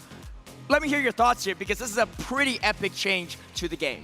Well, I believe that this is something that the video game also has, and now in Pokemon Go you will be able to increase the stats, the attack, the defense, and HP stats on your Pokemon. Necro, how does this work in the video game? Well, I'm first of all very excited about this because that means one of my shiny Pokemon is going to be so good in raids, and I can't wait to be able to use it. But this particular feature we do have in the video game for Scarlet and Violet, and if your Pokemon is level 50, you can take it to the Hyper Trainer in Montenevera and give it a bottle cap. And then you get a chance to fully train up one of your stats. We have like the normal bottle caps, but then the gold bottle caps gives you a chance to hyper train every single stat. So it's really exciting to be able to find like that shiny, or maybe find one of those mythical Pokemon and Go you only get one of or a couple of. And then that's really where I think those gold bottle caps will really come in handy. You're only going to get one for now from the Go Tour the Go Pass that you have next month, and you will be able to give this to your buddy Pokemon. From there, you will have 365 days to complete hyper training. And with hyper training, you have different tasks to train the attack, defense, and HP of your Pokemon to get it to wherever point that you want to get it. All right, well, that's our special teaser. You know, like you said, you have a whole year to do this training. I'm sure some people are going to get onto that training right away. We also have some awards, though, so let's kick it back on stage and crown our champions. Another incredible Pokemon Go finals in the books, and this one was certainly one to remember. Our top 4 competitors from this weekend have all earned direct invitations to 2025 Worlds this August in Anaheim, California. All right, now let's take an opportunity to recognize our outstanding finalists. Congratulations to our 3rd place finalist. It's Pokémon!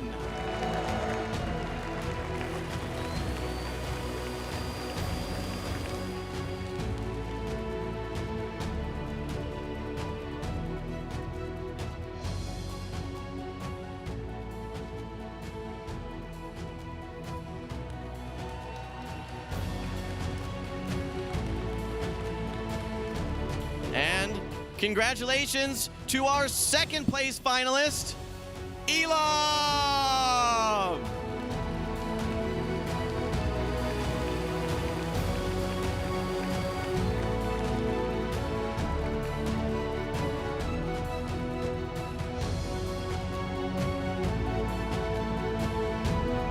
And finally,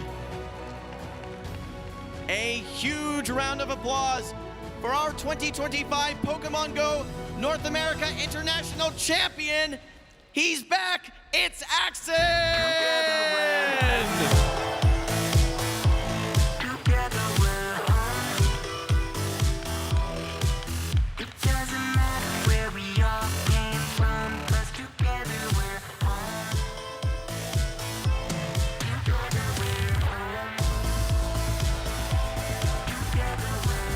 All 3 trainers, raise your trophies high in the air. Congratulations!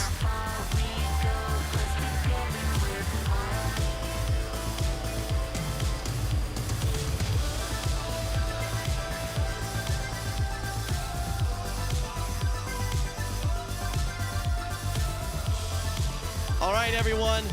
What a finals we just witnessed, but let's hear one final round of applause for our entire 2025 Pokemon Go North America International finalists. Up next, it's time for the Pokemon trading card game. We're excited to dive into the Junior, Senior, and Masters divisions to see which trainers will take home the championship title. Let's go ahead and pass it over to our TCG casters to take us through all the action.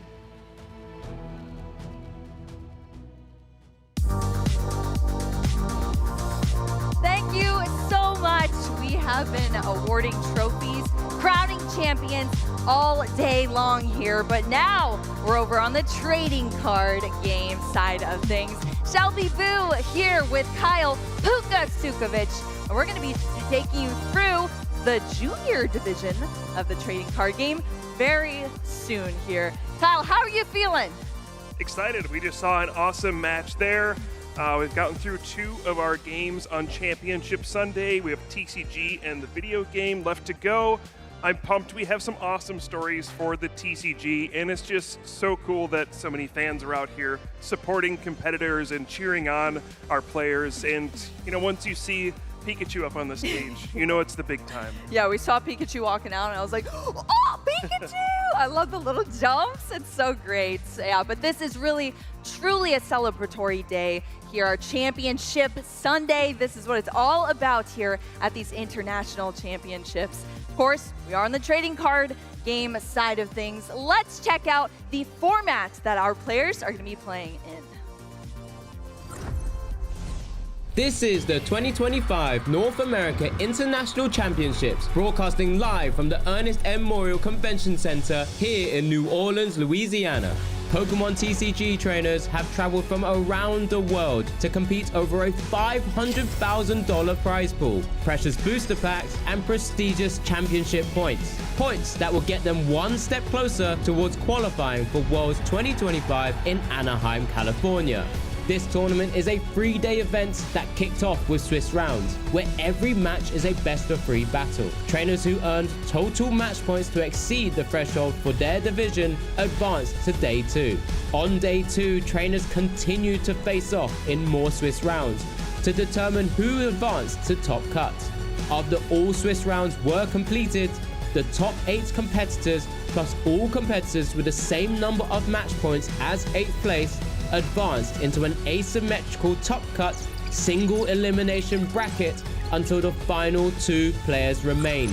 Today on Championship Sunday, our finalists from each division will face off and compete for the NAIC trophy and the title of International Champion. Congratulations to all competitors who gained points towards Worlds 2025 this weekend. Our remaining trainers are ready to fight for the crown. So let's get our battle started.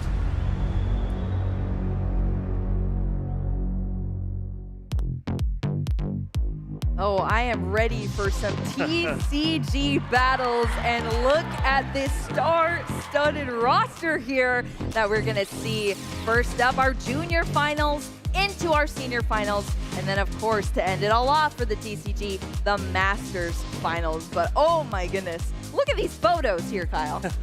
We're going to have a lot to talk about, but how exciting is this?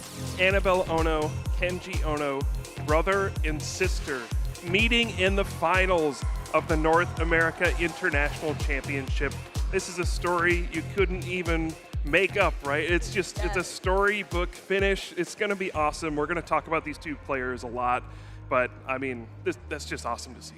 I know, from the kitchen table to the finals here, brother and sister are going to be sitting across from each other, competing here at the North America International Championships, one of the largest, most prestigious events for all of our games. But to do it through a giant field here, make it all the way to NAIC, it is going to be epic. Of course, we have incredible storylines for our senior finals and our Masters division as well. So you are not going to want to look away from your screen, get some snacks, you know, take a seat here at the venue because it's going to be epic. Absolutely, and we can take a look at the journey these players took to get here. Their bracket, of course, you have to play through the Swiss rounds, as we saw in that brief explanation. You have to play through the Swiss rounds and then win enough to get to the single elimination bracket. And you can see our 2 players were on the opposite side of the bracket. They kept winning, and now it's going to be Annabelle versus Kenji, brother and sister. And this, yeah, it's a magical moment, right? It's magical indeed. Not only that, I mean, they've met each other all the way here in the finals, but an incredible record. They're both sitting at 10-1-2. The same record here in the finals for both. In top 8, Kenji took down a Raging Bolt, then was able to go into the semifinals, take down Joltik Box there, and is now face up against Annabelle. Annabelle, on the other side, was able to beat a Grimmsnarl in top 8, then took down a Flareon EX. But now, in the finals, Kyle, it's going to be a mirror match, is what we're going to see. Not the same exact 60 list for both of these players, though, which is even funnier. They landed on different cards here. I want to hear what that debate was about between those players. Absolutely. And think of the bragging rights you get. Right. If you win, you get to say, my list was better. I told you so. Yeah, I mean, it's not often that gets to happen here. We are truly making history here on the trading card game stream with this final. I mean, I cannot emphasize that enough, and I'm sure their parents are so proud of them. Especially, think about this too, it's Father's Day today as well. I mean, this is all lined up absolutely perfectly here. I'm sure their parents are feeling very proud and very excited for this final match. How could you not? I'm sure a lot of emotions going through your head at this point. You know, you're feeling lots of different stuff here. Got to be proud of both your children at this point. But yeah, it's got to be a little awkward as well, seeing them face off. One's going to win, one's going to lose, but it should be awesome. I think this is a moment we're going to remember for a long time, and I'm glad we get to share it here. I know. I mean, either way, you chalk it up, and Ono's taking home the silver, and Ono's taking home the gold. They're going to go home with so many accomplishments here from NAIC, and that is just such an exciting story to have here. Of course, they are fierce competitors, though. They do not let up. They got here for a reason, and I'm very excited to see how they play in this match, what the strategies are going to be between our juniors here. You know, we see our masters all the time at our main events, our regional circuit here at our internationals, but it's only so often that we get to see our juniors and seniors play. So this is always just a treat as well. What do you think, Kyle? Yeah, they are both fierce competitors, as you said. Annabelle won 2 regional championships this season and got 2nd place at another one. Kenji's made top 8 at a lot of different events, but hasn't quite gotten a big victory yet. So could this be the opportunity for him to get his first major victory in the Pokemon TCG, having to go through his sister to do it? Imagine be a little that. bittersweet. I know, your first victory here in the TCG, but taking down your sister, hey, at least you have your #1 partner there on stage to celebrate with you. It's going to be an epic one here on the TCG stream. I think our players are ready to start. So let's welcome them to the stage. Hello everyone and welcome to the big stage here at NAIC so we can get the trading card game underway. You've heard tons about our junior finalists and we're going to bring them right out on the stage.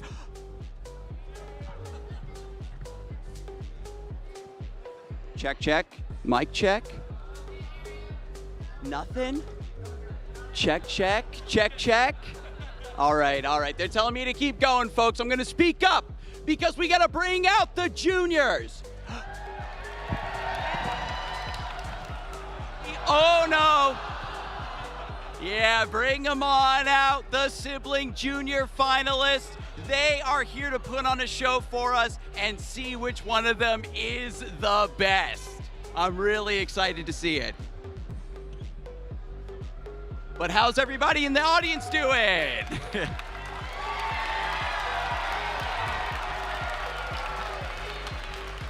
Getting the plushie set up, very, very important. Oh, he's excited to get down to business, folks. He's all ready.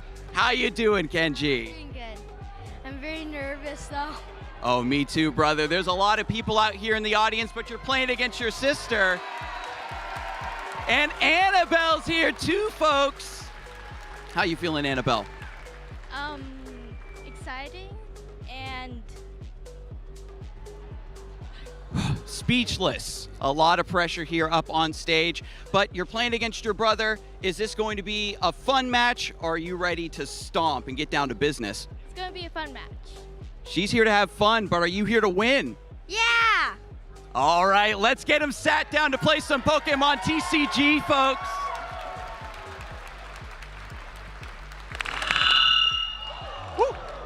was that me? Thanks a bunch, Skarzig. I'm out here in the audience with Annabelle's family. I've got Steve and Lynn, their parents, Annabelle and Kenji, of course, up on the stage, and so many other people here to root them on. An incredible community that they have built. First off, Steve, I do have to say, from one father to another, happy Father's Day. What does it mean to you to see your kids up on the big stage today?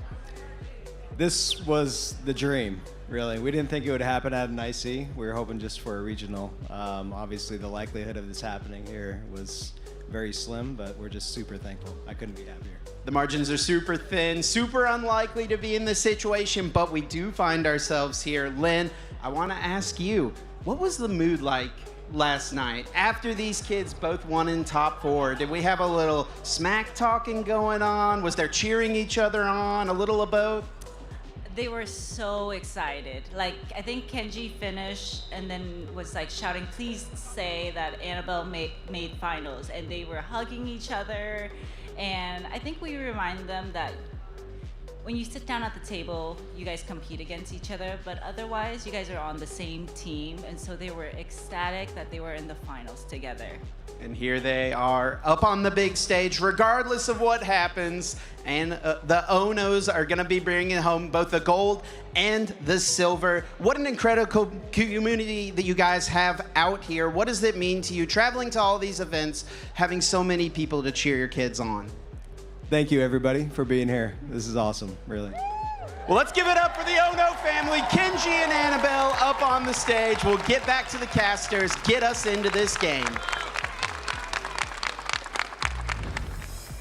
It does not get better than this here. They are definitely playing on the same team, and that's Team Rocket here. As you can see, they're bringing in destined rivals to our stream here. It is our brand new Pokemon TCG set that has debuted here at NAIC. Hit the nails as well, the black and red for Team Rocket. I love it. Yeah, the whole family dressing up as Team Rocket. You love to see it. But here we are. This is the final matchup for these two players. One will go home an international champion. Will it be Annabelle, the two-time regional champion this season, has a top 8 at an international championship already, going up against Kenji, who's made many top 8s, made it to the finals of a regional championship, but does not have a major victory yet. Whoever wins here, it will be a major accomplishment, but either way, congratulations to both of these players for making it this far. And what a story this is. Let's get into the matchup. Right. It's two Charizard Dragapult decks. Yes, Dragapult EX. It has been reigning supreme on our format for so long. One of the top played decks, one of the highest converted decks over in our format. But this time around, it's paired with Charizard EX. You can put Dragapult EX with other partners, but this was the decision for both of these players to bring into NAIC. Why do you think that is, Kyle? It's two powerful Pokemon in one deck. Dragapult EX has been really strong for a long time. The Phantom Dive attack allows you to do significant damage to your opponent's active Pokemon while also placing damage onto the bench. And look at this, playing up to the crowd. These kids are comfortable up here. I think we're gonna have a fun match. But yeah, the Dragapult EX has been really strong. Charizard, of course, was dominating the Pokemon TCG for a period of time. Kind of fell off the map because of Dragapult EX. And not a great matchup against that, but you can kind of mash these two together to make a really powerful deck and really shore up some of the weaknesses that each of these Pokemon have on their own. Yeah, absolutely.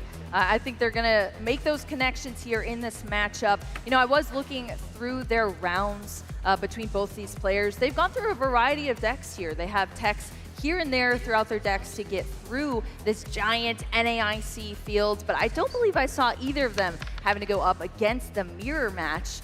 So that's going to be something they're doing right now here, and it just happens to be on the finals stage. We see them laughing. They're having a good time here. They are plushied out, and I think they're going to be ready to go in just a second here. Of course, in the Pokemon TCG, if you're unfamiliar, both our players are going to draw 7 cards here, and they have to get a basic Pokemon out before we can begin things. They're going to place 6 cards over to the side. Those are the prize cards for our players, and once you get all 6 of those after you're taking knockouts on your opponent's Pokemon and gathering up those prize cards, you win. There's a couple other different ways to win, but I think that's going to be the story for one of these players in our first game here as we go through this matchup. Of course, we're playing best of 3 as well in this format, so we have 3 rounds here. Of course, we could see a 2-0 potentially, but either way, you know it's going to be a show here. Absolutely, and these 2 players are getting set up.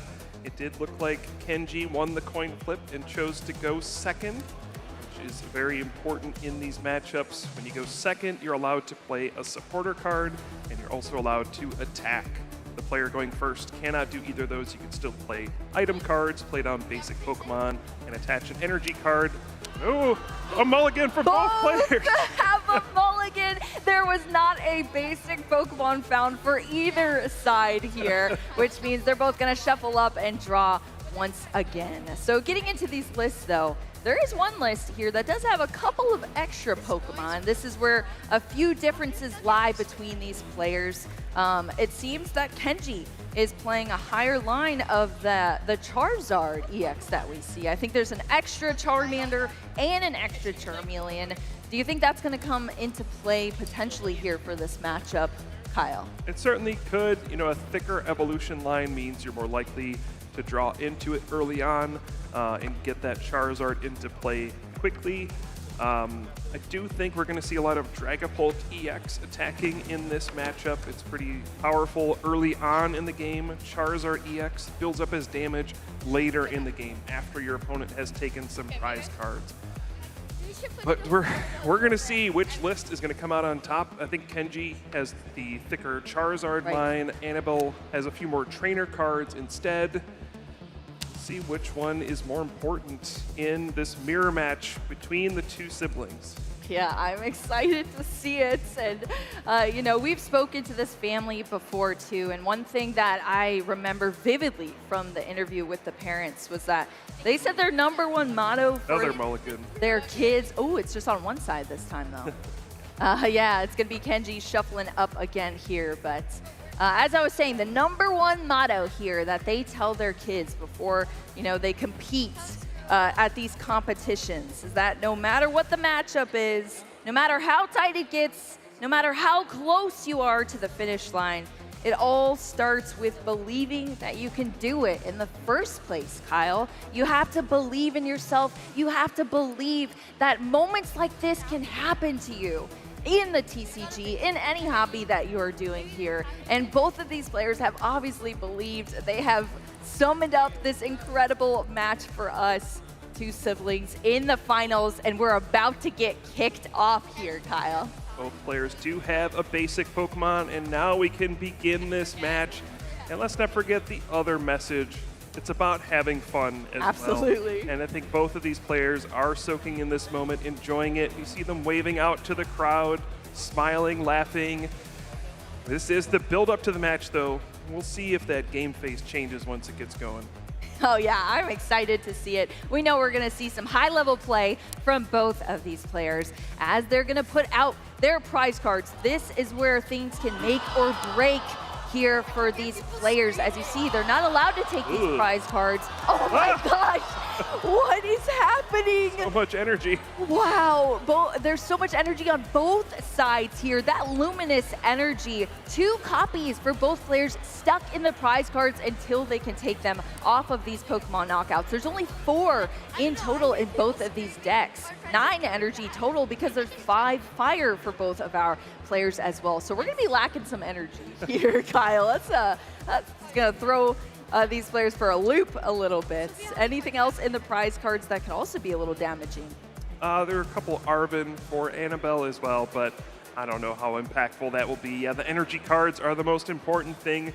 You do need the luminous energy to be able to attack with Dragapult EX. It needs 1 fire energy and 1 psychic energy. And there we see the fist bump, the special handshake, and we're kicking off our finals here in the junior division. Battle between brother and sister. Annabelle will go first. This is our game 1 here. Annabelle starting out with the Badoo here. I've talked about Dragapult reigning supreme. Badoo is also one of those Pokemon that is reigning supreme. This time around, it's with that Itchy Pollen. You are not required to have an energy on it. It's a blank energy space to do this move. Damages for 10, but also locks your opponent's item cards. That means usually you can play as many items as you'd like as a Pokemon player, but not under Badoo lock. So that's definitely going to come into play here for these players as Annabelle goes into the deck with a Nest Ball to get another basic Pokemon out onto the field. Yeah, if you're somewhat new to the Pokemon TCG and you've seen, gigantic Pokemon EX that have over 300 HP and do hundreds of damage, you might be wondering, how in the world does this little 30 HP Badoo have any sort of impact in a game of Pokemon TCG? And it's because of the effect of Itchy Pollen. It prevents your opponent from playing item cards, which can really stunt their setup. Item cards are crucial for searching out basic Pokemon, evolution Pokemon, finding what you need to generate your strategy and get you on track. So it's really disruptive early on, even though it only has 30 HP. The attack doesn't cost any energy, like you were saying, and it allows you some flexibility early on. You just send up this Badoo, and it kind of gives you some protection for your smaller Dreepy and Charmander, giving you time to evolve up. Well, despite the lack of energy in the prize cards, Annabelle was able to secure one of those luminous energy. Oh no, just a pass from Kenji.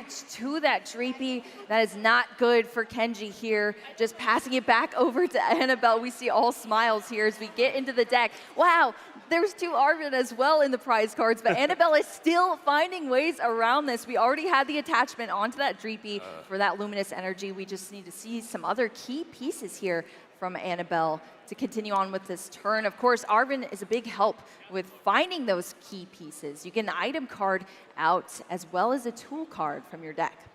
Now this could get ugly quickly. Kenji unable to do anything on his first turn. Annabelle was able to attach, and now the Arvin for Ultra Ball and the Technical Machine Evolution. If there's a rare candy, we could see a Stage 2 Pokemon come out on the second turn and start attacking. We'll see what the hand looks like here, but this could get out of hand quickly. Yeah, those basic Pokemon have to rotate a full turn, but the rare candy helps Annabelle's strategy of getting the Stage 2 out immediately. And then as long as you have another Fire Energy to attach, that's when you start swinging with the Dragapult EX. Such a powerful card, has Phantom Dive as its popular attack, also has Jet Headbutt, but Phantom Dive is where everything's at here on this Dragapult EX. Strikes for 200, and then you also get 60 damage counters to place on your opponent's board as well. This is a huge card to be swinging here, but this Dracloak is the middle evolution that also helps a ton here for Annabelle and Kenji. That Recon Directive ability allows you to draw through your deck a little bit. You look at 2 cards, one goes to the bottom, one goes into your hand. Yeah, so it looks like not an explosive start here, just evolving into Dracloak. And yeah, now we'll see the Recon Directive. Lets you look at your top 2 cards. You pick one, put the other one on the bottom. This lets you draw into more things and really just gives you access to more cards in your deck to make it more likely that you find the things you need to set up your strategy. So it looks like we aren't going to see any attack this turn, really.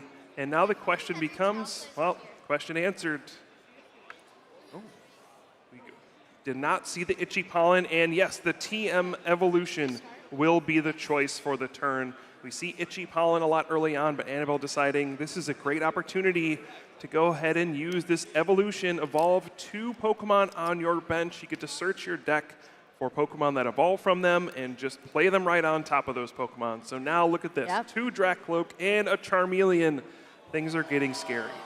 Things are getting scary indeed. Do we see anything here for Kenji working with this turn? Recon Directive into, looks like an Arvin and a Buddy Poffin. Having to make a tough decision on what to grab here. Looks like it's going to be the Arvin, I believe, going to the hands here for Kenji. But yeah, I love that from Annabelle. Favoring the stability here. Take it easy, take it slow, set up your bench here so you can outlast this battle. Kenji on the other side did finally get a Dracloak, which is awesome, helping out with the recon directive. That netted us this Arven, which means we're going into the deck just as Annabelle did here for an item and a tool card of Kenji's own. What do you think he's going for here, Puka? Really depends on what the strategy is. I think I saw an Ultra Ball in hand. If you wanted to go really aggressive, you could search out the rare candy with Arven and Ultra Ball for Charizard EX and knock out this Dracloak that has the energy card on it. That is an option here. Or Kenji could take a slower route, maybe search out his Badoo, maybe go for a technical machine evolution of his own. And yeah, just a reminder of those prize cards. There are 4 energy cards prized. That means there's 3 fire energy available and just 2 luminous energy until Kenji starts taking prize cards. So that could change your decision making as well. Thinking, I need to take some early prize cards to try to fish some of those energy out of the prizes. Yeah, I think that's why we're seeing so many shocked faces here as well from Kenji. It's just like, wow, what are these prize cards? So many times in the TCG, it really does come down to that. And you take a look at your prize cards and you're like, well, I'm in for a time here in this match. As you see this technical machine on Kenji's side come out, as well as valuing that Buddy Poffin. I gotta say, it's a nice gold one too. We got some swag over there on Kenji's side as we're gonna play this down, get out some lower HP, 70 HP or less Pokemon onto the field here for Kenji.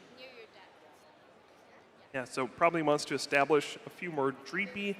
The Dracloak is the really big engine for this deck, using the recon directive to just kind of search through your deck. And we'll see if Badoo comes into play at all. Kenji also grabbed the technical machine evolution from the Arven. And now looks like just a Dreepy and a Charmander. Again, we're seeing that heavier Charizard line in Kenji's deck. We'll see if he favors that over maybe using Dragapult in this mirror match.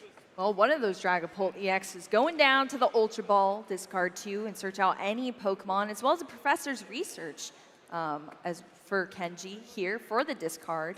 This Ultra Ball can get you any Pokemon that you want here. I love that we just see the banter as well back and forth here between them. They're probably chatting through these plays right now. What do you think, Kyle? Yeah, it might be. They're like, geez, is something prized for you? What's going on? I wonder what's happening here. Absolutely. Well, we're going to get the shuffle up here from Kenji as we continue on with this turn. It looked like another Dracloak was the selection from the Ultra Ball. That'll lead to another recon directive here. Yeah, I'm not sure if Kenji has any energy cards in hand right now. You do need an energy to use the attack on Technical Machine Evolution. What are these 2 cards going to be? Keeping us in suspense. Yeah. Another Dracloak. Another Dracloak. Okay, we're chaining them now, I suppose, going to the hand here. But that Dreepy was Just put came into into play. Yep. Pokemon needs to be in play for a full turn before you can evolve. So that won't be helpful right now, but it will be helpful on the following turn. Unfortunately, looks like just going to be another pass for Kenji. And will Annabelle be able to take advantage here? Yeah, I mean, we didn't see the Badoo, as you said, Kyle, there. So Annabelle still has the entire hand to play with, plus these recon directives. We're seeing more cards netted into the hand here. It's going to be the Buddy Poffin for Annabelle on the left side of our field. Did you see what else is in the hand? Oh, now we got 2 Poffins. That's a lot of Pokemon there. A lot of buddies. Yeah, it's a lot of buddies. Indeed, but we're still only in our stage 1s here. Haven't seen a stage 2 yet for Annabelle. I haven't seen it in the hand either, but I think maybe there was a Charizard in there. You see a fire energy come into the hands. It's like a supporter card hiding back there as well, another Arven. So we'll be able to search out another item card here. Can find an Ultra Ball to get a stage 2 Pokemon if that's what Annabelle wants to go for. Will we see a Phantom Dive from Dragapult EX on this turn? Sometimes it's nice to be able to be the aggressor, get the first attack off. Sometimes there's some vulnerability if you're the first one to put a Pokemon EX into play. You're going to take a single prize card, then your opponent can attack back into your Pokemon EX.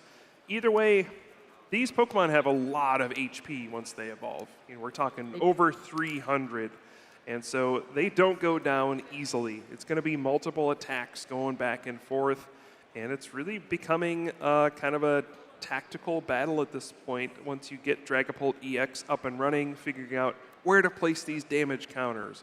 Which Pokemon should I be going after? Should I be using Boss's Orders to bring up Pokemon from the bench? There's going to be a lot of tough decisions for both of these players. Well, the Ultra Ball is going to discard that Charizard EX here, as well as one of those Buddy Poffin is going to favor this Dragapult EX. You know, we talked about the Phantom Dive on the Dragapult EX. We haven't really mentioned as much about the Charizard EX, but this is a card that is favored toward the later game most of the time for this deck, because not only does it have a very powerful ability on it, the Infernal Rain, to seek out fire energies and apply them straight to that Charizard, straight to your field, but you also have Burning Darkness, and a move that only gets more powerful as the game progresses. We see it has 180 base, but for each prize card your opponent starts taking, you deal an additional 30 damage every time with this Burning Darkness. So this Charizard is only building up strength as the games go on. You see it pop out sometimes at the end, take huge knockouts. But for now, the Phantom Dive is going to be what Annabelle is focused on here, because those damage counters are so powerful to be spreading over to Kenji's side of the field. And Kenji's already having a difficult time setting up, and this is going to be even worse here. That Hawlucha flying entry onto the field, that's going to put 10 damage counters on both this Charmander and the Dreampy on the bench. Thankfully, just 10 damage. 10 damage counters would be crazy. 10 damage, 1 damage counter. Thank goodness. But yes, but look at that. A double knockout from Annabelle, taking out Kenji's active Pokemon, as well as a Dreepy on the bench. A devastating move to kick off this first game. Yeah, I mean, this, I guess, is where hopefully for Kenji, having maybe a stronger line of the Charmander and Charmeleon will maybe help out here. We're seeing... Okay, the unfair stamp, the A-Spec card, is going to come in here for Kenji. Just played a Boss's Orders as the supporter card for the turn, but this unfair stamp could turn the tide of this battle. It's a card you can only use if one of your Pokemon was knocked out during your opponent's last turn, and it is what it says. It's unfair. You both shuffle your hands into your deck. You draw 5. Your opponent only gets to draw 2 cards. Draw 2, buddy. That is for sure. And the unfair stamp paired with the Boss's Orders, that is the ultimate combo there. You try to disrupt your opponent, take something into the active that isn't actively attacking you, and then unfair stamp to try to limit their hand as much as possible. These are the strategies Kenji needs to be doing, already being on the back foot in this matchup. We'll see if he's able to catch up now. First recon directive completed almost here for Kenji, as we're deciding between the Arven and another Drakloak. Don't see any rare candy or any energy cards, so not very helpful cards off of this recon directive. There is a Pheasantipity EX in hand for Kenji, and it does come down onto the bench. Another powerful effect that can only be used if one of your Pokemon was knocked out during your opponent's previous turn. Draw 3 cards from Flip the Script, and I don't think any of those will help either. Buddy Poffin, another Boss's Orders there for Kenji. Sometimes the Flip the Script on the Fez, the supporter Pokemon, can truly flip the script, but this isn't going to be enough here for Kenji. Going to have to continue to churn through these difficult turns. Shuffling up here. Oh, my gosh, yeah, the hand is just so weak on top of that. Yeah, again, so many energy cards in the prize cards, so can't even find one to use the Technical Machine Evolution here. It does require an energy to use the attack that is granted to your Pokemon. There's an Ultra Ball. Can't search out any Pokemon from the deck, but which one will even help here? Looks like just a Charmeleon is going to be the choice. I'll get some more HP at least down here for Kenji, not just a lone Charmander. We're evolving here on the right side of the field into this Charmeleon. 90 HP now in that stage 1 evolution. So far, things not going Kenji's way in this finals matchup. Still a lot of game left to be played, but just has to pass The technical machine does discard. It only stays in play for 1 turn. If you're not able to utilize it, it still goes into the discard pile. Now we're back over to Annabelle, now highlighted here, and just a look at the board difference. The board states here are just incredibly opposite for both of these players. Annabelle already took the first 2 prize cards as well. Remember, we're dealing with that unfair stamp hand, but Annabelle does have the ability to draw into more cards here with this Recon Directive. That's why this Drac Cloak is so good. It adds the stability and the consistency to your deck to try to play out of difficult cards like an unfair stamp. Yeah, that being said, Annabelle doesn't look like she has a particularly strong hand at this point. The second Drac Cloak was very important to find, again, to keep using these Recon Directive abilities, but I don't see any supporter card. Looks like just a couple energy. We'll be able to attach to the Charmeleon, but can't retreat, just has to do the 20 damage. So Kenji has effectively bought a turn. Look at that, the Charmeleon stuck in the active here, can still attack with the combustion, already had the 1 damage counter from that Hawlucha here, so that's 30 damage now on this lone Charmander, still has 40 left in the HP here for Kenji, but that's more damage that we're adding onto the field that can really come into play later on in this game. So still making headway with the damage output from Annabelle's side. Now we're over to Kenji. We do see a supporter here, unlike in the last turn for Annabelle. In this Arvin, that's going to net us an Ultra Ball into the hands for Kenji. And this might finally be Kenji's time to put one of those big Stage 2 Pokemon into play. Ultra Ball looks like going to discard the Pokemon tool and a counter catcher. What will be the choice?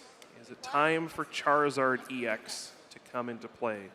Will we see another Drac Cloak? Looks like that's going to be the choice. Another Recon Directive. And yeah, last turn Kenji found a way to buy some time. This Charmeleon does have a 2 retreat cost, so it was not able to retreat into the Dragapult EX, and that was a clever play, figuring out, hey, you have this thing that might get stuck in the active spot.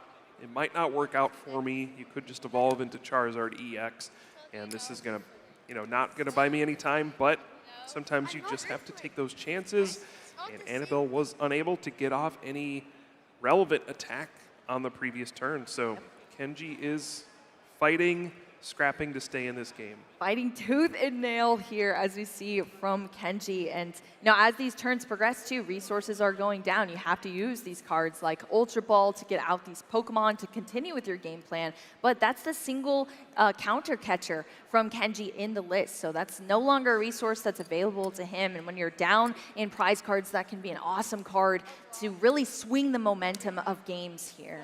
Still no attack though from Kenji. And now Annabelle will have 2 more opportunities with these Recon Directives to find a way to get this Charmeleon out of here, or perhaps evolve up into Charizard EX and continue putting the pressure on, taking more prize cards.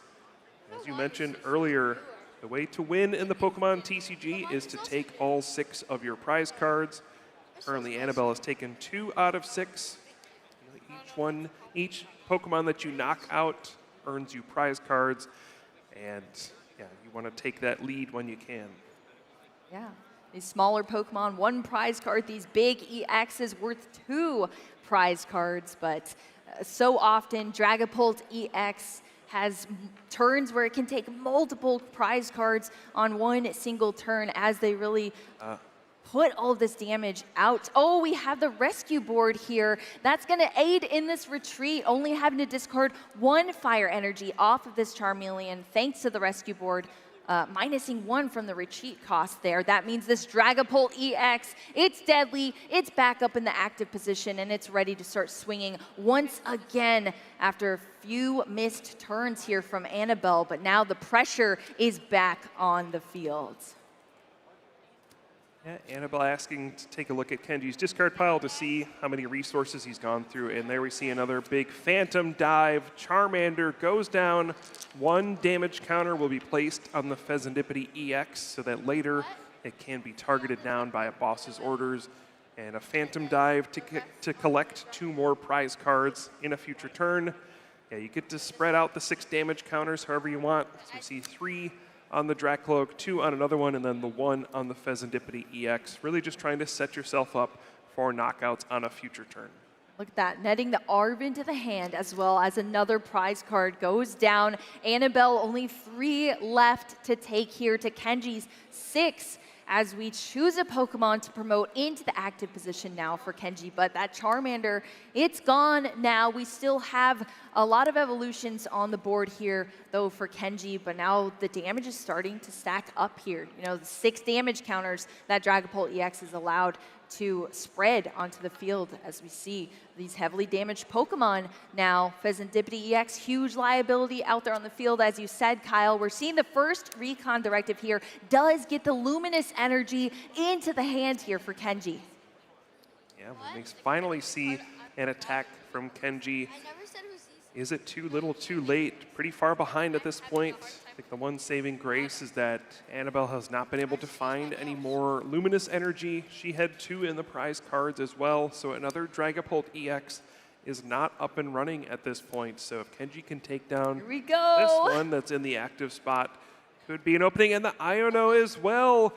This is going to be a big hand disruption card. Both players shuffle their hands, put them on the bottom of their decks, and then draw a card for each remaining prize card. So for Kenji, he hasn't taken any. That is 6 cards, a powerful draw effect. For Annabelle, 3 prize cards remaining, so going back down to just 3 cards. Yeah, this is it. The Dragapult EX, it's charged up the Psychic Energy in that Luminous and the Fire Energy applied. That's going to be the first Phantom Dive into one of Annabelle's Pokemon here for Kenji. Does have a little bit of damage there on that Dragapult EX. Yeah, we see Charizard EX in hand as well. Looks like it will be played.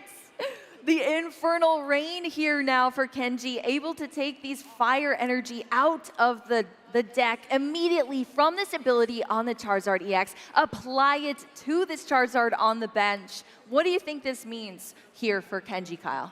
Well, he's got another big attacker powered up, and Annabelle has taken 3 prize cards.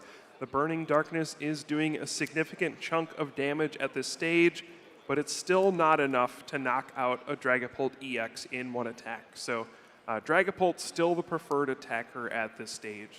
Phantom Dive is basically going to do a similar amount of damage to the active Pokemon, but also allows you to put damage counters on the benched Pokemon. So that Charizard EX is going to be waiting in the wings for a bit, but it's got a lot more HP now. Yeah, that too.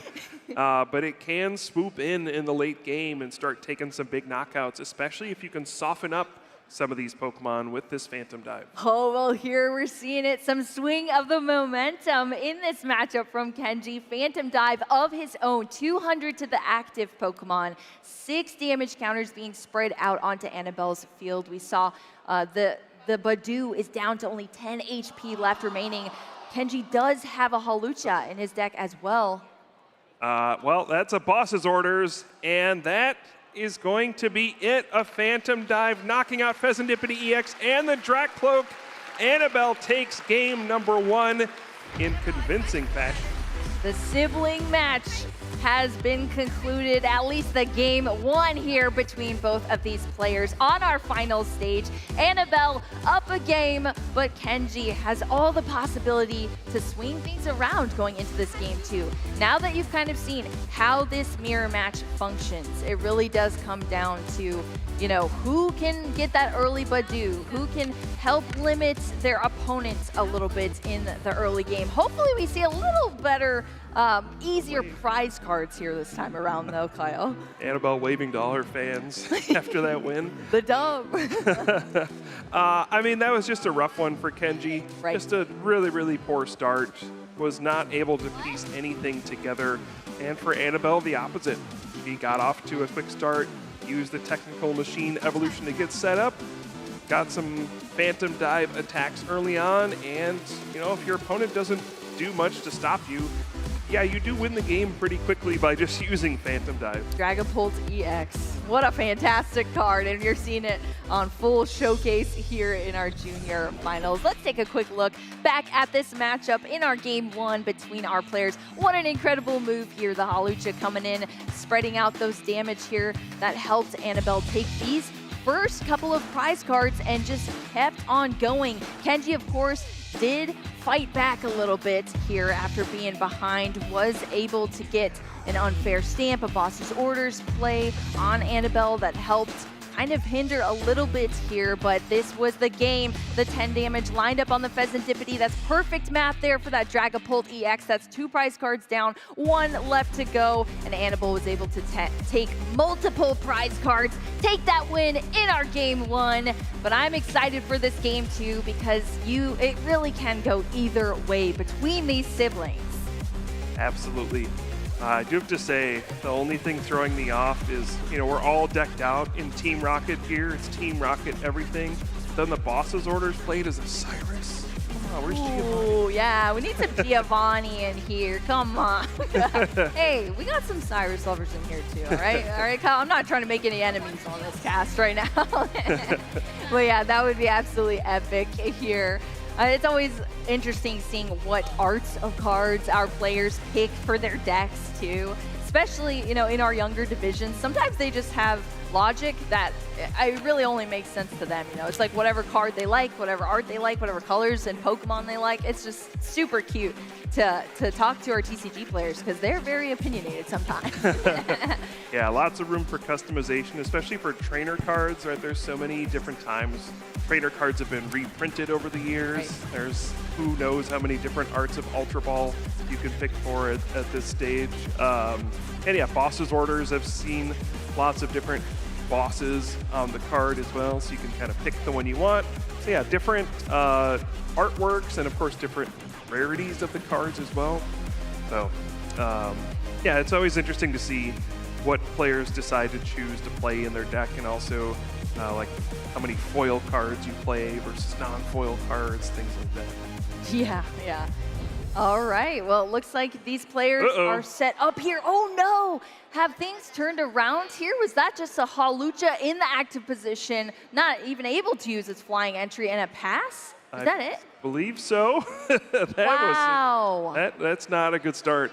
That is the opposite start that you want to see, really, as a Pokemon TCG player. And maybe it's time here for Kenji to swing things back around. Annabelle sees it too, and we've got smiles on both sides of this table here. Let's take a look at the prize cards here. Definitely less energy, which is good to see. Yes, and yes, we will see the Badoo come into play. Itchy Pollen is going to be used, and that means no item cards for Annabelle, and that could be particularly devastating. But the Dreepy and the Brock Scouting! The Brock Scouting! This is a difference between the lists here. Annabelle does play a lesser line of the Charizard EX, but this Brock Scouting kind of counteracts that here. It allows for some variety in your deck. If you want to get 2 basic Pokemon out, you can do that, or an evolution Pokemon. That's nice as well. On the prize cards on Annabelle's side, though, what do you think about those? Nothing too impactful. Yeah, I mean, this is kind of run-of-the-mill stuff. Nothing. A couple of Ultra Balls, lots of your 4-ofs. Yeah, nothing crazy like the first game. But yeah, one of the reasons Badoo is so powerful is it stops Buddy Poffin and those kinds of cards from being used.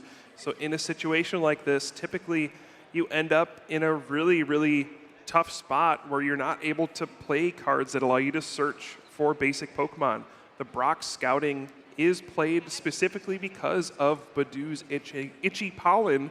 On its own, it's not a particularly powerful supporter card, right? It just gets 2 basic Pokemon or 1 evolution Pokemon. It's kind of slow, but it's not an item card. So it lets you play it under the Itchy Pollen lock, and it was a huge draw for Annabelle here. Yeah, the top deck, that was awesome to see, and you can see how much it has helped out here because now we have 2 Dreepy down there for Annabelle, the Badoo inactive as well, which means on the opposite side, Kenji cannot play item cards under this Itchy Pollen. We are going to go in with a supporter card, though, in this Iono, so we're going to get 2 new hands for both of our players, 6 cards each. The rescue board was also applied to the field for Annabelle as well. Is separate from an item card, is a tool card, so that was able to be played. We're seeing multiple recon directive here now for Kenji. One's a fire energy and a professor's research supporter has already been played here for the turn. But let's look at the rest of the hands that Kenji has off of the Iono. doesn't look good. I'll say that.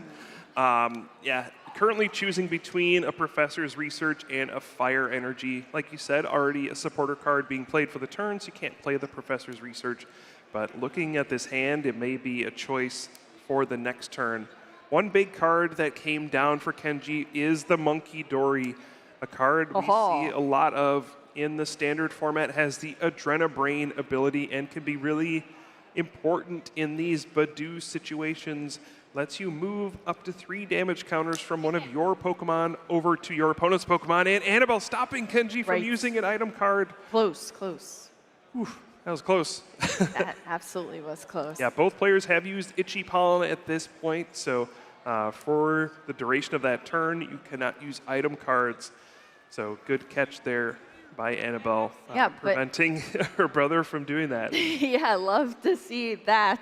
No misplays here. But we have, as you said, that Monkey Dory. It does take one of those Luminous Energy. Of course, we do have more. They're less in the prize cards this time. But to be able to do this Adrenabrain ability, you have to have that Dark Energy on there as well. So Kenji wasn't able to do a ton in this turn. We have some more Pokemon out on the field. We have the ability to make things happen next, but still just locking with this Itchy Pollen. We're back over to Annabelle now, who's going to start off this turn here. We have one Dracloak in play after an Iono herself and her own Monkey Dory. Wow, it's almost like we're watching a mirror match here. Crazy. Crazy, yeah. Yeah, and after the dreadful first turn from Annabelle, just starting with the Hawlucha and passing, you can feel the momentum has shifted a little bit. Now she's getting the Dracloak in play. There's an energy card on the Dracloak already. Yeah, this is going to be a close one now. It's going to be very close as we go through these recon directives. What do you want to net to the hand? It's going to be the Buddy Buddy Poffin over that Fire Energy. It's going to go back to the bottom of the deck here for Annabelle. Yeah, neither player was able to find a Luminous Energy for the Monkey Dory. So no Adrenabrain quite yet. The first player who's able to find one might take the advantage in this match. Yeah, it's going to be a huge swing here as these damage counters continue to pile up. This Badoo does hit for a little bit here. It's not only just activating your allergies, it's also damaging you. Now that's only 10 HP remaining there for Kenji's Badoo on that side. We'll see what Kenji's actually able to find here. As these turns pass, we get more recon directive. This could lead to some incredible cards to the hand, some incredible potential combinations here. And we see it come out. This Luminous Energy, unlocking the Adrenabrain ability on this Monkey Dory on the bench. And look at that. That Badoo is gone now for Kenji, not having to deal with that. That is quite nice. And it's a prize card. Yeah, again, Badoo only has 30 HP, so it doesn't take much to knock it out. But yeah, a big moment, moving the damage off of his own Badoo to knock out Annabelle's. Right. A big swing in the game, and he gets to continue to use the Itchy Pollen, continue to disrupt the plans for his opponent. You know, anytime you're prevented from playing things like Ultra Ball, it just makes it more difficult to find the cards you need to set up your next attacks. So as long as you can hold on to this Itchy Pollen lock, eventually you need to transition into attacking with Dragapult, but yeah, it's great to buy some time, get a little damage on your opponent's Pokemon as well, and plus it's just really annoying. It's very annoying indeed. I'm sure a lot of our TCG players can relate to that. That is for sure. Probably a lot of broken hearts from this Badoo throughout this weekend here at NAIC. But exactly what you said, Kyle. You want to be able to develop your own board so that it is stronger in the late game against your opponents as you continue to hinder them as well. So that Badoo going down for Annabelle and Kenji, keeping that lock as he's able to also be the first to Monkey Dory Adrenabrain, get those damage counters out consistently each turn now. This is huge. And Annabelle had to Iono here for the turn, the single supporter, just to get into some new cards and have something to do here. But we do now have 2 Dracloak out for Annabelle to start these recon directives, getting some additional cards to the hand. I believe Annabelle drew a Luminous Energy of her own. So if she wants, she can get her own Monkey Dory up and running with the Adrenabrain. Yeah, this Pokemon has become a menace in the standard format in just so many different decks and different matchups.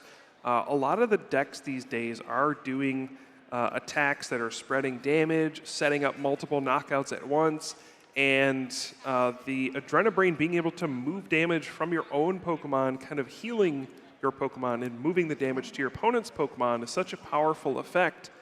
But then we get in spots where both players have the Monkey Dory, and it just becomes kind of a headache to figure out where all this damage is going to end up. The monkeys just start slinging damage back and forth from each other's boards. That's exactly what this card is doing. And I don't think we're going to see any sort of mess-ups here from each of our players. We're going to see that damage consistently going to the opposite side of the field here. And it really does make a huge impact once you actually pair it with the Dragapult EX turns, where then you have an additional 6 damage counters to spread on your opponent's field, as well as that Phantom Dive, 200 to the active too. That's where things really get to add up. You gotta do a little bit of math here in the TCG, but I think Annabelle and Kenji are used to that by now. They've gone through so many rounds here at NAIC to get to this point. Absolutely. Now, what will be the choice for Kenji on this turn? He doesn't really have a good attack lined up. There's no energy on the Dracloak at the moment, I believe, which means it's going to be tough to attack with Dragapult EX on this turn. We may just see another Itchy Pollen, but this is going to get awkward as well. Once your opponent has Monkey Dory, the Badoo becomes a lot more difficult to use effectively, because again, it has such low HP, and your opponent can just kind of move some of the damage back at you. Now, it can only move damage from one Pokemon to another. True. So by spreading out this damage here, putting 2 on the Dracloak and then the Itchy Pollen, 10 to the Hawlucha, there's no opportunity for Annabelle to just Adrenabrain 3 damage counters over to the Badoo and knock it out straight away. So that this Badoo might be safe for another turn, but feels like pretty soon it's going to be time to stop using Itchy Pollen and shift over to Phantom Dive. Yeah, shift over to the attack phase. That's what we're waiting for. Both of these boards are slowly building up there. We saw a decision for Kenji between a Pheasantipity or a Dragapult EX. Decided to go with the Pheasantipity. We currently have a full bench for Kenji, but valuing the cards potentially in the future. On that flip the script, if things start popping off here for Annabelle, we are going to see another Dracloak into play after our first 2 recon directives have already been played. So we're getting another one here. But what do you think Annabelle's game plan is for this turn? Where does she want to be at the end of this turn? I imagine probably attacking with Dragapult. It is a little bit awkward in this situation. Your opponent has the Monkey Dory set up, but if you can find a boss's orders this turn, it would be incredible to go after one of these stage 1 Pokemon on the bench. But it looks like no, there's not going to be any boss's orders on this turn. And one of the things that Itchy Pollen also prevents is the usage of Counter Catcher, a powerful item card that you can only play when you have more prize cards remaining than your opponent. But it's basically boss's orders, but as an item card, which most of the time is a huge advantage, right? You get to play this as your item card. Well, it's an item card. You can play as many as you want. Yeah. You get to play a different supporter card plus this. But with the Itchy Pollen, you're locked out of playing that card. So it just limits your options once again. Yeah, which is very difficult. There can be some explosive turns, like you said, having the counter catcher, or maybe even getting the counter catcher like we just saw from an Arvin for that play if you can't find a boss's orders. But yeah, this Badoo, it's carrying its weight here. The Itchy Pollen does not allow for that to happen here on Annabelle's turn. So we're just passing back over to Kenji's side now, that Hawlucha with just the 10 damage still on it, and Kenji's going to kick off this turn now, getting an Arvin into the hand himself here.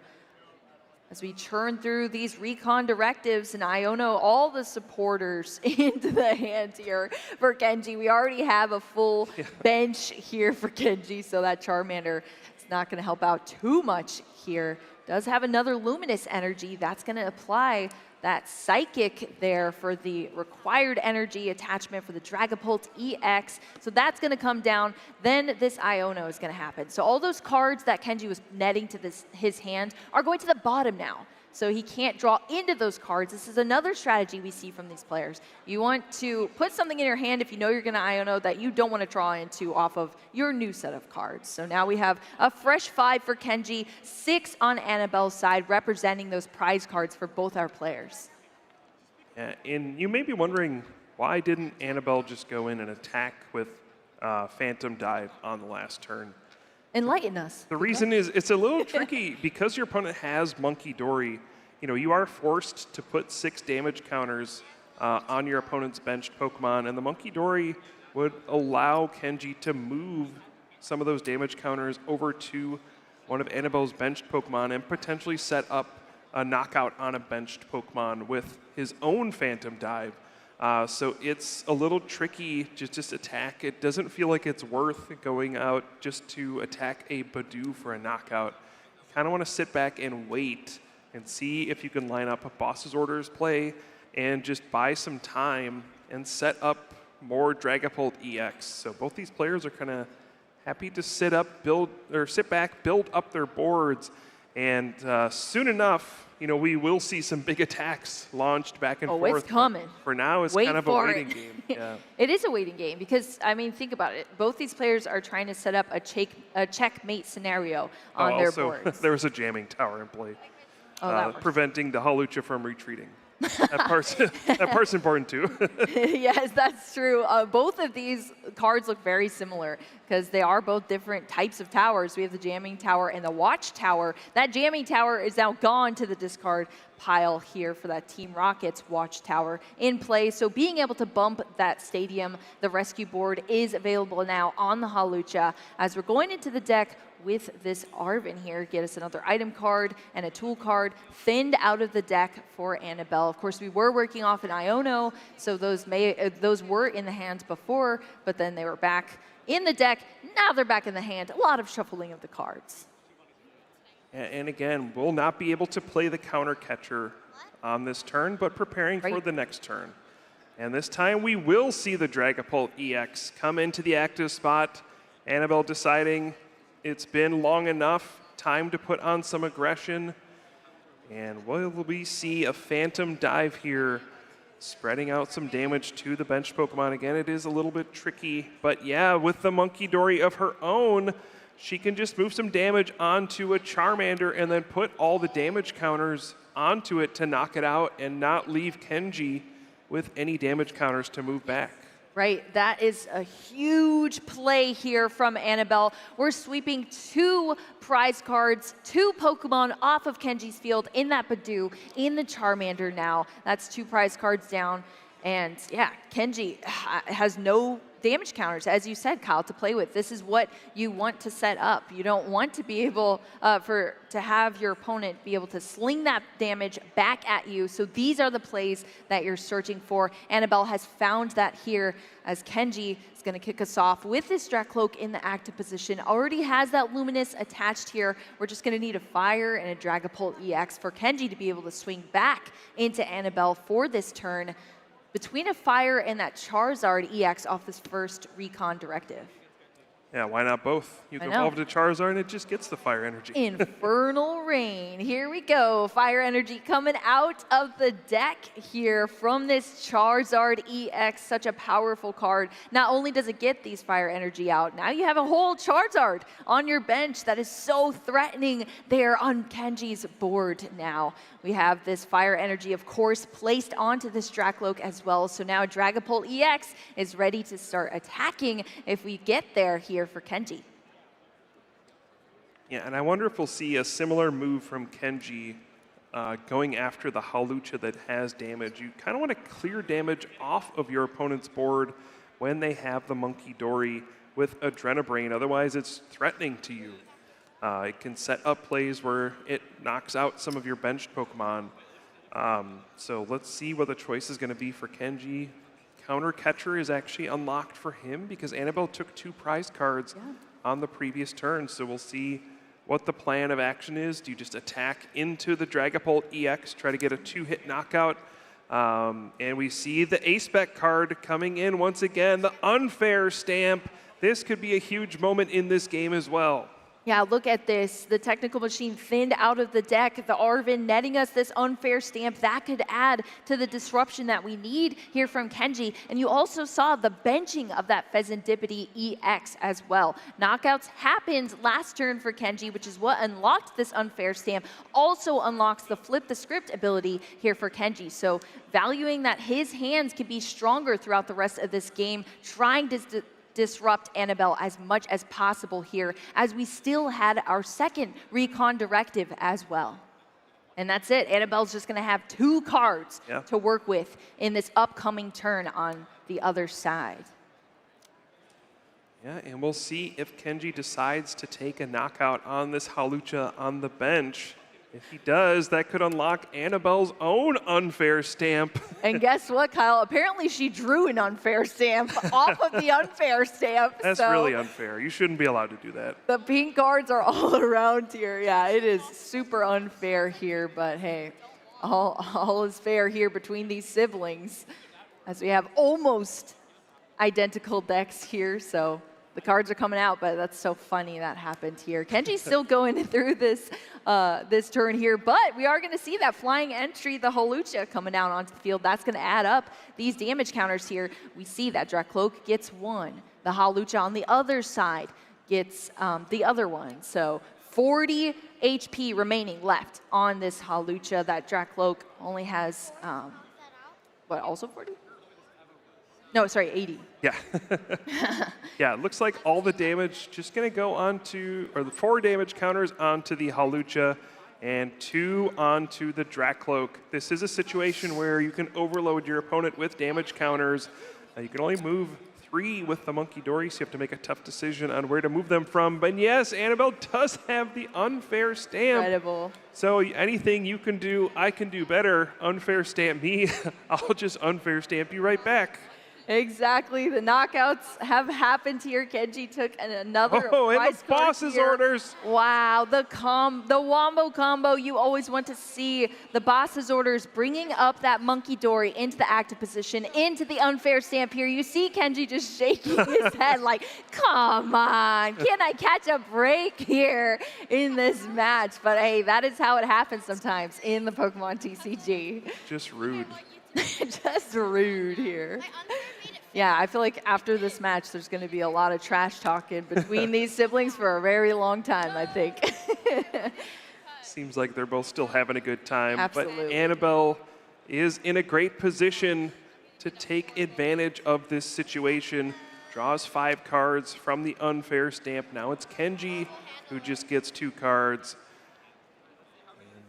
Looks like Annabelle will be able to set up a play where she knocks out this Monkey Dory and can also knock out a Dracloak on the bench thanks to Adrenabrain. Yeah, go down to 2 prize cards, but it's still going to be a tough road ahead to get the final prize cards.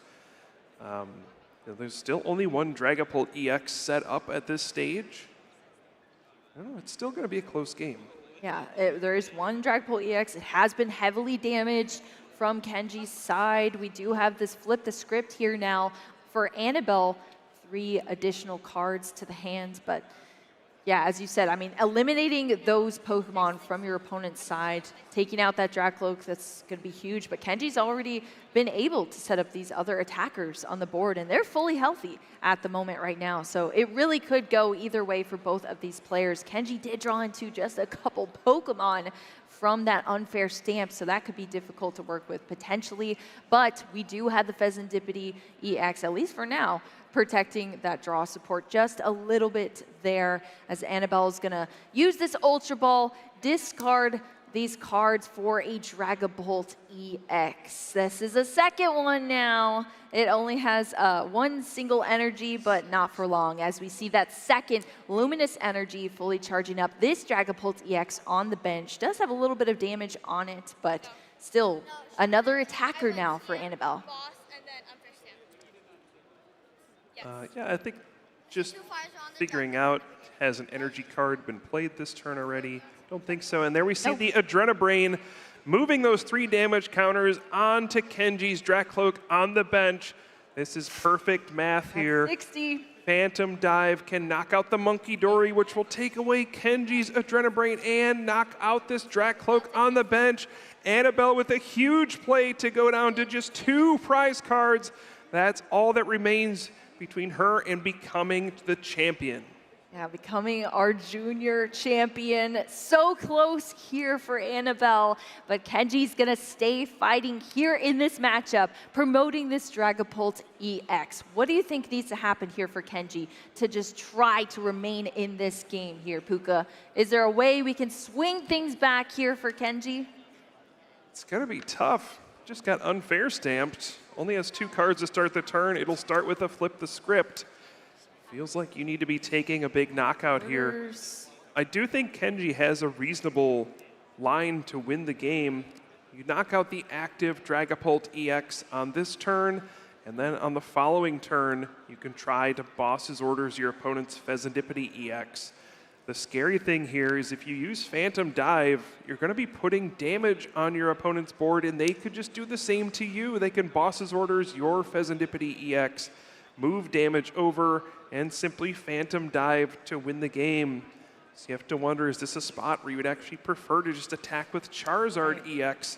Doesn't give your opponent more damage counters to work with. Yeah, that's the tough part. It's not optional there. So Kenji's gonna have to make this decision here. Lead with the Dragapult EX. That's what we're gonna see here. It's gonna take out this active Dragapult EX. Only had 120 HP remaining, 200 dealt by that Phantom Dive. We see the 6 coming down onto the field now here. 1 on the Pheasantipity EX, 2 on the Dragapult EX. Still have 3 left here for Kenji. Yep. It's gonna be the choice here, and will Annabelle have a way to respond at this stage? It's very simple. It'll just be boss's orders, and Annabelle will become the champion thanks to Monkey Dory's Adrenabrain ability. Kenji tying the game up at 2 prize cards apiece. What's going to happen here?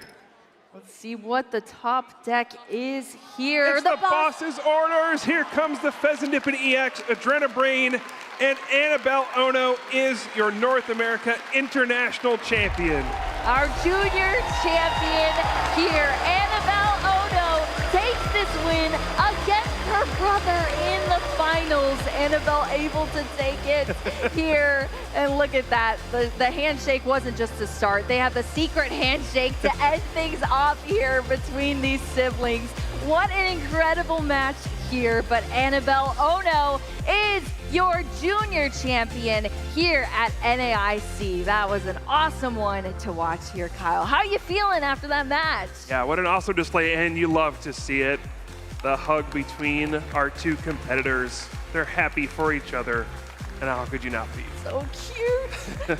I know. I feel like when their parents were chatting out in the crowd, I almost started crying here, Kyle. Yeah. I was like, I'm going to be in tears by the end of it.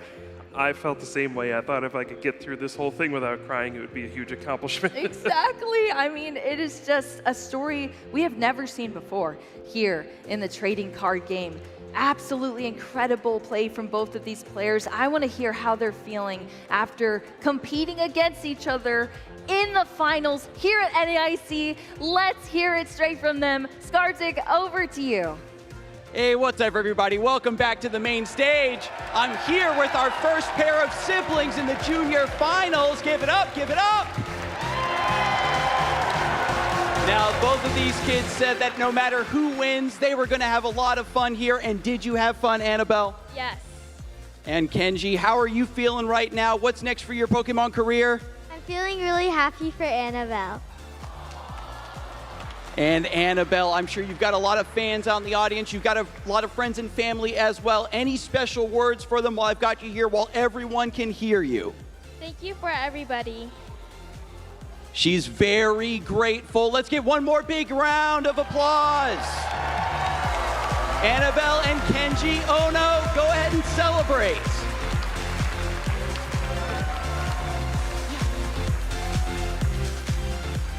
But that is not all, everyone. We've still got our senior finals coming up, and I'm bringing them right out for you.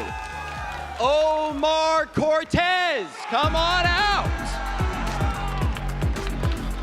These are our senior finalists, folks. They fought tooth and nail. It's still a big competition for him as well. How are you feeling going into the finals here at NAIC? I'm feeling pretty good, but a little bit nervous.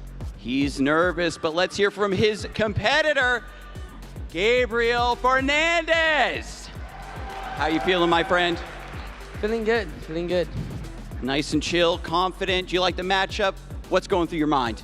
I don't really like the matchup, but I know it's fine. I faced tougher matchups in this tournament, and I have a feeling it's going to be a great game. Going to be a great game no matter what, folks. One more win, maybe to take all of the ICs. It's going to be a banger. These two players are going to get right over to the table and get things started.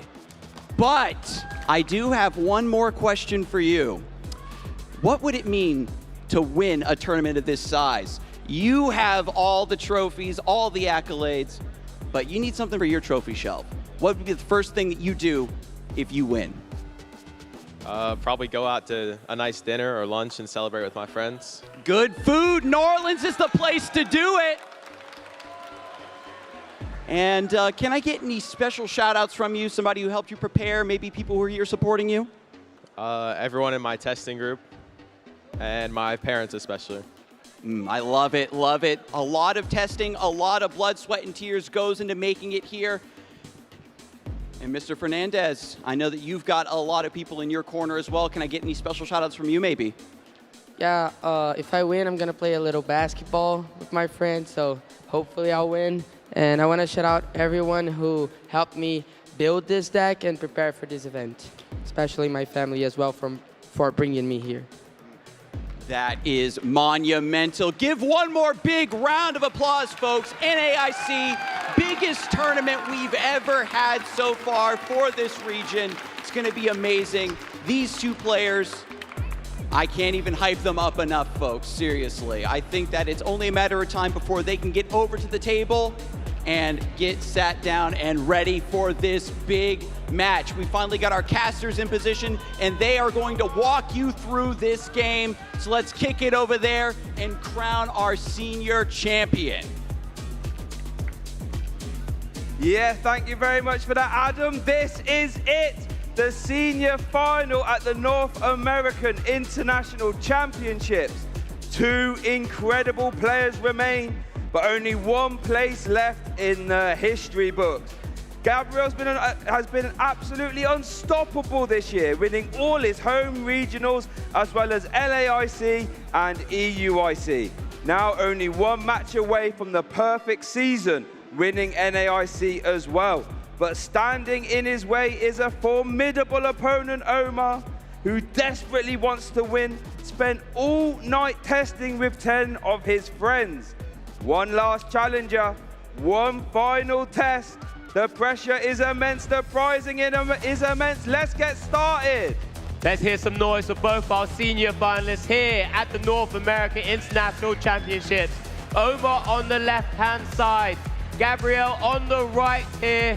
Look at those accomplishments, Shay. It's just incredible to have both of these players battling it out to just be crowned this champion. It really is. Both players are an absolutely monumental amount of accomplishments, as you said.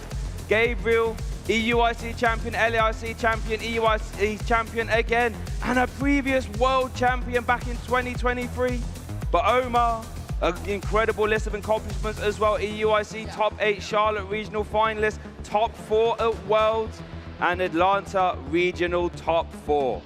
Yeah, like I said, actually just incredible just to see all of these players, you know, playing in all of the divisions that we've had across today.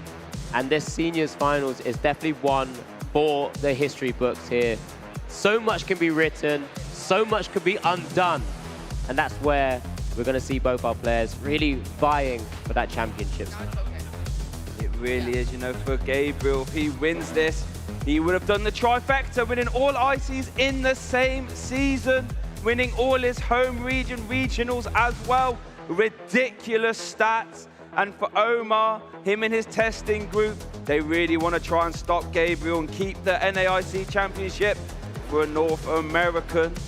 We have Gabriel playing the Charizard EX Pidgeot archetype, Omar playing Dragapult, Dusknoir. This is going to be a really fun game. Yeah, it's definitely a matchup, I'm sure. Both of these players, well, mainly for Gabriel, he's going to be having to have tested up against this Dragapult EX Dusknoir, I'm sure, in his own testing circles. I'm not too sure too many people would have thought Charizard would become all the way full roundabout to take its position into a final once again. But like I said, both of these players getting to this point, all of those Swiss rounds in day 1, in day 2, the top cut matches, and then now it's just this one more final matchup in this finals. Yeah, both players just have one more opponent standing in their way of becoming an international champion. It's either dice roll, both players shuffling up. What do you think is going through our players' heads right now, Alan? I mean, there's no emotions from either of our players right now. No smiles, and just no niceties across the table at the moment. Both having to be ice cold, locked in. Because remember, there's a big difference on the line for both these players as well. Of course, like you said, that potential grand slam for Gabriel. But that potential for Omar to write his name in the books, to say, I was the one who stopped him. Yep. No one else really has been able to stop Gabriel so far this season. Omar's going to do his absolute best. Was chatting to some of his friends earlier, and they were saying they was up all night testing the matchup. 10 of them all in the room at the same time, working out the intricacies, working out the lines, trying to optimize the matchup. Will it come up now? Only 2 games for Omar to win. He will be the North American International Champion. Ooh, it doesn't get closer than this. Yeah, absolutely not here. It's both our players just taking that opportunity to give a good shuffle to each other's decks, as now we're going to see them starting to prepare this game here. Remember, we're going to be heading into this game 1. Die roll has already been decided on who's going to be going first or second. We'll get confirmation shortly, of course. Both have an active Pokemon here, so it looks like we're going to soon be ready to go. Looking at Gabriel's body language there, didn't look too happy with that active Pokemon. We'll have confirmation soon. Prize cards are going to be laid out. Here we go. Omar did win the flip and has chosen to go second here. Lots of opportunities to see and get into the game in multiple different avenues. We do get a chance to glimpse of those prizes. Wow, a lot of Pokemon. Charmander, Charmeleon, 2 times Body Puffin, but for Omar as well. Blood Moon, Ursaluna, a Dusclops, a Dracloak, and a Dreepy. 2 copies of Counter Catcher as well for Gabriel. This could be rather impactful. Yeah, usually ever so important. I mean, both of these decks relying on stage 2s can potentially lose a very small Pokemon early on and then relies on playing from behind. We're going to see multiple counter catchers in both of these players' decks. Well, not anymore, Gabriel. You're going to have to work with what you have access to. Here we are going to see the handshake, and here is our seniors final getting started at the North American International Championships. Gabriel is starting off, and even though it did prize 2 copies of Body Puffin, has opened one with Pidgey in the active. Here we go, game 1. Opportunity for Gabriel to go through that deck, work out what those resources are going to be available to him for this game at this moment in time until we start taking some of those important prizes. But you know you want to go through it. That Gabriel Charizard EX Pidgeot deck, run us through very quickly, Shay. Yeah, the Charizard Pidgeot deck is a rather straightforward one, but it's an absolute powerhouse. We've seen rule the format, tournaments ago. Charizard EX is an absolute beefcake, 330 hit points and the Infernal Rain ability. When you evolve into it, you can accelerate 3 fire energy from your deck to your Pokemon in any way you like. And that Burning Darkness attack, the longer the game goes on, the scarier it gets. 180 damage for 2 energy, and then 30 for each prize card your opponent has taken. And the backup for Charizard is that Pidgeot EX, with that quick search ability, letting you search your deck for any card you like and popping it into your hand once per turn. Yeah, an incredible ability, an incredible duo that has come together before, has taken down massive amounts of tournaments before as well, but it's come full circle. And this is where Gabriel's testing is going to really have to shine here, showcasing all of those unique extra cards that are in the list, those little tech cards, maybe to try and swing this usually slightly unfavored matchup with the Dragapult EX's Phantom Dive attack causing all realms of havoc. Those little tech cards will have to really play a key part here. Buddy Buddy Poffin, double Charmander to the bench now as we begin setting up the board on this first turn. Remember, cannot attack, cannot play a supporter, but we do get an artisan. We're going to see the Monkey Dory coming down now. It's a card we always seem to see every single time we're in these positions. Energy search for a fire energy as well. Yeah, fantastic turn. And now both players can use that artisan, but it's a very impactful stage and let you search your deck for any basic Pokemon that doesn't have a rule box, and you can pop it straight onto your bench. Monkey Dory there was the target with that Adrena Brain ability. If it has a Dark Energy attached, you can move 3 damage counters from any one of your Pokemon over to your opponents. But it is Omar's turn now. We did see the pass. We see a rescue board again attached to the active, and there's the Ino. This could be really, really impactful. There's no playable cards apart from that rescue board for Omar. We need to see some Pokemon. Do we see any?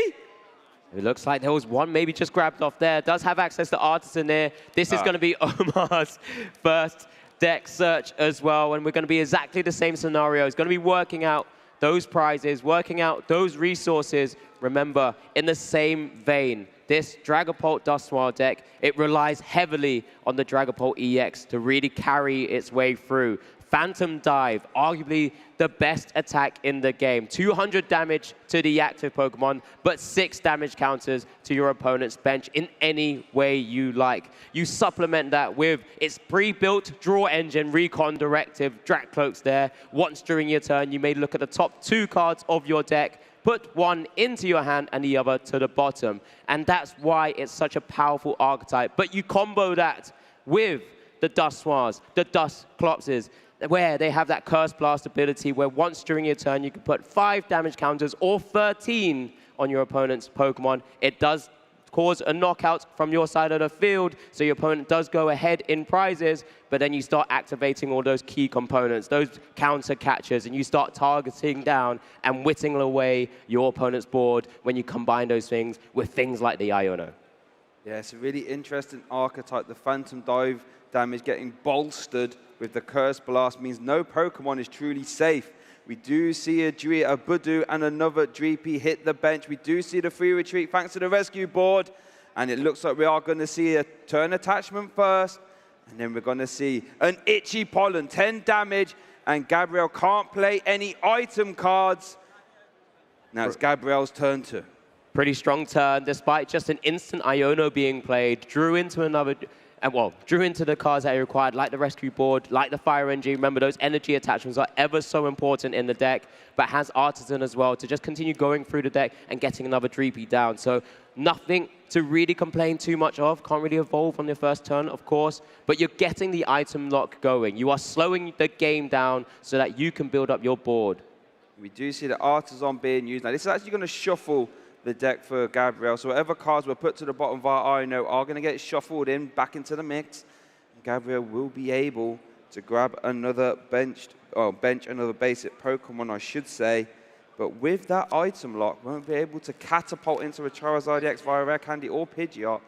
So I guess best case scenario here will be try and get as many Charmeleons out as possible. Yeah, would love to maybe find a way into that Technical Machine Evolutions as well. Yep. Does target down another Pidgey to go onto the bench, just in case that active has a bit of a struggle there and gets knocked out potentially. Oh, but wow. as he just has the Fire Energy and a Technical Machine Evolution in hand, so we're going to be seeing a great turn there. Announcement of evolution. Charmeleon and Pidgeotto hits the field one step away from those ever so powerful stage 2s. Love that a lot, Gabriel. That was a great turn too. All things considered, is over to Omar now. Let's see what he can piece together. We do see a Dracloak hit the field. Recon Directive is live. Then you look at the top 2 cards of your deck. One goes in your hand, one goes to the bottom. Arven, very helpful. Then you grab a tool card and an item. Yeah, absolutely, to try and set up those combo pieces, especially when you're eyeing or seeing your opponent's board where he has those Charmeleons, has the Monkey Dory already live with a Dark Energy, has, of course, the Pidgeotto. We do see a Jacques come down now as the supporter of choice over the Arven, grabs 2 evolution Pokemon there, as you see the second Dracloak being targeted alongside that Dusclops. Not yet being able to get anything like the Dusclopes down, does play 3 copies of them, hasn't really drawn into anything like the Buddy Buddy Poffin and so on yet either. The Artisan still is in play, of course, but at the same time, when you're not playing rare candies yourself, you can keep slowing the game down where possible, but there is that impending, I should say, threat on the board from Gabriel because he's already got that Charmeleon down. Do you see the second Dracloak hit the field and a second Recon Directive get played? There is a Duskull, and we are going to see an Artisan as well. We could see a second Duskull here come down and a one from the hand. We could see another Dreepy. Could see Monkey Dory to potentially get developed as well. I think, was that a Duskull? Looks like a... Oh, another Dreepy. Yep, set up the board. Let's get a few more Recon Directives, a few more Dracloaks live and active, especially when you evolve one of those up. You lose that access to that Recon Directive, of course, but if you continue to build the board around that, have that inherent draw power that makes Dragapult EX so strong when it's got a pre-built-in draw engine just from that evolution line, I think this is the right play. We get the Duskull down as well. Again, it's one of those threats where you can't ignore. Itchy Pollen announced 2 damage counters now on that Pidgey. Is over to Gabriel now. Did have the fantastic TM evolution turn. What can he do? Another one would be fantastic. Maybe just a manual evolution for the Charizard EX to start getting energy in play. Obviously, Pidgeot would then unlock the deck completely. Don't forget, is item lock now, so we won't be able to play any items, Ultra Balls, anything like this. Haven't had a chance to consult his hand yet. Looks like we do see an Arven. There's a Charizard EX in hand. Yeah, it's one of those decisions when you've got to find the right moment to either overcome the Badoo or take down something else. Looks like this Arven's going to be... Oh, I mean, he keeps second-guessing himself. Maybe just kind of getting the evolution up, get that Infernal Rain going first as well. Remember, when you evolve from your hand, you get to attach from the deck up to 3 energies, fire energies, I should say, to your Pokemon in any way you'd like. Charizard EX only requires 2, so the extra 1 allows you to kind of thin out the deck a little bit more, but also help to supplement the rest of your board where you need to. And that's the Infernal Rain now concluded. Does look like the Artisan's being played now as well. A couple of options that can be picked up here. I'm sure you'd love to find that Pidgeot EX somehow. Can't tell. That might have been the Arven being played. Yeah, I think it was, but confirmation. Looks like a couple of cards. Charizard coming into play though. That is a 330 hit point powerhouse. We are going to see a pay retreat. We are going to see Charmander hit the active, and it's going to be steady fire breathe. Is there? It's the Monkey. Oh, Monkey Dory first. Dory, Adrenabrain first as an ability, trying to maybe preserve those damage counters on your opponent's side of the board for the moment. And it is a technical machine evolution that would have been taken off the Arven. This feels really nice, especially when you can Artisan still, because you haven't yet utilized it.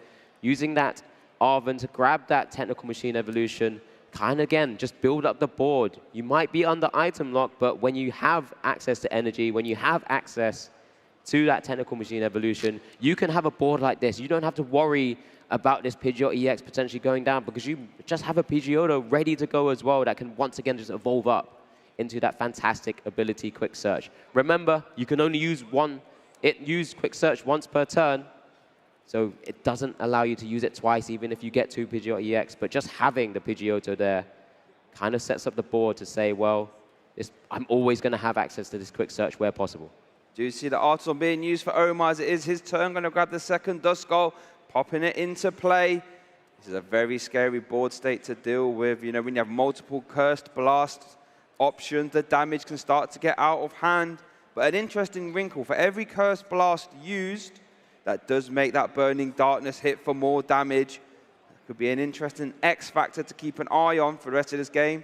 We are going to see a Recon Directive being used here, 2 cards. Dust Skull Night Stretcher, I believe that is. Or was that Counter Catcher? One of the two, whatever it is, has been taken. Yeah, Dust Skull sent to the bottom of the deck. Iono and Buddy Buddy Poff in there from the second Recon Directive. Just going to be looking, I'm sure, for another Dracloak where possible here. Here's the Dusclops now after that pickup from the Jacques, and an Iono to boot as well. So we're saying that my hand wasn't quite good enough. Not right now in this scenario. Remember, to take a big one-hit KO on the Charizard, we'll need something like the Dusclops Curse Blast ability and a Phantom Dive attack. So we see the third Recon Directive now. Psychic Energy picked up. That would allow that damaged Dracloak to be able to attack if this is the turn that Oma decides to actually release or relinquish the item lock on Gabriel's side of the board. I think it might be getting towards that time. You know, Gabriel has already set up here. We do see the Dragapult EX getting involved. We do see a turn attachment of the Psychic, but it is still going to be an Itchy Pollen. Remember, Gabriel has had a new hand now thanks to Iono, but does have Quick Search currently live. See Boss's Orders in that hand. What else do we see? An Iono Ultra Ball, it looks like. Yep, a nice patient game from both of our players for the moment. We've just had Itchy Pollens and Evolution attacks thus far. Again, just making sure that they can build up that board state. Omar's still going to be working towards making sure he can get energy attachments to multiple Dracloaks, multiple Dragapult EXs, because you only get one attachment per turn. There is not anything like the Sparkling Crystal or Neo Upper Energy. A spec of choice is that unfair stamp to try and completely disrupt your opponent's board state. Gabriel here just has decisions to make in terms of, once again, having to try and find a way also out of this item lock, or maybe to start initiating prize races. This is where it really becomes a really tricky decision for both of our players. Do you see Quick Search being used there? So whatever card Gabriel, once he has it, there's the Boss's Orders being played. Is going to be into the Dusclops, removing any Dust Noir next turn, making his life as hard as possible. There we are going to see a pay retreat from the Charmander. The big, the bad, the scary Charizard EX hits the active. We see another Pidgeot EX come down. We can't use both of them at the same time, though. Only one Quick Search per turn. Monkey Dory as well, moving off that damage. Get full value out of your Adrenabrain when and where you can. Gabriel targeting that support sort of combo card that you see in Omar's list. Not worrying too much about the attacker for the moment, at least, as we do tick that up to 3 damage counters now. And it looks like we do see, and there is the big, the bad, the scary Burning Darkness. Big KO there for Gabriel is on the board. First prize card taken here in our senior North American International Championship final. Is over to Omar now. Does promote that Badoo. Does have a free retreat cost, though. Could this be the turn to relinquish the item lock? We must be getting towards that scenario soon. Yeah, it's time to start thinking about how we overcome this big terror Charizard EX. 330 HP. You're only dealing 200 to the active Pokemon. Artisan currently being used to maybe shuffle around some of those cards that went to the bottom of the deck as well. We knew a couple of counter catches went down there. And then it's just a Buddy Buddy popping forward the Duskull. We're going to keep saying this threat is going to continue to come back. And you're going to have to either deal with it or deal with it enough. But there is the unfair stamp, that A-spec. That's going to reduce Gabriel's hand size down to 2. Omar will get 5. Hasn't played a supporter card yet.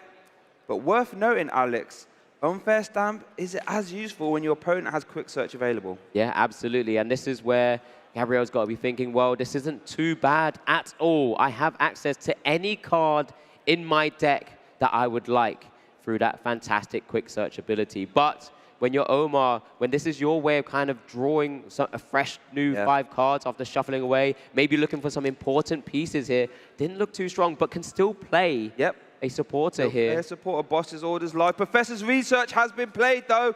Discarding that hand for 7. Gabriel immediately picking them up, consulting what's in the discard pile.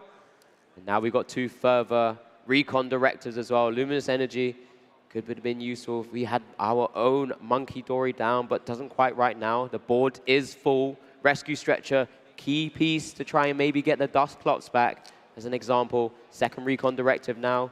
just kind of being eyed up. Has access to things like Counter Catcher as well. Yep. So could go down a different route instead of hitting into the Charizard EX. The same thing. Yeah. Night Stretcher have taken one, Luminous Energy taken the second. I wonder if we'll see Night Stretcher to develop that Dusclops, perhaps. There is no rare candy in Omar's list, I believe. So in order to get to that Dusknoir plus Phantom Dive combination, we'll need to evolve up through the Dusclops. Yeah, but again, it's just going to be one of those things where maybe you start thinking about taking down the other support Pokemon. You know, one of the big counters to Dragapult EX with those damage placement drops is things like the Monkey Dory and Adrenabrain. But let's see the direction Omar gets here. Energy attachment to the Dracloak. Dragapult EX now in the active position. Plenty of cards to work with from that last hand after the research there as well. It's just going to be a Phantom Dive attack. 200 damage to the active. Let's take a look at how he's going to place these 6 damage counters as well. Because remember, 3 damage counter can just fly straight back over, 6 straight onto the Charmander, just putting it in range regardless of what you might try and do with that Adrenabrain ability. Yeah, strong turn there. Adrenabrain only moves 30 damage off, so can't completely heal anything, nowhere near. He is over to Gabriel's side of the board now. Looks like he's going to start to turn off with the quick search. Haven't had a chance to consult the hand, but remember, was hit via the Unfair Stamp. 2 cards from Unfair Stamp plus a top deck, that's 3. Here comes quick search. Wonder what we're going to grab. So many unique different pieces. I couldn't quite see what was in the hands after the Unfair Stamp, of course, also after the top deck card as well. But it looks like there's one particular card that Gabriel has identified as the next key piece here. Picnic Basket. There we see one of those tech cards that Gabriel has been piloting in this Charizard EX Pidgeot list. We've heard murmurs of it being a fantastic card to start teching in against things like the Marnie's Grimmsnarl EX. Yep. For example, heal 30 damage from each of your Pokemon, and that, alongside an Adrenabrain, could actually completely nullify that 60 on that Charmander on the bench right now. Wonder how strong that hand is, though. If you can quick search for Picnic Basket, can the hand support anything else, or is the Picnic Basket just so important now? Needed to grab it. So Picnic Basket is potentially being played here. As you did rightfully say, Alex, Picnic Basket in combination with Adrenabrain would completely heal that bench Charmander. Yeah, if we just wishes to do so. Does also heal as a backup your opponent's Pokemon as well as heal all Pokemon. Right, there's the boss's there's orders. The boss's orders again, completely removing the Cursed Blast threat. Dusknoir nowhere to be seen next turn either. Back-to-back boss's orders. And again, it's going to be back to Omar to try and once again disrupt, even though you know your opponent has access to that Pidgeot EX. I think Gabriel also had access to an Iono in hand as well. Adrenabrain being utilized here first from Gabriel. That decision is going to be ever so important, whether you begin trying to set up your opponent. Looks like we're targeting down the Badoo potentially here. That would be a mid-game KO without actually attacking yet. Would put Gabriel down to 4 prizes, and then after the knockout with 3 prizes. But I think he's just trying to prize map his way to victory here. It's going to be ever so important. So important, you know, when there's Curse Blast, prizes, Burning Darkness, math as well. Every prize card really does matter. Could pop it onto the active to prevent it coming straight back via any sneaky Adrenabrains from Omar's side of the board as well. We do see a Burning Darkness KO though. KOing that Dusclops. 2 prize cards taken for Gabriel. Removing any Dusknoir threat. Over to Omar, promotes the Badoo. But that Charizard EX, Alex, 160 hit points left. You have to assume it could be going down this turn. Yep, and exactly. If you're Omar, remember, even if you find an Iono, you're still giving Gabriel 4 cards, plus 1 of the top deck, plus the quick search. Maybe it's not really enough. Right now, he knows that Gabriel's working with sort of 3-4 cards already as it is after taking that prize. So we're just going to have to see which direction we go down here for Omar. Recon Directive first, see what resources we have access to. That was Iono, looks like being taken.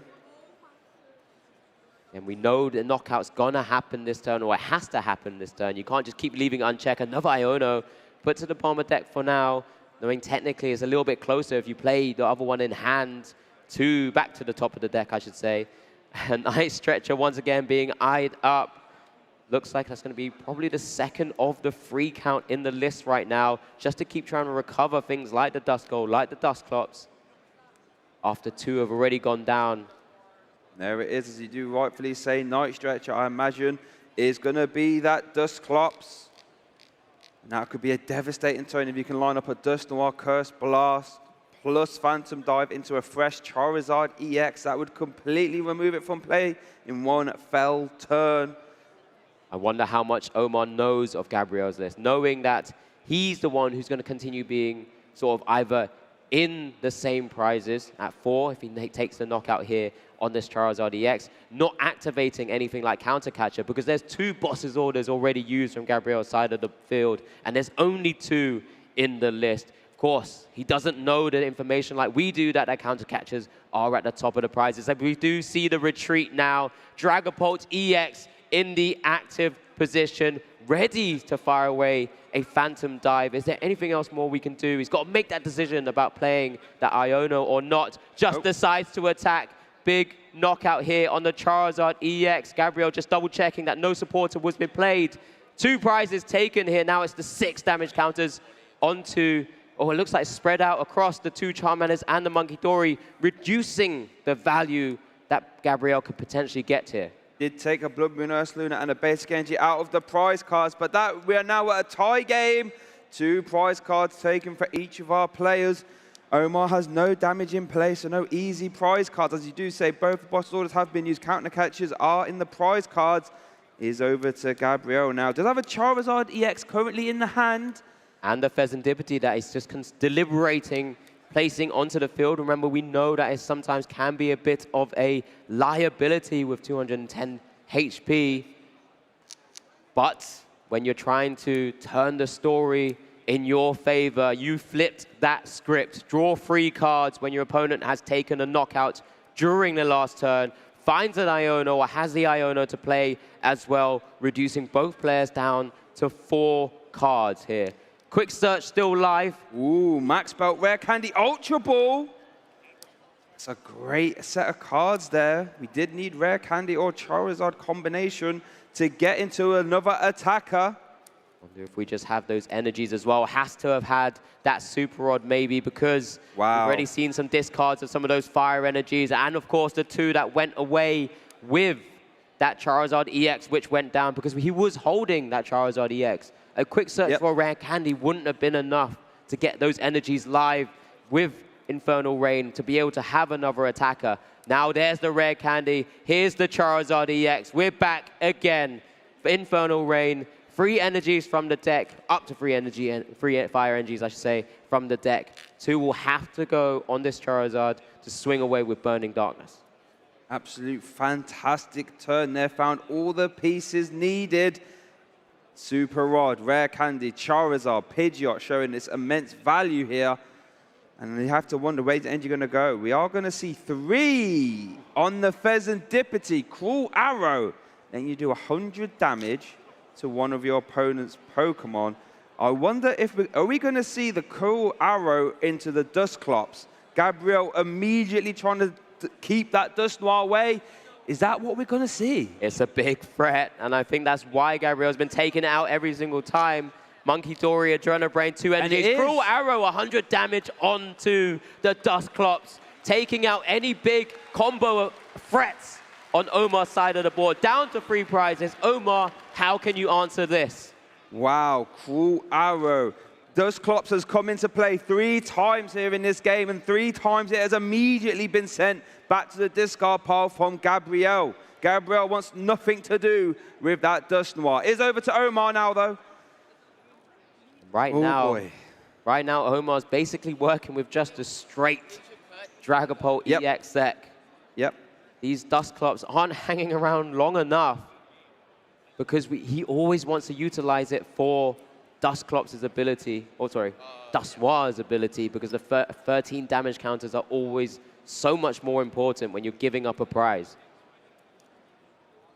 We are going to see the Recon Directive being used. Do you want to draw attention to the Max Belt A-Spec from Gabriel? Extra 50 damage when you're hitting into EX Pokemon. I wonder if Omar even knows what the A-Spec is, you have to imagine. Probably does. If they were testing last night with that friends testing group, I'm pretty sure they would have worked out by now, especially when the seniors seem to always know they're going to end up facing one another. They would have an idea of what's in each other's decks here, as we do see the second recon directive now. Switch counter catcher is live. Counter catcher is live. That's definitely an option if we want to start swinging away. Maybe not at the Charizard EX. Oh, sorry. Start attacking the Charizard EX, kind of putting it into range, make it quite difficult for your opponent to maneuver around, maybe. But still that Pheasantipity in the active spot after that Cruel Arrow. Ooh, looks like the Hawlucha being eyed up as well. Ultra Ball, Flying Entry as the ability of the Hawlucha will allow you to, when benching it from your hand, put 1 damage counter on 2 of your opponent's Pokemon. That can bring that Charmander down to 60 hit points. Phantom Dive does spread 6 damage counters, so we could see a KO there. It's one of those things where sometimes you utilize it just to finish off something like that Pheasantipity EX. But Flying Entry coming in now, one on that Charmander, one on one of those Pidgeot EX. It's not too often we get to see 2 of them live on your opponent's side of the board, or anyone's board, really. But here we are in game 1 of this seniors final. Phantom Dive, 200 damage to the active, 6 damage counters to the Charmander. We're reducing the opportunity for more Infernal Rains here. And it's just 10 HP left on that Pheasantipity EX. Great heads-up play by Omar to reduce that opportunity to have an attacker outside of this Pheasantipity EX, bringing the game level once again. Yeah, devastating turn. We're not going to be announcing Burning Darkness this turn. There is no extra way to get energy into play on Gabriel's deck. Cruel Arrows, the only attack that could be announced. And then you're leaving a 10 HP Pheasantipity, which never feels great.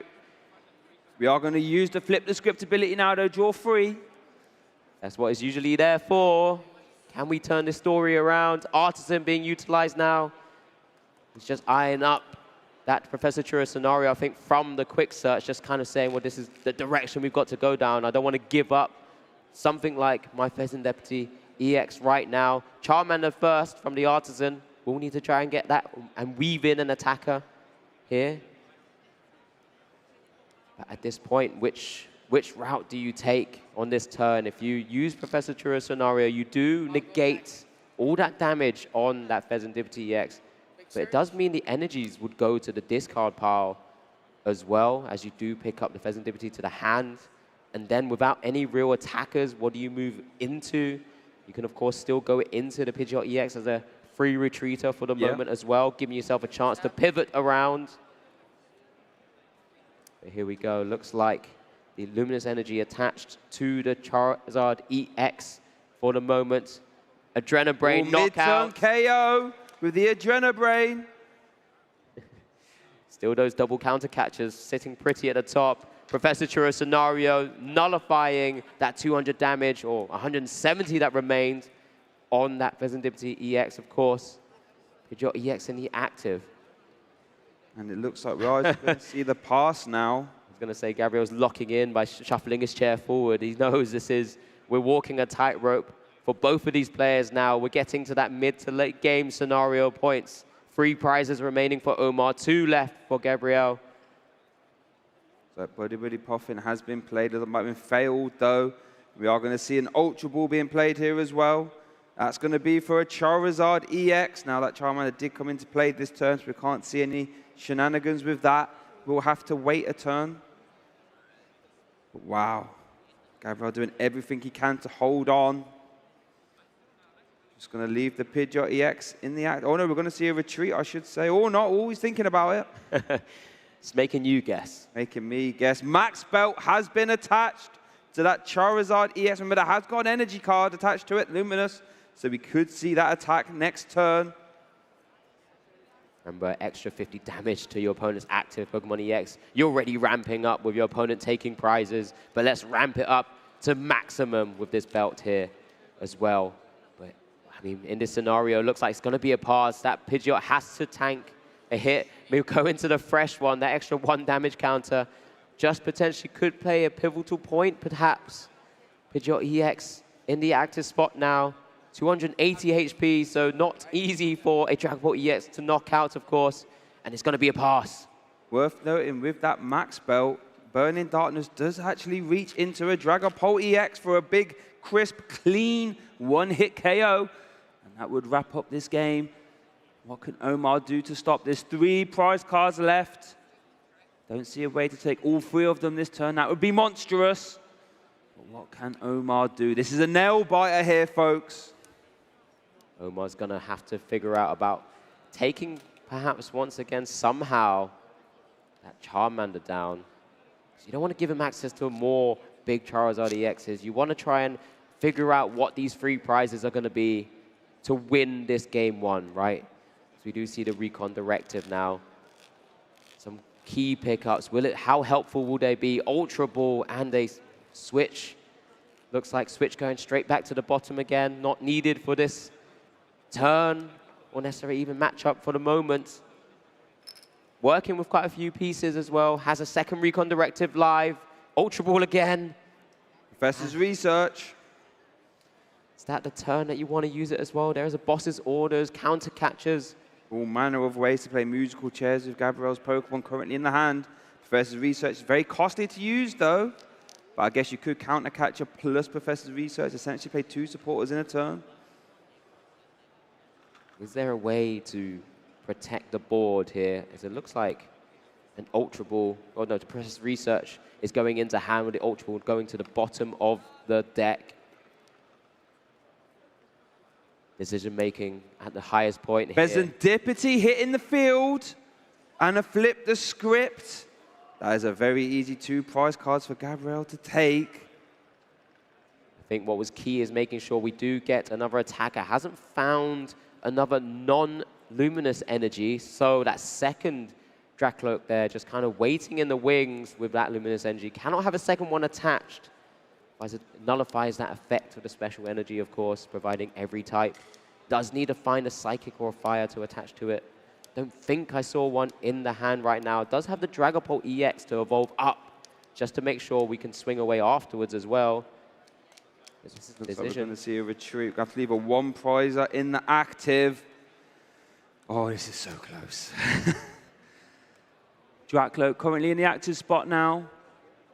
And it's just going to be the pass over to Gabriel now. Both players taking a leaf out of the book from yesterday's top 4, where passes are ever so important, not necessarily having to attack into your opponent right now. So it's Super Rod going to shuffle in 3 energy cards.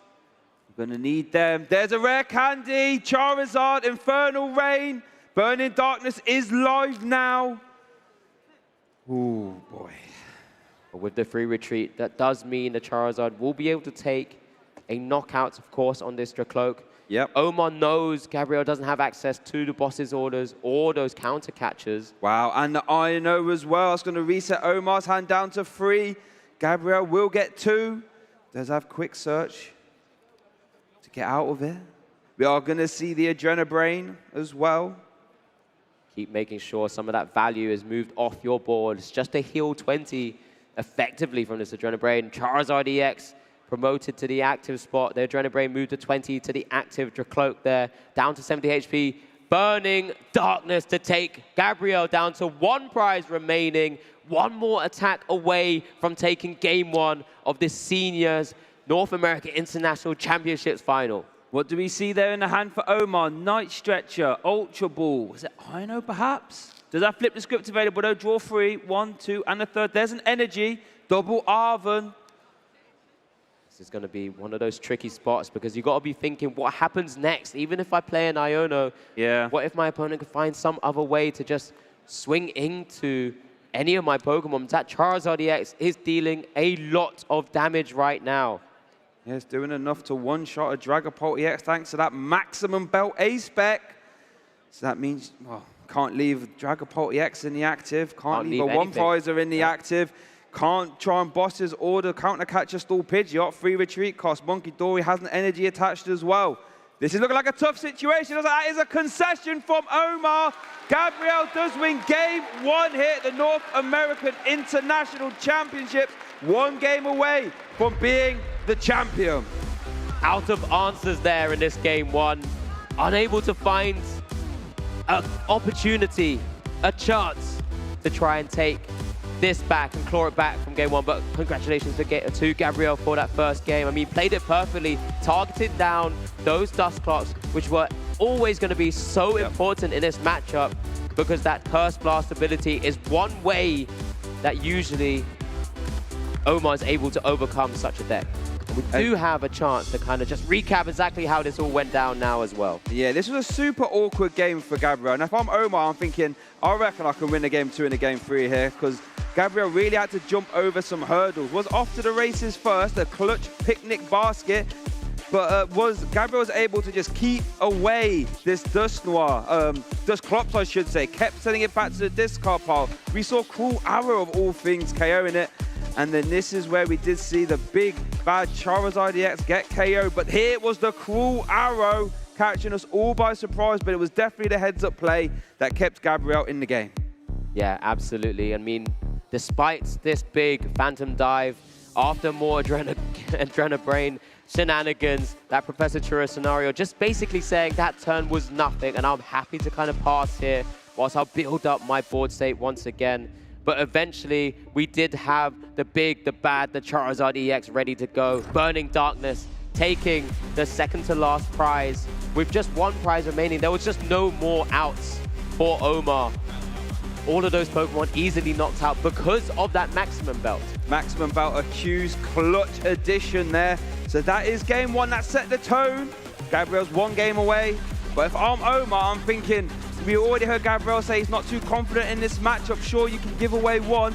The matchup should be in his favor. I'm feeling confident if I'm him to win a game 2 and a game 3. I mean, when you're facing up against Gabriel, I wouldn't be so sure. It looks like both our players are ready, however. We did see the fist bump. This is going to be game 2 of our seniors final here at the North America International Championships. Looks like Omar's decided once again to go second. It looked like Gabriel did draw the first card in his... Yep, he's going to be playing that Buddy Poffin, the perfect card to be opening with, especially if you're going first. I think this is the mirror of how game 1 started.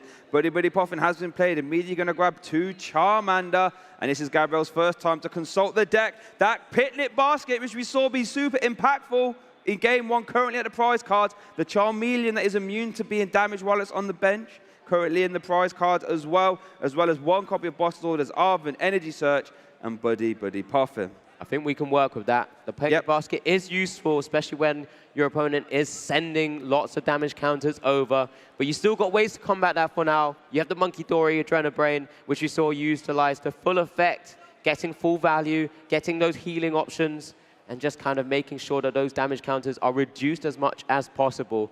But it looks like it is going to be the double Charmander from that Buddy Poffin. It's going to be pretty much the same board state that we kind of saw from game 1. The only things that are missing next, what could still be in hand, is something like that Artisan, and we might see the Monkey Dory and a Dark Energy come down again as well. If I recall, there was also the Energy Search in that first opening turn in game 1. I mean, he had it all. He could still have it all here, still plenty of cards in that hand. We haven't had a chance to consult the hand, but if I'm Gabriel, I'm thinking, okay, I need to win 1 more game to become the champion. I'll take this start and I'll take those prize cards, as you did say. Picnic Bucket was super impactful, but I think you can afford to try and chuck it away in the prize cards. I'd love to try and get a look at the hand. There's the Artisan.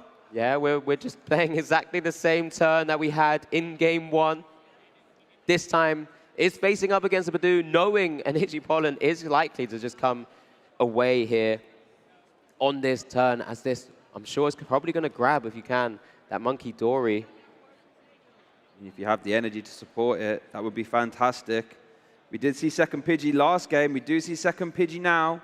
Very true. I don't mind it. You don't have the Dark Energy or Luminous Energy that you play. Maybe if you have a Fire, you can still get it attached to the active, so you have a Pokemon to attack with Technical Machine Evolution, a Pokemon to with that Energy Retreat if needed as well. So it's just going to have to be working through. There's only the 1 Dark Energy and 1 Luminous Energy in this list that helps the Monkey Dory utilize that Adrenabrain ability. So with that energy search currently prized, we'll probably have to rely on, well, either drawing into it, well, we'd rather look at it, or you could quick search for the dark or luminous as well. Yeah, we got to get there first, Shay. We got to get to those Pidgeot EX. Those Pidgeys, you know, they're doing their best, hiding away in those bushes, but it's going to have to take a little bit longer to get up to that fantastic Pidgeot EX's quick search ability. Looks like the Artisan now has concluded. Deck is being shuffled. Wonder what else could we see this turn. Any energy attachment would be nice, but I guess when you've got Infernal Rains, not super impactful, perhaps. Not as important as Omar's side of the field right now. Yep. Remember, like you just said, just having pre-built-in energy acceleration, such an important, powerful mechanic we have in the Pokemon trading card game. And then not only that, that fantastic attack, which just keeps ramping. And then you ramp it up yourself with the Pidgeot to grab something like the Maximum Belt. Really have thought it all. Fire Energy to the active, and it's a pass over Omar's first turn here. Like I said, has started a Badoo this time. Do have a Dreepy now hitting the field. And the Iono, so slightly bit better than that game one's first turn. But he ended up actually having a pretty good turn, especially when you have access to your opponent's Artisan as well. So this is Omar's first turn of the game here in our game two. Omar, this is where legends are made. If you want to become the North American International Champion, you have to win this game. After the Ino, we are going to see the Artisan being played as we do get to consult Omar's prize cards. That's a one-off Dusknoir currently in the prizes. Now, traditionally, players do take their prizes from bottom to top, so we might be able to liberate that soon. 2 copies of Jack. The only copies of Jack are currently prized. Monkey Dory and Buddy Buddy Puffin. I think if you were to consult the prize cards for both players, Omar's are probably a bit worse. Just a little bit. Won't have access to the Monkey Dory. Not like we saw it in the first game anyway, because typically when Gabriel's attacking with that Charizard, you know, he's going to be targeting down Pokemon he can knock out. Just like, especially those threats that are on the board, those Duskulls, those Dusclops, eventually that Dusknoir, rather than necessarily smacking into a Dragapult EX, which could take a hit, send things flying back. Yep. You just want to be kind of reducing the setup of your opponent's board. And once Gabriel was able to do that in game one, kind of made it look pretty simple. But we do get an energy attachment from the Dreepy and the Duskull and an Itchy Pollen. We're going to see things very similar to what we had in game one here. Gabriel is now item locked after that Itchy Pollen. Well, last time in game one, we saw Gabriel able to do a Technical Machine Evolution on this turn. I think that was super impactful for him to stay in that game. Do we see it again? There we see that Brock Scouting, letting you grab 1 Evolution Pokemon, or 2 basic. We are going to see the Pidgeotto. So maybe like a halfway house between the Technical Machine Evolution. Now, if we did see the Technical Machine Evolution turn here as well, that would be monumental. That would be ideal, because that would guarantee you straight into a Pidgeot EX on your next turn. Well, basically to be used on your next turn, I should say. But let's have a little look. Dark Energy in hand. Dark Energy already. Well. So early on. Such an important counter card, counter ability. Pidgeot's in hand. Charizard EX is in hand. But of course can't play. Oh. Yeah, can't play any. Are we going to see a Adrenabrain plus Flap combination for the KO? Does get you there. Does certainly. No, going straight into a setup. We're going to see the retreat into the Cleffa. We are going to see the Adrenabrain. No grasping draw from that Cleffa. 0 energy attacker. War of the baby Pokemon. Cleffa letting you draw to you have 7 cards in your hand. Worth noting that A-Spec Maximum Belt has been found. Is over to Omar now, though. Starting to turn off with the Buddy Buddy Puffin. Yeah, the 2 baby Pokemon in the active spots now. 3 Dreepies and 2 Duskulls. Once again, we had this board state in game one, but at the same time, your opponent's board setup wasn't as good or isn't as good now because it hasn't been able to use that Technical Machine Evolution to get into things like the Charmeleon, to get into things eventually like the Pidgeot and the Charizard EX. So Omar's going to be looking at this board thinking maybe this is a little bit safer now. I can start continuing to use Itchy Pollen, and my opponent only really is dealing with just the 1 Pidgeot. Dracloak was in hand already. We see Recon Directive.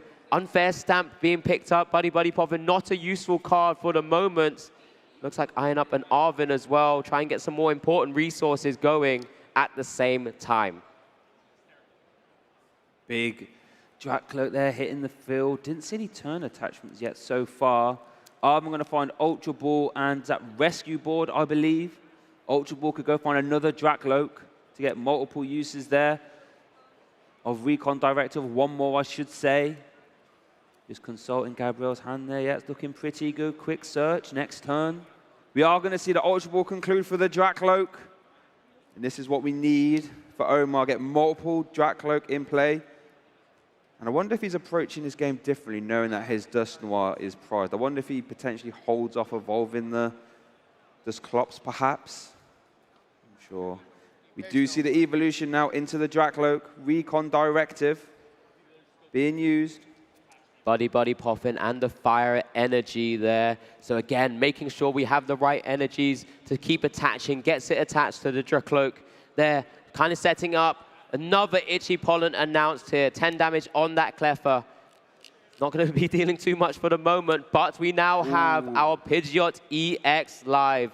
Pidgeotto also in hand as well to can go up into the next evolution from that Pidgey, as we do see it now. One of the other fantastic things about that card, actually, I believe it also gives another free retreat, which is also great to have when you're playing Pokemon at the same time. We do see the Adrenabrain. I think it looks like that 10 damage from the Cleffa that was there. So just have a little look. It's an Arven. Arven, fantastic supporter to find there. Quick search already being used. Who needs Technical Machine Evolution? Rare Candy. There's a Technical Machine Evolution as well. We love to see it.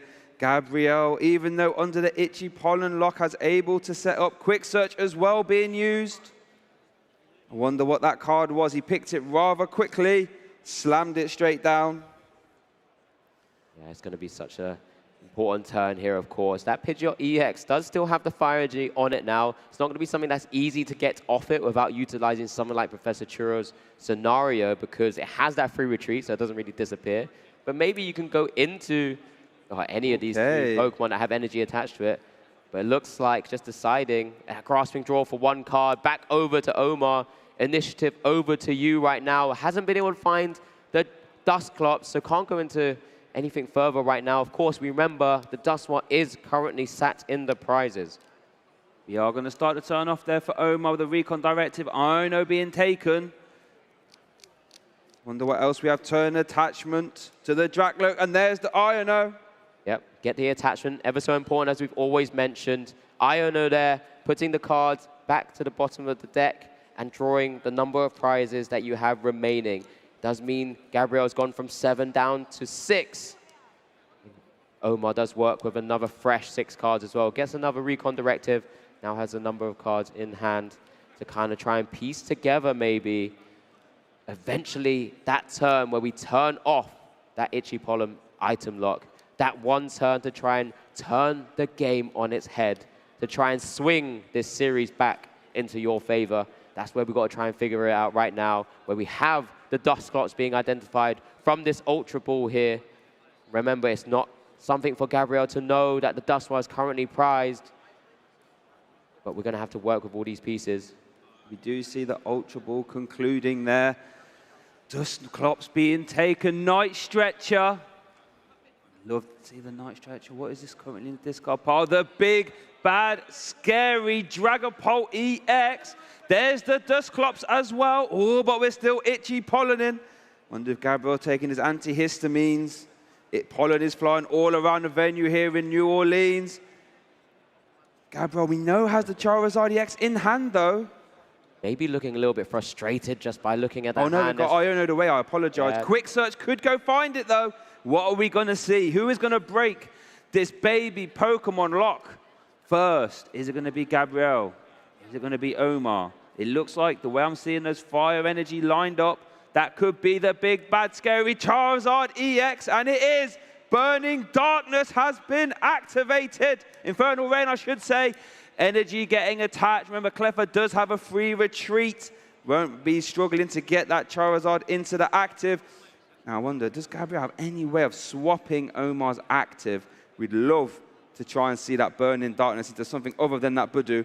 One energy attack, or two energy attach, I should say, to the Pidgeot as well.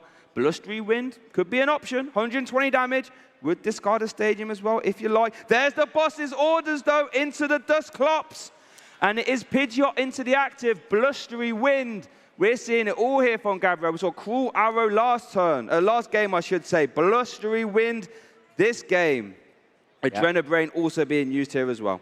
Yeah, once again saying, as soon as that Dusclops is coming live, it is going to be taken down. I've seen you use a Night Stretch already as well, so trying to get all of those back at the same time. There's Blustery Wind, discarding of the stadium, knockout of the Dusclops. 4 of those Dusclops now in the discard pile across these 2 games here. Gabriel targeting them down as a core key piece of his way of taking home this title here. Omar, back over to you. You are 1 prize down. Remember, you have to take this game to take it to a game 3. Counter catcher on the Charizard EX. Going to be start swinging away at the bad, big Terra Pokemon. Unfair Stamp as well. Supporter not yet played. Still loads of pieces to come together here for Omar. Yeah, this is Omar's turn now. If he wants to become a North American International Champion, this is the turn where he starts his comeback. Unfair Stamp, reducing Gabriel's hand size. He's going to get the big bad first hit on this Charizard EX and initiate a bit of a prize race here, putting in damage, applying damage via the Phantom Dive as well. Another one of those things. Can we try and find something like the Hawlucha maybe? Target down the other Charmander, just not kind of give any outs to it whilst dealing a lot of damage to the active. It's definitely an option. Would only even up the prize race, so yet again wouldn't activate Gabriel's counter catches of his own, as he does find another one of another Recon Directive, finds another Dracloak. We're going to see more cards. Luminous Energy there. At least it's one of those options. Don't know how useful that other card is right now. It looks like it is an Arven. So just making sure we're having those pieces for the time being here. Dusclops is once again ready to go. Badu still in the active, has to retreat. Duskull also coming down once again. We're going to keep going round and round in circles with this current board state. So no Hawlucha for now. If we're swinging away, it's going to be 6 damage counters around the board of Gabriel. That could come flying back. Dragapult EX maneuvering into the active spot. Phantom Dive ready to go. Big turn here. We do see a Luminous Energy turn attachment to the bench. Dracloak as well. Big Phantom Dive, 200 damage into the active. 6 damage counters to play from the bench. Could see the KO on the Cleffa. We could leave that for later on, perhaps. Start setting up that Charmander.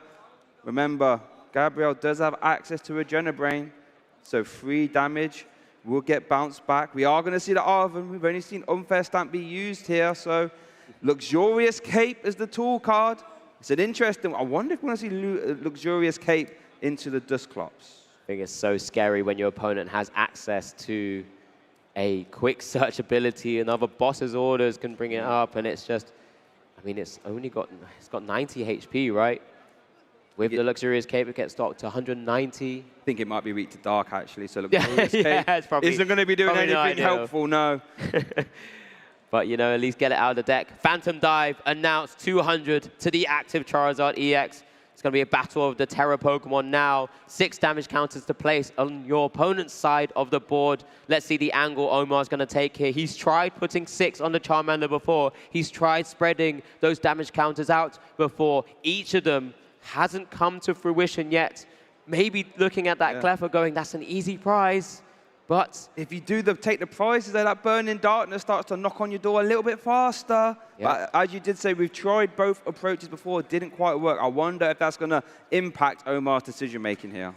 Yeah, it looks like just a 6 on the Charmander going, I'm going to have to keep going down this route for the moment, at least. Over to Gabriel. What are you working with? Counter Catcher not live right now. Remember, he has been Unfair Stamped, has access to Quick Search, of course. Does have things like that Super Rod there, but what is the game plan at this moment in time? Quick Search means your game plan could be absolutely anything, and that's what makes this sometimes a little bit more difficult to follow, but we're seeing so many intricate sort of maneuvers of pieces here from Gabriel every single time. Ooh, Pheasantipity is that 3rd card. Can't use that. Bench locked and no Pokemon.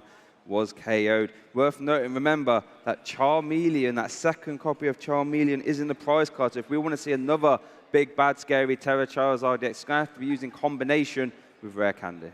Yeah, kind of, again, eyeing up that Professor Churro scenario.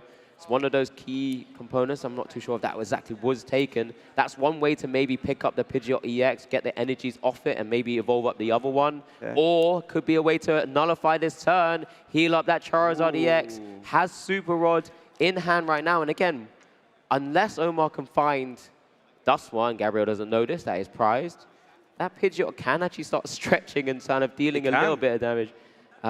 Picking away at the Dragapult EX, so that a Charizard could come down eventually. Super Rod now recycling some of those energies as well, shuffling a combination of Pokemon and basic energy from your discard pile back into your deck. We've seen 2 copies from the first game. He does play 2 copies, and it's just one way to just keep going through, making sure you have access to things like that Infernal Rain. Gets, of course, that Charmeleon as well. And Charmander's going to hit the field. Oh, wow. Okay, what are we dealing with here? Looks like we are going to see Adrenabrain healing off 30 onto the active. What is our attack going to be? It's going to be Grasping Draw.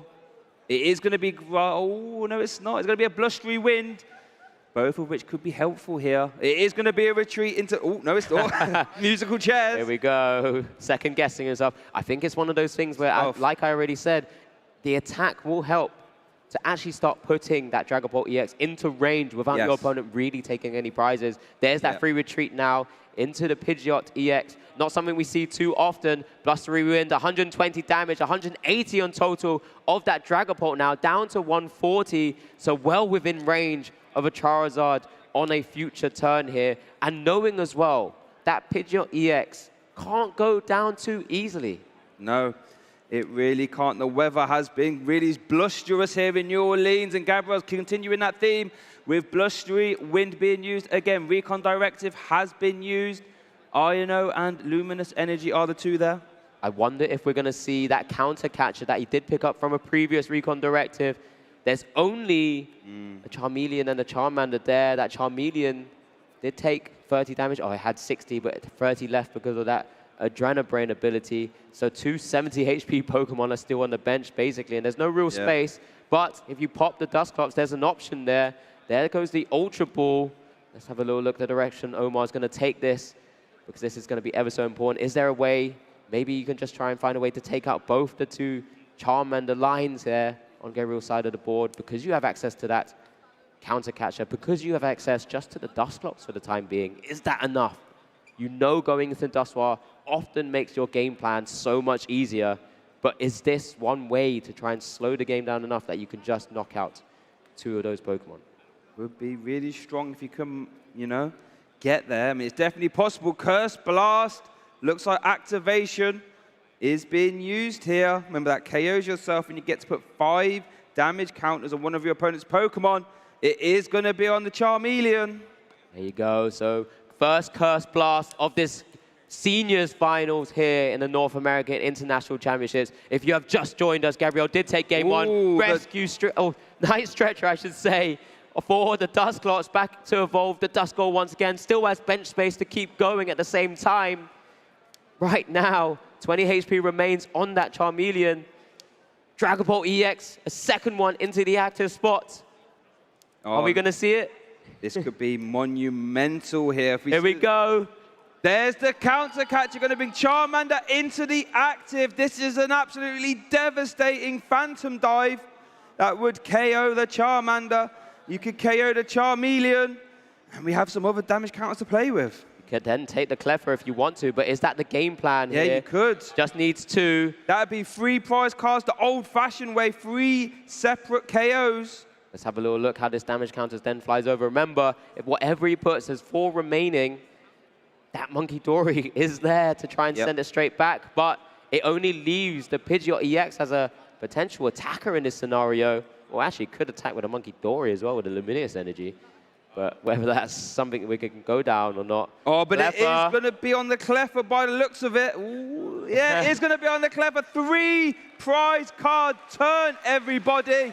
Omar doing his best to try and get back in this finals and secure himself a game 3. Fantastic, monumental turn is over to Gabriel now. What can he do? He's playing a Charizard EX deck with no Charmander or Charizard in play.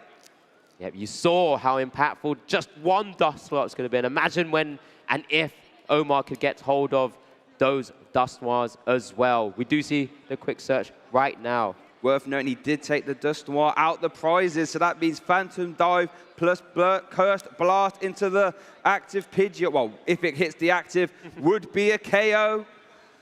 But at the same time, just knowing that that Charmander's always coming there, had to develop 2, of course. Looks like there was a counter catcher onto the Dusclops again. Wow. We're going to get another attack into the Dusclops by the Pidgeot EX.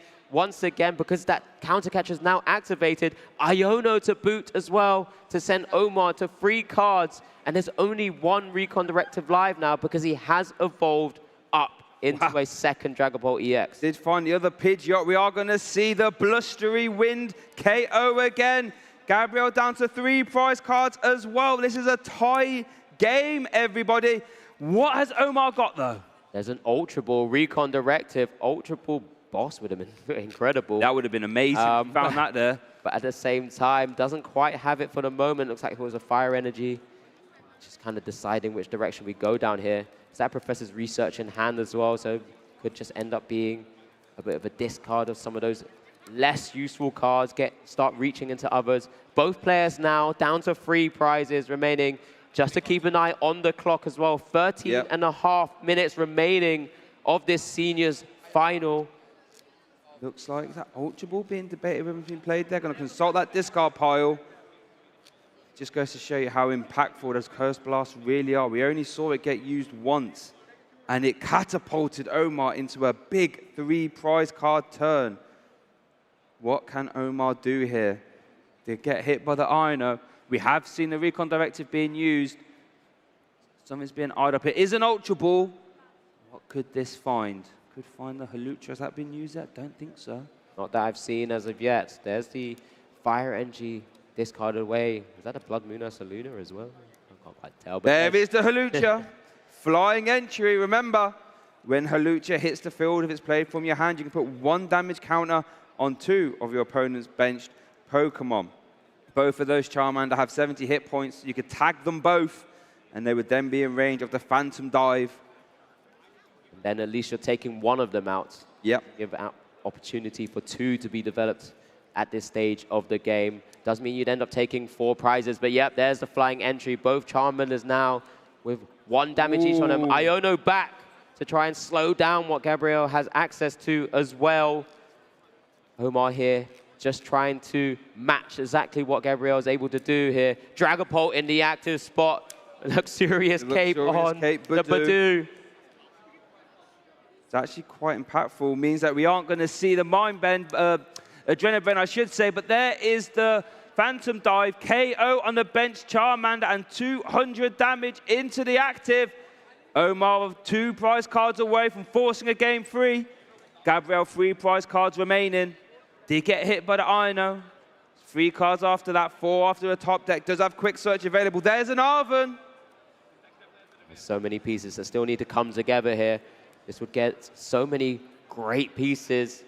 Professor Churro scenario is already something that's been utilized, so won't have access to kind of heal that Pidgeot EX. But again, the support has been used now. But which direction do we go down? It's not as impactful in terms of maybe disrupting your opponent's hand, of course.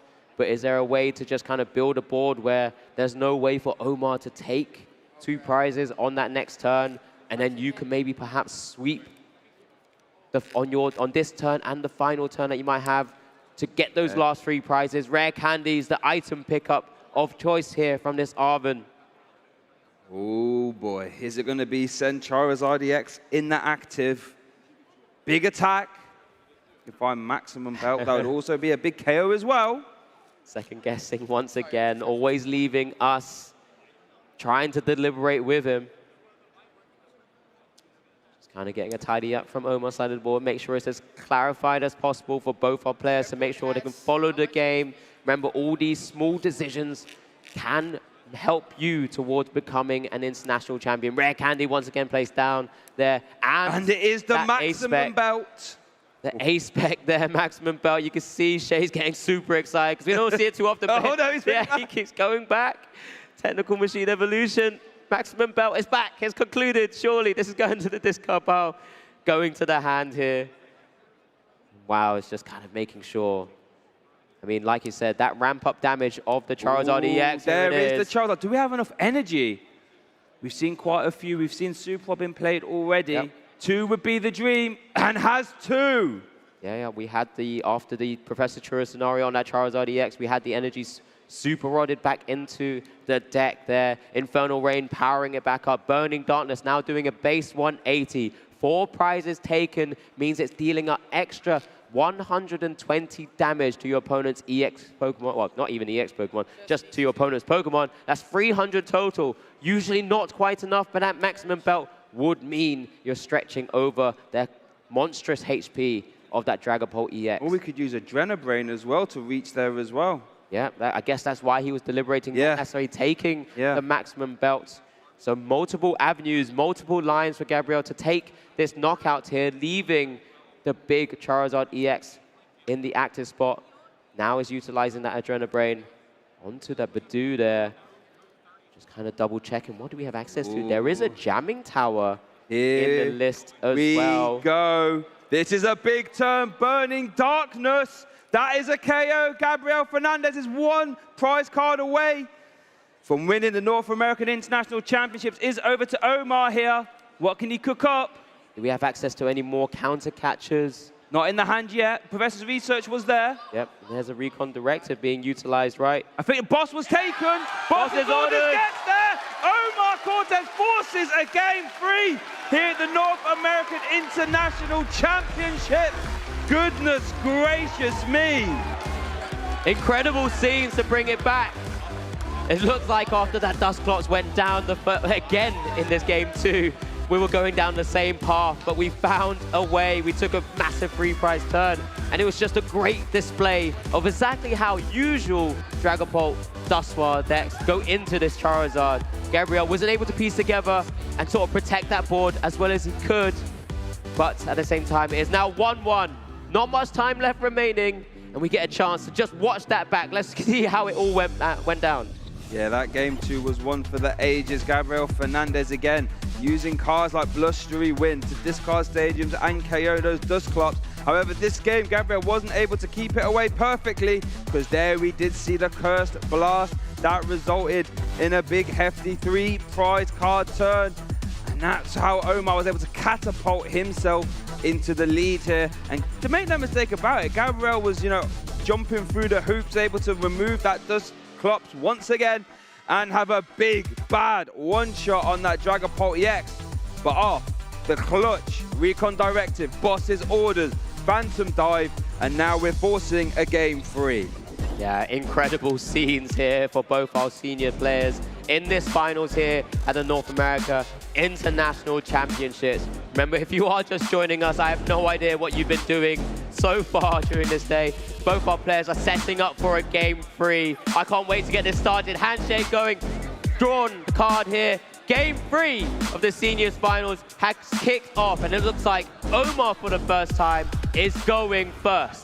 Here we go, 1 game to decide it all, no room for error. Let's make some noise in the venue for Omar and Gabriel. The winner of this game will be the North American International Champion. 1 final game, 1 final test. Let's get started. Let's go. That Horlucha is going to be sitting in those prizes a little bit longer. Monkey Dory has not been utilized by Omar this game, so he's probably quite happy to see it still be there. Couple of those fire energies, though, actually, there's only 2 being played, but when you have access to Luminous Energy as well, maybe you don't have to worry about it too much. You just have to make sure you can get hold of those Psychics. Good draw attention to that Hawlucha. We did see it get used in both games. Now, traditionally, players do take their prize cards bottom to top, so we could see it being taken, but it is over to Gabriel now. Omar started the turn benching a Duskull, a Dreepy, and a Dreepy. Now, it is over to Gabriel. He's going to start us off there with a Buddy Buddy Poffin. Cleffa hitting the bench. The Pidgey hitting the bench. Do we have a Charmander? As we do get to consult the prizes, maximum belt is in the prizes. Charmeleon again. And a Pidgeot EX. Pidgeot EX, again, making it a little bit more difficult to get hold of that quick search at some stage here as well. But not yet the Charmander. Must hopefully have access to one, otherwise wouldn't have targeted maybe the Cleffa, but knows I'd have to go into Grasping Draw here. Maybe that hand just isn't looking too pretty. I'm sure when we get an opportunity, we'll try and follow along, get a glimpse where we can as well. There is the Charmander from the Ultra Ball. And that's the scary thing, right? You've played down all of your items because you know what's coming back at you on future turns, because that Badoo is looking menacingly in that kind of field of grass and flowers there, ready to send an Itchy Pollen straight over to your board. But what can we piece together? Energy Attachment Retreat, Grasping Draw, both players playing at pace, knowing there's just under 5 minutes to go. Omar's turn 2, Dracloak ready.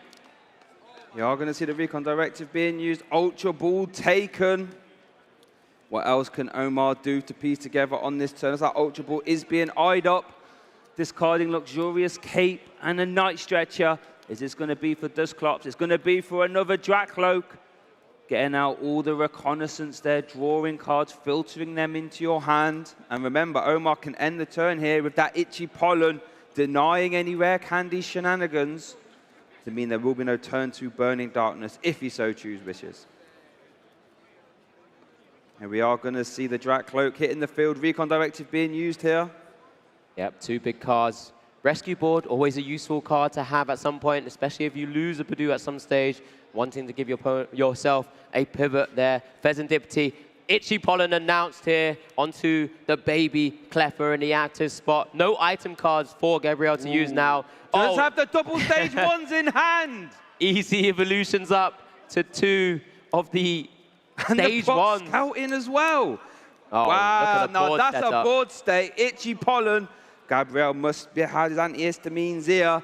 Mustn't have the allergies. That is a ridiculous board state. Just under item lock as well. Again, this is where we've seen a lot of these. Oh, Jamming Tower also being utilized as a Grasping Draw now to replenish the hand up to 7. I think I saw a Charizard EX in that hand off the Grasping Draw. Is over to Omar now, though. Buddy Puffin.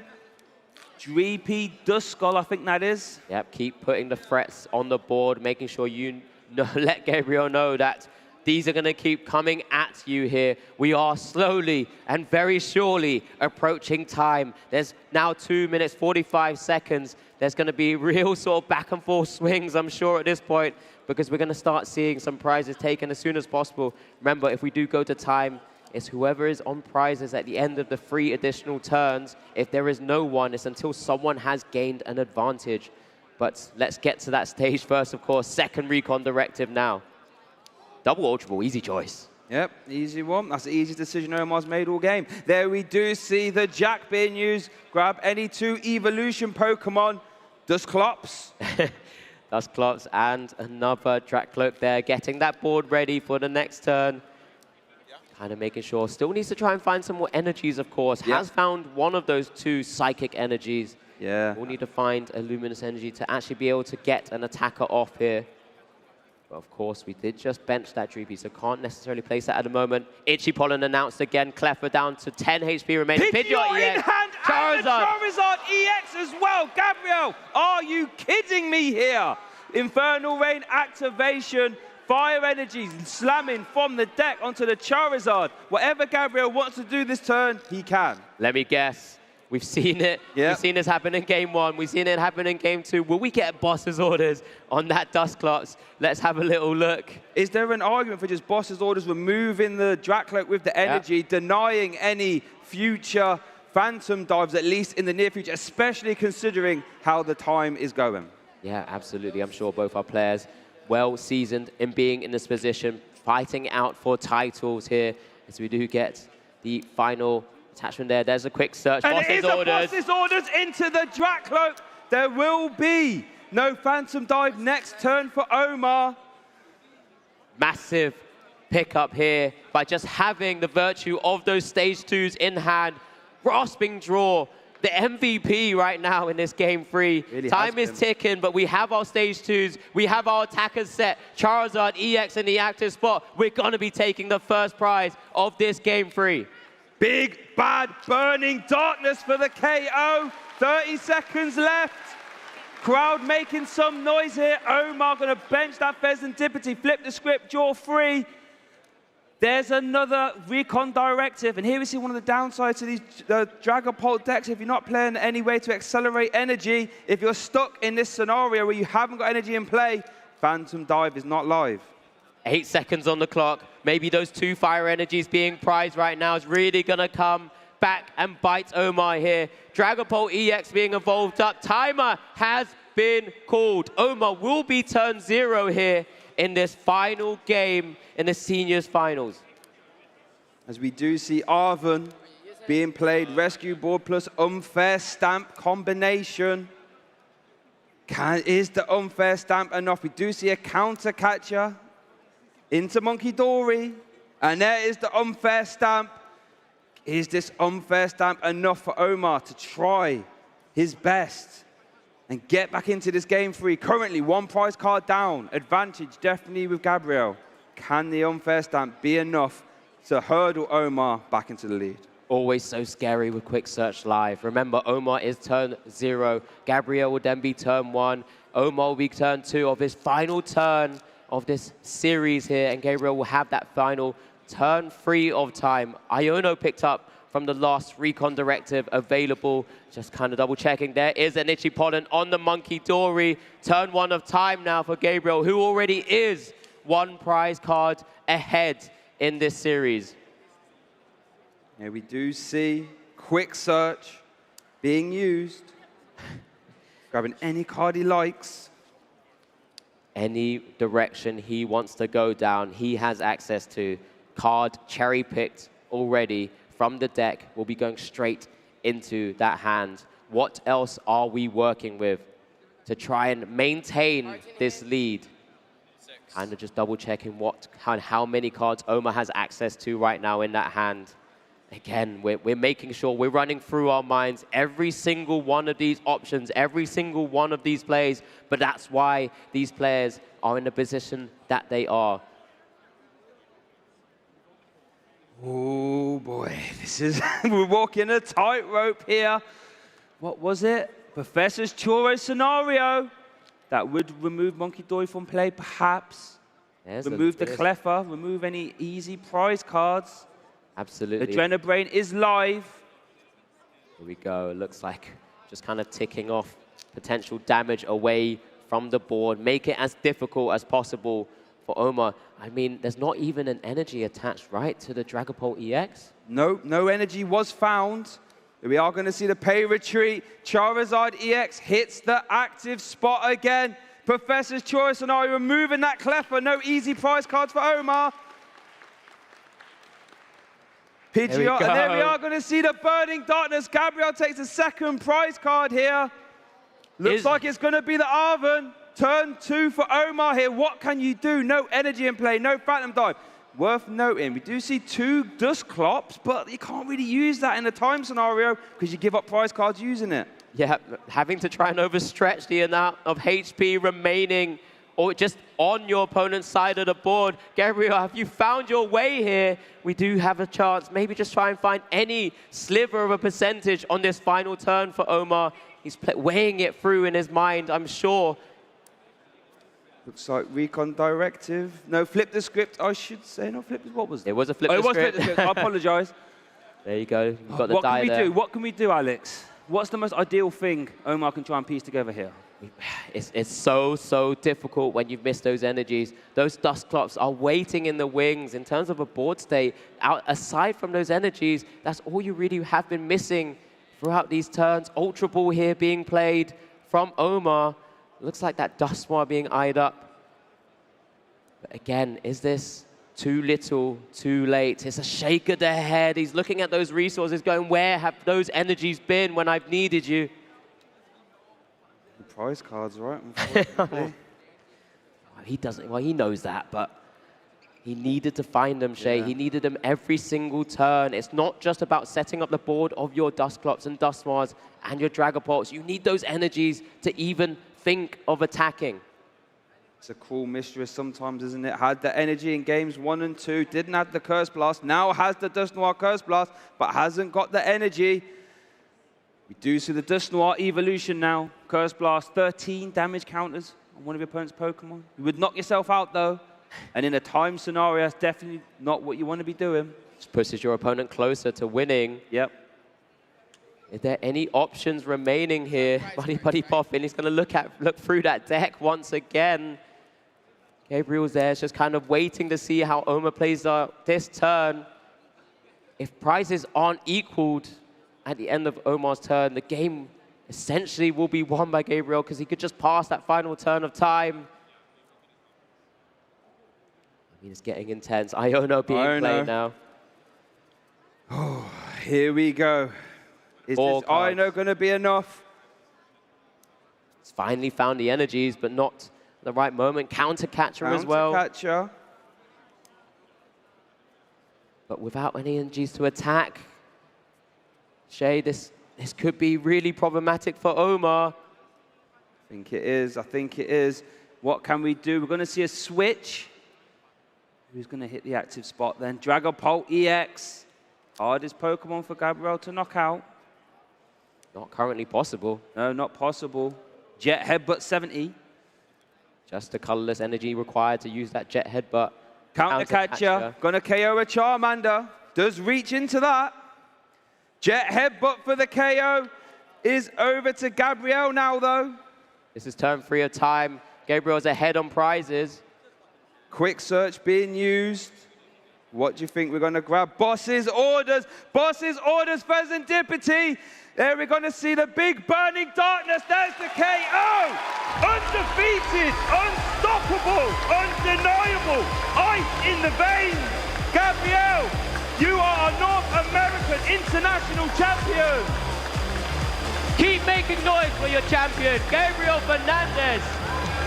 Drink it in. This is the summit.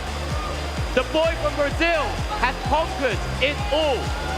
Latin America, Europe, and now the North American International Championships, a Grand Slam.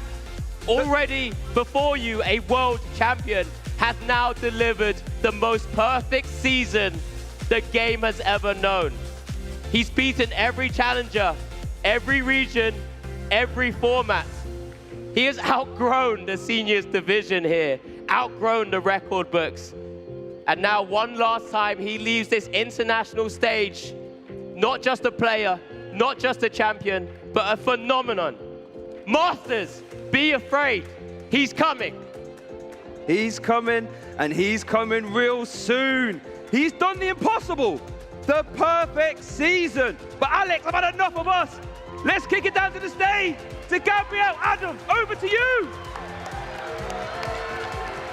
There's not enough room on the stage for me. Too big a presence, too many wins, too many fans in the audience. Give it up one more time for Gabriel Fernandez. How are you feeling in this moment? I mean, I'm so tense, to be honest. That was a great game.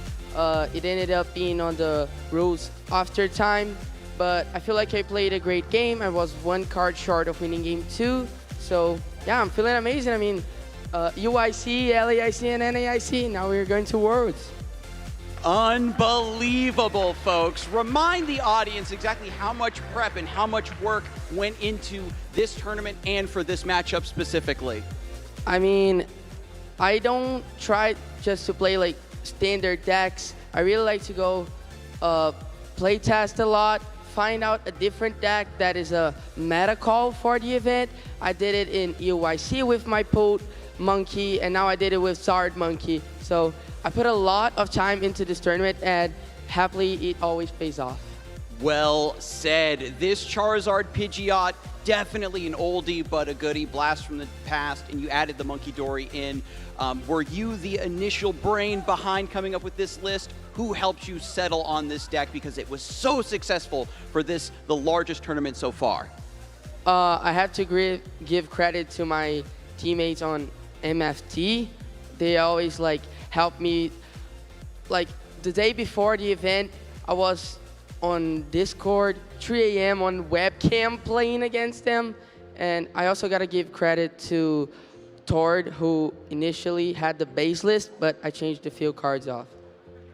Wow, so many factors going into just deciding on the deck for this tournament, but you were the one in the hot seat. You were the one that piloted it to perfection. Let me get one more round of special shout outs to everybody who's in your corner here at NAIC. Thank you so much, guys, for the support, everything. You guys are amazing. My brother especially, who, I mean, is a guy that I live with, and I test a lot with him, so it's great having a person like that in the family. Just thank you guys for everything. One more round of applause, folks. And why don't you go celebrate, young man? Because I've got to bring out our Masters finalists. We're jumping right into it. We've got Riley McKay and Isaiah Bradner, folks, for NAIC. This is the finale of the trading card game. Absolutely amazing. These are two players that have fought through so much to get to this moment. Come right in here, bring it in close. Riley, you had a ridiculous stream match versus Tord Reklev to get to this point. What's going through your mind now that the finals are right about to happen? I'm just really grateful to be here. What happens in the finals is going to happen regardless. I'm going to try and play my best. Best of luck to you, Isaiah, as well, and let's have a great match. Well said. Calm, cool, and collected. Focus on the final game. See what happens. What about you, Isaiah? How are you feeling in front of this monumental match? I'm excited. I'm nervous. I mean, there's a lot of nerves coming into NAIC. It's the last event of the year. I started 0-1 at this event, so I was feeling a little down at the beginning, but I've won a lot to get here. I have a lot of great people behind me. You know, I stand here not only as myself, but my family, my testing partners. So it's a great game, Riley, and I'm hoping I can take it home. Nicely said. We've already got people shuffling around, finding the best seats in the house for this match. So I'm going to send you over to your seats so we can get this match underway. Bring down the house, folks. NAIC Masters Finals. Let's go. Okay, so just as our finalists are getting ready in their seats, I've got one of Isaiah's friends and one of Riley's friends. We're going to ask them some questions. So, you know, Isaiah has been in this position before and unfortunately has fell short. How is he prepared for this moment this time? Well, I think, you know, he's already won a big major event this year.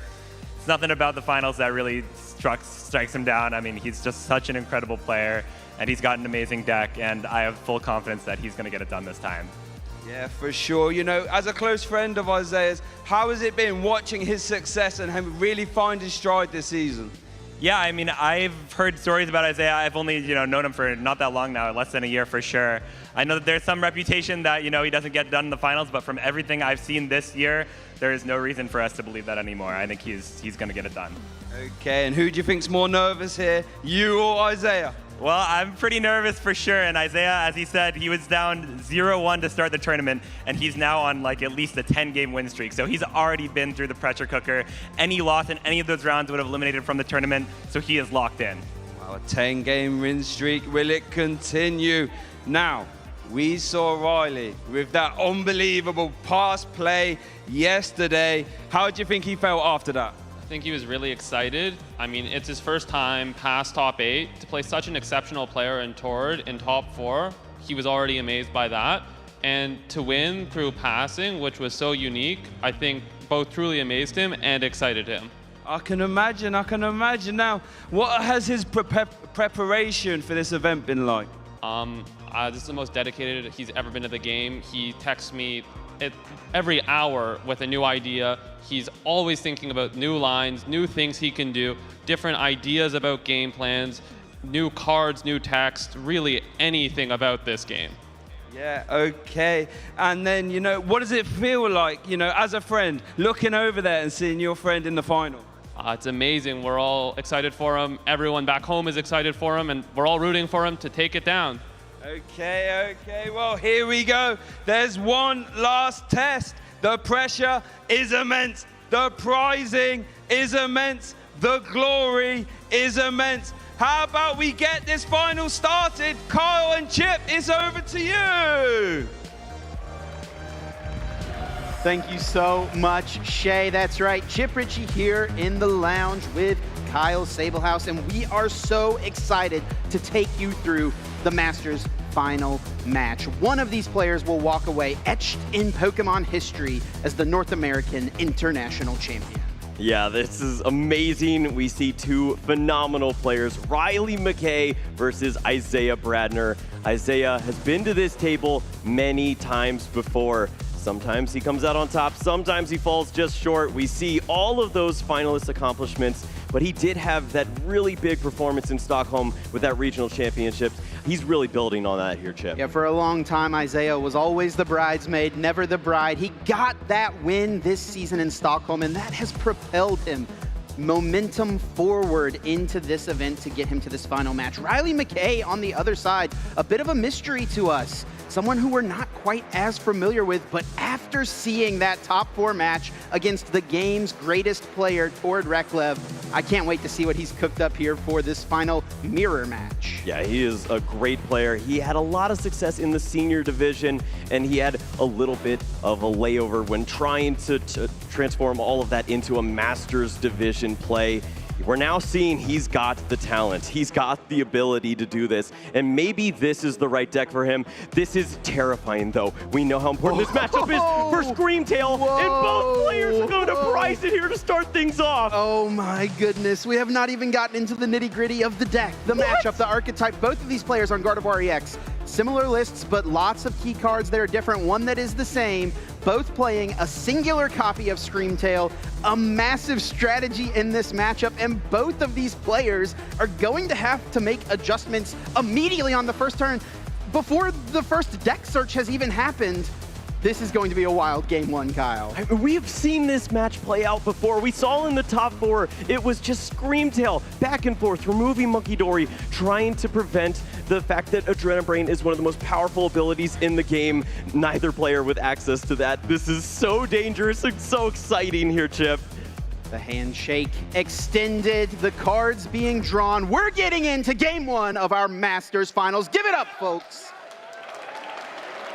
Isaiah Bradner kicking things off, draw for turn, starting that Munkidori. His key adjustment for this event, playing 4 Munkidori, 4 Darkness Energy, something we have not seen from the Gardevoir deck before. Yeah, such an important card for so many different matchups. Not only are you moving damage counters off of your side of the board, you're attacking your opponent with those damage counters. You're building up unique knockouts, and that's why he's made some interesting changes to his deck. We do not see Drifloon this time around. A really big focus on attacking with Gardevoir, Screamtail, even the Munkidori at times, to just set up unique situations that he can take advantage of. Right away in Riley's active spot, we see one of the key cards for him in this mirror match, something that he has in his list that Isaiah is not playing this weekend, the brand new Shaman from Destined Rivals with that really strong Flower Curtain ability. Yeah, this is a great way to prevent the Screamtail on the other side of the board while you get to take advantage of the fact that you can remove Munkidori. The problem that we see now, though, both players don't have access to that card. Shaman's just sitting there as just a fodder for a little while until both players start attacking. Yeah, Riley doesn't know, of course, Isaiah has prized the Screamtail. Isaiah doesn't even know yet. He has not searched his deck, but Riley is finding out the news on his side of the table that that is not something he will have as an option, at least until he starts taking some KOs. Regardless, though, I think that Shaman was probably going to come into play at some point in this matchup. Screamtail targeting Munkidori is such a big deal, and really this matchup does revolve so heavily around Munkidori and its Adrenabrain ability. We see so often, it's very important to find those darkness energy for the Munkidori. If you can play those down, not have to worry about where they are, you have access to Adrenabrain for many turns. We know Isaiah has taken some precautions. He's added that technical machine to accelerate these energies, find them earlier on, but the important thing you need first is a bit of a setup, which we don't see just yet. Isaiah was not, of course, able to play a supporter. You can't play a supporter on your first turn when going first in the Pokemon trading card game, so we'll have to see what else he has waiting in that hand. In the meantime, though, Riley is starting off very nicely. Earthen Vessel discarding a Psychic Energy. a very important thing to do with the Gardevoir EX deck. Getting those energy cards into the discard pile enables your Psychic Embrace later on in the game. Yeah, to see that opening Psychic Energy is very important. To also add those to the hand, and now you're just left wondering, is there any other way to discard these energies? Ultra Ball, Secret Box, Professor's Research, any of those pieces can be so important to the setup. And I don't really see much in Riley's hand at the moment. No supporter card, a bunch of energy just searched out off of the Earthen Vessel, and a pass. Let's see if Isaiah has a supporter to combat the slower start on Riley's end. Yeah, we saw Riley with a calculated play there, had Artisan in the hand, chose not to play that, does not want to give access to Isaiah of any additional help. It's just the singular Ralts. If your opponent doesn't show you anything, don't give them any reason to build on their board. Isaiah immediately evolving Ralts up into Kirlia. There are rare candies in this list, but oftentimes this mirror match goes a little bit slower. You can take time to manually evolve up into your stage 1, into your stage 2, and of course, if Isaiah finds that technical machine evolution, that can put Gardevoir EX directly into play. Something you like to see early and often is the Gardevoir, along with those Psychic Energy into the discard pile. We'll see an Ultra Ball in this hand, so not done just yet, but if there's not a supporter to go along with this, I'm getting a little nervous here. I think he does have at least a supporter. It looks like this Ultra Ball is going to discard 1. I think there's a pair of Iono in his hand currently. Isaiah going to take a moment and try to strategize things out perfectly. Sure enough, Ultra Ball will discard 2 from the hand in order to search the deck for any Pokemon. And the last 3 cards are 2 Iono and Counter Catcher. Isaiah trying to debate which card is more valuable, that extra Iono or Counter Catcher. Decides to hang on to Counter Catcher. He'll put it on the bottom of the deck shortly with this Iono. Yeah, I mean, when you see that you're in a mirror match against a player who's already 3-0 in this matchup throughout the course of the tournament, Isaiah only has that 1 win that he received in the top 4 in the mirror. Maybe you understand that you might be down in prize cards at some point in this game, and perhaps you can take advantage of that with a card like Counter Catcher. Isaiah checking his prize cards, gives a nod of the head. Yes, Screamtail is prized, not an attacking option. And looking at Isaiah's list, the amount of options kind of dwindles past the Screamtail. It's really super strong in this matchup and so many matchups. Not having access to it right away could slow Isaiah down big time. Of course, it's very important for Isaiah to understand exactly what those prize cards are. We'll see a lot of players taking notes throughout the course of the tournament, trying to understand exactly what all of those prizes are. You need to work with every bit of information that you can at this point, and he's getting a good idea of what he's working with. Isaiah is playing 4 Monkey Dory. That is the big adjustment it seems like his testing group made heading into this event. They've also got 4 Darkness Energy. That's something that players were not playing heading up. They've got Energy Switch. That was included in Isaiah's Stockholm winning regional championship list. Just trying to use Monkey Dory's Adrenabrain as often as possible. And it's so interesting looking at the differences between the way the players have chosen to build their deck lists. It's hard to identify which player has an edge in the matchup. There's some really key things here. Isaiah can use Monkey Dory a bit more aggressively. Riley, of course, has that Shaman. If he can get a Bravery Charm on it, it's really difficult for Isaiah to deal with that Pokemon and target what he wants to on Riley's bench. A lot of nuance here. We'll see how players approach it. Yeah, and to add to that, Isaiah also has that 1 tech of inclusion of Boss's Orders. We don't often think of that as a tech, but it certainly is in a matchup like this. If you can target down that Shaman, bring it to the active spot, knock it out, then maybe you don't have to worry about that for future turns.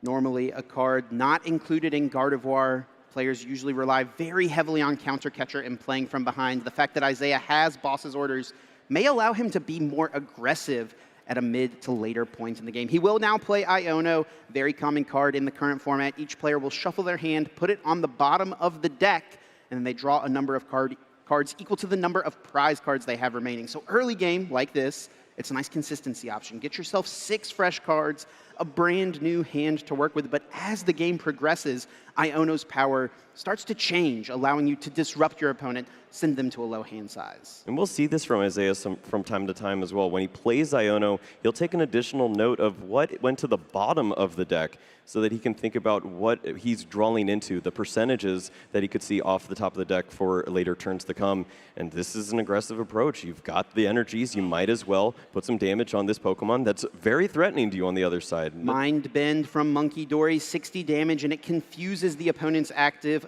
Pokemon.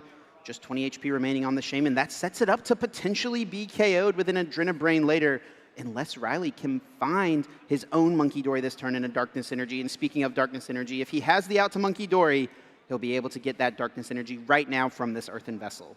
Yeah, this is a great find once more. It seems like both players running into different sides of the deck. Isaiah with all of the Pokemon, Riley with all of the energy. He's running a little bit short, but this new hand from Iono seems to have rejuvenated him a little bit. Plenty of item cards to help along the way, and here is Monkey along with the Dark Energy. Right away, Monkey Dory comes down, and the Technical Machine Evolution, that TM tool card, will allow Riley to evolve these 2 Ralts up into Kirlia, but not before using Adrenabrain. Now, the damage placement here is kind of interesting, right? Riley wants to move the damage off of the Shaman, but it's pretty reasonable to expect that Isaiah will just ping-pong it back over to Riley's side next turn. Yeah, there's 4 different Dark Energy in the deck. If Isaiah finds any one of those and attaches it to Monkey Dory, we will see that thrown right back to the other side, and this is a fantastic turn for Riley. Of course, he'd love to have seen it on the opening turn, did not have the resources. Iono draws him into the right spot. Now he has double Kirlia. He's prepared for a Gardevoir on the following turn with all those Psychic Energy. After Riley opened up without a supporter, I'm sure he was thankful to receive the Iono from Isaiah. Now over to Isaiah's turn. After a quick shuffle of the deck, we'll see if he can get into a Gardevoir. There is a world where this turn he could knock out the Shaman. It would involve him using his energy switch, so it seems pretty unlikely. He'll start things off now with Professor's Research, discarding the hand to draw 7 new cards. Wow, look at this. That's pretty fantastic. The one issue he had was he didn't have access to many Psychic Energies, but he's got Ultra Ball with double Psychic Energy ready to go. That will find Gardevoir EX here. Can get the Gardevoir established, but I don't know if Isaiah is actually that pressured to put the Gardevoir into play right now. It might be worth just establishing now that you know you have the resources to do so, so that those cards don't go to the bottom whenever your opponent Ionos you potentially next turn. Both of these lists, of course, playing 4 copies of the Iono. Very reasonable to expect to be disrupted. Still a great find. Plenty of energies to work with now. As you mentioned, you don't need Gardevoir. You have energy in play to attack with Monkey Dory. Yes. You feel safe with that Pokemon here, and maybe that leads to slowing down. You can just continue to spread damage, put your opponent in a spot where they're confused and have to come up with a different game plan, promoting a Pokemon that isn't ready to attack in a spot like this. And it's just moments like that that make you feel a little bit better in this matchup. With only 1 Darkness Energy in play, that's only 1 Adrenabrain that will be able to be used. Oh. Isaiah's actually going to go in with Gardevoir EX, use that as his attacker. Psychic Embrace, bringing 3 energy from the discard pile up to this Gardevoir. It does take 20 damage for each of those attachments, putting it up to 60 damage on it currently. And the Adrenabrain can move the damage off the Monkey Dory. That could protect it from a Scream Tail. Potentially it can move it off of the Gardevoir. If you're worried about something over on Riley's side, let's see where the damage is going to be removed from and where does Isaiah choose to place it. I mean, there are so many Psychic Energy in the discard pile for Riley. You have to think if Drifloon were to be a prime play, it would be into this Gardevoir EX. Maybe you move the damage away from your Monkey Dory, protect this Pokemon, as he's shown us throughout the course of Top 4 and now. If he removes Monkey Dory and keeps his, he feels pretty good. And there we go. That is the first KO of this final match. Isaiah takes the lead. He decides to be the aggressor, taking out Riley's only Monkey Dory.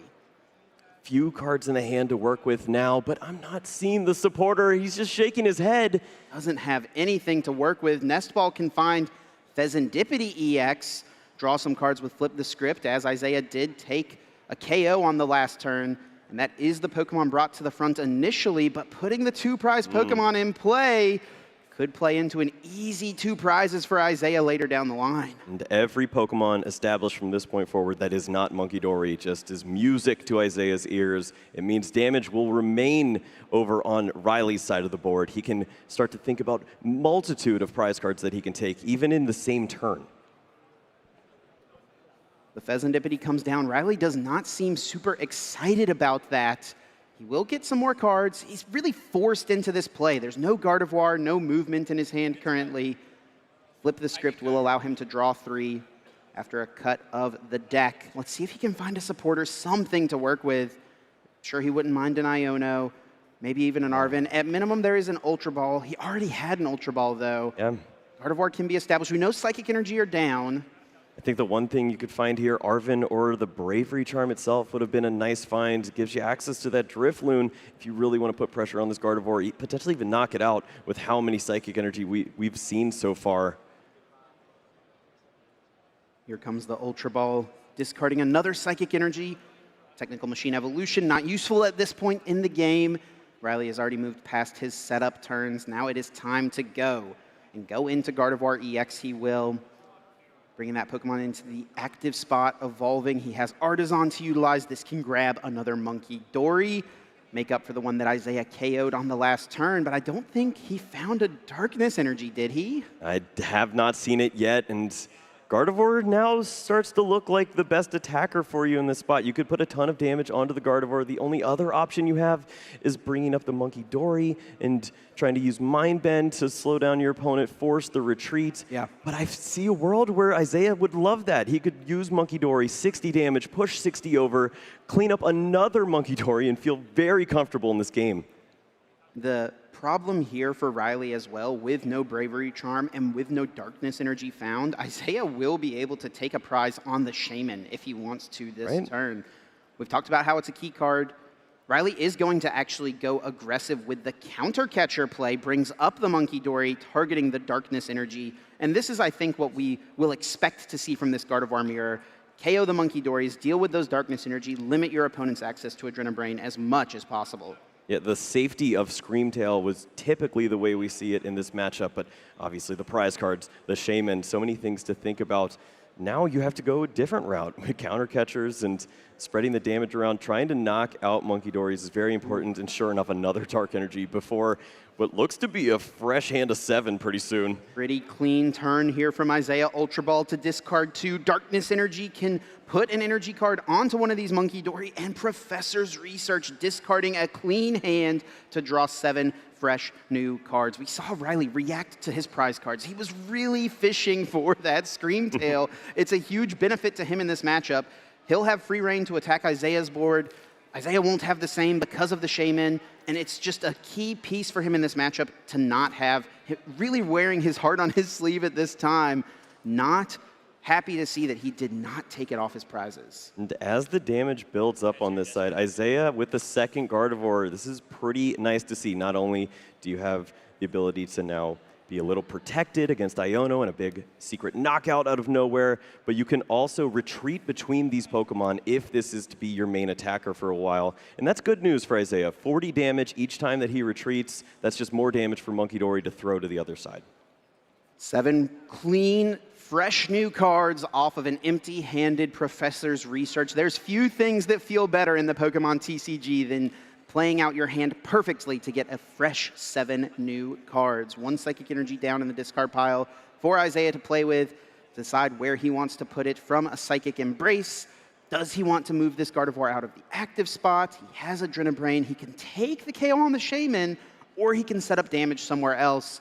What do you think you'd like to see from Isaiah right now? I mean, we know how important it is to protect the Monkey Dory if you can, but taking this prize card means your opponent has access to the counter catcher. You saw one played, you've seen a pretty weak hand on the other side, so if there is a turn to do that, maybe it is here and now. I wonder if Isaiah was perhaps hoping to find the Screamtail off of that prize card. That would have been a pretty nuts turn. Ooh. KO with the Adrenabrain, get rid of the Shaman that protects Riley's board, take the Screamtail, immediately take out whatever else Isaiah wants. Doesn't quite happen, but I like to see him playing to that potential. Even it's not like he was all in on that play happening, but he sequenced it well so that it could have paid off really nicely for him if it had happened. A 1 in 5, it could have led to a Dark Energy Monkey Dory, move damage, Screamtail, knock out another Monkey Dory, and then leave Riley grasping at even more straws, trying to keep up in this game. And he's still got some pretty great answers. He has the Gardevoir fully charged, only 30 damage on this Pokemon. He's got a pretty great hand to work with too now, adding the Dark Energy here.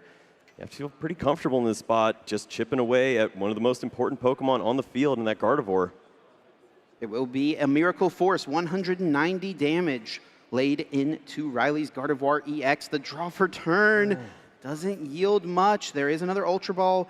Pheasantipity, Flip the Script can be used since Isaiah took a KO during his turn. He didn't take a knockout with an attack. He took a knockout using Adrenabrain. That means Flip the Script is live, drawing 3 cards. I don't know if the hand was double Ultra Ball there beforehand, but now he has the counter catcher, which the Shaman was knocked out. He is behind in prizes. Continues to shake his head at this hand, though. I need to just keep targeting down Darkness Monkey Dory time and time again. It's too good of a resource for you. I think he was hoping to find an Iono off of the Flip the Script. He does have the research. He will get a fresh hand. And it's really not too bad. Once again, mimicking sort of what Isaiah did. He'll play out his hand completely, get a fresh new hand from the Professor's research, discarding to draw 7. But the board position here, though these players are kind of matching each other blow for blow, it really seems to favor Isaiah right now. Yeah, just a lot of damage on that Gardevoir. We know also it's just a limited output from Riley to move damage and push it over from the Gardevoir. He has less darkness energies to work with. We've already seen one hit the discard pile. Finding those resources can be tricky here as he now starts to draw through. 7 fresh cards from the research. Let's see what Riley can find. There's no darkness energy, but the Night Stretcher can get him there, yes.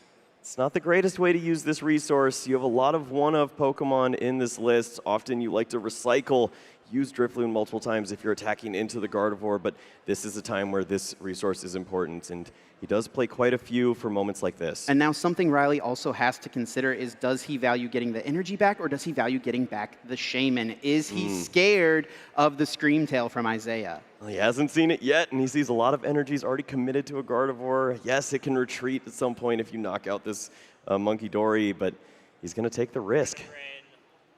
Adrenabrain just too powerful to leave behind, and by not putting a Darkness Energy in play, you set yourself back a turn effectively. If a player in this mirror match ever gets 2 Darkness Energy established into play, that feels like an incredibly strong board state.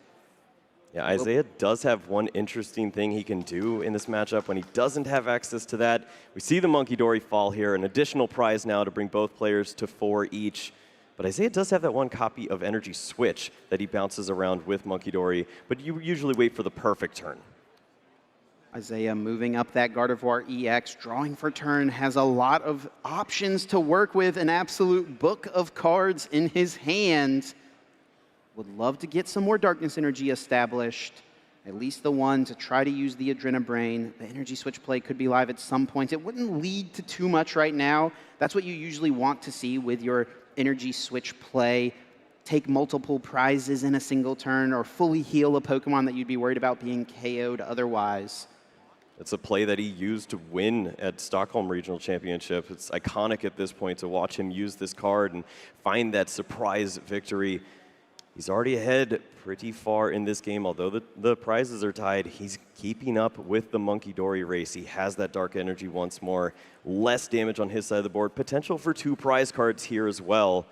Now he just wants to find a couple more resources to solidify that maybe a boss's orders on Pheasantipity is available for the final turn. Yeah, this game has been made so interesting by the fact that both players have prized Screamtail. And it's not just the fact that it was prized early, it's the fact that both of them have it prized up in their top prize cards. Very unlikely that we're going to see either of them utilizing Screamtail until maybe possibly the last turn if they're able to take an odd prize somewhere along the way. Isaiah does use Night Stretcher, able to bring back either a basic energy or a Pokemon and put it into the hand. Chooses to bring back another Monkey Dory, get it into play, not before playing his supporter though. Looks like Iono is on the way. And what a great way to slow down your opponent. Yes, there's already a Pheasantipity there, but this was a big hand for Riley. It goes down to just 4 cards now. We'll see potentially 8 as you add the cards with Pheasantipity in the turn, but it still means he needs to find a lot of help here. No out to the Pheasantipity right now for Isaiah. Looks like he has Super Rod, another recovery option in his deck, a way he can bring back multiple Monkey Dorian energy as the game continues to progress. Now Isaiah will be taking a pretty big lead here on the prize race, but he has to be ever so careful to not make his board vulnerable to Riley's different options. And that's one thing about the matchup at this point. Both of these players were on stream yesterday. They've got a great network of friends and testing partners. They surely know each other's 60, almost, if not 100% exactly. So they are totally aware of what each other has access to, which can really change the way you play. Yeah, it's just the one more counter catcher you would be considering in this spot. We saw 2 earlier on, but taking these prize cards, it's so tempting at this point. Isaiah has been the aggressor so far, and I think he will feel confident to just take this KO. Sure enough, Miracle Force, down goes Gardevoir EX. 2 prizes for Isaiah, Bravery Charm and that Lily's Clefairy, both taken off the prizes, but Screamtail remains. Yeah, Screamtail plus Bravery Charm really leads to some interesting plays, potentially game-closing plays on a Pheasantipity. Did not find that combination, instead has a little bit to work with, and now all eyes over to Riley. He has shown us some masterful play here already, but what does he have to work with here? I don't know if I like this Nest Ball. I think Riley really would like to play Iono, and he just got Iono'd last turn. And I don't think any Iono were sent to the bottom of the deck. Now, if Iono, it actually does look like one was sent to the bottom of the deck. So that makes this Nest Ball very, very heads up. Get the Pokemon out you want, shuffle the deck, and then use Flip the Script to try to find Iono. And Drifloon was the Pokemon chosen off of the Nest Ball. This could be a huge turn for Riley McKay. See, shuffling option with the Artisan too. Just wanted to use that resource, get it out of the hand, potentially find that pivotal supporter so he can draw a little bit more, but mainly shut down what Isaiah is cooking. If Isaiah has the boss's orders and you play this damage on Drifloon, you're in a lot of trouble. Flip the Script, draws 3. Does he find an Iono? Yes, he does. Iono will be a disruption play for Riley this turn, putting Isaiah down to just 2 cards. And Isaiah has not gotten his own Pheasantipity established. And also something to note, Isaiah did not knock out a Monkey Dory last turn. Riley can get 2 Monkey Dory established with Darkness Energy on them. He can move around tons of damage this turn. Well, the considerations for what you do with this last bench spot is considering the Shaman. 2 additional prize cards were taken last turn. Maybe Isaiah found the right resource, wants to bring this Pokemon into play with the Artisan. Riley's playing as carefully as possible with the stakes as high as they have ever been in his Pokemon career, playing around every possible play Isaiah could have, whether he actually has it or not. Shaman comes down, protecting the bench. No Screamtail damage from Isaiah. Wants to ensure that Flower Curtain protects his board. A little bit of danger with a Pokemon with this low of hit points. If a Monkey Dory is not knocked out, we could see that Dark Energy in combination with Energy Switch, move all the damage counters to a Shaman, and then knock out the single prize active. We'll see what's left as far as this board state after this Iono, though. And looking for Bravery Charm, you'd assume. Bravery Charm, and I think a Darkness Energy would be a nice card to add to the hand here as well. And this is where Iono starts to transition from being a consistency card to being disruption. It's providing both here for Riley. 4 fresh new cards, but limits Isaiah to just 2. Big 4 cards here. Really looking for some help. Dark Energy or Bravery Charm. There's an Iono. Miss. Ultra Ball. Research. I know. Bravery Charm. No Darkness Energy either. That limits the potential of all these attacks, and he just shakes his head. He can't move this Gardevoir. This could have been a huge turn for Riley, clearing Isaiah's Gardevoir, leaving him with just 2 cards, putting himself in a winning position, but he whiffs completely off of the Iono. He did draw an Ultra Ball, but he's got 5 Pokemon in play. He can't go get something like the Mew EX to restart. He arguably put a bunch of bad cards on the bottom of the deck with Iono. That shuffle isn't welcomed either. There's the Psychic Embrace, 20 damage to the active Monkey Dory. He may be left with only the option to go for the Mind Bend. It doesn't do much in this spot, though. Isaiah can pretty freely just retreat into his other Gardevoir. And which Pokemon do you feel the most safe with? Do you go with a single prize Pokemon that you can give up, or do you put a ton of hit points in the active spot and hope to hang around? It looks like it will be Drifloon. Riley is just going to try to throw some damage down onto this active Gardevoir EX. Monkey Dory, Adrenabrain will move the damage. This is an opening, though. Isaiah could win the game this turn.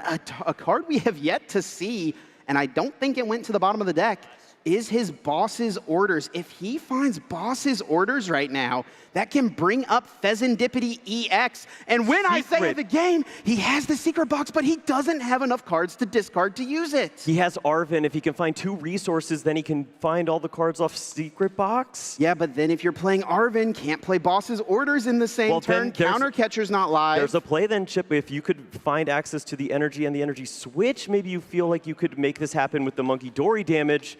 But do you have enough cards to get that done here? You could you could find with Earthen Vessel, bring those energies back up, fill the board, get the energy over to the Monkey Dory, energy switch to the other one, push 80 damage to the Shaman and knock out the active. Is it all there? That's gonna be it. Isaiah has the pieces to close this game out. He's got to sequence it just right. Adrenabrain moves the damage over to the Shaman. Energy switch, Adrenabrain once again, and Gardevoir EX KOs the active. 2 prize turn for Isaiah, and he goes up 1-0 here in game 1 at NAIC. Is there anything more iconic than this man and an energy switch? We see it so often. It's such a beautiful way to close out a game. Surprise your opponent with the additional damage. Could not find that boss's orders, had almost all the right cards there, but he found another way to get the job done. And on the other side of the table for Riley, he was working tirelessly, trying to find the options, but it seemed like every hand he found, off of a supporter, off of an Iono, a new prize card, nothing was working. There were real options there for Riley to close out that first game, but the whiff on the Iono to 4 cards, he found nothing really to work with. Let's replay and recap that game number 1. I think the real story here is the fact that neither player had access to their Screamtail. Yeah, completely flips this game on its head. You have to attack with your Gardevoir in this spot, start to remove Monkey Dory as soon as possible. We saw this Pokemon knocked out very quickly, and for Isaiah, it was a game of stealing prizes when optimal. He already saw multiple counter catchers used in this point of the game. Felt like it was time to put the pedal to the metal. He knocked out the Gardevoir, went down to 2 prize cards remaining, and this was a really big turn for Riley. Needed to find a lot of help. And he was unable to do so. Isaiah had the game-winning combination. 3 Monkey Dories used all at once through the power of Energy Switch, really showing off why that card is so good, why he believes in it so much for this archetype. I mean, he's got Turbo Energize. He can flood the board with Dark Energies. He attaches one every turn, it seems like, but sometimes you need just a little help from your friends. He preaches it a lot. He's got a lot of great people helping him to get to this point, and he's looking for one more win here to become the international champion. Riley will have the option to choose to go first or second here. Most players we see choosing to go second in this format, in this mirror match, just with this deck in general. Riley got to go second in game number 1. It didn't work out for him. I don't think he'll waver from that game plan, though. Yeah, you know what you like to do. Both these players undefeated in the mirror going to this point. And now it comes down to the hands, the prizes. What do we have here? Nest Ball from Isaiah Bradner on the lead of the Monkey Dory. He has a Ralts from the hand already put into play. Now Nest Ball searches the deck for any basic Pokemon, putting it down. No Screamtail prize for Isaiah this time, but 1 Gardevoir EX, a Bravery Charm, Super Rod, and 2 Psychic Energies could make it a little difficult and awkward to get those cards into the discard pile early in the game. Yeah, often looking for those energies as soon as you can, using all of the discard ways that you have, the Ultra Ball, the Secret Box, the Research, something to move them. If you have them in the prize cards, you won't see them, but at the bottom of the prizes, likely we'll run into those as soon as he starts taking some knockouts. Isaiah taking his time to check the prize cards, such a key thing to know in this deck, and really in the competitive Pokemon TCG at this point. Such high stakes, so much on the line right now. Making a mistake later in the game where you play an Ultra Ball looking for a Pokemon, hoping that it's there, and what do you know, it's prized. You don't want to look silly. He's going to make sure he double checks and knows exactly what he won't have access to. Yeah, a little more good information this time around as far as what he saw last game. He's got the Screamtail, maybe an opportunity to use this Pokemon before the Shaman. Yeah. Still has that boss's orders, so plenty of unique cards to help out in this matchup in particular. Now, this is a pretty good setup for Isaiah going first. He's able to get a couple of Ralts established. This can lead nicely into a Technical Machine Evolution next turn. We could see the aggressive Rare Candy Gardevoir if he lucks into that. And he even has another Nest Ball, perhaps to get another Monkey Dory down. They're the most important Pokemon for him at this point. You find them, you load them up either with the Evolution or the Dark Energy. helping out and whatever you can do, just get a little bit of a board set up, and you're just waiting to see what Riley has now. If he has the technical machine evolution and those Pokemon, it gets a little dangerous. Sure enough, Nestball finds a Monkey Dory Adrenabrain, one of the most powerful abilities in the format. And I think it's safe to call Monkey Dory probably just the best singular card in the format. We see it utilized in so many different decks. Yeah, it was the Radiant Greninja that we saw of last year. This Pokemon taking its place, and you don't need additional cards, just throw additional damage. It's so beneficial. We see decks that have no business playing Dark Energy or Luminous, sneaking it in, and a great spot here is for Gardevoir. Pass of the turn over to Riley McKay. Let's see if he can lead off his turn one with a supporter this time. Buddy. I don't know if he has one. He at least has the Buddy Buddy Poffin. He'll be able to find himself a pair of Ralts or any Pokemon with 70 hit points or less. Another difference between the lists here, Riley does play Badoo, something Isaiah does not have. We didn't see him go with that route in game one, so I wouldn't expect to see him change that in this second one. Yeah, pretty weak Pokemon in this matchup from time to time. Your opponent typically is already trying to use Technical Machine Evolution and accelerate that way, not super reliant on those item cards. And the 30 hit points, you're asking for a free prize from Monkey Dory at a really inopportune time. And looking at the prize cards, quite a few supporters, a pair of energy just like Isaiah, and that Pheasantipity. That was what provided Riley with a lot of potential in game number one. It didn't come to fruition for him, but it was still such an important piece to keep him in that game and really give him a chance. He now doesn't have it for game two, being down already at the final match. Yeah, if you've only watched NAICs, then you've seen Gardevoir. It looks a lot different. Refinement was drawing out of all of these issues throughout all the Ionos before, and now you see it's going to run into some trouble. If you don't have Pheasantipity access to that card, you're not drawing after knockouts, you're not refilling your hand and finding the right resources. It means you have to rely on cards like Artisan or using your Gardevoir.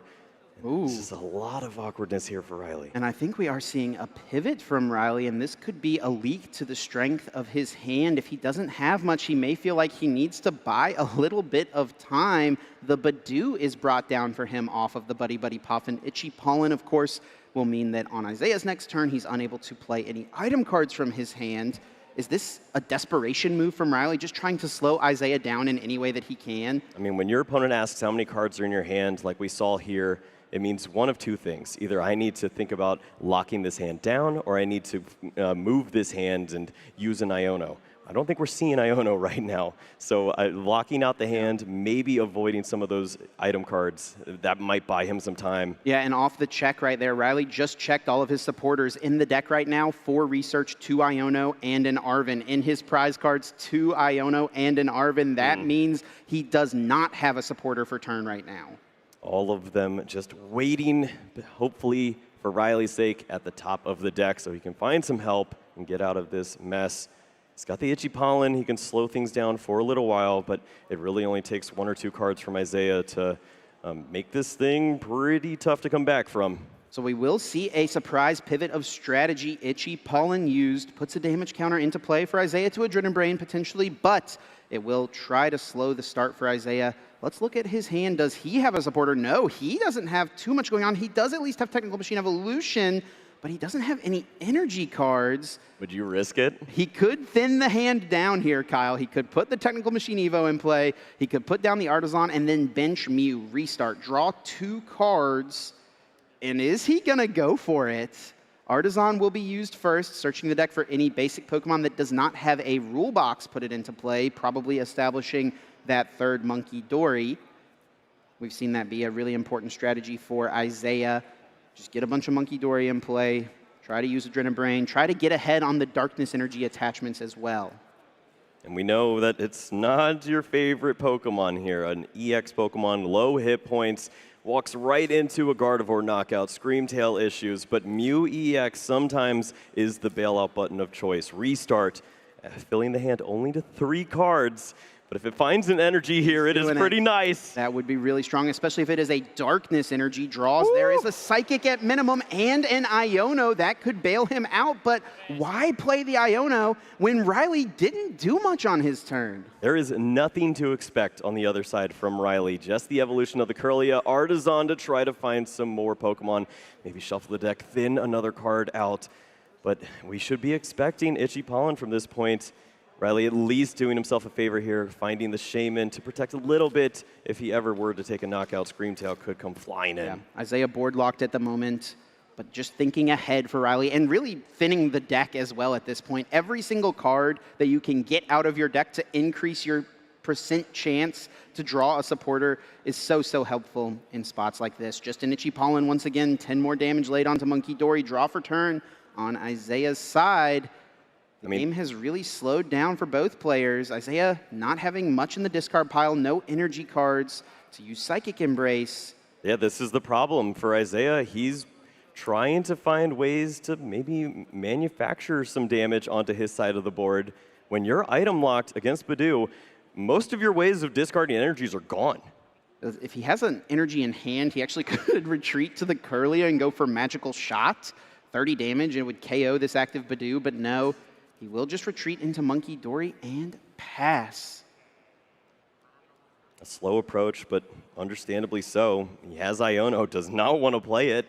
He's waiting for the turns to ease up. Doesn't have Dark Energy to move damage around, but might as well let Itchy Pollen build up, and he'll have some damage to work with. And there we go. Riley was able to find Professor's Research on the top deck. Discards the hand to draw 7 fresh cards while also putting a Screamtail into play. And Gardevoir EX is found.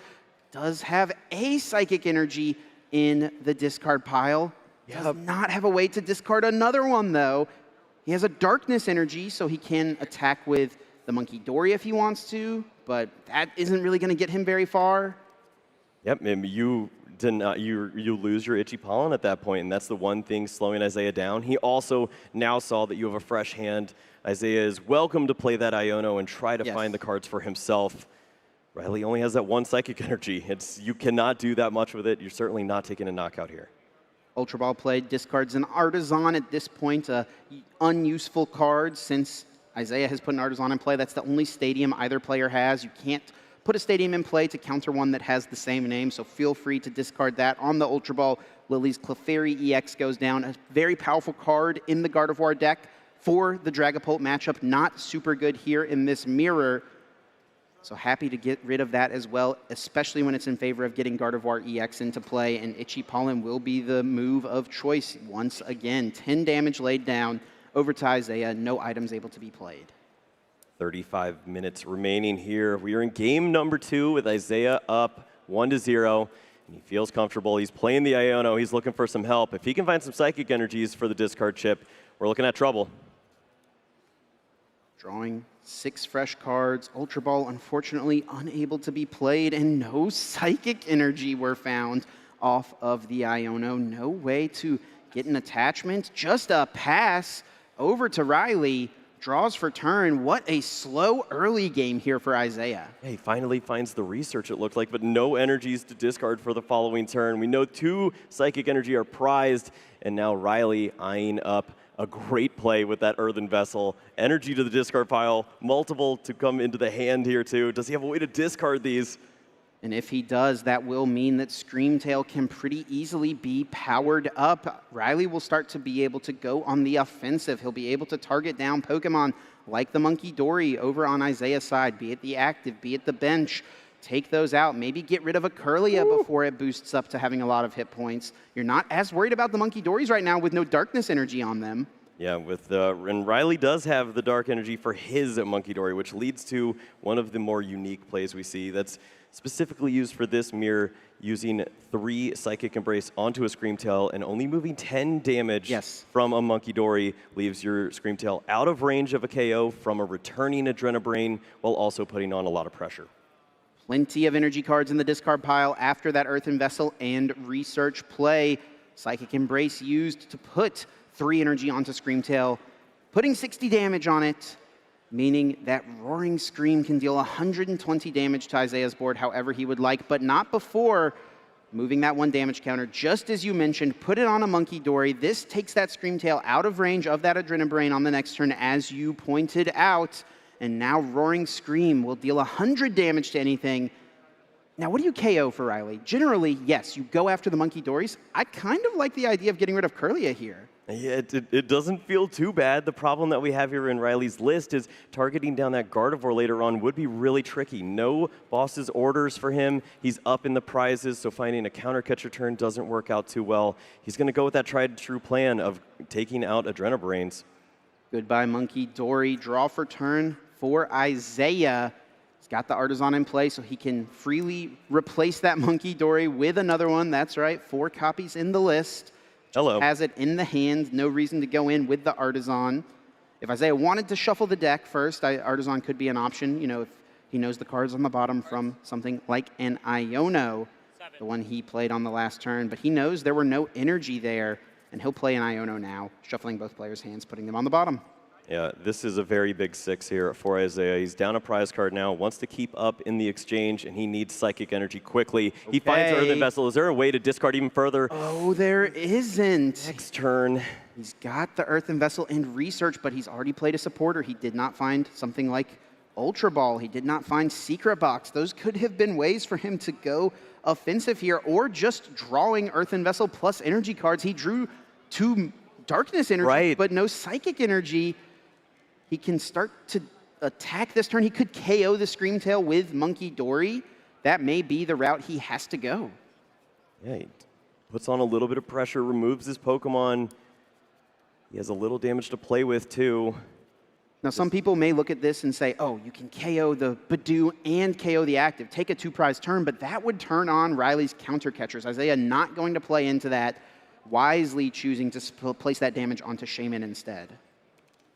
Yes. That Badoo is really one of the things that I think is good for Isaiah here. The fact that Riley has that in play, that will be a free prize card for him at some point in the game if he wants it. And it also fills up the bench for opportunities to add on and find another Monkey Dory, another Screamtail. When you have Shaman and Badoo in play with a board like this, if you ignore Gardevoir and Kirlia for the rest of the game, Riley always has to make a choice. And now Riley has Secret Box in his hand, the A-spec of choice for these Gardevoir players. You can discard 3 cards from your hand and then search your deck for one of each of the different types of trainers. 1 item card, 1 tool card, 1 stadium, 1 supporter. So this opens up so many possibilities for what Riley can do right now. Isaiah, he'd like to have one of those for himself. He's just been missing out on the ways to discard energy. The Secret Box now can find some help. It's not like he needs too much in this point in time. He's already looking pretty ahead on the board. He's got the Monkey Dory that he wants to knock out sitting in the active spot for him. It's a pretty good place to be. Yeah, don't have to go with a Screamtail. You can save it for later. This could be a nice window to actually go in with your Gardevoir EX right now. Push it up while it's got a ton of hit points. Riley will find 4 different cards off of the box, one of them being Iono. First, we'll use that Earthen Vessel to discard Artisan, finds another Darkness Energy. A pair of them, it looks like. Yeah, I mean, basically thinning at this point. The only important thing he needed was a Dark Energy. Artisan's already established. He can find second Monkey Dory if he wants to go this route, fully load up a Gardevoir, move damage counters around, and really put on a ton of pressure. And he can take the 30 off of the Shaman as well to protect it from Adrenabrain, double Adrenabrain play from Isaiah, which we know could happen at any time with that energy switch. A lot to play around, a lot to think about. That is what Gardevoir mirrors are all about, and this is a great setup from Riley. He's got it all, and he's got a little bit of help in that Iono now. Limiting the hand from Isaiah, he finally had Earthen Vessel and Research, and here it goes. Yep, all to the bottom. The good news for Isaiah, you got to think at this point he would find some energy cards. It's been a drought for him all game, but the deck has not been shuffled, so there's a decent shot he should be able to find some here from 5 cards. Both players able to draw 5 off this Iono. Yeah, Isaiah knows the bottom like 12 cards of his deck at this point. Does. He has not had a shuffle effect post Iono for a few turns now.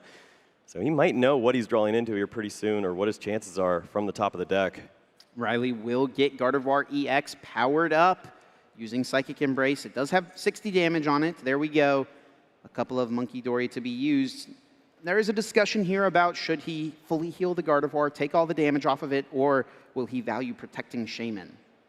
Well, only in a turn where Shaman is very important would I see you have to do that, as maybe your opponent's going to incorporate the Screamtail and take a big knockout, maybe take away your Monkey Dory.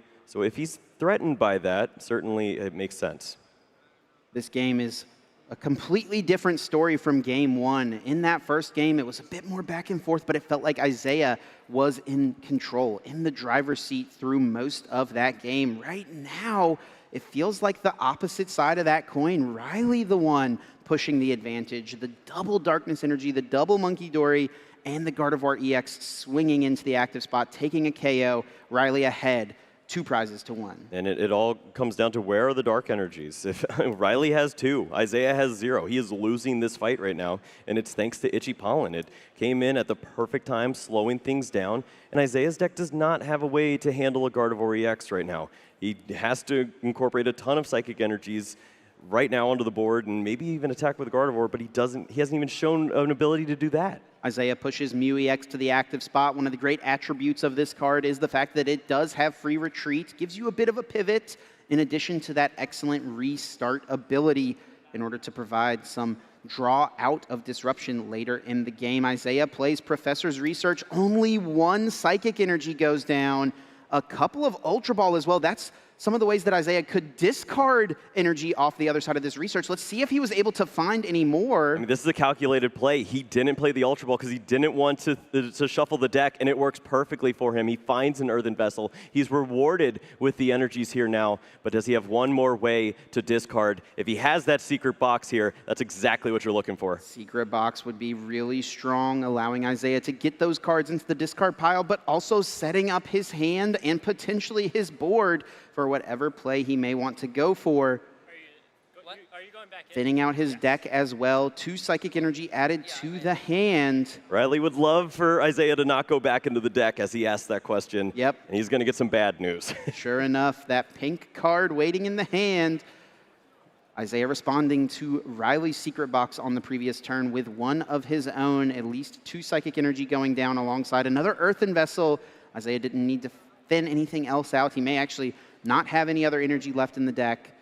And Secret Box finds an item card, Pokemon Tool Card, Supporter, and Stadium. We do see that Technical Machine Turbo Energize. I actually feel like there is an opportunity in this matchup for a player to go that route. Yeah. It's a little late in the game right now. I think it would have been cool to see come up. It's a really unique tech card for the deck this weekend. Probably not going to be seeing it this turn, though. Well, if things go Riley's way, maybe a game 3, but we'll have to wait and see. For Isaiah, more important to see that energy switch, an opportunity to move multiple damage counters away if he needs to start to aim up a knockout, but it seems like he would still be a little short here if he has to go the Gardevoir route. You cannot quite get there. If he moves over 60, then the Gardevoir's got 220. He doesn't have a Drifloon in his deck. He can't swing for those numbers. He could use Lily's Clefairy, I guess, technically. That actually would be a way for him to take 2 prizes here. Yeah. But I don't know that that would be worthwhile. I don't think he needs to go that aggressive right now. But, I mean, something to note for a potential future turn.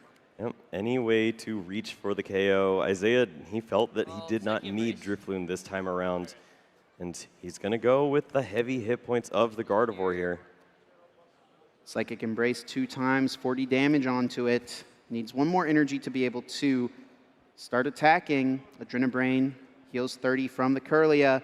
Will ping pong that damage over to the other side, placing it onto the active Gardevoir EX. Energy switch moves the Darkness Energy. Another Monkey Dory can be used. Isaiah can fully heal this Kirlia, take it out of range if he wants to, from Riley being able to double Adrenabrain. And the safe spot for the Gardevoir is to have the 30 damage removed at this point in time. There's only the 2 Monkey Dory. Looks like a KO is not happening this turn. And Riley doesn't have the reach to go for a 3rd Monkey Dory here. Isaiah debating where to move this damage. He's actually going to move it, it looks like, off of the Gardevoir EX. This does mean that Riley has an opening to use 2 Adrenabrains and KO the Kirlia on the bench for a pretty easy prize card. Yeah, it's a spot he has to think about because the Gardevoir would be knocked out by a return Miracle Force this time around. If you move enough damage over, you're in trouble. He has to protect that big Pokemon there instead of the Kirlia. A little bit of a weakness, but this is what you're working with here. Pretty solid turn all in all for Isaiah after struggling through Itchy Pollen. Tons of dice on that Gardevoir EX. Only 30 hit points remaining. and a draw for the turn on Riley's side. This play from Isaiah does leave Riley locked with the board. It means there's no possibility of Drifloon or Screamtail coming out. Riley will basically be forced to attack with a Gardevoir EX this turn. When they count the deck, you start to get nervous. What can Riley reach for at this point? He wants the Bravery Charm. He wants to protect some hit points on his side of the board.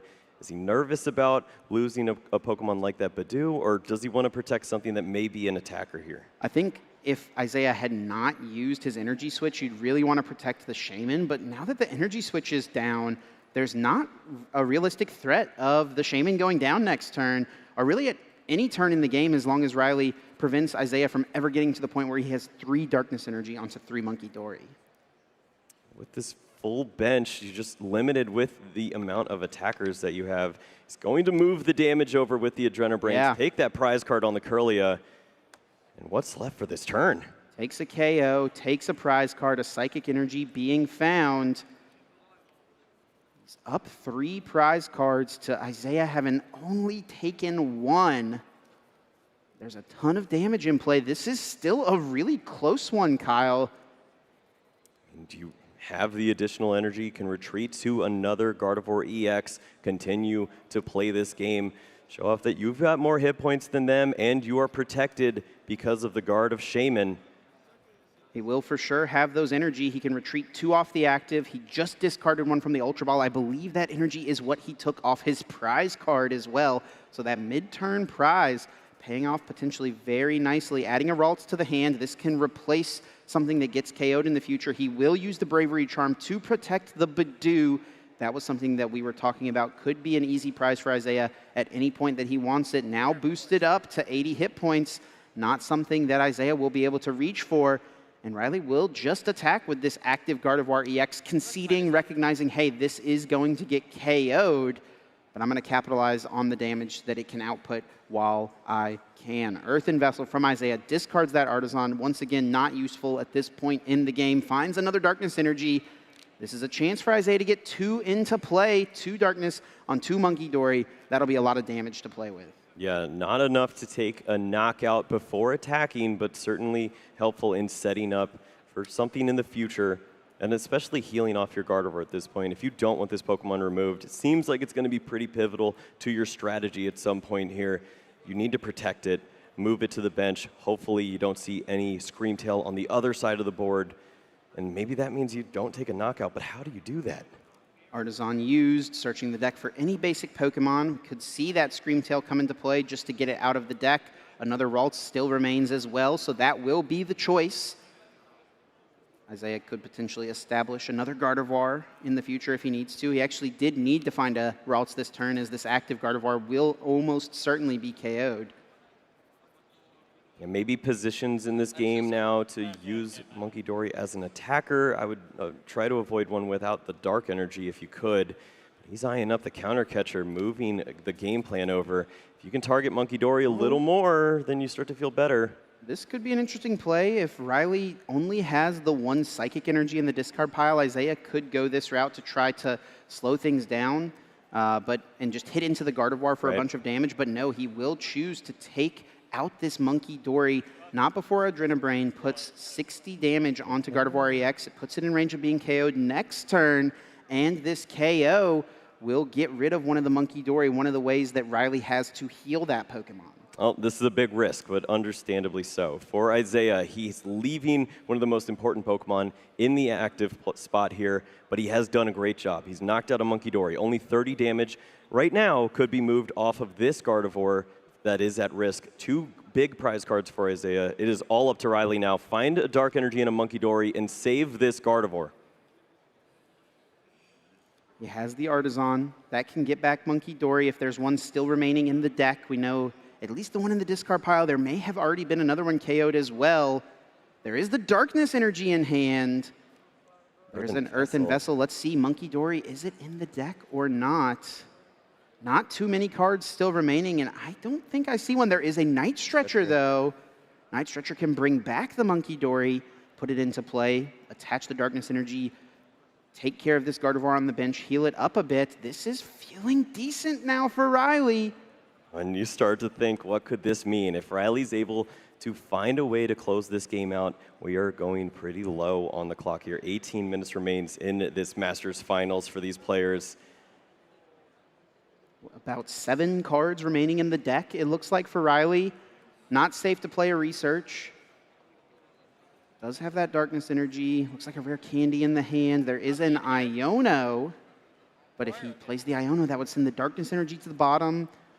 So it makes it awkward for him to try to find a Monkey Dory play right now, as Isaiah found a way to slow this down and try to swing this game back into his favor. Oh, the cards just aren't lining up, and I mean, we talked about it. After a knockout, do you have Pheasantipity to rebuild your hand? This board doesn't do that, and he had it prized, went the Badoo strategy. It was so helpful in the early game, but now we see Riley struggling a bit. Dark Energy established on the Gardevoir now. That's 20 less damage you're taking from Psychic Embrace. And this means that Isaiah will more than likely be able to KO the Gardevoir EX on Riley's bench on the next turn with Adrenabrain. Riley does find that Rescue Stretcher. He can get back maybe the Scream Tail here, and that will be the choice that would allow him to target one of those Monkey Dory in play. Yeah, it's a nice find here. The Night Stretcher takes that Pokemon and he's going to bring up the Gardevoir with all of the hit points. Just 30 hit points remaining. Monkey Dory could save 30 of those and push them over. But how much damage do you want to leave on the board here for your opposing Monkey Dory when you don't even see a Gardevoir in play next turn, potentially? Yeah, may just put it all on the active, even though it's already getting KO'd. Don't give Isaiah more damage to play with. Looks like Riley will not be taking out a Monkey Dory here. That does give Isaiah the opportunity to establish 3 Monkey Dory into play now. But off of the Iono here, the big question will be, can Isaiah make a Gardevoir EX? With this one going down, he'll be forced to find Rare Candy Gardevoir, and he'll need to find an attacker as well to go with, or just go in with a Gardevoir EX if he can make it. We'll see some of the damage still left in play, but not enough for the Gardevoir to worry. I think Isaiah has a Gardevoir EX in the middle of his prize cards, so he could take the 50-50 gamble here if he finds Rare Candy, which he did. If he uses the Adrenabrains, but no, he can't. He doesn't have enough damage. He doesn't have enough damage, no, and he's going to concede. Isaiah cannot win this game. He's going to send us to a Game 3. Riley McKay has tied us up. Masterful play on the other side from Riley, making sure that he had just enough to withstand what Isaiah could throw at him. He had a ton of hit points to work with. He used that Gardevoir to full effect, and he found a great point there to step on the gas. Put Isaiah in a tough spot. He had the rare candies, but no Gardevoir. And we're moving to Game 3 here, Chip. We have 15 minutes remaining for a Gardevoir mirror to win NAIC. 15 minutes, not a lot of time. Most of these games last 30, 40 minutes at times. It may be enough for us to get into a reasonable +3 turn situation where a player can naturally win the game on the 3rd turn. Let's get into a replay of that game too. And one thing I do want to talk about here, Kyle, and kind of question, is the early game decision of Isaiah. He had Iono. He knew Riley didn't have much, but Isaiah didn't have anything either. He held off on playing the supporter. What do you think of it? Yeah, it slowed him down a lot. He was unable to find any energies, and knowing that you already have 2 Psychic Energy prize, I think you desperately have to think about yourself in this situation. Try to draw into as many of those resources as you can. Load up the Monkey Dory. We see here, this is when it hurts. 2 Dark Energy Monkey Dory for Riley, just the single one for Isaiah. He finally finds the right pieces here to try to come back, and it's just not enough.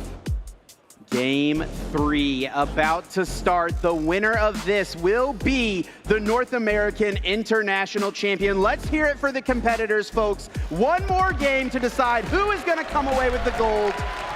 And in this game, Isaiah had the option, 1st or 2nd. He chooses 1st. Riley attaches for the turn onto the Ralts. I don't see a supporter, but I think he has the Buddy Buddy Poffin, choosing not to play it, just a pass. I don't know if you saw what I saw. I saw at least 3 Psychic Energy in that hand, and the rest was a little scary. A TM Evolution, not sure if we saw the rest of the pieces. For Isaiah, he has the supporter in that ARV, and he is cooking here. That is all you need to see. This could be the game. This could be the time for us to see the technical machine turbo energize. If Isaiah can get enough Pokemon into play, enough Monkey Dory to get a bunch of energy cards down, he can start to threaten so many options with Adrenabrain in future turns. Now, the other thing to consider is, do you value evolving a bit more? Yeah, we saw Riley, he took a very concerted approach. He didn't use the Buddy Buddy Poffin. He knows he's not playing against Badoo on the other side. He does have that TM evolution. So we will see a setup from Riley. It may not have a supporter to go along with it. But for Isaiah, he has a decision to make. Do you want to focus on Monkey Dory or Curlia? You have 12 minutes right now. Checking of the prize cards for Isaiah, 1 TM evolution in the prizes, 1 Monkey Dory. Normally you would look at those things and be a little worried, but Isaiah does have 2 evolution. He does have 4 Monkey Dory, won't be too big of a deal. A couple of Ultra Ball being prized could make for some awkward scenarios of struggling to discard energy, struggling to find a Gardevoir EX. All things will track as this game progresses. Only 12 minutes left now, Kyle. And, I mean, a double-edged sword here in your active Pokemon. That Mew EX can be so helpful to help refresh your hand a little bit, have that free retreat to work with in the beginning of the game as you're setting up. But we know you're playing against Riley. You might be going to time. With 180 hit points sitting there, that's pretty dangerous. Checking of the prize cards quickly for Isaiah. You got to consider the time is a factor. We know checking prize cards is a big deal in the Pokemon TCG, but sometimes I wonder if in these situations, it's really worth it to be fully thorough. Is the clock more valuable than the knowledge you gain? I mean, it's going to come down to one player being called turn 0. We know that that is not what you want to hear, as you want to be turn 3. Riley wants to be turn 4. We've seen that a few times now. Looks like a nest ball being found, another one being played. Arvin, I'm not sure which tool card was grabbed. Evolution or Turbo Energize. It will be Evolution, and immediately Monkey Dory will evolve up the benched Ralts into a Curlia, threatening for a turn 2 Gardevoir EX. Yeah, pressure on the Ralts already. Feels the urge to retreat potentially, but Riley has to focus on his own setup, and this is where it gets a little tricky. He has TM Evolution, he has Buddy Buddy Poffin, but he's likely losing a really quick prize card here. Over to Riley, we know that he's got a pretty decent hand, at least with that Buddy Poffin. No, it isn't. Is there an evolution? There is the evolution, okay. So he found a 4th energy. He can at least get some Curlias into play, but he doesn't have a supporter. The next card was Iono. He's just thinking what could have been there. Yeah, you're always playing this Buddy Buddy Poffin. It's not worth really worrying about that too much. I feel like Riley should know that. Yeah, Buddy Poffin, too valuable to play right now. Get a few Pokemon into play. Looking at the prize cards, there is that secret box being prized for Riley. That could limit him a bit. I mean, even the Earthen Vessel, we see 4 energy in the hand. We're thinking about ways to discard energies. If he doesn't have the right supporter to go along with this, it's just manual retreats to find energy for the discard pile and try to get any attacks later on.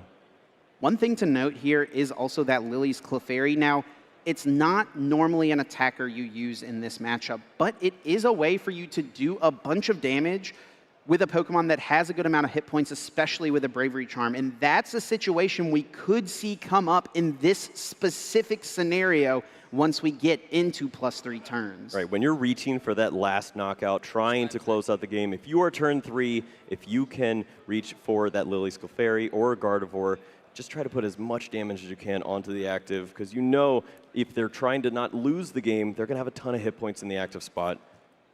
Isaiah does have Gardevoir EX in hand, can get the turn 2 EX into play, but will he be able to discard enough energy cards to use Psychic Embrace to get an attacker? It will have to be on the other end of this Iono if he does. The 2 Ultra Ball in the prize cards have me thinking this could be dangerous. He's looking for help, but another he finds Ultra Ball, an Ultra one Psychic Ball. Energy 2 and another. Psychic. But is there another one in the discard pile? I don't think so. At minimum here, he can go in with the active Monkey Dory. He can go for Mind Bend with Adrenabrain. He'll be able to put the damage counter on the Ralts. He'll be able to take the prize.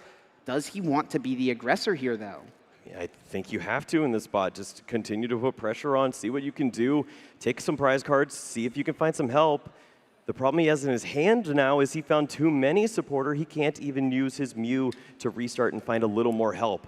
He could use Screamtail here to KO a Kirlia from the bench. Psychic Embrace, put an energy on the active, retreat it to the bench, Adrenabrain, put that damage counter or two onto the Kirlia, then use Roaring Scream, 80 damage anywhere you would like, KO one of those Kirlia. It looks pretty good to me. Riley has not shown very much just yet, and this Pokemon is so important, especially when you have not seen the Shaman. There it is, Psychic Embrace, 20 damage onto that Monkey Dory. Roaring Scream powered up, Adrenabrain being used. Only one Psychic Energy in the discard pile for Riley, but he does have a brand new hand to work with. Riley didn't have too much. Now he'll be given that gift of the extra card. Isaiah will move the 1 damage counter to the Kirlia, takes the KO, and takes the lead here in Game 3, getting himself 1 prize card closer to becoming the North American International Champion. But I have to say, Kyle, the hand looks decent for Riley off Iono. I see energies, I see Earthen Vessel. Oh, Ultra Ball 2, there's a Gardevoir, there's a ton of energy. This could get messy here. Kind of wild that Riley actually drew that many energy cards when so many were in his hand. Right, it's pretty wild to see here, but he's found a pretty great answer. 7 minutes remaining, down a prize card. That opens up some windows too here. One of those energy in hand is a Darkness Energy. We'll see if he can get a Monkey Dory in the mix early on here. There is an Ultra Ball to discard those energy cards, as mentioned. Does need a Gardevoir. Is he going to risk it and get Monkey Dory? No, it will be Gardevoir EX. It still is an option to go his own Screamtail route and target Monkey Dory. If he finds his own counter catcher here, he could use that too. It's very important to remove this Pokemon from play. We saw Isaiah really values it and the damage on it by leaving that 10 extra damage on it to move around for a future turn. Gardevoir EX grabbed, immediately evolved, able to throw as many energy in play really as Riley would like.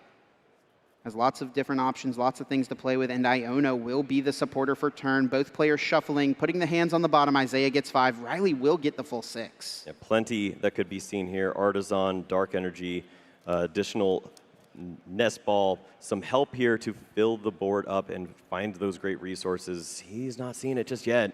There's the Pheasantipity. That could be good later. A couple of Nest Ball. Okay. That does give him the option to go with a Screamtail here if he would like. Maybe take out the Monkey Dory right away, but without his own Monkey Dory, he won't be able to protect it from being hit with an Adrenabrain. The Bravery Charm could get in the mix, though. Maybe that's the move for Riley. Yeah, the safety of using that Bravery Charm right here now seems pretty optimal. It's unlikely you would see Isaiah have the reach in this spot if you remove the Monkey Dory from play. It lines up pretty well, especially when you have 4 Psychic Energy to roll with here. Off the Nest Ball, Screamtail comes down. Roaring Scream, of course, dealing 20 damage to your opponent's Pokemon wherever you would like it for each damage counter on the Screamtail. Can load that up with the Psychic Embrace. Such a strong combo of cards. Bravery Charm will be attached, retreating the active Ralts now. That adds another Psychic Energy to the discard pile. And Roaring Scream will more than likely target the Monkey Dory. Riley will tie us up here in our 3rd and final game with under 5 minutes to go. He's got the energies, he's got the attack. Does not have an answer directly to this Screamtail he's staring at in the face. And for Isaiah, that just means reestablish Monkey Dory, play a Dark Energy, and you're in the same position you were on the previous turn.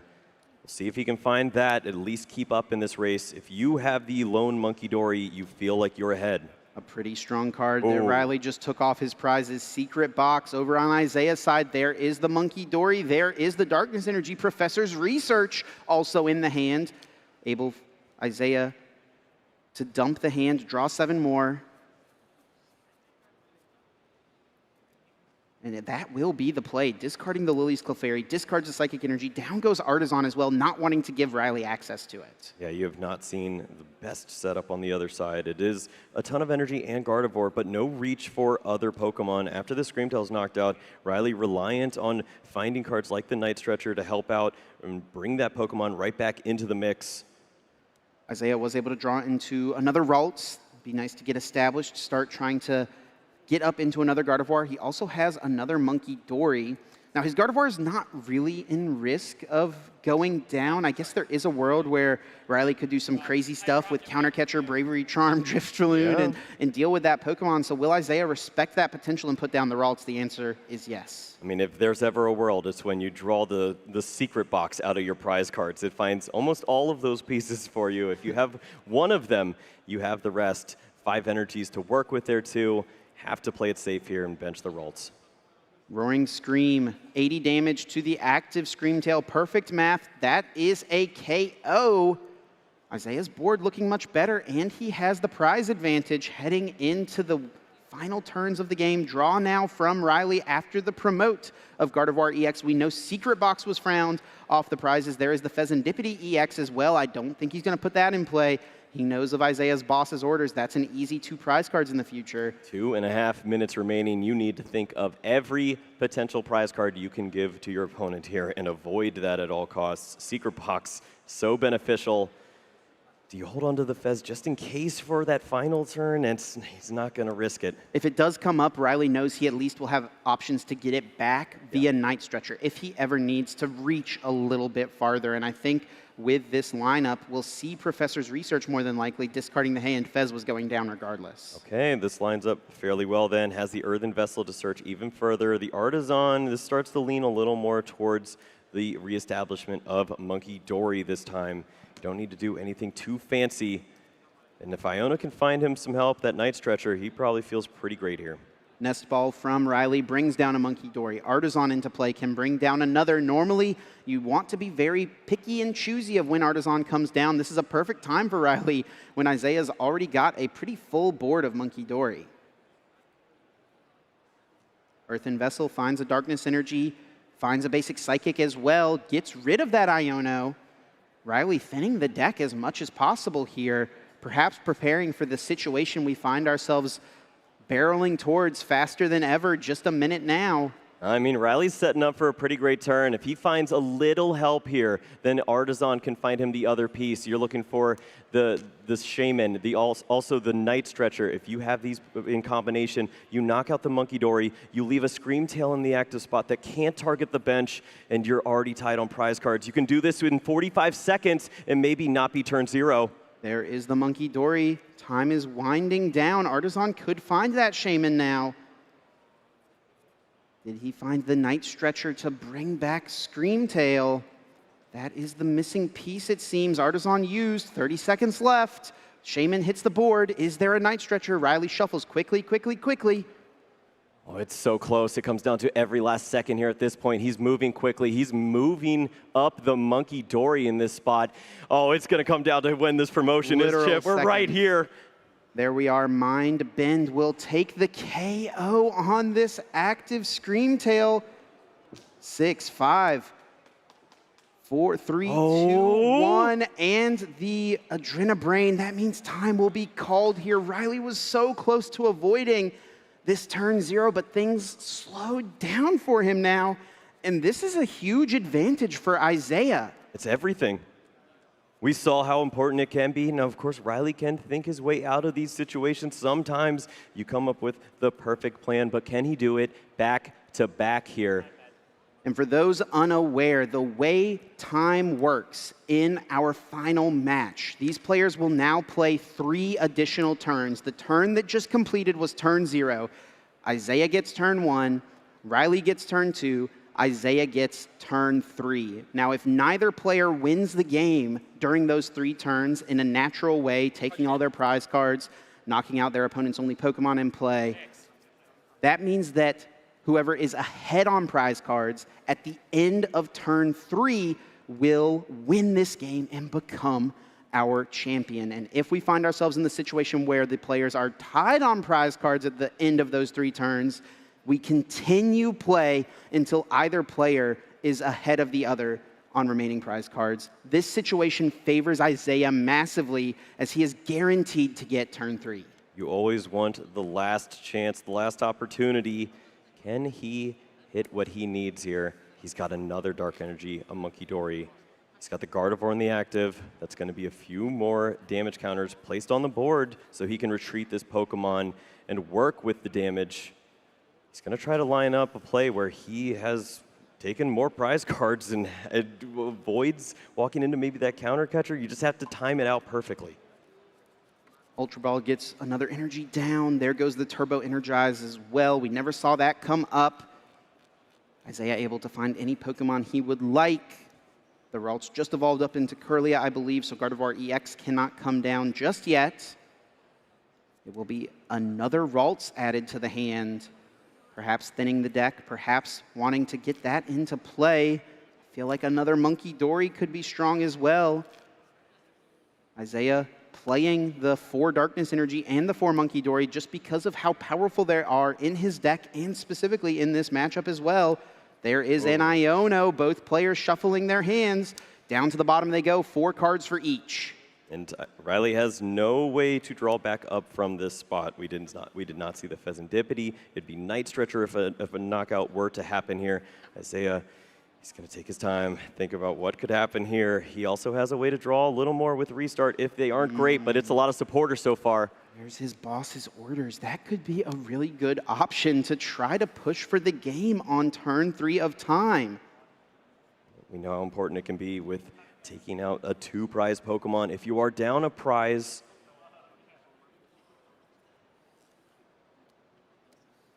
checking every single resource, wanting to see what his opponent has available. A bunch of energy cards in the discard pile. What is that, 4 Psychic Energy to work with at this point? There is a Night Stretcher. Here comes Monkey Dory. The 3rd one into play. Does a Darkness Energy accompany it? I believe he's already played Energy for the turn, but Energy Switch would still be an option if he wanted to really dig deep here. Yeah, not necessary maybe on this turn, but it will be a strong option on the next potentially. 40 damage to the active from a pair of Psychic Embrace. Can play with that damage, move it over however he'd like.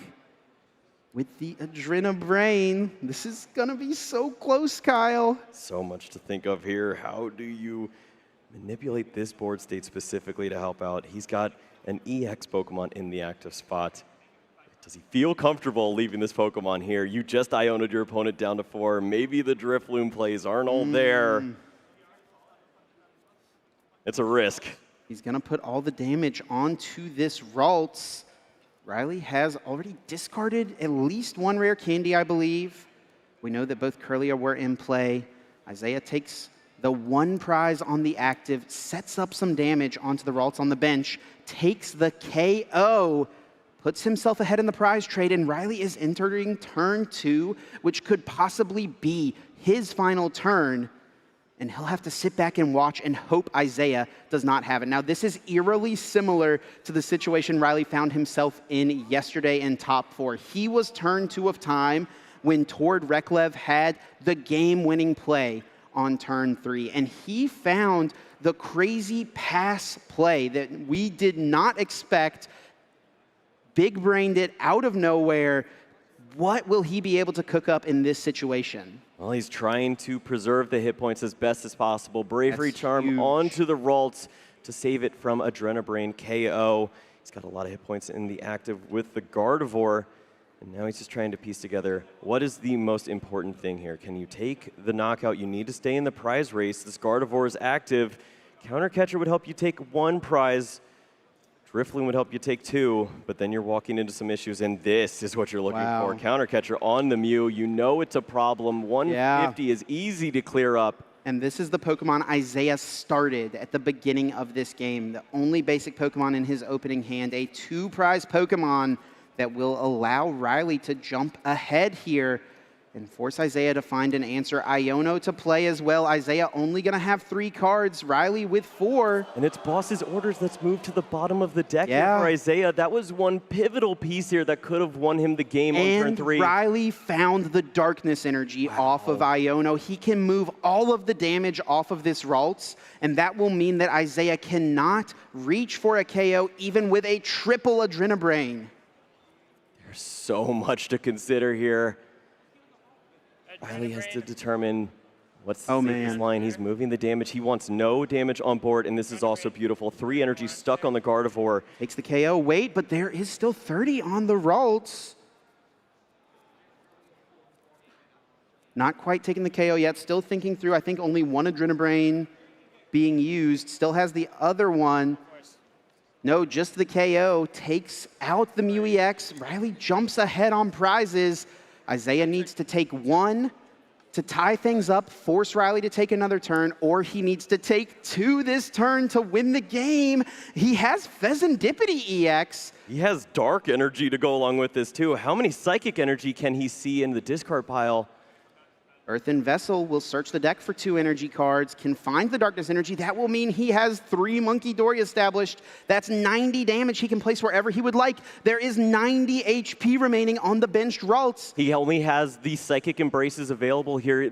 4 Psychic Embrace potentially if he can have all of those in the discard pile. That's 80 damage he can move over to try to work in the knockout. Does he have the cards? That would KO the Shaman. Shaman only with 80 hit points. That would be a way he could reach, but can he KO the active Gardevoir EX? He may be able to just reach for the KO on this active Pokemon. I mean, he would have it. He would have it. It's 4 Psychic Energy. It's for Psychic Embrace, 80 damage. You push it all over to the active, and Gardevoir deals 190, but he just needs to find out if he can put all these energies in the discard pile now.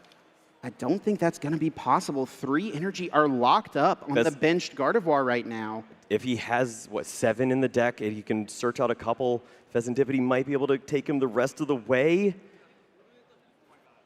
What a close spot that Isaiah's in right now. Pheasantipity will certainly be a part of this game plan. No, it's going to be discarded with the Ultra Ball. Looking for some more help. He finds another Gardevoir. Does he think he can't win this turn? Isaiah doesn't think he can win. He's going to just fully heal this active Gardevoir, leave himself with no damage. He knows his opponent doesn't have Boss's orders. Is that the move? Oh, he's going to take the 2 damage, move it over. He's got 2 more to work with. He's got the Psychic Embraces. He just needs to attach the Dark Energy here, and he should be able to make this happen. That's going to be it. The next Adrenabrain. Perfect math. Isaiah takes the KO, and he is the North American International Champion. Sometimes you just need to give yourself a little more retreat, Chip. He found exactly the perfect answer here to find 4 energy for Psychic Embrace.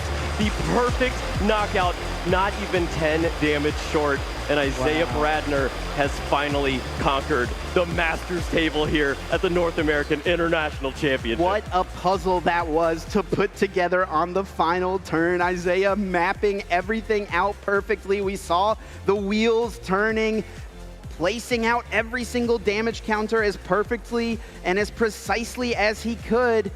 And he pushes forward. He becomes the international champion as a master. This tournament means so much to Isaiah. He got 2nd place at this event when he was a senior all the way back in 2018. He won this event in 2019 when he was a senior, and he got 2nd place to Azul Garcia Griego in 2022. But now he will be the one to hoist the trophy high.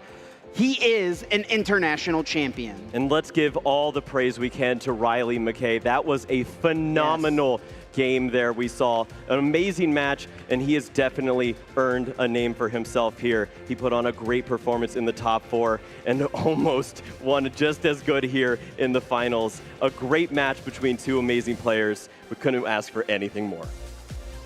An incredible match, 2 great decks. Differences between them led to so many intricate, different scenarios, and Isaiah was the one able to pull ahead. His party of Monkey Dory able to push him forward, the Adrenabrains. Let's hear it for the North American International Champion, Isaiah Bradner.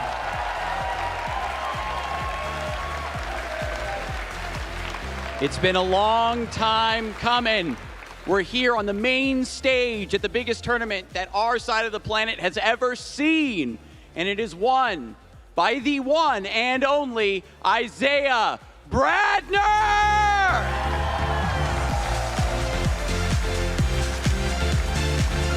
I know that you've been in the hunt for a massive win like this for so long. So much blood, sweat, and tears. We can see the emotion. Let the people know how you are feeling, Isaiah.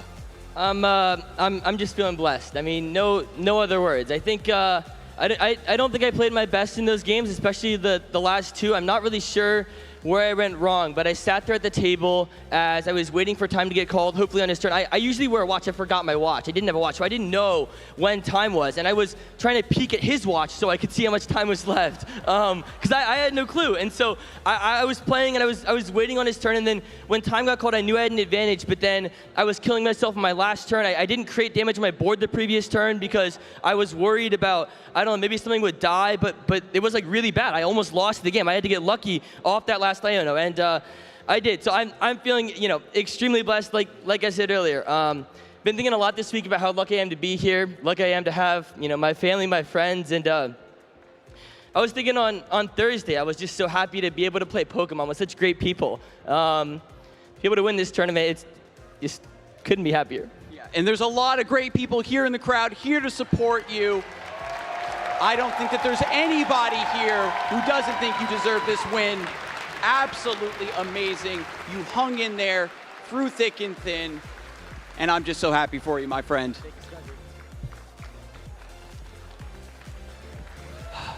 What a moment, folks. Let's hear one more big roaring round of applause for Isaiah Bradner.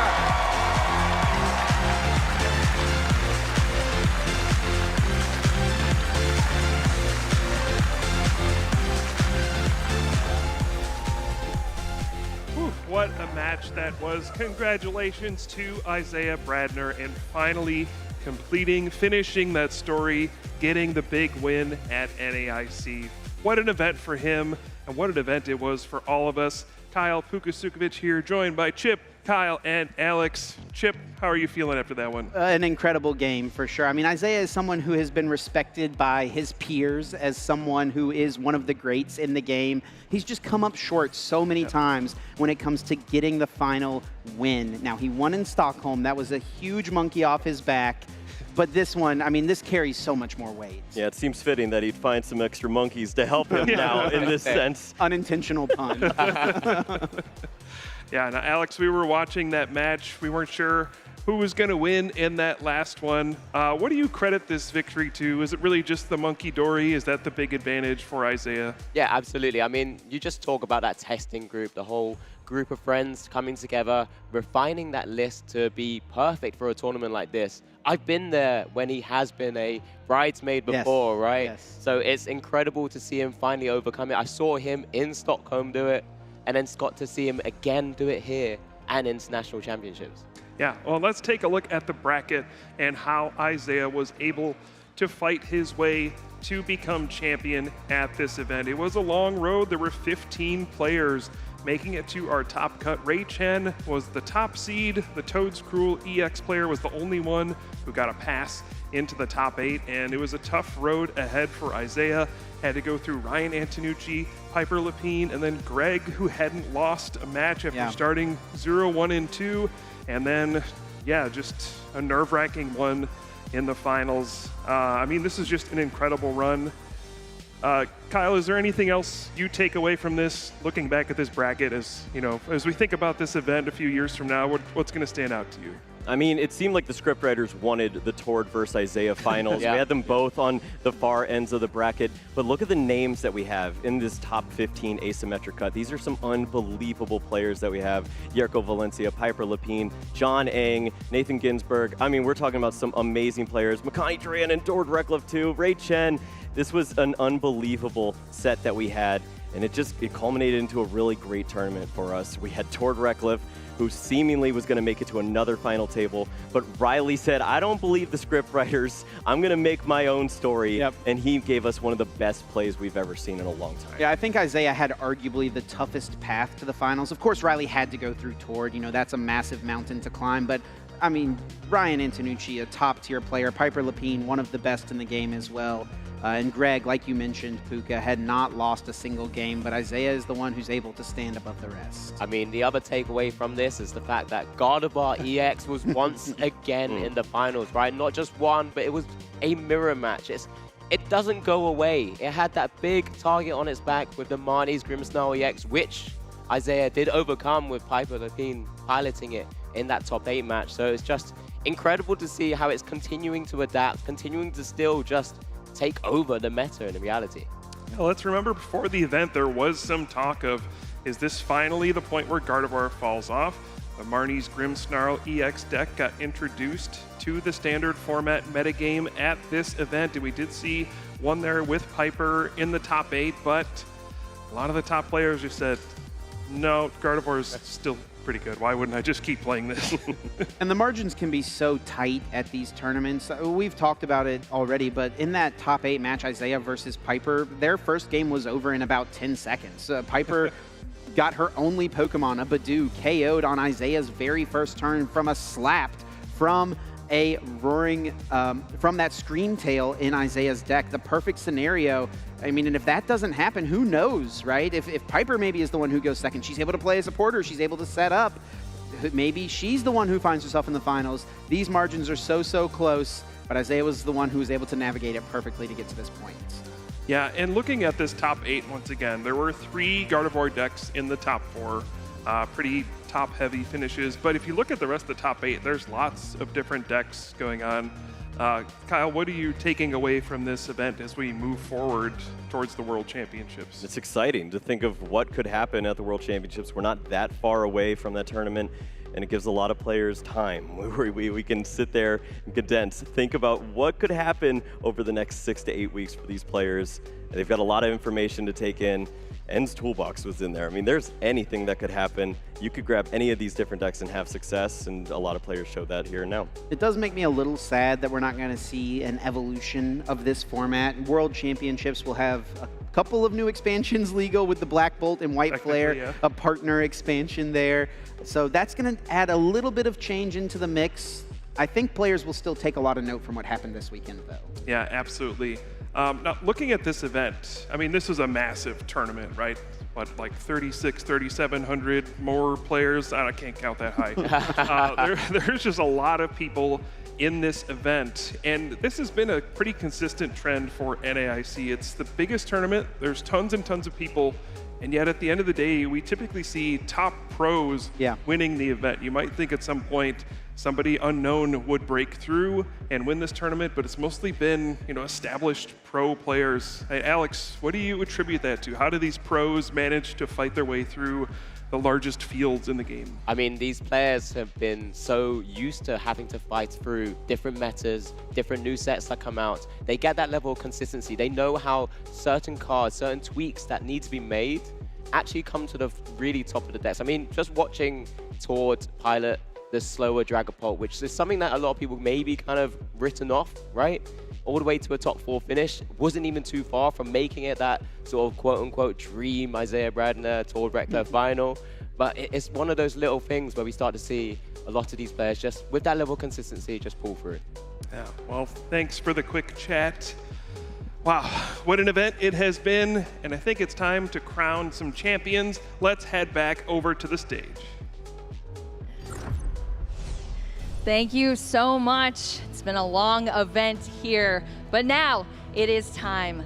Our finalists in the trading card game have battled tirelessly since Friday, and now it's time to bring them out once more to celebrate their achievements and award their trophies.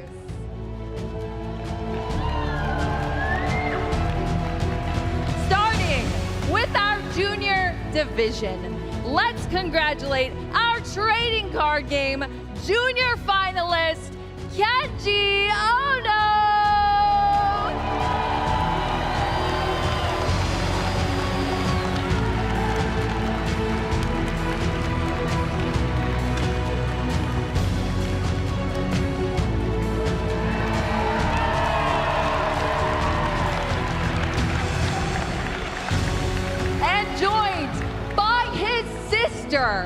Let's give a huge round of applause and congratulations to our trading card game junior champion, Annabelle Ono!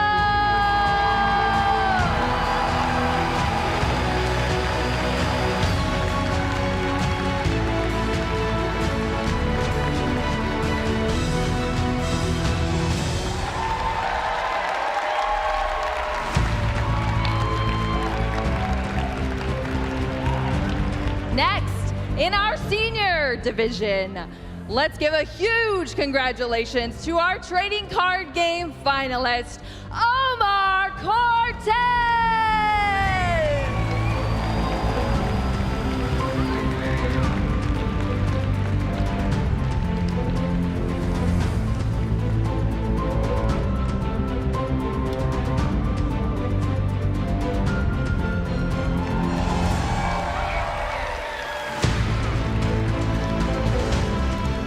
And this is it, our 2025 season. He's taken LAIC, he's taken EUIC, and now he's taken NAIC as well. Give it up for our senior champion, Gabriel Fernandez!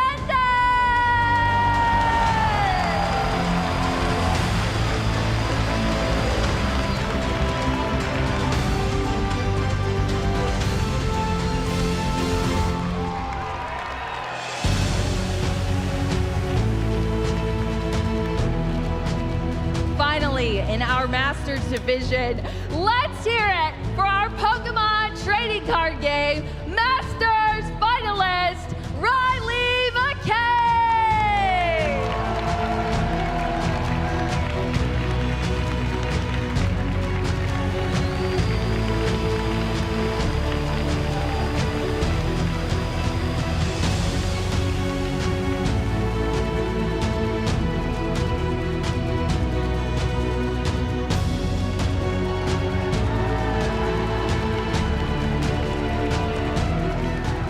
And now he's waited so long for this moment, training hard. Now the moment is his.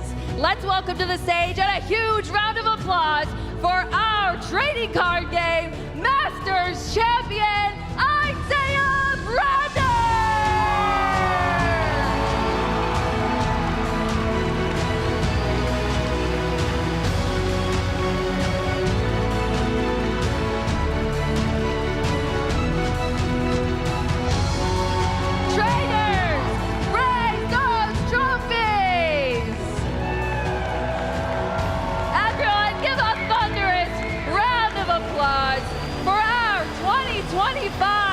North America International finalists!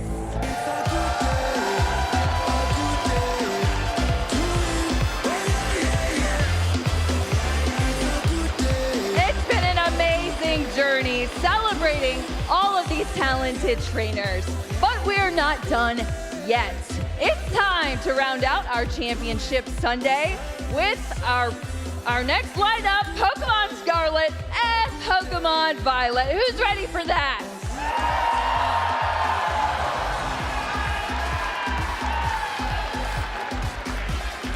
The Junior, Senior, and Masters division are all set up and ready to go. So let's send it over to our incredible VG casters to keep the excitement rolling. The video game finals start now. Casters, over to you.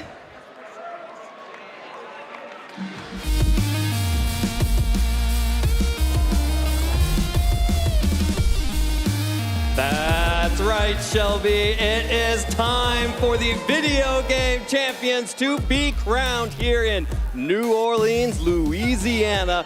My name is Evan Latt, and I am thrilled to be joined by my good friend Scott Glaza as we are getting ready to crown our Masters Division champions. That's right, mixing it up a little bit. If you've seen this show a few times, maybe you thought it was going to be the junior finals, but you not have to pay this attention time. here. Yeah, this time, Masters will be up first. We're going to have a great match between two of the very best players in the world. Yeah, absolutely. Two of the very best players in the world and two of the very best players in Italy, because we have an all-Italian finals here in New Orleans. That's going to be Federico Camporisi versus Marco Silva. And you can see the gauntlet that both of these trainers had to go through to make it into our finals. An incredible showing from both of these players. Federico defeating both of our competitors in the top 8 from Japan in Yuma Kinugawa and Kazuki Kobayashi, while Marco Silva took down the best of Latin America in Gabriele Gatti and the best of Spain in Eric Rios, and 2-0 both times to make it into the finals against his fellow countryman Federico Camporisi. One of the most stacked day twos we've ever seen at the Video Game Championships, and I think it makes a lot of sense. This is a really challenging format where it's very easy to make one mistake that kind of just ruins the game, and you know, the most experienced players, some of the players with a ton of reps in this format winding up on top here. Really impressive showing in such a challenging format. Yeah, and if you have been following our circuit at all, you know that Italy has been the country to beat since the beginning of this season, since the first international championship, which was won by who?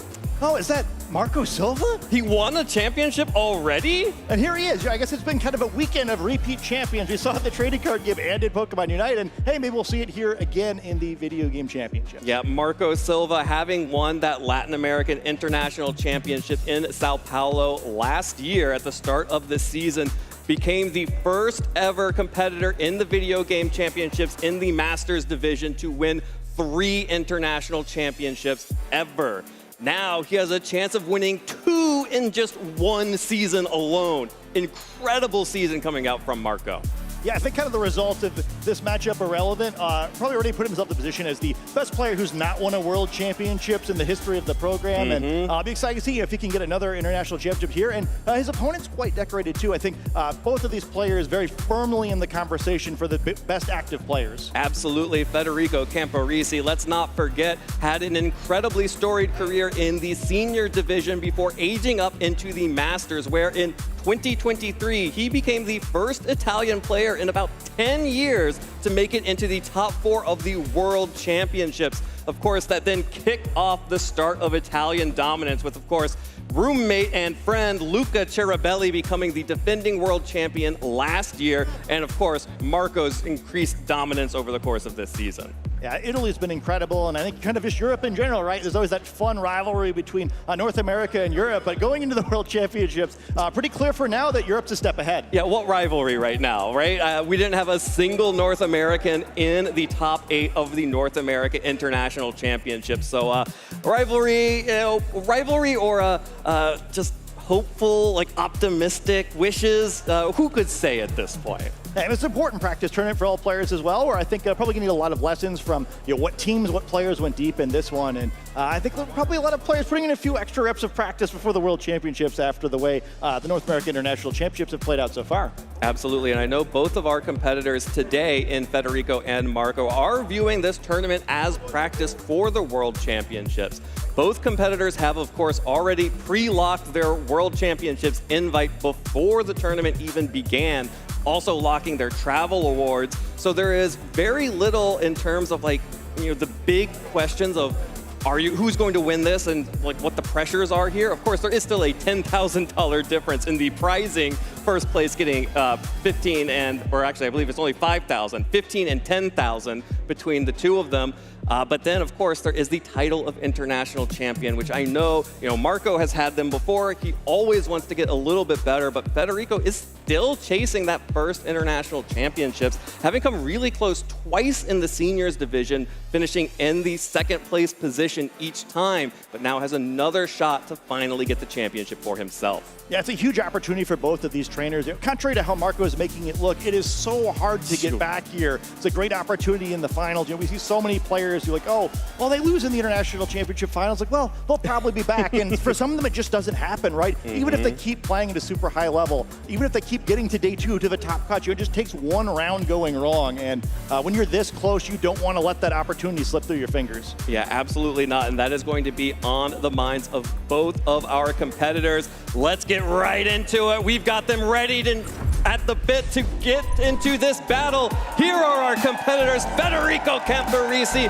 versus Marco Silva. As you can see, one thing that we have not called out enough about Federico's record this season is that 2 times Grand Challenge champion. He has won the online ladder tournament twice in an entirely different scenario than we're used to at the international championships. Yeah, a different kind of international in the lowercase I sort of sense, where players from all over the world competing there. And there are a lot of even very great trainers who really struggle in those. Kind of considered one of the more volatile ways you can compete in the Pokemon video game. So that he's won 2 in the same year is really impressive. Yeah, and Marco Silva, of course, a 3-time international champion, is no stranger to this stage at all. He's also no stranger to facing off against Federico Camporisi in finals. In fact, that regional championship under Federico's belt was won by defeating Marco Silva in the finals, and he has a career record of 2-0 against his teammate here. So Federico probably feeling a little good about facing down his friend and friendly rival Marco.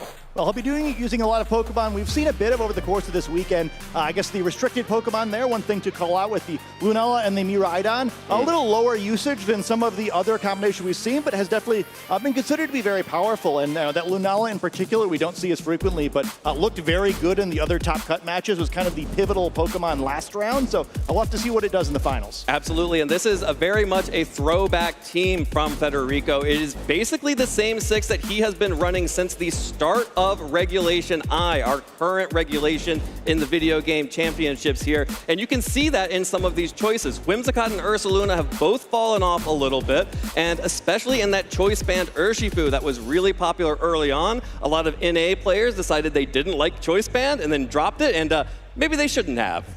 Well, speaking of things that maybe a few NA players decided they didn't like so much, we do get the Calyrex Shadow Rider and Zamazenta duo on this side of the field. I think kind of widely considered to be, if not the strongest, certainly one of the strongest team combinations. You get to make great use of that Incineroar, the Raging Bolt, and the Rillaboom, which are all very powerful, unrestricted Pokemon choices. The weakness of this one is the Mirror tends to be very challenging to play, but won't too much be a factor here. One thing to keep in mind with the Zamazenta is that the Wide Guard move tends to be a pretty big factor with so many spread attacks in this format, but not so good in this particular matchup where really only help against the Dazzling Gleam from the Miraidon and the Ursaluna's Earthquake. On the other hand, of course, for Federico, having a Wide Guard on that Lunala will be extremely important going up against the Calyrex, and let's not wait at all. Let's get all of the power on the field. Miraidon and Lunala staring down the Shadow Rider, Calyrex, and Zamazenta. All 4 restricted Pokemon immediately. Yeah, the kind of big quirk of this format, you get to use 2 of these powerful legendary Pokemon that are normally prohibited, and we've seen Marco even choose to use none of them in his matchup, but both players choosing to bring both of them here. The trainers have told us they're expecting these matches to be a little bit volatile, right? Where one big move could maybe blow this game open, and where they're going to have to make a lot of hard reads. And this turn, very much one of those situations where lots of damage potentially being threatened on either side of the field. Yeah, you're looking at the 50-50 guessing of, are you going to click Astral Barrage? If you are, I have to click Wide Guard. Instead, Marco is just going to turn off the electric terrain, bringing in the Rillaboom, setting the grassy terrain to lower the power of that Miraidon on Federico's side.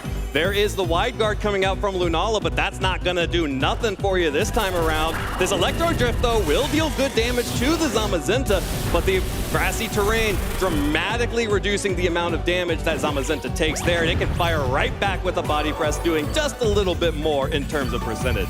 Now that healing from the grassy terrain going to make a big difference for Zamazenta, and we kind of see some of the counterplay you're going to see throughout the course of this set. Miraidon setting the electric terrain when it enters the field, which normally would have increased its damage, but Rillaboom coming in, reducing that damage, and potentially putting us in a situation where the Zamazenta could survive another Electro Drift, although may want one more turn of grassy terrain recovery in order to guarantee that. Well, gonna have to see if Marco is going to be able to sneak in that extra turn of grassy terrain recovery to get that safe call there. Federico will, of course, retreat Miraidon to preserve the electric terrain for the future and bring in the Whimsicott, which is typically pretty safe here, especially if Pokemon protects on the switch-in.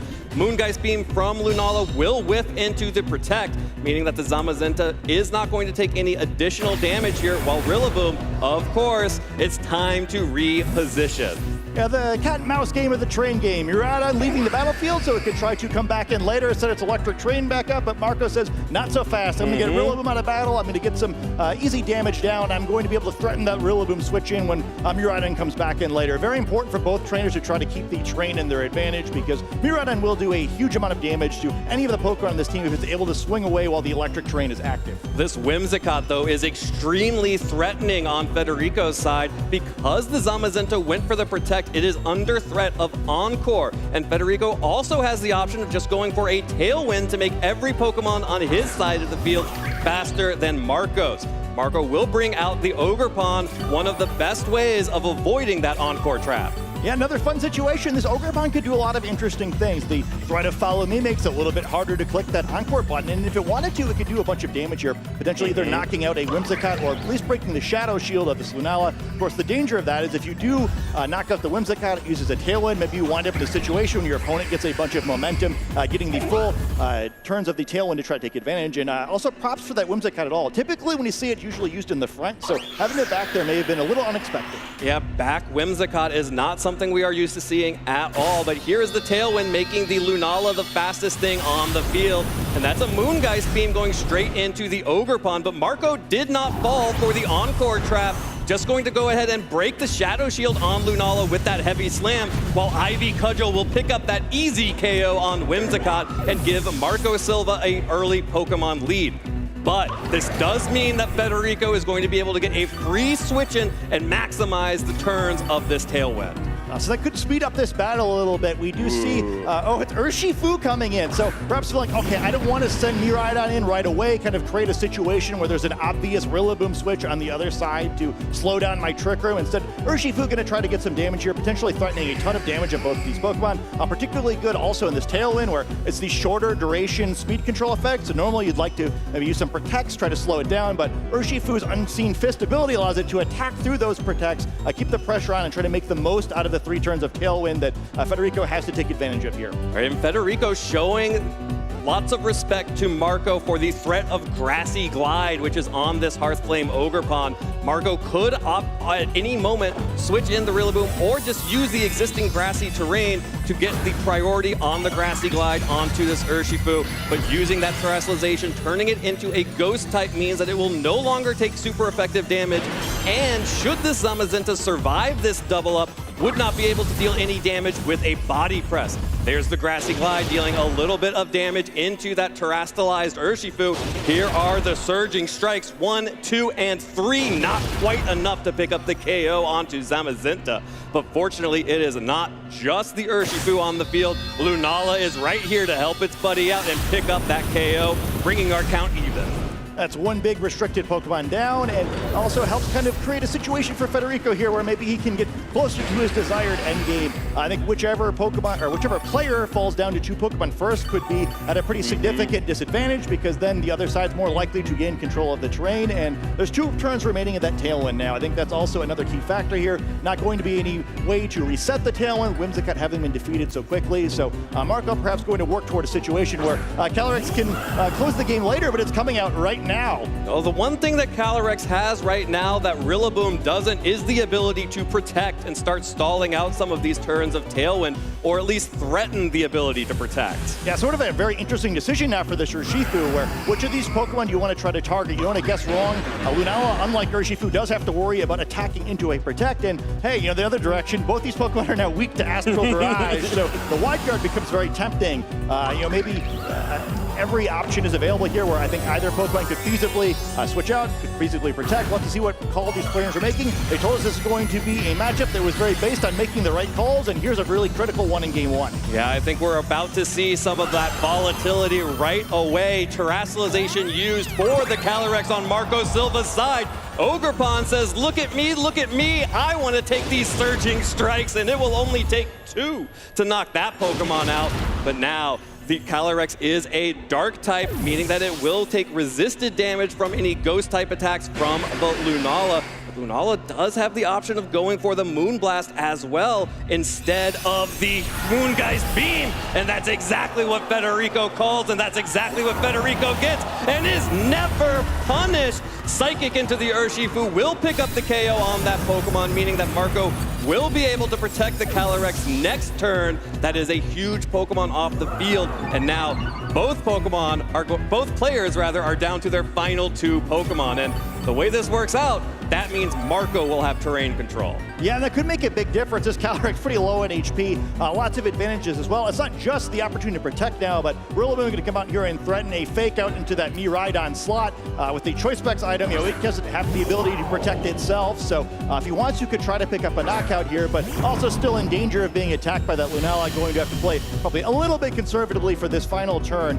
This format is very much a game of figuring out what can you afford to give up, what risk is too great. Marco's kind of committed himself to a situation now where he's wound up in the situation. Last turn of Tailwind, we'll have to figure out if he has enough left to take this game back after Federico's kind of been dictating play for the last few turns. Yeah, Federico has definitely been in the driver's seat in terms of momentum, but Marco has 2 incredibly powerful Pokemon left to counter these 2 Pokemon. It's kind of weird to say that because Federico has both of their restricted Pokemon left, but if Federico does not make the most of this last turn of Tailwind, it's going to be very difficult to break through that Calyrex. Yeah, and both these Pokemon have some problems there where we see the Fake Out coming, the Miraidon. Lunala only going to be able to attack one of these Pokemon, certainly not going to knock out the Rillaboom. So going to wind up in a situation when the Calyrex probably going to get a chance to swing, especially with that Moonblast harmlessly going to the Calyrex's Protect. Yep, harmlessly going into the Calyrex's Protect, and now Calyrex is the fastest Pokemon on the field with the Tailwind ending. And now we're on a situation of Wide Guard or not. Yeah, always fun to have to predict it, and the Calyrex protecting in the last turn.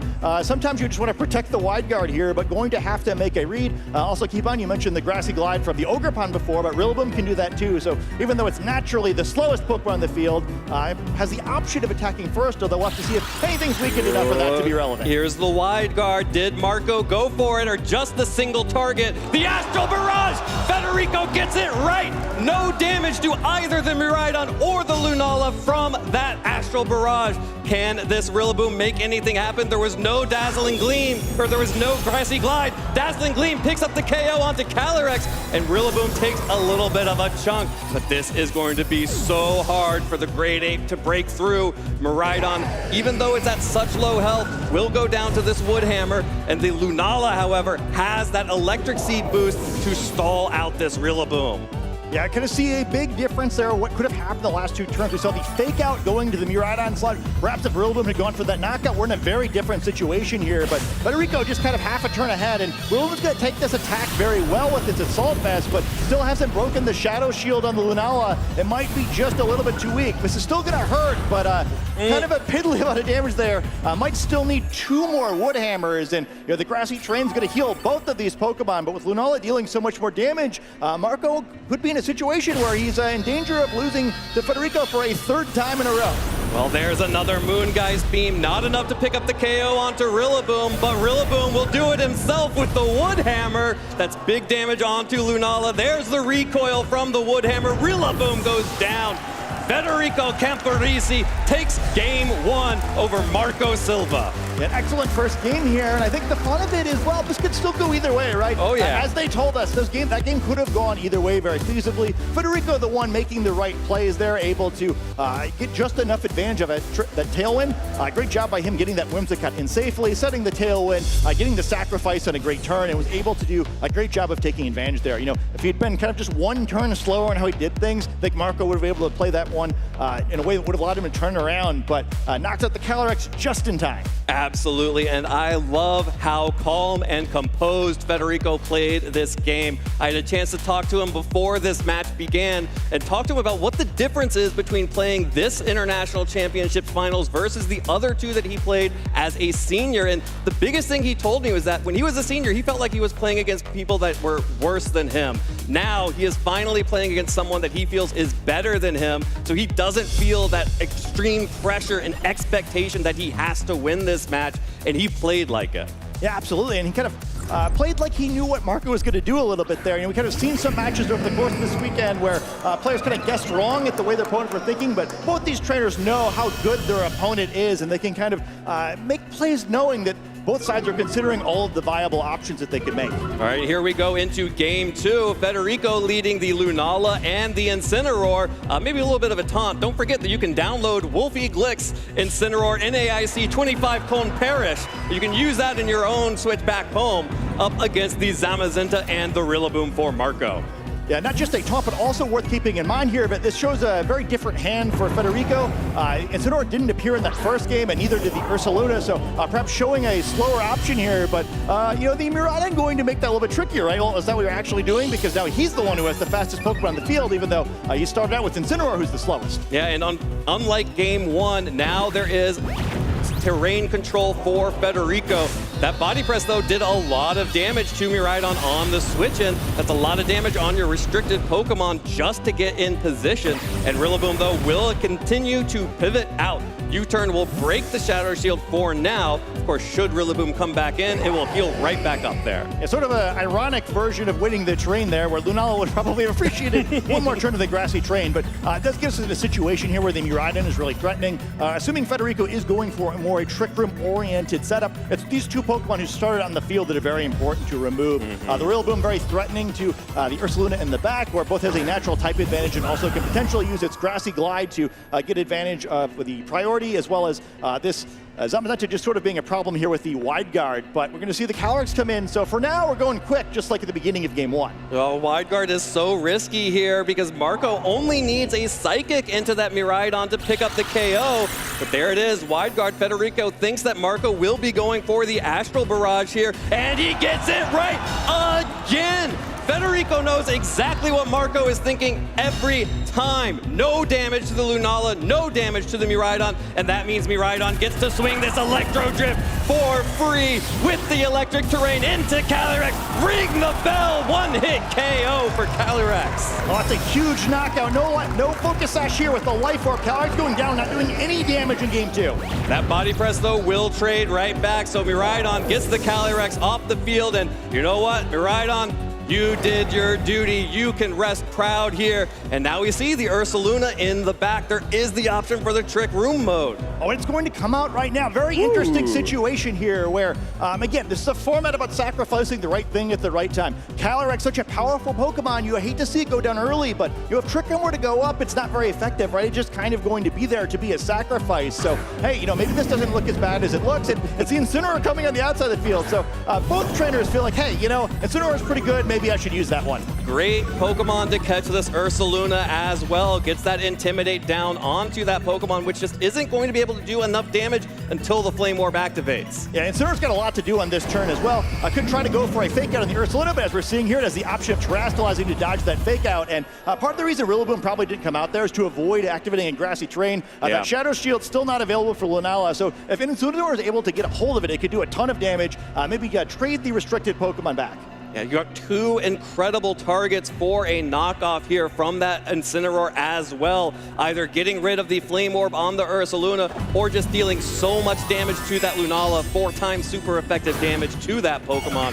The Zamazenta will be the first Pokemon to Terastallize here. It is going to be pure water typing, removing that weakness to the ground type attacks from the Ursaluna.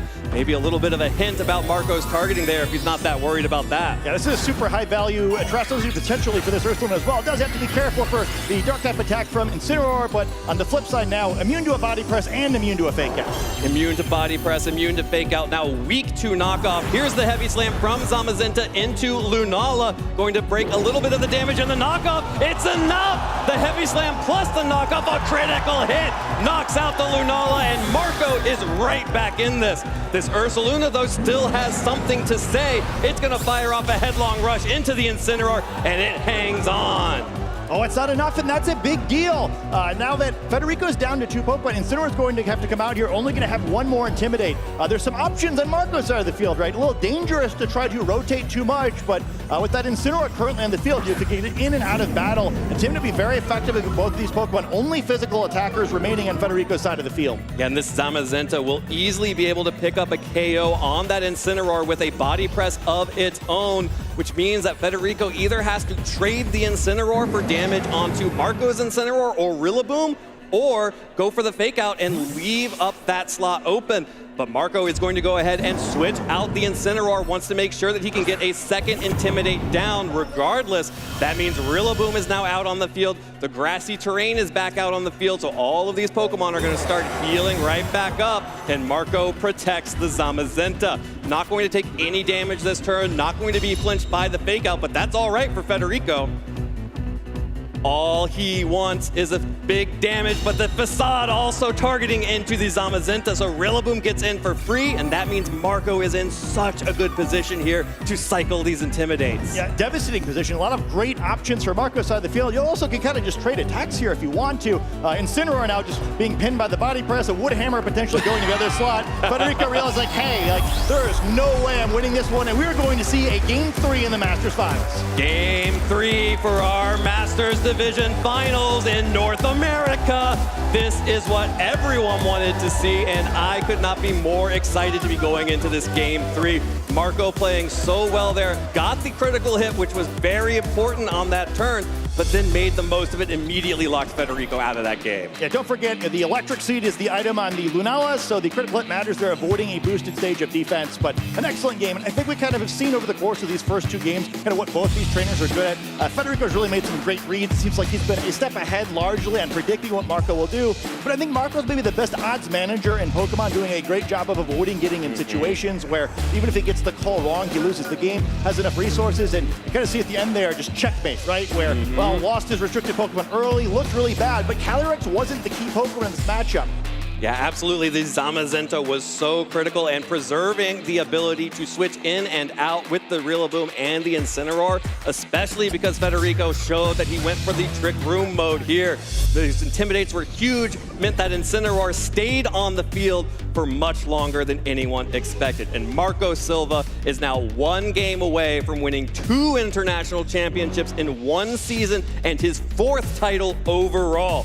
Undisputably the best regular season we have ever seen out of a competitor. Yeah, and very fitting this is going to a 3rd game. These 2 trainers have been so good all season long, both huge threats to win the World Championships. And hey, wouldn't it be great to go into Worlds with momentum from winning this tournament? Oh, it would be so great indeed. And Federico is switching back to what worked in Game 1, at least as far as the leads are concerned. That's Miraidon and Lunala, this time facing down the Rillaboom and the Zamazenta immediately. So again, Marco will win the terrain war here.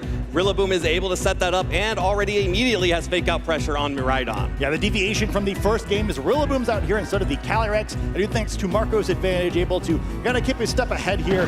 Fake out coming out immediately, going to stop Miraidon from acting, leaving Zamazenta for a pretty excellent opportunity here. There's another body press into the Miraidon. That is something that Marco has been doing over and over again, targeting down that Miraidon, but that means Zamazenta is open to a Moongeist Beam. Deals a decent amount of damage back to the Zamazenta, and you know, this Miraidon with the combo of Fake Out plus the body press may just be in Grassy Glide range. Yeah, this is a pretty scary situation now for Federico's side of the field. Really can't afford to lose this Miraidon for nothing. It is the most powerful offensive Pokemon on his team, and see the difference with Marco being able to lead Rillaboom, such a critical Pokemon in this matchup. All right, Federico is showing that he wants to go back to the Trick Room mode. No Grassy Glide, just a raw Draco Meteor into the Rillaboom. Assault Vest doing so much work for Rillaboom as Zamazenta now picks up the KO with that body press. So Federico has given up the terrain war, but frankly, for this team, it has done its job. It has activated the Electric Seed and is happy to have this grassy terrain to set up the Trick Room and then immediately heal back up to get that Shadow Shield active once again. Yeah, that's the downfall of the switch, right? Where previously we saw the terrain not be quite right here, but it's going to wind up full health at the end of this turn, as well as having that boosted defense. And with the Trick Room active, Lunala is pretty scary. And also, Federico, much like in Game 1, is going to be able to set reset his speed control. On the same turn, he gets a free switch, going to get the full 5 turns of Trick Room to try to win this tournament. Oh, and Ursaluna is angry, did not like how game 2 went down. Now out on the field, staring down Zamazenta and Ogerpon. High value terrestrialization here, potential for Ursaluna. A scary spot though, right? You'd love to just attack this Zamazenta, currently weak to ground type attacks, but Ogerpon says, hey, not so fast. The threat of that follow me makes this play much more complicated for Federico. So very critical here. He's in a good position, but going to need to get 1 or 2 more turns right in order to really get an advantage that could make him an international champion. Yeah, and that's the thing about getting the free switch in for Ursaluna. It did not activate the Flame Orb, so there is a lot of incentive for Federico to play this slow, protect with the Ursaluna to make sure that you are definitely activating the Flame Orb on this turn. Goes on the offensive with the Lunala, so another Moongeist Beam being launched at the Zamazenta. Critical hit for Federico, but Zamazenta hangs on. Ogerpon with the Ivy Cudgel will break the Shadow Shield, deal a little bit of damage, and the Heavy Slam deal a little bit more. But I don't think that was enough damage to knock out this Lunala. Marco's going to have to stall these Trick Room turns. Yeah, that's a great bit of trading there for Federico. Able to put some important damage down the field. Yeah, Lunala looks great. We see what happens when its defense boost actually matters. One thing to keep in mind, though, if Ogerpon is able to attack Lunala again, there is that boosted critical hit rate in Ivy Cudgel, which gives it a better of a normal odds of removing the effect of that Electric Seed by getting a critical hit, which ignores defense increases. And one of the risks of playing slow with Ursaluna with that protect means that Marco could easily just go for a spiky shield and a protect here, stall out another turn, just sort of see what Federico wants to do, but it's going to be the terrestrialization from the Ursaluna. Ursaluna cannot hang out as a normal ground type against the Ogerpon and the Zamazenta. We'll have to terrestrialize into the ghost type spooky Lunar Bear for everyone here as Ogerpon protects with the spiky shield, and that's also going to be an headlong rush right into it. No protect coming out from the Zamazenta, however. That leaves it open to an attack from this Lunala. There it is! It's the Moongeist Beam. Marco giving up the Zamazenta here after the critical hit. That Pokemon will go down. That means that only Rillaboom or the 4th Pokemon, which you have to assume is the Calyrex at this point, can come out. And that's really scary when you still have multiple turns of Trick Room available for this Ursaluna and Lunala. Yeah, that's only 2 down, and Rillaboom is an option to come in here. You know, so you'd love to hide that final Pokemon as long as you can. Again, you're probably assuming it's a Calyrex. So, Marco, more than any other trainer in this tournament, has proven he's willing to use unconventional Pokemon, so you can't assume for sure. Very true, and Marco is thinking very hard about what the final Pokemon will be. It is the Calyrex. So Calyrex now out on the field once again.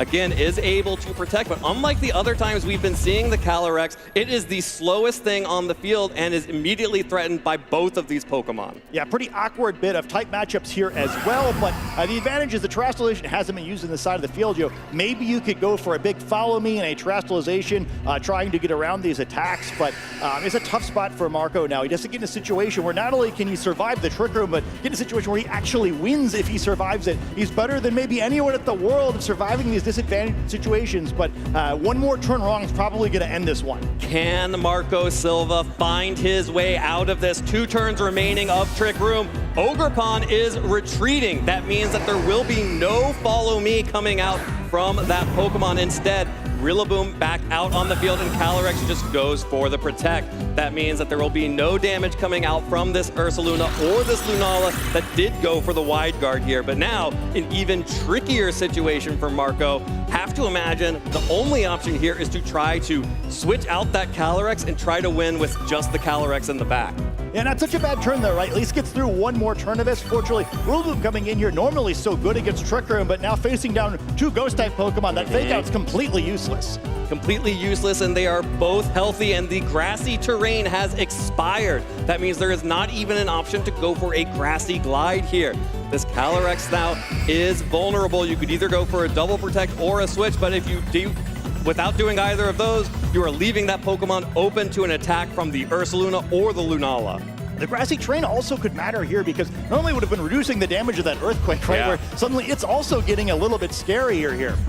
Yeah, the Earthquake always an option here without the grassy terrain. Marco will retreat the Calyrex to preserve it for once Trick Room ends after this turn. The only way to ensure that that Calyrex is 100% safe was to do this. Switch the Ogerpon in instead and tank this headlong rush from Ursaluna, and it survives! Single-digit health for sure on that Ogerpon, but that's all you need. 1 hit point is it. Ursaluna is going to take that Grassy Glide without priority as Lunala fires back with the Moongeist Beam. That's going to connect onto Rillaboom, and it survives! Both the Rillaboom and the Ogerpon on single-digit health here. Hey, these Pokemon have been trained to be international champions, and we also see the Trick Room expiring. So some good and some bad here, right? Some complicated board state. Now, there are 2 physical attackers out. We see the final Pokemon on Federico's side of the field, Incineroar, so could try to get Intimidate down, maybe set a second Trick Room. Hard to imagine we're going to see a second one stalled out. Very important turn now for Marco. Going to be tough to trade positively, but this is kind of his final chance. When in doubt, switch in Incineroar, but crucially, the Ogerpon is still out on the field. It does still have that heightened critical hit rate from the Ivy Cudgel as well.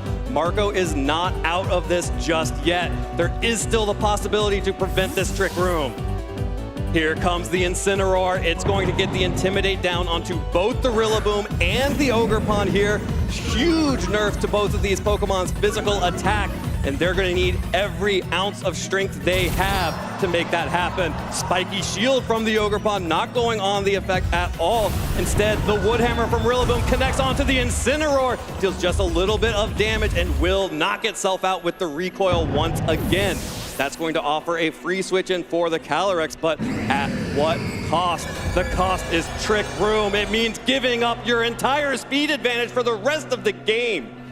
Oh, this is looking bad. I mean, even ignoring the speed advantage now, how do you deal with this Incineroar going to resist all of the attacks left in this game? Both the Calyrex and the Ogerpon going to struggle to damage this. And hey, you can't even really focus it down, right? That Lunala is still scary, and there's still an Ursaluna, one of the scariest Pokemon in this format, with the full turns of Trick Room to potentially take advantage of here. Looking bleak for Marco, and it looks like Federico could once again defeat him. This looks like checkmate. The combination of the Dark-type Incineroar next to Wide Guard on Lunala means that this Calyrex can't do anything to Incineroar. It is untouchable in this position, and it is free to go for whatever it wants to do. Calyrex knows it can't do anything right now. It's going to protect itself while Lunala covers for an offensive attack from that Calyrex. That means it's all about Incineroar. Knock off to Hearthflame Ogerpon. That Pokemon is now down and out. And with just Calyrex under Trick Room and 3 Pokemon, Federico Camparisi is going to defeat Marco Silva once again. Nothing he can do here now. What an excellent set by both players, but the Trick Room mode able to work this time. Didn't work in game 2. We'll see the Terastallization. Marco not giving up, doing everything he can to keep himself in this game. This will allow him to survive a knockoff, but there's still no path to actually damaging this Incineroar. Yeah, here is the one thing you can hope for, is that Federico makes a mistake and goes on the offensive with this Lunala using Moongeist Beam to stop very effective damage onto that Pokemon, but Federico doesn't. He goes for the Moonblast. Federico Camparisi is your 2025 North America International Champion. Excellent season by him so far, capping it off with an international championship victory. What a great set. Looked great, really, in all 3 games, able to win 2 of them pretty decisively, and then what an exciting final game. Props to Marco as well, such a great player. Didn't give up until the very end, but just a fun matchup there. I think both sides had some great reads throughout the course of the set, and Federico able to come out just a little bit ahead. Absolutely, Federico Camparisi there. So well deserved. Incredible victory there for the young trainer from Italy. His first international championship, his first in the Masters division, and first of all time, despite coming so close twice as a senior. Incredible work from Federico. And of course, we do have so much more coming up. Make sure you stay tuned until the end of our closing ceremonies to get a sneak peek at this year's World's Competitor Welcome Kit and Celebratory Pikachu promo card. But for now, we have to toss it down to the stage where Joe Brown is standing by to hear from our newly crowned international champion, Federico Camparisi. Take it away, Joe. There we are. Congratulations, Fetty. You've taken on one of your best friends, your teammates, your fellow countrymen. I need to know, was there a truce last night? Was there no Pokemon discussion at all?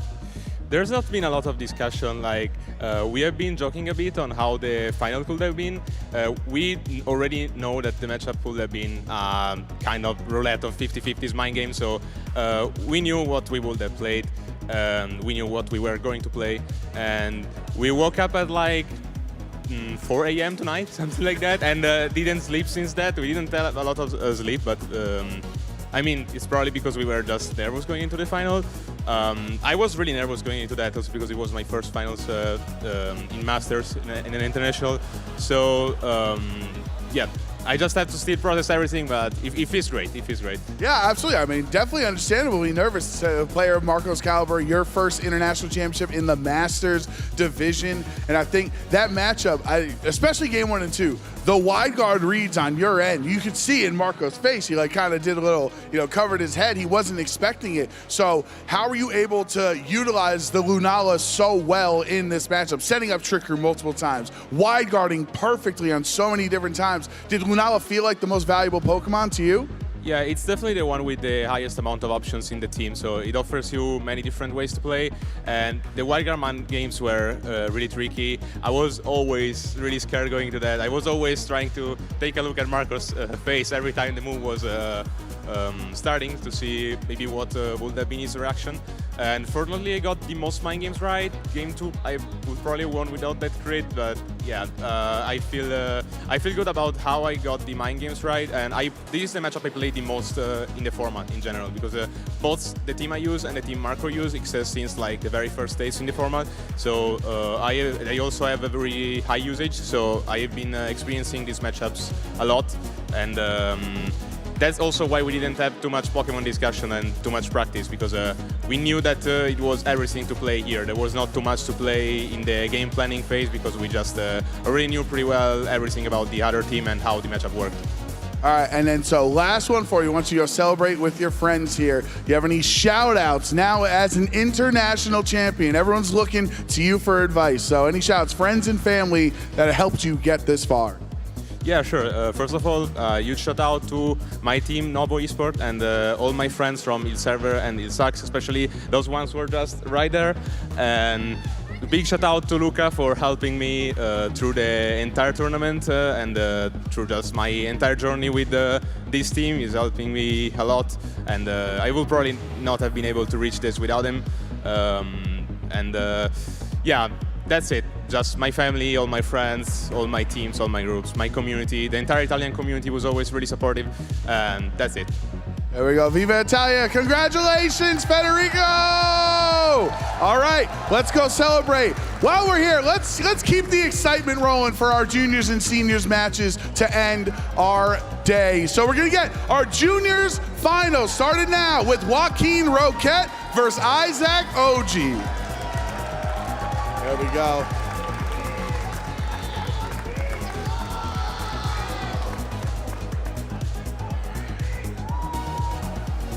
What a fantastic match that was in our Masters division. But now it's time to turn our attention to the juniors. I am here with Jose, who is Joaquin's father, and Khalil and Ismail, who are Isaac's father and brother. It's going to be so exciting to see how these junior trainers are competing in this international championship. Khalil, let's start with you. Isaac has had a fantastic season so far. I believe 3 regionals that he's won, on top of his brother Ismail, who won LEIC and got to the finals of EUIC. What's it been like to travel all over the world as a family competing in these events? I think it's a very great experience. I can't believe that we did all what we did until now, and I feel very, very grateful for all that we felt during this year. That's awesome. So much fun to get to go to all these fun places and play a fun game that we love. Jose Joaquin has also had a very successful year so far, 2 regional championships. Now we're in the finals of NAIC. Tell me a little bit about your experience traveling with him. It's been great. We've gotten to spend a lot of time together on the weekends at the regionals. Haven't seen much other than the convention centers and the hotel rooms, but it's been really exciting. Really, the experience has been amazing, and can't say enough about it. Of course. Now we are here, finals, NAIC. We fought through so many different rounds. I know that both of our trainers, both Joaquin and Isaac, started the day 2-2 and to fight. I couldn't have lost another match the rest of the day. What was that like on Isaac? How is he handling that pressure? No, I told him that in 2-2 that's not over. I told also to Elijah, that's the UK player, I told them just believe in you, continue to play, and maybe you will get to the final. So by experience, we already had this kind of situation, and we in Ismael won. So I told him believe in you and continue to play, and it's gonna get it if you continue like this. And how about Joaquin? Yeah, he'd been in this position before, and he'd found a way through and been successful and made it to finals. So it wasn't anything new to him. So he just went through and one battle at a time, one set at a time, and he took care of it and got here. Well, that's awesome. We're about to get started with our junior finals. Do you have any last words of encouragement for Isaac? I want to encourage both of them, really, because that's their first final in IC. It's going to be a very great winner for this tournament. So shout out to both of them. I hope that they would just have a very nice game, both of them. Ismael, anything you want to say to your brother? He doesn't speak very well English. All right. How about you, Jose?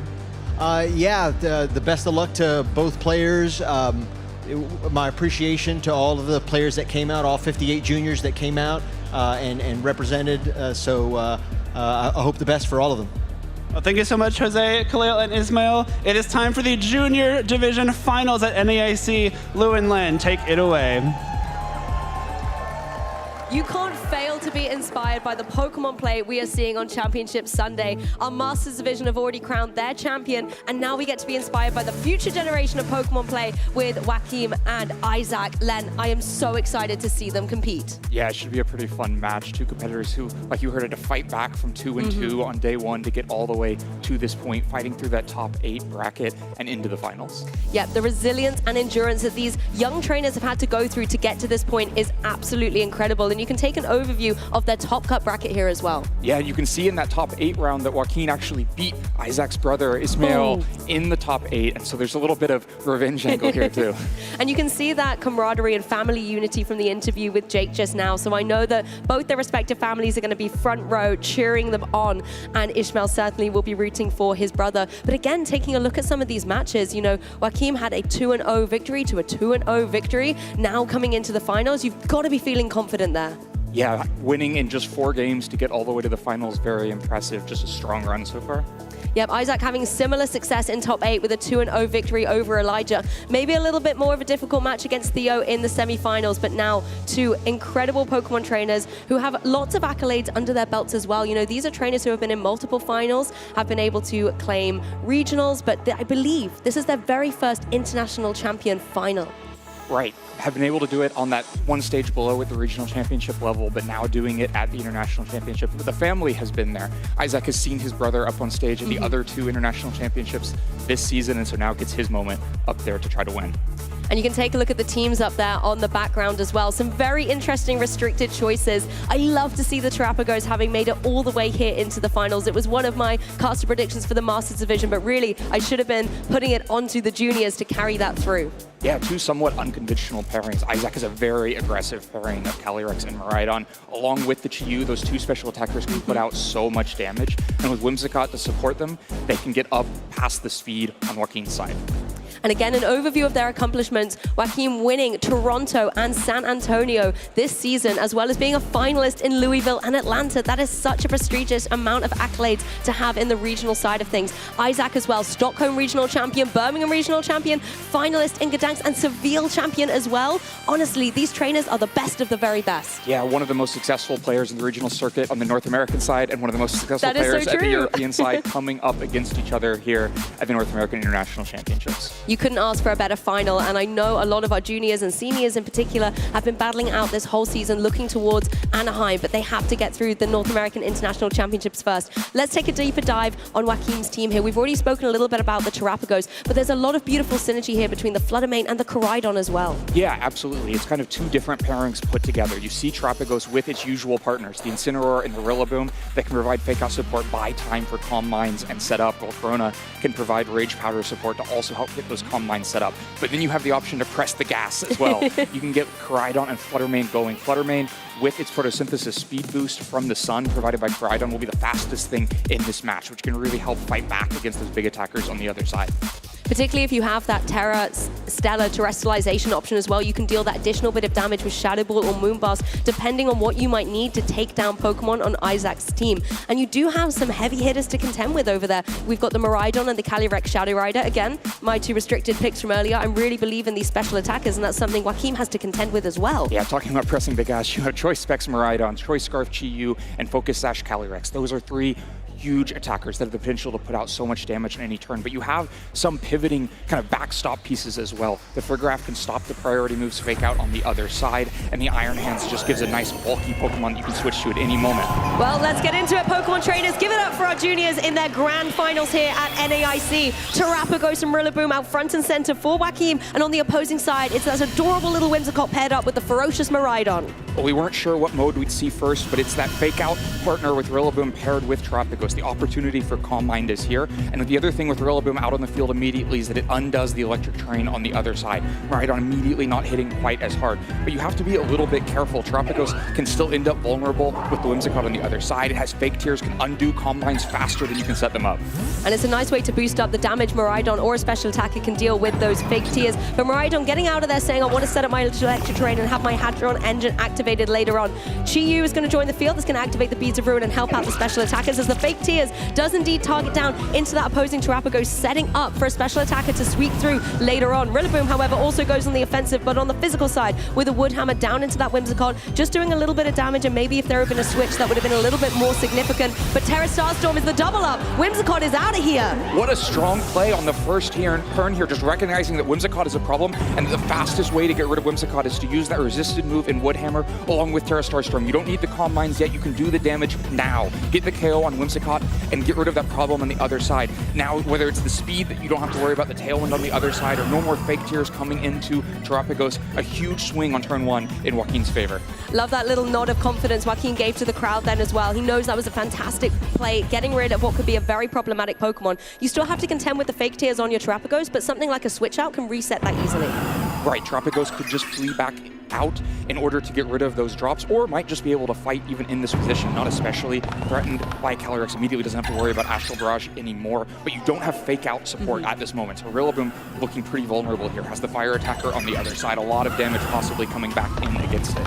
And an unusual choice on the Calyrex. This one is rocking Encore as well. So Terrapagos isn't safe to maybe go for something like a Calm Mind if you're then going to be locked into it and not able to deal the damage out on the field. So it's just going for a Protect here, playing a little bit defensively. Joaquin maybe scouting out what the Chi-Yu wants to lock in with. It is going to be that Heat Wave trying to target on both the opposing Pokemon. It's only going to be able to connect onto that opposing Rillaboom, deal a significant amount of damage, but that Assault Vest really helping keep it in the game.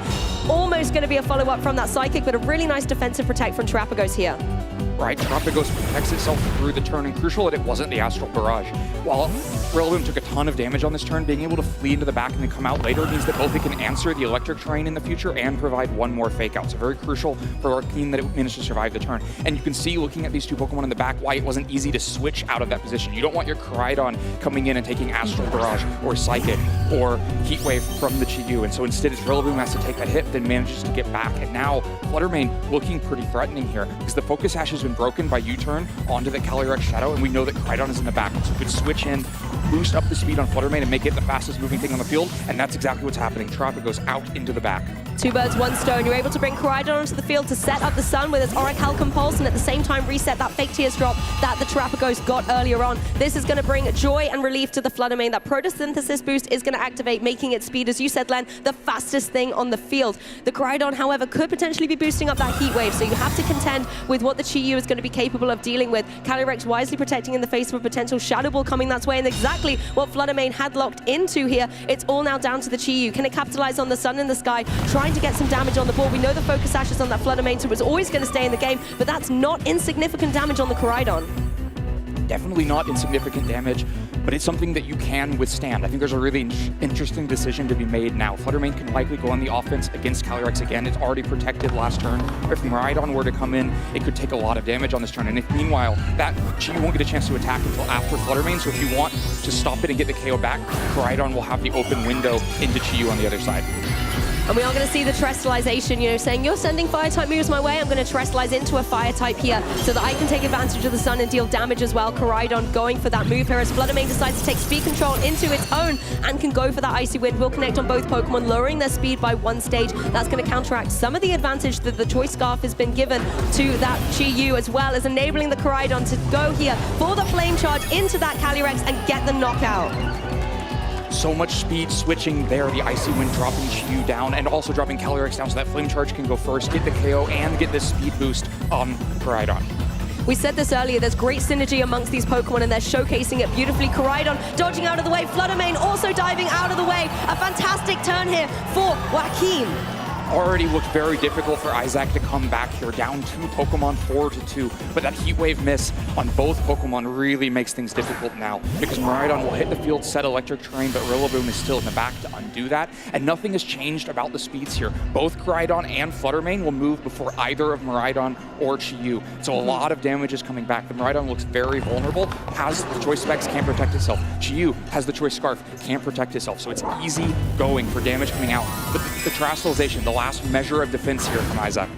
Yeah, well, Kim has done a beautiful job of setting up the speed control in his favor in this match. Chi-Yu going to take a change of type here and turning into a Ghost, just putting itself into a position to maybe try and take some defensive capabilities. But Koraidon going for the Protect, scouting out what this opposing Miraidon wants to lock into with its Choice Specs. Fluttermane also going for the Protect. I think this is a really wise and safe play from Joaquin, just trying to identify how Isaac wants to play this next turn. It's going to be the Electro Drift. That makes sense. It hits pretty hard. You've got the Electric Terrain activated now, and the Chi-Yu, obviously, we know it's going for Heat Wave. Crucially, Joaquin has learned where the Terrestrialization has been spent. It was the last bit of defense available, and it could have been spent on either of Miraidon or Chi-Yu. But now that it's been used, you know that you can go out on the offense with Fire into Chi-Yu, or Ghost into Chi-Yu, and get good damage. And meanwhile, you know that Miraidon will stay weak to Fairy and stay neutral to fighting, so it's easier to find your targets on this turn. Yep, Fluttermane now kind of has its pick of the litter. It can go for the Moonblast into the opposing Miraidon, or it can even go for that Shadow Ball down into the Chi-Yu.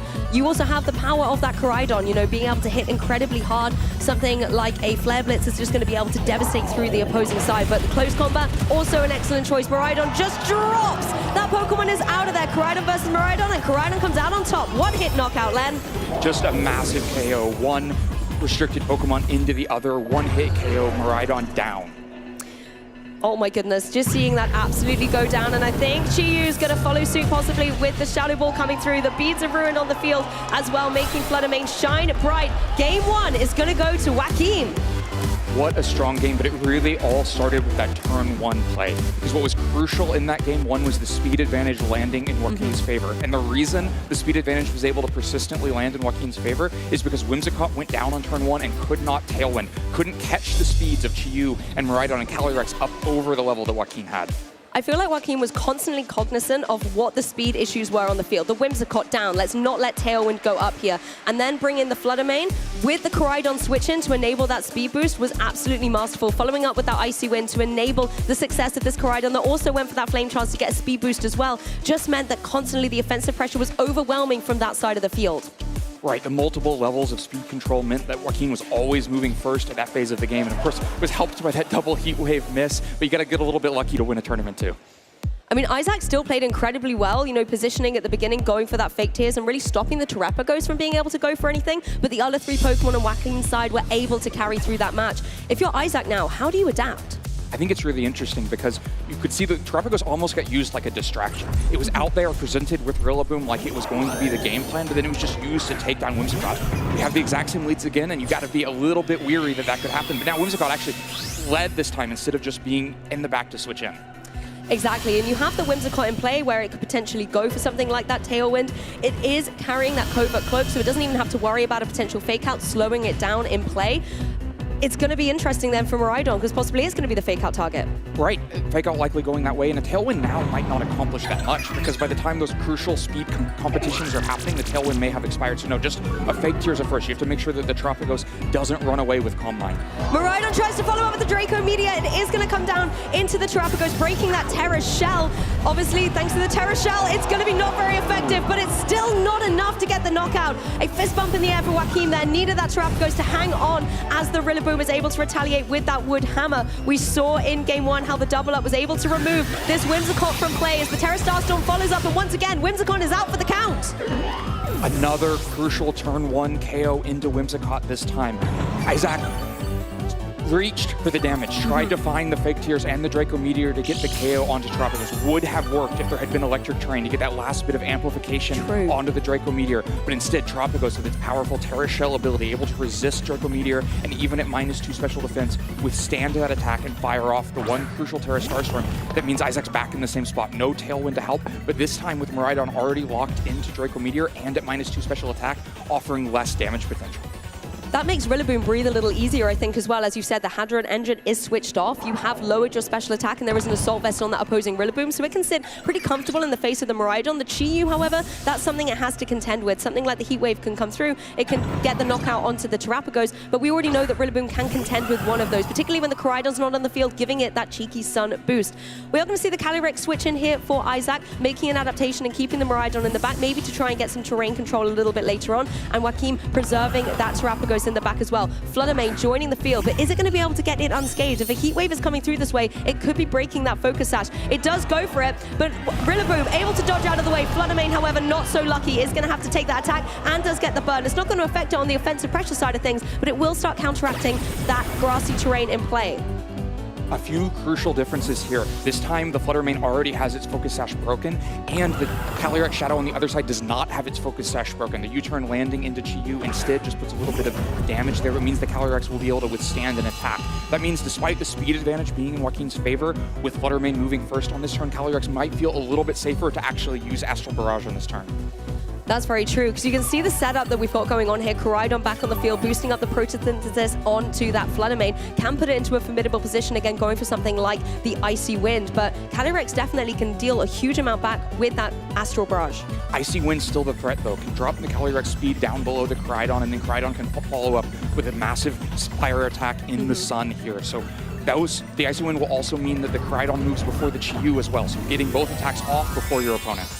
I think the Koraidon is in a prime position to get some big damage on the board, particularly with this terrestrialization, embracing the fire type with the sun in the sky as well. Something like a Flare Blitz is going to be dealing devastating damage into the opposing Calyrex, and I think the Chi-Yu as well isn't going to appreciate it. Fluttermane able to connect the Icy Wind on both these Pokemon, a little bit of chip, but of course the critical thing is this secondary effect, lowering the speed and enabling Koraidon to be in a position primed to get a knockout and take Joaquin one step closer to the champion title. It is going for the Flame Charge because it wants to capitalize on trying to get its speed up. Its target's Chi-Yu. Its target has been identified and knocked out of the competition. Even with the resistance, that is so much damage. Able to take the Chi-Yu off the field, but crucially not the Calyrex. That means the Calyrex is still set to move on this turn. Yes, exactly. Calyrex in a prime position to also retaliate. The Astral Barrage will come through. This is going to be able to deal very cleanly with the Fluttermane. Koraidon able to hang on though, but Joaquin now has the utility to bring in a Pokemon from the back. It could always be something like that Rillaboom again, apply a fake out pressure to the Miraidon that we know has to join the field.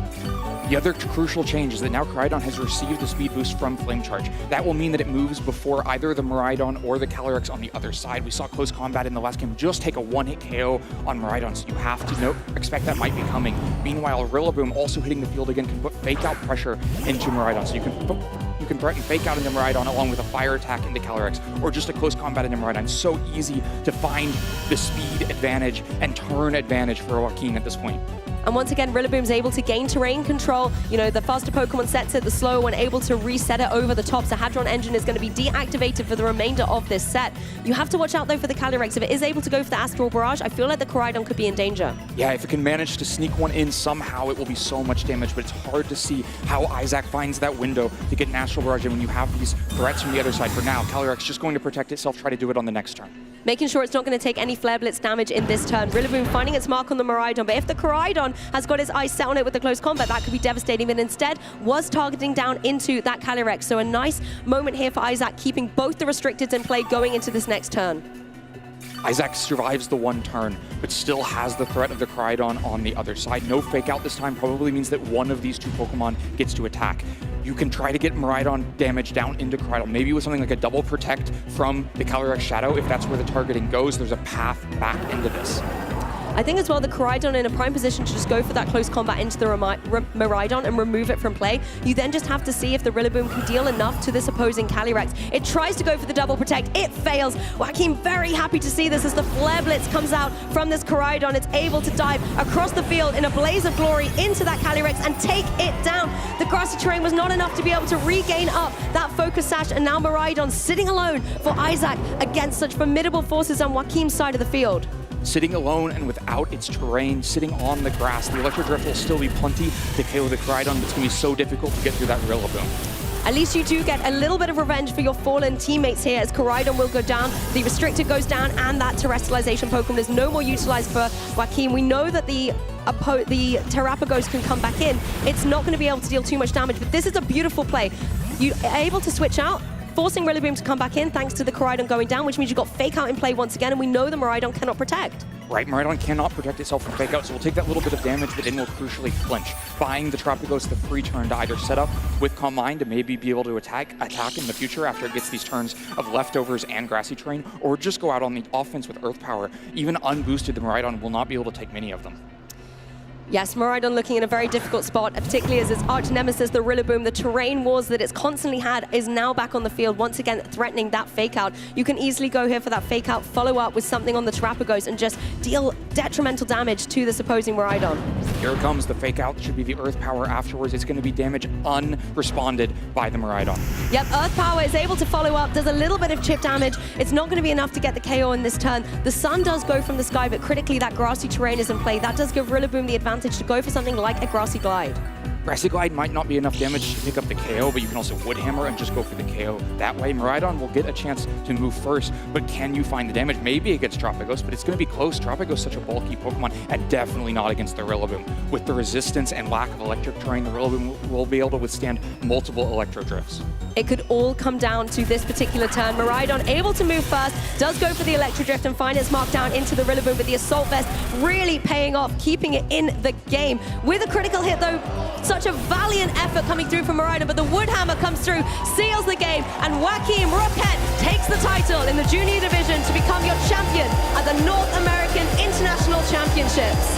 Just such a well-executed game plan in both games 1 and 2.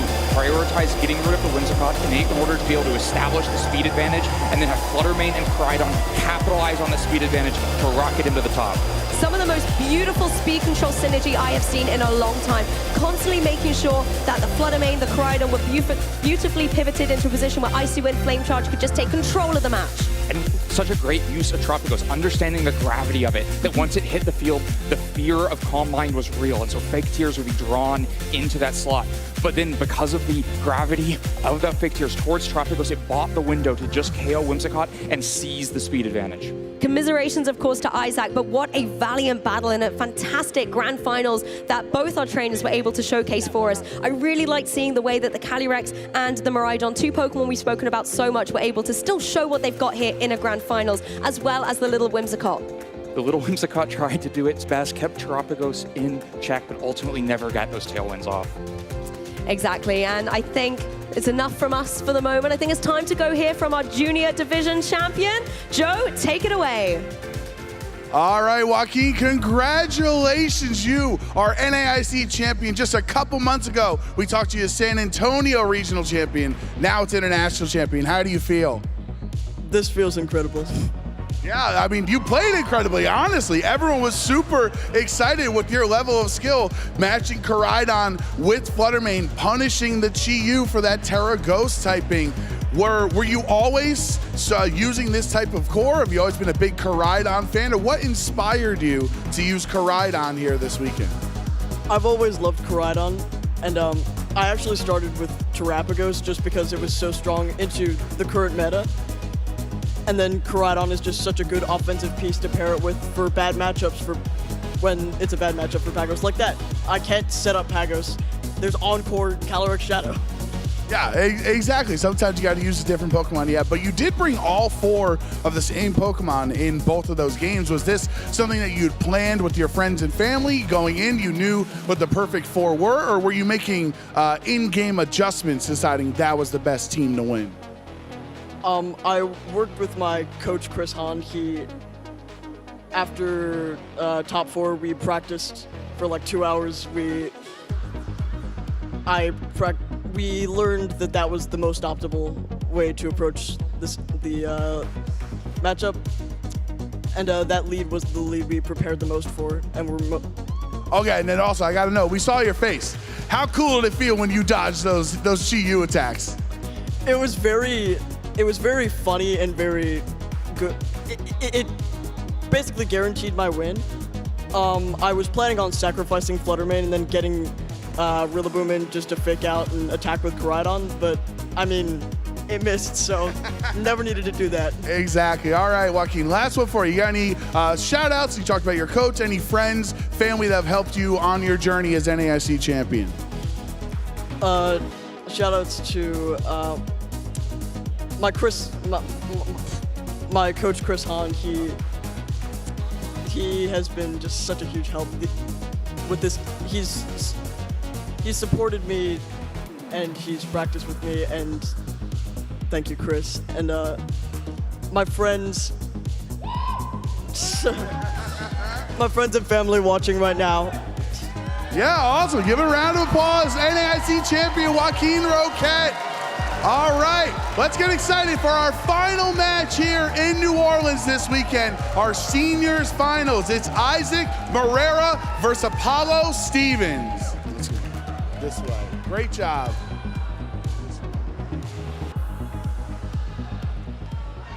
All right, it's our final match of the day, our senior division finals, and I am joined by friends and family of both of our finalists here, and this crowd is already hyped up for this incredible matchup, and so am I. But I can't be any more excited than the man to the left of me, Don Paul.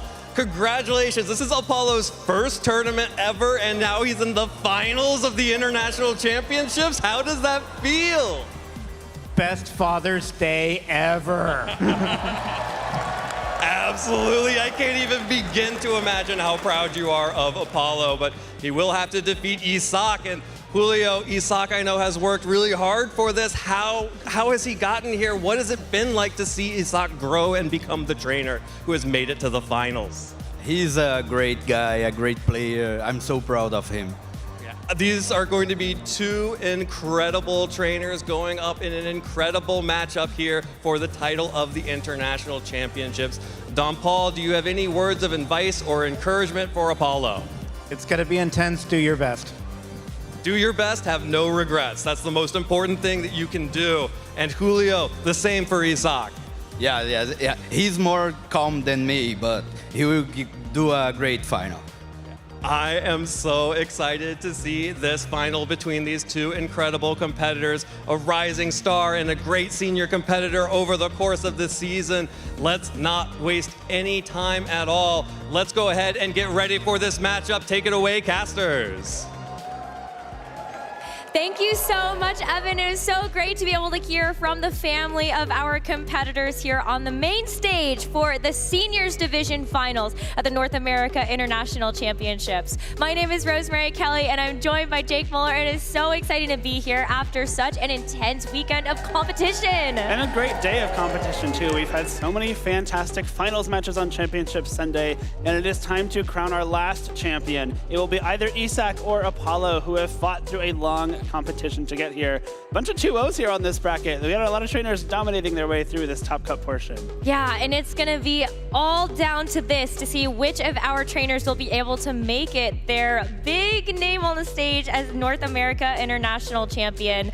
And this is gonna be our final match that we have here on the broadcast, but please stay tuned because after this, we are going to be showing off our closing ceremony that will give you a sneak peek of some things to expect at the World Championship. So before that, though, we do have this big task on our hands. Isaac Moreira versus Apollo Stevens. And I think both of these trainers, as you could hear it from their family, really excited about this opportunity. Isaac, of course, is really looking forward to this international championship as another shot to be able to take that title. But Apollo, first event ever, and has already made it to the finals. That is an incredible story. And I loved his father being so excited about it, too. Best Father's Day ever. For sure. A really, really fun way to support your son in this, I think, especially going into your first tournament ever, you probably don't have huge expectations. You're going to go have a lot of fun, and getting all the way to the finals here just makes it such an amazing experience that they get to share together. Of course, Isaac does stand in his way. Isaac has been in one major final before, back in Joinville, but was not able to take home the victory. He did win a global challenge online, though, so he has had some very, very great success, just not yet at the in-person tournaments. Yeah, but you can see even at the last couple of international championships, even just this season, I feel like it's just been a training arc for Isak here. A top 8 at LAIC, a top 16 at London just a couple of months ago, and now finds himself here on the cusp of being able to truly call himself an international champion. And for Apollo, I mean, what a story for this player. I believe also does get coaching from one of the top North American players in our region, Joseph Ugarte, and I think as you look at this team, it is very Joseph Ugarte-pilled. You can definitely see the whispers of Ugarte there. Jumpluff especially is one of his favorite Pokemon, and he gets to share that love with Apollo here in the seniors division. But looking at Isak's team, it is going to be that Calyrex, Shadow Rider, and Koraidon combination, but with the Dozo-Giri, Tatsugiri, Droopy form, and Dondozo looking to combine for some very, very big damage and a lot of stat boosts. Next to it, also the Galarian Weezing, which looks to shut off abilities, and that Choice Scarf Chi-Yu.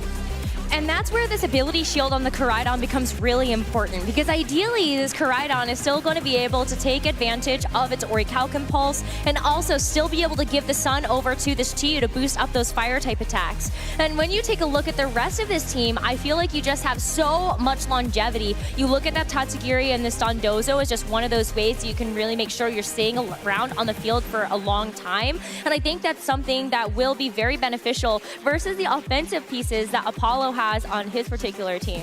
The Koraidon's moveset is also interesting. Dragon Claw is not something we see too often. Usually it is a Flame Charge in that set like we saw in our juniors finals, but that Dragon Claw could come in very handy because there is another Koraidon on Apollo's team. You get to see the possibility for that Dragon Claw being able to hit Koraidon for super effective damage.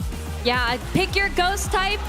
You do have this Lunala as the partner of choice for this Koraidon, and you can already see the difference in movesets between those two Pokemon in particular. But one of the coolest things about this team, I think, just has to be the combination of the Koraidon alongside this Jumpluff with the Chlorophyll ability. You're able to really take advantage of the Sun this Koraidon is going to set. And if 2 restrictions aren't enough for you, you've got a Ditto. You could have a third. Exactly. It's going to be interesting, though, because Weezing will be able to swap it at any moment and possibly shut off that Chlorophyll. So even if the Sun is up, that speed boost might not be. And let's go ahead and get into it, shall we? The seniors finals of the 2025 North America International Championships. And it all starts here for Apollo, this Jumpluff and this Incineroar. And Isak is going to set the Sun for it with the Koraidon next to that Weezing. Again, Weezing, though, with that neutralizing gas ability, does not allow any other Pokemon to activate their abilities. The ability Shield item on Koraidon does give it an exception, though. Yeah, but that's why you didn't see that Incineroar actually drop its attack stat. So this Koraidon is still going to be able to dish out all of the damage it's meant to. Jumpluff gets a chance to set the Tailwind, though, for Apollo's team. As you see, the Toxic Spikes now get laid out on the field. One of the best parts about Weezing, of course, is going to be able to give you the poison damage once those Pokemon switch in onto those spikes. Really important Tailwind, too, because now Jumpluff does remain the fastest Pokemon on the field and can go for these crucial Sleep Powders. Sleep Powder into the Koraidon. It's not going to be able to move on this turn. It does have to take that mandatory turn of sleep, which it will do just in this moment. But this Weezing still gets a chance to do something. U-turn from the Incineroar is going to allow Apollo to also make sure that you can pivot out this Incineroar, maybe actually make use of its Intimidate ability later. But more critically, you have a Pokemon that can come in under these Tailwind conditions now. But there's a drawback to that. There are Toxic Spikes that have been set up on the field. So this Lunala, unfortunately, has to switch in, take that poison, and that poison damage at the end of this turn is going to break that Shadow Shield. I think that's a trade you're probably willing to take, right? The Shadow Shield essentially gets broken by the neutralizing gas anyway, so you probably recognize there's not a turn in this game where I'm going to be able to make use of that Shadow Shield. So now you bring it in, you're letting it get poisoned, but that was clearly going to happen anyway, thanks to this poison gas coming out from Weezing, able to poison this flying type Jumpluff as well. And now that Koraidon has taken its mandatory turn of sleep, it may be able to wake up this turn, but if it doesn't, you got to face down this Lunala now too. The good thing, though, I think, for Isak is that he does have a couple of turns. The Koraidon isn't under threat right now, I think, of being one-hit knocked out, unless it does take something from this Lunala like Moonblast, but this particular Lunala doesn't have that. So that's not something that you're super worried about. You don't have to expend your Terra either because you just don't need to deal with that move. This jump left, though, is going to take a reprieve as Incineroar comes back out. Now it's going to be poisoned as well. Poison spikes will be very effective here. Meteor Beam is the attack of choice from Lunala, opting to boost its special attack by 1 stage, and then use the Power Herb item to make sure that this attack goes off in 1 turn instead of having to charge up. And Power Beam is going to land into the Weezing. It still does a pretty significant amount of damage, but the Weezing holds on into a comfortable enough HP range that this Citrus Berry is going to allow it to recover a lot. Koraidon does stay asleep, though, unfortunately for Isak. So now there's an even greater chance of it waking up next turn. But it's Incineroar coming in. You have the ability to fake it out once again and prevent it from attacking even further. A great use of these pivot options from Apollo just to make sure that you're always in control. That first Tailwind on the beginning of the game will be running out after this coming turn, though. So you have to wonder, if you want to get that jump left back in, you're going to have to find a way to get it another free turn because its Chlorophyll remains shut off by Weezing. I do kind of wonder then if you want to go for the U-turn on the Incineroar instead. That way you are making sure that those turns do line up with the end of this Tailwind. You have the jump left to come back in and set it up on the next turn. There's also the option for a Trick Room on Lunala here if you want to kind of flip that speed. As Tailwind ends, Trick Room goes up, then Lunala can attack first again. We do have a Terrestrialization, and what a great time to use it. This Lunala did get that +1 special attack with that Meteor Beam usage on the turn before, and being able to have this Water Terra is going to help you resist some of these Fire-type attacks, but Koraidon isn't going to go for that for now. Wakes up, goes for the Protect, just to make sure you've bought yourself another turn. And a double Protect here, making sure you're not going to take a Fake Out. Wanting to stall out this final turn of Tailwind, and there is no Trick Room from this Lunala, so a little bit Gambit there from Isak that does end up paying off. Now your Koraidon will be able to attack next turn, and it will be in the fastest thing on the field.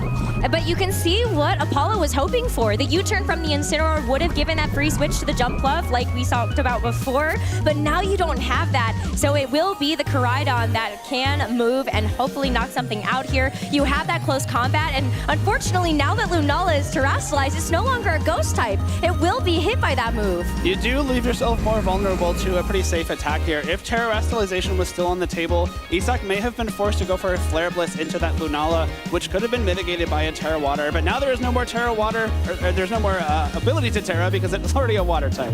Yeah, and the double Protect is unfortunately going to fail on the Weezing as well, but that's where this Terrestrialization comes back to haunt this Lunala close combat. Gonna be good enough for the first knockout in this game.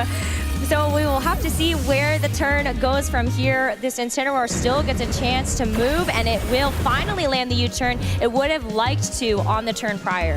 The Weezing Protect there, maybe it could have gotten a little bit more done, possibly another Strange Steam for a little bit of chip damage, but the double Protect, possibly hedging your bets that that close combat may have just barely missed a KO on Lunala, and you really don't want to be losing that Weezing if you can help it. Having the ability to control when abilities are and are not active is the main reason why you want to be using this Weezing, and preserving it is really the best thing you can do. It doesn't necessarily need to be attacking, it just needs to exist. Ooh, but look at this. The fourth and final Pokemon for Apollo has been revealed. We've got this Koraidon now that's going to stare its counterpart in the face.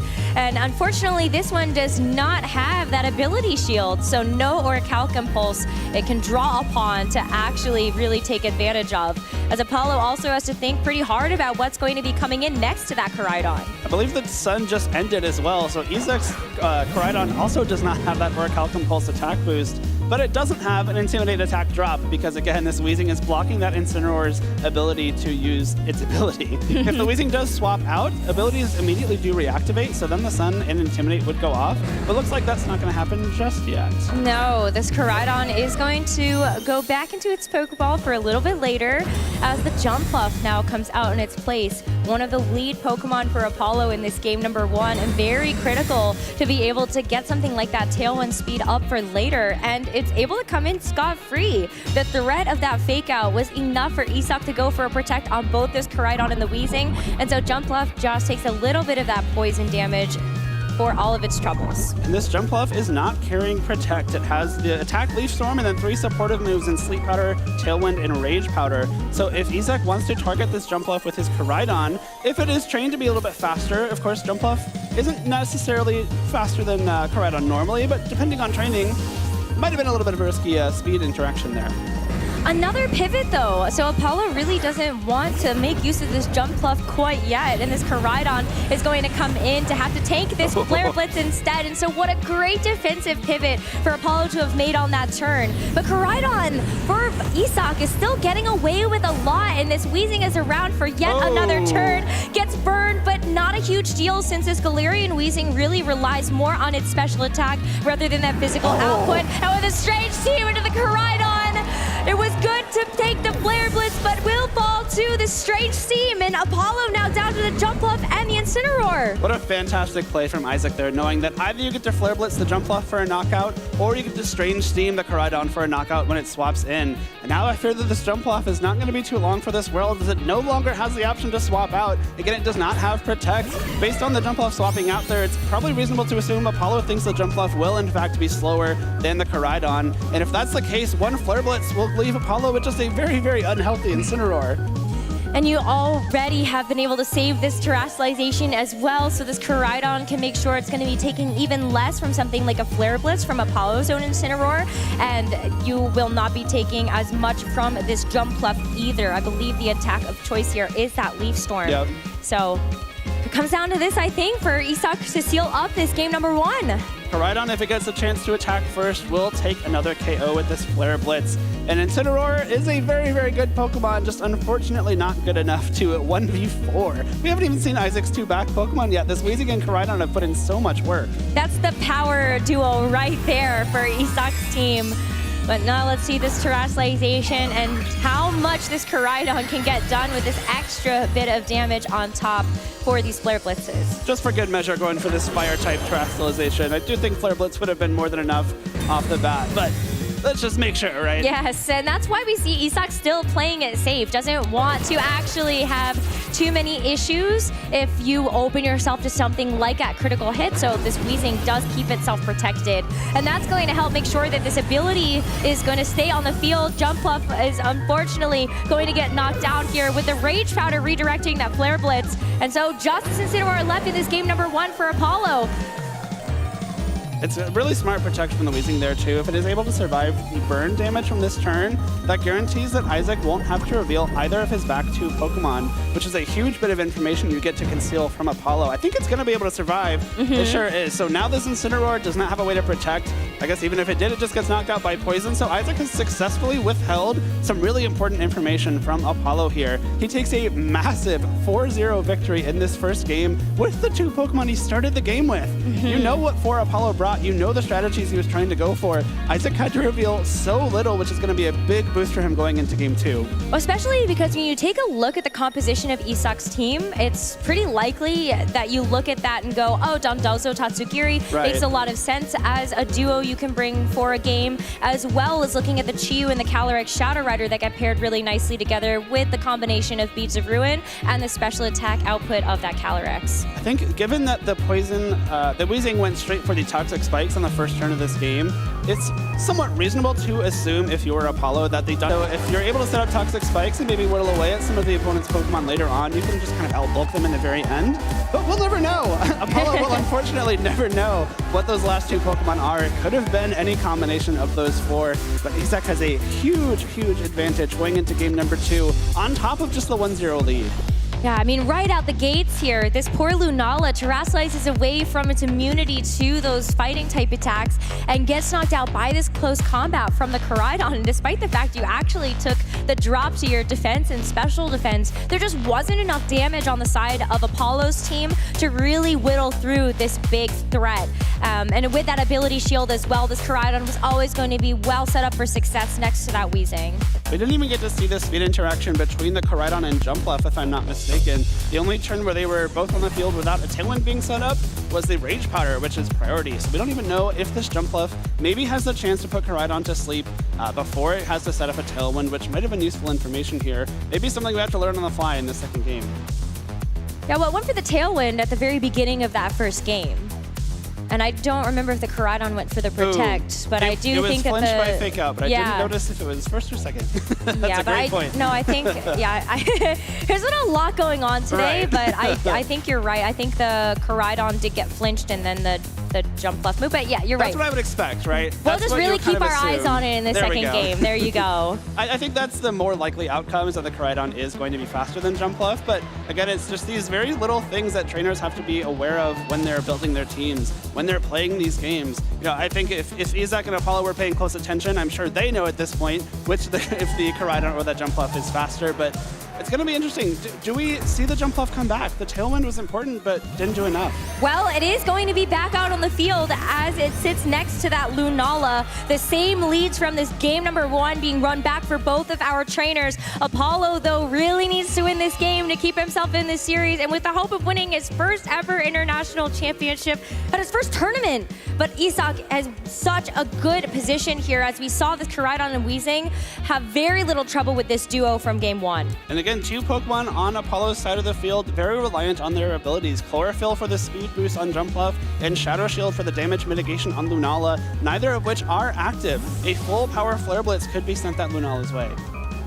And at least, yeah, I mean, you're able to hopefully help out here with something like this Incineroar to tank it if it was the jump fluff on the receiving end of something like that. But it is tough. Isaac is going to go ahead and put his foot on the gas. This Fire Terra type Koraidon now is really going to have all the power in the world behind it.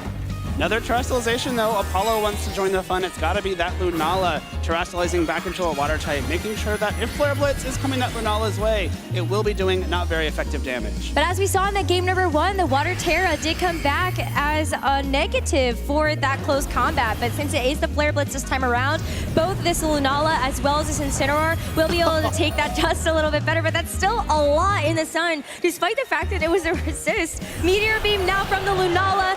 Lunala in front of this would be so good if you catch this Fire Terra. You got the Meteor Beam to be able to boost that up right away with the power, and it is going to land, but it's into the Weezing, and the critical hits! The Weezing is finally out and knocked out for this match, and that's going to give Apollo an opening! That might even be better than knocking out the Koraidon. That Weezing being gone is huge for Apollo. It was such an important part of that first game, and disallowing Apollo's Pokemon from making advantage of their abilities. Now the Incineroar's Intimidate goes off. Lunala is still at full HP. Shadow Shield is back on the table, and we do see that Dondozo and Tatsugiri are Isaac's final Pokemon. But now that the Jump Off is going to be able to use its Chlorophyll ability as well, you can put it to sleep. You can go for these Leaf Storms, which will be really helpful in getting some really strong Grass-type damage into Dondozo's weaker special defense. Dondozo's going to go for the Protect, and I think that is one of those things that you have to think about when there's a Dondozo and a Tatsugiri combo. Do you want to try to target Dondozo? Do you want to try to target the partner? Because if that becomes the Tatsugiri, you will not be able to land it. But Apollo sees through the Protect, is able to go for this Moongeist Beam into the Koraidon. It's just another knockout. And now Isaac down to his final 2 Pokemon. This Dondozo is going to be left all on its lonesome with this partner. What a swing in momentum for Apollo here. A massive last couple of turns that have allowed him to take control of this game. Instead of Isaac being up 4 Pokemon to 2, it's now Apollo's turn. And of course, the Tatsugiri hitting the field, it will activate that Commander ability and jump inside that Dondozo. So it can no longer act itself, but it will boost all of Dondozo's stats by 2 stages each. Speed, attack, defense, special defense, and less importantly, special attack. Yeah, I mean, that's really where the power of this Dondozo-Tatsugiri combo comes from, though, as you are going to make this Dondozo the Big Don. It's in the name here, and hopefully the Big Boss, but wow, look at that! I mean, I think the outcome of this game was already pretty much decided at this point. It would have been very, very difficult for Isaac to come back here, and maybe, again, trying to conceal some information. Maybe you want to hide how much damage some of your attacks do. Thinking ahead to game number 3, maybe I do have to bring this Dondozo again and don't want to reveal speed interactions. So I think it's another kind of smart use of your information here. Just unfortunately, not a use of it that can propel you to a win in that second game. Well, it really comes down to the fact that this Meteor Beam was able to get the critical hit into the Weezing. It was not enough for the KO in that first game, but it brought it down low enough. His reaction was ours, I know, Apollo just cannot believe it, that Meteor Meteor Beam was able to do just that much. And then the special attack was able to give you enough damage to get the Moongeist Beam KO onto the Koraidon as well. So, wow, both of our trainers, we're going to a game number 3, one game of win apiece. I do think focusing on that Weezing was a really smart decision from Apollo. Of course, the critical hit made it even better, but the Weezing turning off all of your abilities was really impactful in that first game. Especially next to that Koraidon, you're going to be tempted to target that restricted Pokemon, the one that's going to be dealing all the damage. But you were able to block the Poison Gas. I believe that was the move that the Weezing was going for on that turn, which would have poisoned your Pokemon and broken Shadow Shield too. But let's go ahead and make some noise, everybody. We're in Game 3 of the Seniors Finals here at the 2025 North America International Championships. And it all comes down to this. Isak being able to make the third top cut at the International Championships this year, but Apollo at his very first tournament ever are both on the cusp of winning the title. And let's go ahead and see how this Game 3 starts to unfold. Koraidon on the field for both trainers, and there's a mix-up now of this Incineroar to lead for Apollo. I just noticed the Weezing's title was Weezing the Furious, and I would have been furious after that second game too. But now it still is back, still is shutting off abilities, no Intimidate and no Orichalcum Pulse for Apollo. Of course, the sun is still up, so Apollo's Incineroar and Koraidon will benefit from the boost of Fire-type damage.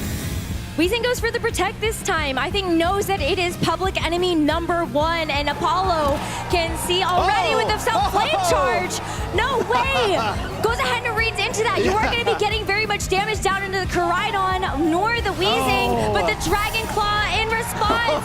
Unfortunately, the flame charge is not going to be able to give you any benefit because Isak knocks it out with the Dragon Claw. What a play. I think Apollo noticed that Isak was going for double protects as often as possible in that first couple of games, knowing that fake out would be something that can disrupt your plans. So if Isak did go for a double protect there, this flame charge into Incineroar means that his Koraidon would be attacking first. I believe that was also a side U-turn from the Incineroar that would have enabled it to pivot out. Unfortunately, Isak read right through that and takes a huge advantage in Game 3. And now this Incineroar is just going to have to make this manual switch. Jump Fluff coming out in its place, and so we now know all 4 Pokemon that Apollo brought to this game number 3. And we see the Terrestrialization get let loose once again onto this Lunala, the investment into the Water Terra, but Isak was able to sniff this out once before. Yeah, he was.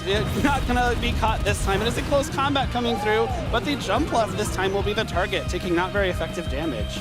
But it's still going to bring this Jump Fluff to below half HP. And so this Lunala needs to pick up the pieces after this Koraidon. You've got the Meteor Beam. We've seen the Power Herb activate, but let's see if this Meteor Beam can actually land its mark. And there it goes. Meteor Beam into the Weezing. It is not going to be this critical hit this time around, so the Weezing is able to stick on for this Citrus Berry recovery too. Now the Jump Fluff again locked on the field without the use of its Chlorophyll ability. Poison Gas will come through and connect with both, no, not both targets. Whoa. Lunala does dodge. Very fortunate for Apollo there. And now will not be poisoned and start taking that chip damage. And I believe still at full HP, so if the Weezing is knocked out, that will be Shadow Shield still active. I do like the Jump Fluff swap there. It gives you the chance to go for something like the Rage Powder, protect that Lunala even further for this turn, and possibly take a knockout on Weezing again.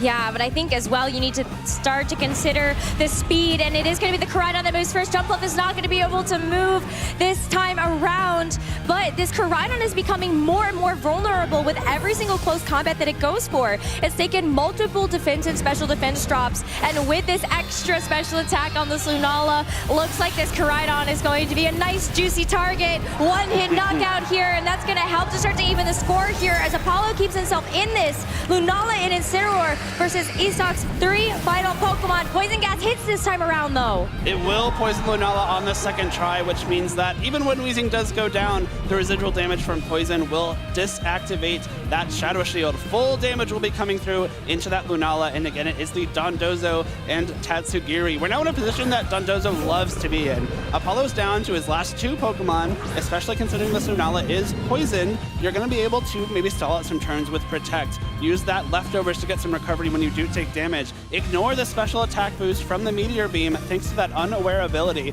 and especially once you're able to swap in this Tatsugiri and activate Commander, it's going to be very difficult to take down Dondozo. For Isak, it is really about that long game. As you said, the poison damage will start to stack up quite nicely over the next couple of turns. And with this double protect, not only do you allow that to start working, but this Incineroar also cannot go for something like that fake out, but you also can't go for something like the knockoff either. You would love to be able to remove something like the leftovers, or even just help make sure that this Weezing can get out of the way. But for now, even if this Weezing does switch out and bring this Tatsugiri in, and you get rid of this neutralizing gas, this Lunala's not going to benefit from that. Knockoff will be able to remove leftovers, which is the only way that Dondozo can recover HP.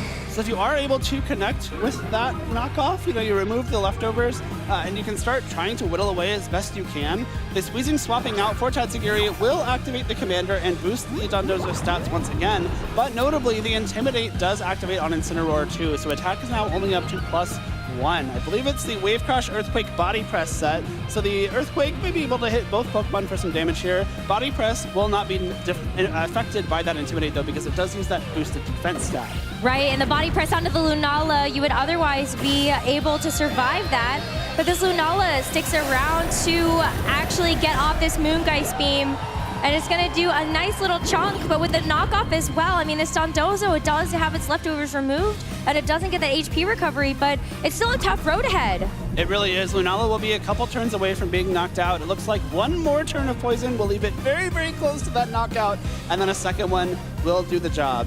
But I think you can see Isak sees the win at the end of this turn. The body press into the Incineroar is going to be good for the knockout and leave this Lunala as the final bastion of hope here for Apollo. Apollo is able to fire off one final Moongeist Beam with this Lunala and actually gets the critical hits. It does, but I don't think that's enough. We have 2 Pokemon left for Isak. This Lunala is still another turn away from being knocked out by poison. We saw Pass for win in the TCG earlier this week, and now we're going to get Protect for win in VGC. No way. It was a great effort, though, to keep Apollo in this game, to see that critical hit take out that Dondozo. But you're right, the Weezing hits the field, a Protect available on both Pokemon, and so we'll see this as the final moves of choice. Isak has attended 3 international championships this season, able to get top cut in both of the previous ones, and leaves this one as a champion at last. Congratulations to Isak Moreira, your 2025 North America International Champion. Lunala finally goes down. It is official. We have a new champion here in New Orleans. What a wonderful embrace between those 2 trainers. And of course, a fantastic tournament from Apollo Stevens as well. But Isak Moreira, your champion here after an incredible 3-game set.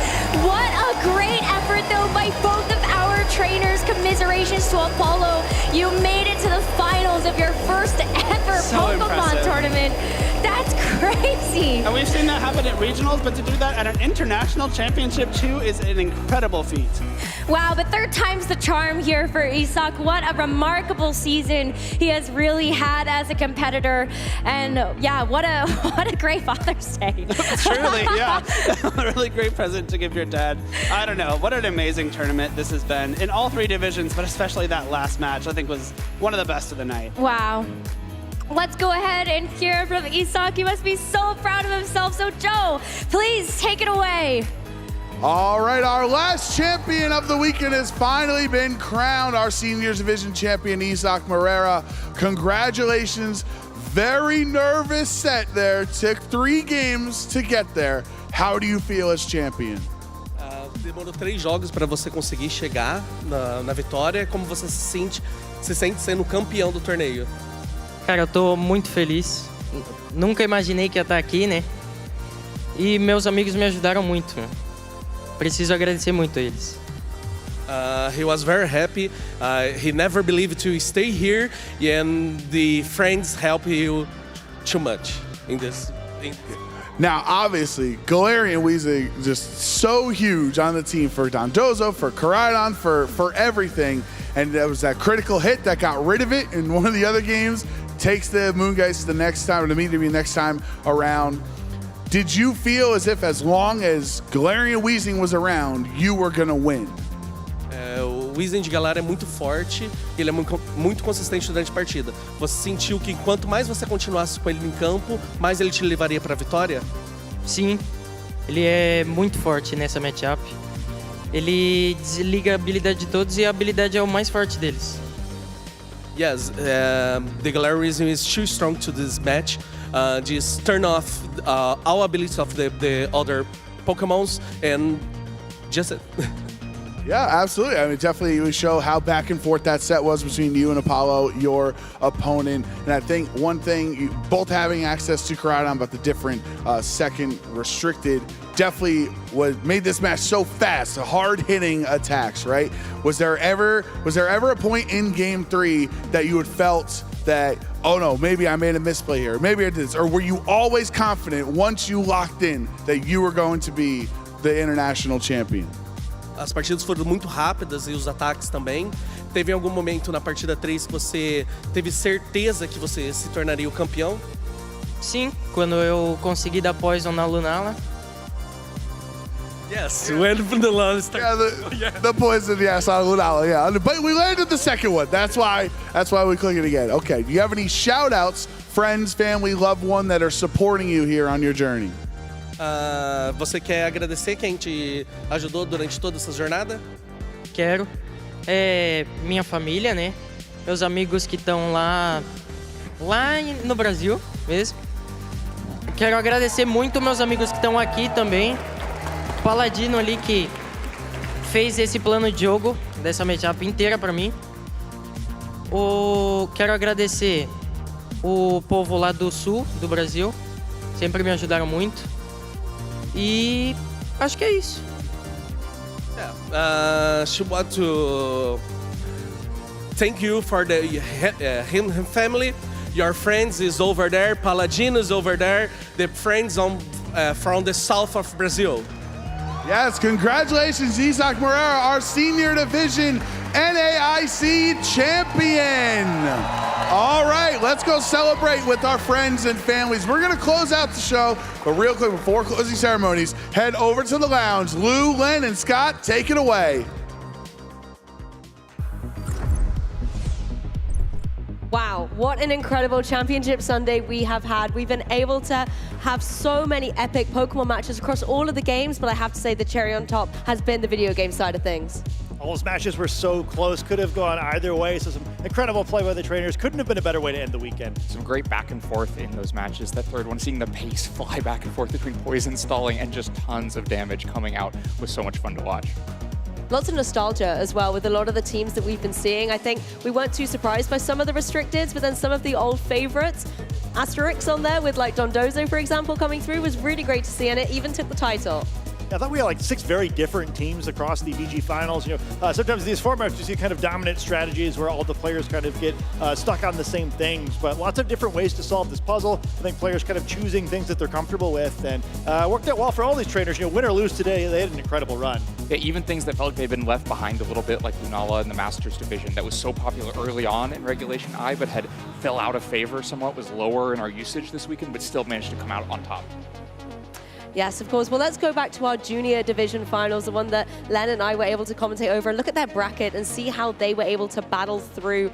I mean, incredible plays from both of them. I really have to credit the way that Joaquin was able to go 2-0, 2-0, 2-0 the whole way to the champion title. And with such a great game plan in the final, getting rid of that Whimsicott on the first turn of both games to kind of decisively take the speed advantage. I was really impressed watching it, where it didn't seem like super great for him on paper, but had a great game plan there and really kind of showed the value of kind of taking the right lines into a matchup. Okay, so, I mean, taking a look at our junior divisions here, it's incredible to see the Pokemon plays that were made, these restricted Pokemon. Great to see Terrapagos take the title, but it wasn't just our juniors that we were able to showcase. Our senior division as well had some incredible Pokemon plays. That epic Game 3 situation where we had the slow and steady Game 1, and then Apollo had such a good strategy with the critical hits coming through. It was brilliant to see. Yeah, this was so exciting. We're like really right to the end of that match, wasn't sure what was going to come out on top. And yeah, it was just like such a fun dichotomy between two different styles, right? Can't be much slower in this format than the Weezing Dondozo thing, and the other side of the field. Not only we had the boosted stats kind of allowing for a little bit more offense, but the critical hits really sped things up there, where it became quite an exciting match. Yeah, when Weezing went down, it was like all the brakes were removed. The offense is full stop now. And it was great to see Apollo in kind of one of their first big breakout tournaments doing so incredibly well. Definitely a name to keep an eye on throughout the seniors division. But juniors, seniors, what's next is going to be our masters division. These were two trainers that made me feel very at home here in New Orleans, with Marco Silva and Federico Camparosi battling out in an epic best-of-3 set. I was so excited to see this as kind of the last Masters Division battle before the World Championships, where both these trainers were so good. They both played so well in the finals, really showed us why they're amongst the best of the world, some of the most feared names to have next to yours on the pairings board. And I thought it was also just such a fun mix of teams here, where we kind of had, I think, what we were expecting with the Shadow Rider and the Zamazenta at one side, and then, yeah, that throwback team on the other side, which wound up coming up on top. Right, two of the players who will definitely be favorites to win the World Championship, showing why with how dominant they were this weekend. And I love the storyline as well. You know, these guys aren't just fierce competitors, but they're friends and teammates as well. And the fact that they were going on this journey together, coming here to the North American International Championship, sharing a room and being able to support each other to this victory has been incredible. The whole of our top 8 was phenomenal to see as well. Players from all around the globe. We had Latin America represented. We also had Japan, lots of European players. North America, not so much. Yeah, a lot of North American players in the crowd cheering these players on, and maybe a special shout out to Kazuki as well for earning that Worlds invite with the direct qualification at the final hour here at the North American International Championships. Yes, from almost all over the world, but I imagine that might put a chip on the shoulder of some North American players who will be looking ahead to the World Championships going, we've got to update people's perceptions, got to fix that going into Worlds in Anaheim in August. Definitely adds a little bit of fire to the belly as well to really fuel them up, ready for Worlds in Anaheim. But I think it's time to take it to the stage. We've got some champions to crown. Evan, it is over to you. Blue, we absolutely do. And with that, I know it's sad, everyone, but Championship Sunday is coming to a close. Don't go anywhere, though, because we have so much more for you in our closing ceremony right after this. First, though, we have some business to attend to. We have to celebrate our finalists and champions in the Pokémon video game. We're gonna kick things off here with our Masters division. Congratulations to our Masters finalists, Marco Hermanta Caludora Silva. And of course, we have to congratulate our champion for the first time, an international champion, Federico Camporisi.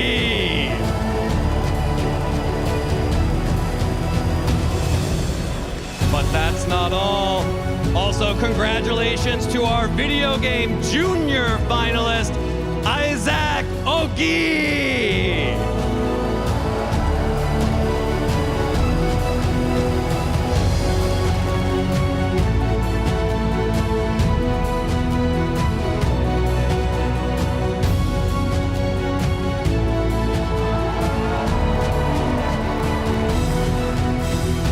Please, a round of applause and congratulations to our video game junior champion, Joaquin Roquette.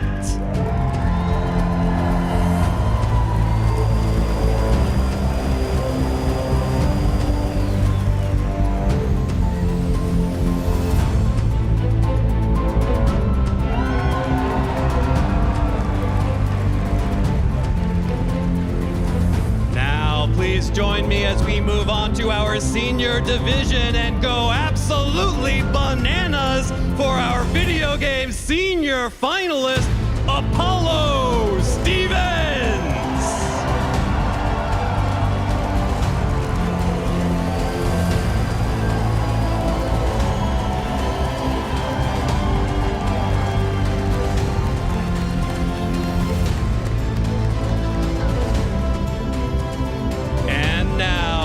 Give it up for our video game senior champion, Isaac Morera!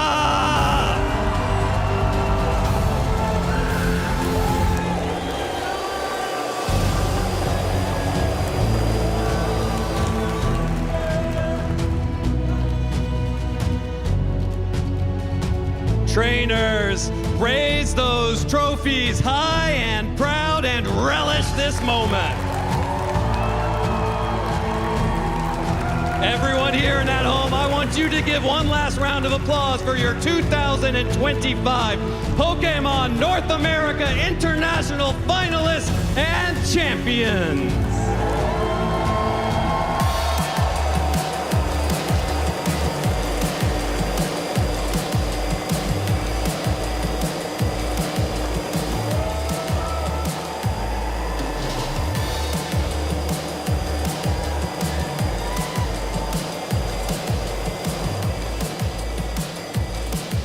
Trainers, thank you so much for putting up some unforgettable battles this weekend. You can now follow our tournament admins backstage.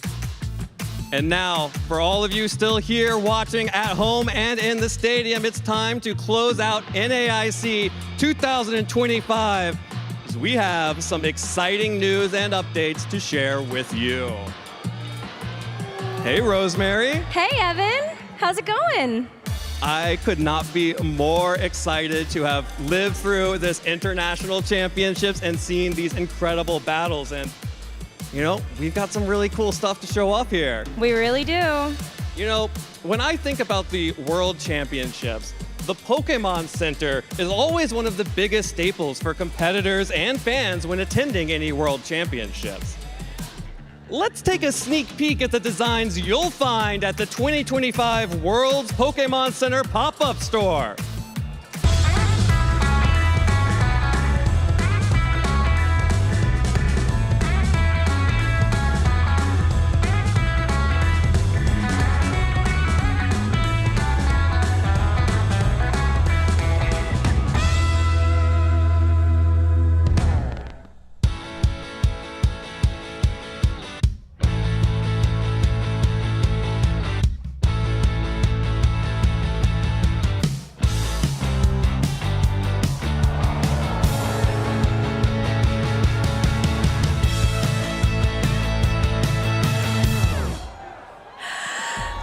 Available for all competitors who have qualified to participate in this year's World Championships. The World's Competitor Welcome Kit items have been given a retro SoCal makeover. How cool is that? So cool.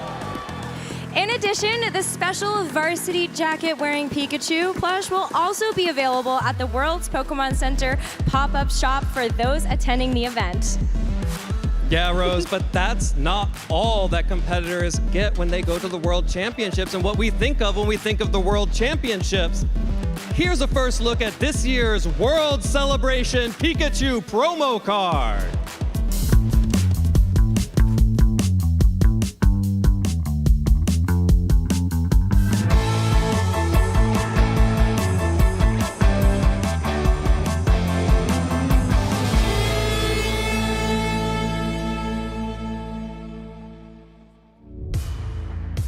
That's awesome. That looks so good. The 2025 World Celebration Pikachu promo card features special artwork that will celebrate this year's World's location and is inspired by the 2024 TCG Masters deck.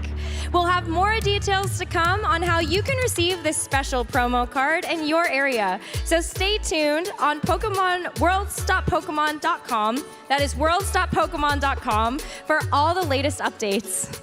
And be sure to head to Pokemon.com/broadcast to keep up with all of the action and follow our YouTube and Twitch channels for videos on demand of all our events. That's gonna do it here for us in the Big Easy. Already? I know, I can't believe it. But before we go, we just want to say a huge, huge, huge thank you to all of our players, our staff, our judges, our production crew, all of our incredible spectators that came to attend this event, and countless others who have made this event possible. Thank you all so much. This has been so incredible. So please, everyone, give the staff a huge round of applause.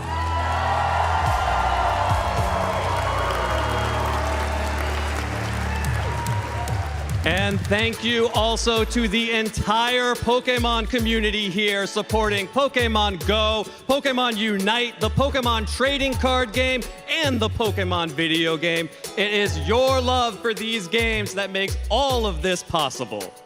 That is so true, and we are so excited to see you at the final stop of this season in Anaheim, California for the Pokemon World Championships. It is going to be so exciting to see our real VGC, TCG, Pokemon GO, and UNITE heroes battle it out on that big stage. Thank you all so much, everybody, for watching, and we're gonna see you very soon.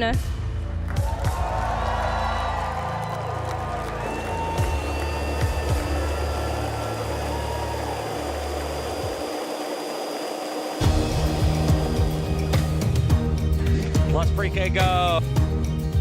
And now 6 damage counters. This is a huge flip. It's heads. I'm going to be announcing some bellowing thunder. KO's the Drifloon. Gardevoir takes the knockout. Isaiah Bradner. There's the fist bump confirmation. Riley McKay with one of the most heads-up plays I've ever seen.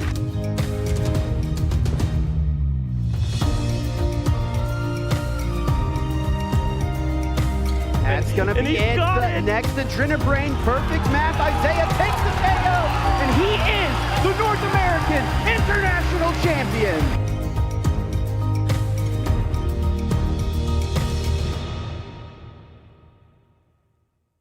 What do you feel the score will be in this set against Revelation? I think it'll be 3-1. I think he's really good at getting Rayquaza, so it's going to happen. Overlord is there going straight in. They want the bodies. Flame sweep into the middle here as they're going to keep the pressure on Fly. Is too early, and now it's on cooldown. It's secured by Revelation. Secured by Revelation. They have assembled the Infinity Gauntlet of trophies here as they take their pose in the center of Thea Sky Ruins.